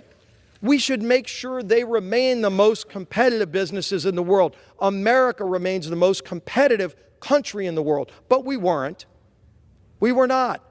That's why we were losing people. Imagine people saying, I'm going to leave the United States of America, greatest country in the history of the world, because our country stopped being competitive. And we finally did something about it. This Republican majority in 2017 did something about it and finally brought those jobs back and brought wages up. Wages grew for everybody. Companies were giving out bonuses, pay raises. Our unemployment rate went to virtually zero. Those are the facts. And so they want those tax rates to go up. Not all of them expire. The corporate rate remains, by the way, competitively low at 21%. The corporate rate stays at 21. You know what doesn't stay low? If they vote no, and I'm a yes vote, because I want our country to be competitive. I want our small businesses to be able to be competitive with big businesses. They love beating up on the big guy, but guess what they're going to do? And let's look at the facts. Anybody who votes no on this bill, Madam Chair, will tell every small business in America. It's a provision of the tax code called 199A. And if you're not a small business, you've probably never heard of 199A. But you know what? If you are a small business, a 20-person mom and pop shop on Main Street, America, anywhere in this country, 199A is your lifeblood. Why? Because that's what allows you as a small business, a 10, 15, 20-person American dream story. You started your own business. But you can now compete and pay the same tax rate as the big global multinational corporation, who's at 21. But what happens, Madam Chair, if they vote no? And again, the no vote does not mean nothing happens. If you vote no, you are saying you want the small business now to go from a 21% effective rate to as high as 43% taxes. So think about this. You're the mom and pop small business, and you're barely hanging on. You're beating all the internet competitors, and you're still being able to hold on to those jobs. You know, show up at work every day, employ the 20 people, the 15 people that you're creating jobs for. If the other side gets their way, you jack up to 43% tax rate when your competitor, the big global billionaire corporation, is still at 21. That's what happens if they vote no. Why haven't they said that during the debate? I haven't heard it yet. Again, all you hear about is the billionaires and the millionaires are the ones getting all the breaks. Except it's not true, Madam Chair. It's just not true. Every small business in America gets kicked in the gut if this fails. Every small business in America. And look at the numbers. You're talking about over 20 million small businesses. Think of how many workers that is. Do they just want to kick all those workers out to the street, to the unemployment rolls? Because if you're paying 43% and your competitor's paying 21%, you don't need a math degree to figure out how quickly you're not going to be able to compete. We made them competitive in 2017. Why does the other side want to vote no and all of a sudden make every small business in America uncompetitive with the big billionaires? They're defending the billionaires, Madam Chair. This is insanity.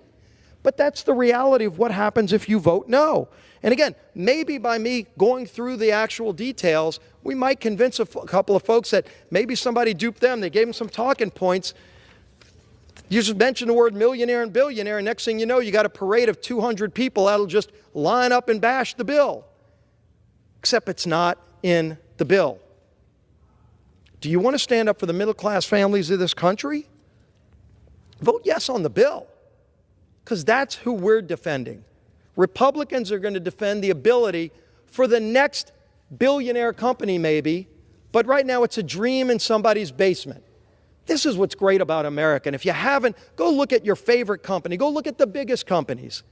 Most of them started with the dream in somebody's garage in Silicon Valley. I know a lot of entrepreneurs who started with great ideas and risked it all over and over again, and then ultimately they might have hit it big. But the only way they were able to hit it big is because they had the ability in the United States of America to turn that dream into a reality where now all of a sudden they might hire 300 people. We ought to applaud that. We ought to celebrate that. We ought to make sure that remains in place. The day we take away that ability in the United States, God help us as a country. Because the few people that still want that dream, but they don't have America to go to pursue it, they might go to other places, but there just aren't that many other places in the world to pursue it. We cannot crush the American dream of America. It starts with strengthening the middle class and the lower income families' ability to compete with the big guys so that one day maybe they can be. And then they too will be demonized by the other side. But in the meantime, give them that ability to compete fairly, and you take that away if you vote no on this bill. Facts. Those are the facts. Whose rates go up, whose rates don't if this bill fails. That's where we are. And I do think it's important one more time just to go through the facts of the 2017 bill, because so many lies have been told about that. The poverty rate dropped to the lowest level in history. Again, this isn't the millionaires and billionaires. When we passed the bill in 2017 that every Democrat voted no on, the poverty rate in America dropped to its lowest rate in history. Unemployment hit a 50-year low. And lower income workers, not the millionaires and billionaires, lower income workers saw their wages grow substantially faster than the highest 10% of income earners. So whose side are you going to be on today? We're going to give everybody an opportunity. Stand up for those hardworking people who want their shot at the American dream. Stand up for that waiter or waitress who's working their tail off tonight, who's going to come home and go, wait a minute, I might not have to pay taxes on my tips. I can save that money and for the first time start a college fund for my kid, because it's not the millionaires and the billionaires that benefit from that. It's the average income worker, millions of them, by the way, the average income of $32,000 a year. That's who we're fighting for. That's who House Republicans are fighting for. And we're going to deliver for them, because that was the mandate that the people of this country gave us. Whether you agree or not, whether you like Donald Trump or not, Donald Trump ran on very specific things, and he's delivering on those things. And I applaud President Trump for actually following through on the promises that were made. Promises made and promises kept actually matter in this town, and they're rare. And when it happens, we ought to applaud it. When this majority actually delivers, we're going to see on that board real soon who actually stands with the 77 million people of this country who said, we want this change. We demand this change. We're going to go to the polls to vote for this change. Let's preserve the American dream. Yes, at the risk of offending a couple of people, I'm fine with saying let's make America great again, because America deserves to be great again. Don't put a $4.5 trillion tax on the middle class of this country. Let's let this country grow. Let's see the opportunity flourish. We will do it. We need to pass this bill to start that process. I urge all of my colleagues to vote yes, Madam Chair. And with that, I yield back the balance of my time. The gentleman from Louisiana yields back. The gentleman from Arizona reserves. The gentleman from Virginia is recognized. Madam Chair, I yield 1 minute to the gentlelady from Oregon, distinguished member of the Educational Workforce Committee, Ms. Bonamici. The gentlewoman is recognized. Thank you, Mr. Byer. Madam Chair, last week I had 5 town hall meetings across Northwest Oregon in urban, suburban, and rural areas, and not one person, not one of the thousands who attended asked me to support a budget that cuts Medicaid, gives tax breaks to the wealthiest, raises the cost of living, or undermines safety and security, but that's what we're voting on today. The Republicans are stealing the hard-earned tax dollars of Oregonians and Americans to line the pockets of people like Elon Musk.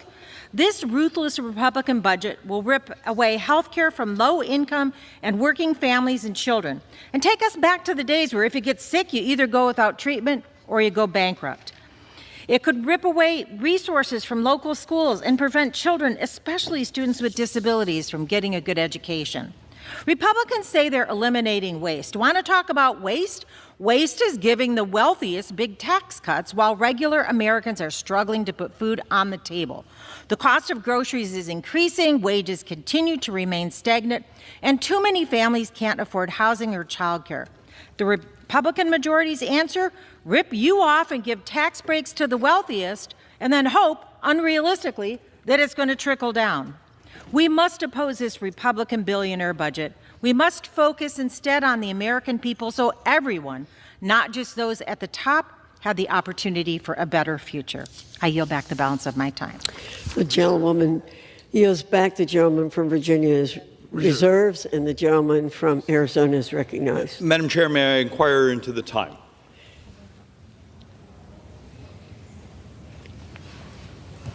The gentleman from Arizona has 9 minutes remaining. The gentleman from Virginia has 13 and a half minutes remaining. Madam Chair, I reserve. Gentleman from Arizona reserves. The gentleman from Virginia is recognized. Madam Chair, I yield 1.5 minutes to the gentleman from California, the ranking member of the Veterans Affairs Committee, Mr. Takano.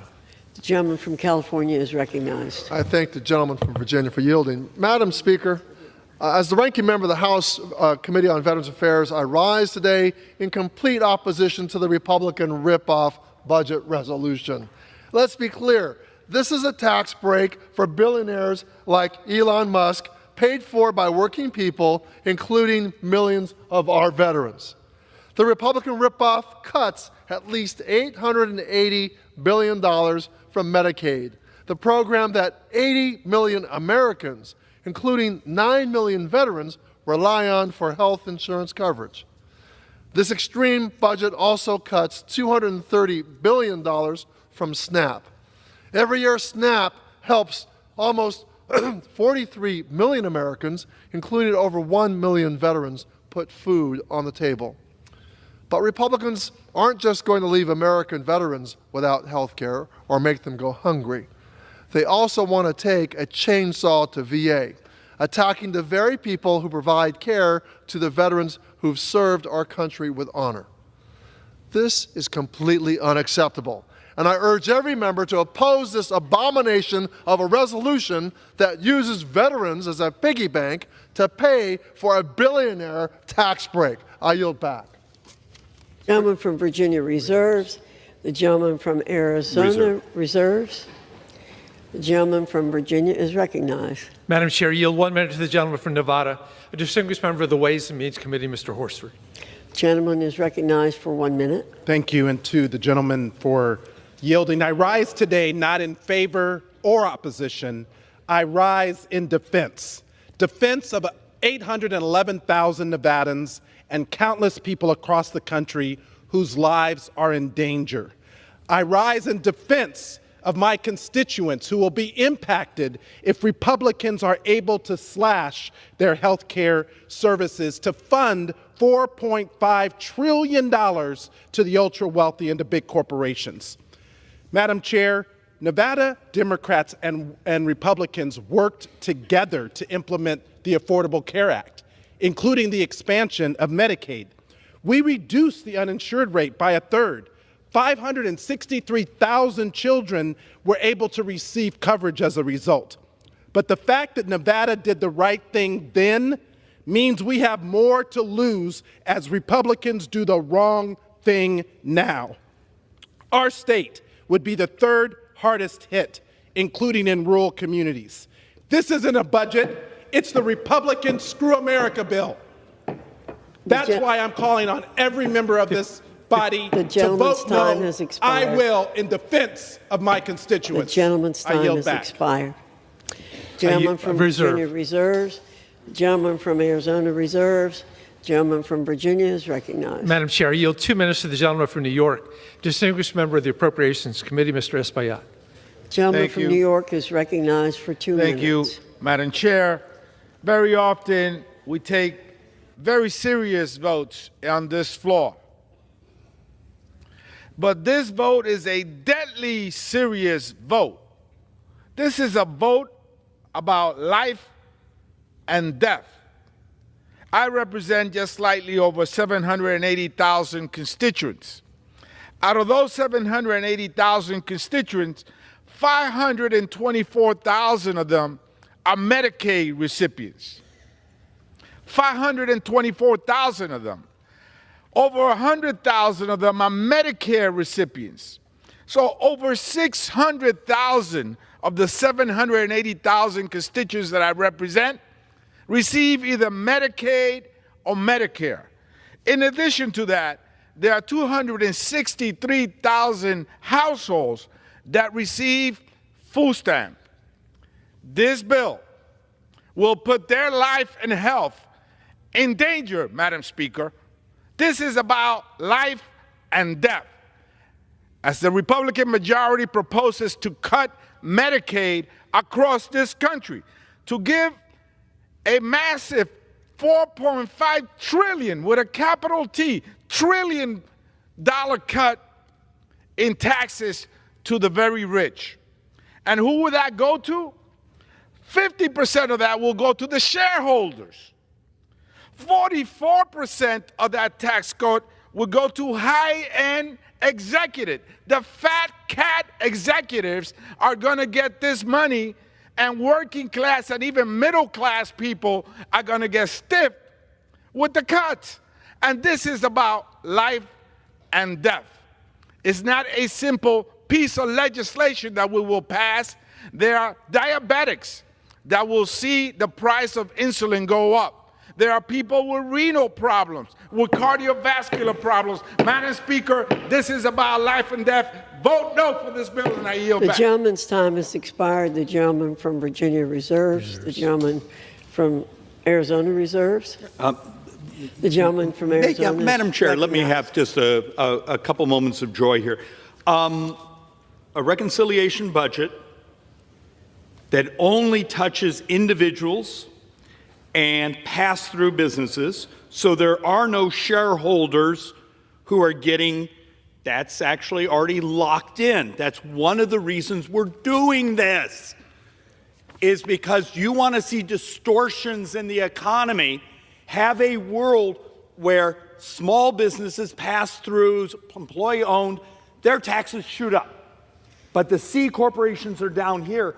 What distortion did you just create in the world? I'm a C corporation. I'm buying everyone else. You want to see the big get bigger? It's one of the reasons you have to do this. But also, I beg my brothers and sisters,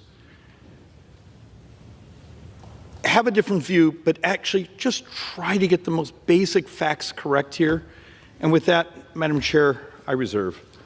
Gentleman from Arizona reserves. The gentleman from Virginia is recognized. Madam Chair, I yield 1.5 minutes to the gentlelady from New Mexico, a distinguished and unenviable member of the Rules Committee, Ms. Leger Fernandez. The gentlewoman from New Mexico is recognized. Republicans are attacking women's ability to afford life as a mom or a daughter. Medicaid supports more than 40% of all births in the United States. Our grandmothers and parents in nursing homes rely on Medicaid to pay their health bills. Their caregivers, who are mostly women, depend on Medicaid themselves. Over 37 million children rely on Medicaid and CHIP. Republicans would strip this essential health care from women across the country. Why? To give tax breaks to their billionaire bros. Women need to know how they will be impacted wherever they live. Earlier today, we heard Representative Valadao acknowledge that his voters depend on Medicaid and are upset. Indeed, 507,000 of his constituents receive Medicaid, but he said he will vote yes on the bill. I need women across the country to visit the Democratic Women's Caucus website to find out how these cuts will impact them. How will the Republicans give billionaires and millionaire tax cuts on their economic pain? Republicans should stand with their moms and not the billionaires. Reserve. The gentleman yields back. The gentleman from Virginia reserves. The gentleman from Arizona Madam is Chairwoman, recognized. so apparently the Democrat position is the $2,000 you get per child, which was the doubling of the child tax credit in 2017, should go away and go back to the 1,000. Wow. Because I think that's what I just heard. So those of us who've adopted kids, those who have children, congratulations. Your child tax credit is going to get cut in half. Reserve. The gentleman from Arizona reserves. The gentleman from Virginia is recognized. Thank you, Madam Chair. That is, with respect to my friend from Arizona, that is not what I heard. We heard that this budget resolution is put together, promises cuts that we are desperately afraid of. When we do the math, people who count on, in Congressman Schweikert's district, Arizona 1, people who count on SNAP to put food on the table are 85,000. Medicaid recipients at risk of losing their health care, 127,000. And Affordable Care Act recipients to see their premium payments go up by varying amounts, 44,000. We'd love to see a budget work out that somehow gives the lie to those frightening numbers. With that, Madam Chair, I yield 1 minute to the gentleman from California, a distinguished member of the Joint Economic Committee, Mr. Min. The gentleman from California is recognized for 1 minute. Thank you, Madam Chair. I rise today in opposition to the disastrous GOP budget resolution. This bill seeks to cut $3 trillion in spending, supposedly by targeting waste and fraud.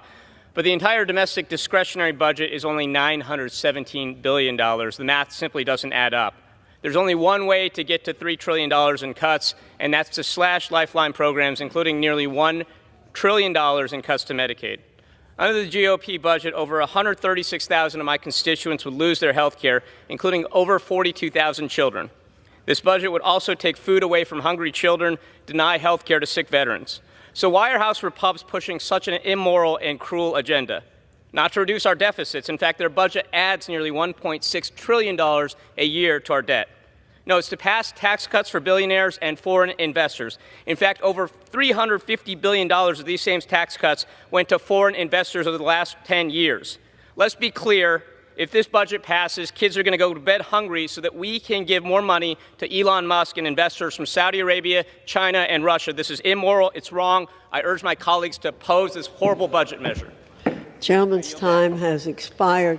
The Reserve. gentleman from Virginia reserves. Madam Chair, reserve. The gentleman from Arizona reserves. Gentleman from Virginia is recognized. Madam Chair, I yield 1.5 minutes to the gentleman from New Mexico, a distinguished member of the Agriculture and Armed Services Committee, Mr. Vasquez. The gentleman's recognized for 1.5 minutes. Thank you. Madam Speaker, I thought Republicans' plans were to make Americans' lives better. I thought we were supposed to lower the cost of goods. I thought we were supposed to make health care more affordable for Americans. Well, let me tell you this.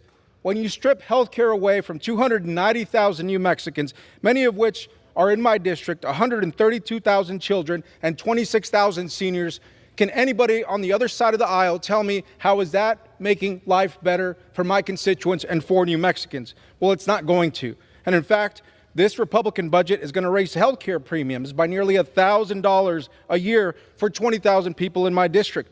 It could force a 60-year-old couple to pay over $16,000 more annually for coverage. Now, in my district and in my state, we have some of the best service records of veterans in this entire country.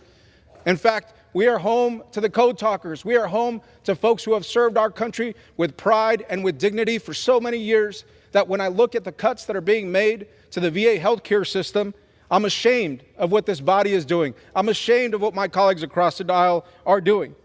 And when I go home and I talk to a working mother, I talk to a person who works every day, wakes up at 7 in the morning and works 2 jobs and has to send their kid to school and relies on the food programs just to keep their family healthy, just to have something in the stomach of that 7-year-old who is going to first grade, and to know that their food assistance programs could get taken away. We're doing the exact opposite of what Republicans promised that they would do for this country. This budget is a statement of where we're at as a country, and this is the wrong statement that we need to be making. Thank you. I yield back. Gentleman from Arizona. Mr. Chair, may I inquire once again on time? Gentleman has 7.5 minutes remaining. The gentleman from Virginia has 4.5 minutes remaining. Mr. Chair, just as hearing some of my Democrat colleagues, I was just thumbing through the actual document. I know this is crazy and literacy being sort of a lost art, but I'm trying to find where this heresy, these cuts, now look, there's a discussion here that basically says we need not to just purely stick this on the debt and deficit. Okay, but like in the E&C instruction, which is energy and commerce for, I think it's 4% of their area of authorization. You're telling me after the hundreds of hours idiots like me have come behind this microphone and done presentations showing the distortions, the waste and fraud, the misallocation, the lack of use of technology, the duplications, you can't produce 4%? Why is the left so terrified of the moment where maybe a document that forces us in some ways to listen to each other, to maybe how do we do this better, faster, and cheaper? Because I'm going to say this 3 or 4 more times. Does the left really want to raise taxes on the average American family $2,853? Is that the plan here? Because this is 63% of those who are tax filers will see their taxes go up. Is that the plan here? Mr. Chair, reserve. Mr. Chairman, let me just respond to my good friend from Arizona. No, that is not what Democrats want. We don't want to see taxes go up for average middle-class Americans at all. But this is what our budget experts say based on the budget resolution before us, is that it will, as my friend Mr. Schweikert knows well, to achieve significant cuts, the kind of cuts that you're talking about, inevitably we have to look at Medicaid, Medicare, and Social Security. We look at the fact that in Virginia, just eliminating Medicaid Advantage is 660,000 Virginians. We look at Medicare, 46% of the children in America receive their health care through Medicaid. And then we look at Medicare, it's beyond belief what that would do. I am looking forward to somehow seeing how you achieve the massive budget cuts that are in this resolution without touching those. That's why you've heard so much concern today about what this will do to the average American people. It's not that we don't want to revisit not raising taxes on the American public. We also just don't want to cut away their health care, their SNAP benefits, their ability to put food on the table, and the like. And Mr. Chair, I am ready to close when my distinguished chair of the Joint Economic Committee tells me it's time. Gentleman reserves. Gentleman from Arizona. Mr. Chairman, just because I want to help out, because I know this is heresy around here, truly one of my favorite members to work with, even though we're on different sides of the aisle, you may want to retract the word Social Security, which you just said, because you know Social Security cannot be allowed in any of this package. Happy to retract it. And with that, I reserve. I also noticed that our anxiety about Social Security will not go away. Oh, no. And who else has been working for a decade now to save it? Because remember, in 2033, about halfway through the year, the trust fund is gone. And is that a Republican or Democrat problem? I would say it's a morality problem. We will be doubling senior poverty in America in 8 years. And how often are we allowed to come talk about it? With that, Mr. Chair, I reserve. Gentleman reserves. Gentleman from Virginia. Mr. Chair, I'm ready to close. And in doing so, let me first begin that my good friend John Larson on the Ways and Means Committee has for years promoted Social Security 2100, which would actually fix it for the rest of this century. Mr. Chairman, President Trump and the Republican majority were elected last November to deliver on a simple promise to lower costs for Americans. Unfortunately, this budget does not do that. My Republican friends have decided that providing billions of dollars in tax breaks for a few millionaires and billionaires is worth ordinary Americans bearing, as Elon Musk put it last year, some temporary hardship. That hardship brought about this budget will come in many forms and may not mean much to the richest man in history, but will certainly mean a lot to ordinary people. It will grow our debt by $4.6 trillion. It will lead to higher interest rates and raising prices on goods that Americans pay every day. And it will cut crucial government services that keep us safe healthy, and productive. And it will strip health care and food assistance from tens of millions of Americans who are already struggling to make ends meet. And what are Americans getting in exchange for this hardship? Tax cuts for billionaires and corporations that they do not need and that our country cannot afford. This is a bad deal. I urge all of my colleagues to reject this proposal. Thank you, and I yield back. Gentleman yields back the balance of his time. Gentleman from Arizona. Mr. Chairman, I am prepared to close, but I'd like to inquire in time. Gentleman has 5 minutes remaining. Mr. Chairman, I know it's painful to listen to an idiot like me for 5 minutes, but let's have some fun here. And first I want to say, for everyone that's spoken, I love the passion. I love the caring. I'm just once again got to come back. So this is a reconciliation budget. It basically builds boxes. It's boxes for here's your authorization. You can go more, but you can't go less. Okay, I'm on the other side. I actually believe there should be more cuts in spending because I think we can achieve that by modernization, changing processes, the adoption of technology. Last week, I believe I was behind this very microphone, and we were showing charts of, hey, this is Medicare. How many billions and billions do we spend every year on duplicative MRI, ultrasounds, X-rays? Does that make someone healthier? Does that make them better? No.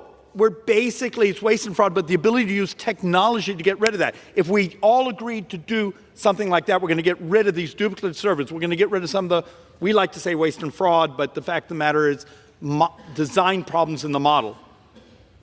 You didn't cut a single service. You didn't take anything away from someone. But what you gave is my kids a chance to survive. Because part of this, look, part of this I don't like. I'm going to be brutally honest. I wish there were more cuts. I don't like the amount of borrowing here.